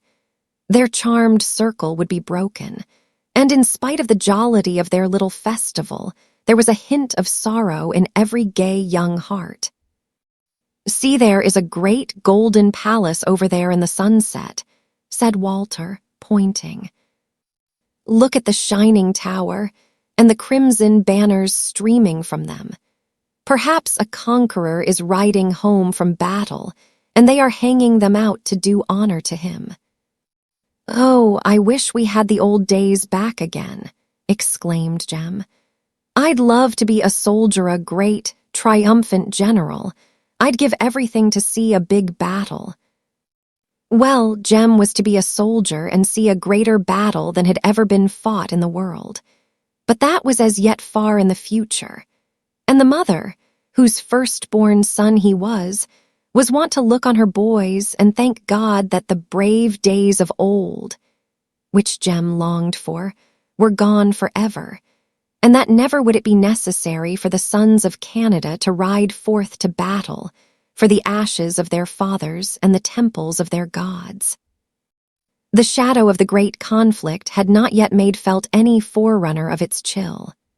The lads who were to fight, and perhaps fall, on the fields of France and Flanders, Gallipoli and Palestine, were still roguish schoolboys with a fair life in prospect before them. The girls whose hearts were to be wrung were yet fair little maidens astar with hopes and dreams. Slowly the banners of the sunset city gave up their crimson and gold. Slowly the conqueror's pageant faded out. Twilight crept over the valley, and the little group grew silent.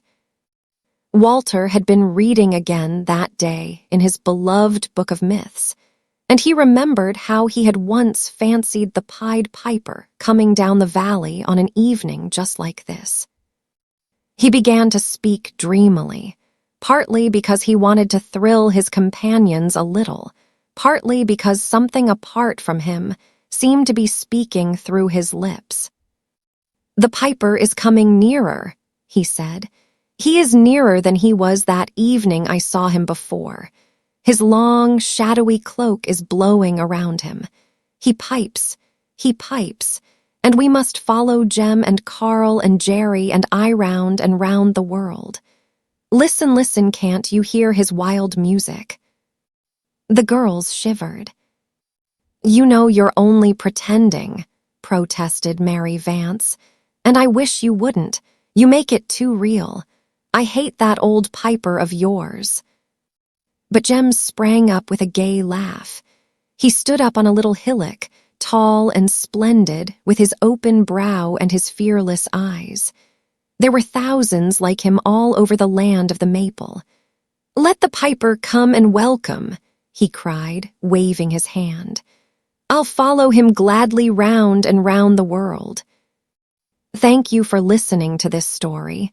We hope you enjoyed it. If you'd like to hear more, hit subscribe, give us a thumbs up, and share your thoughts in the comments.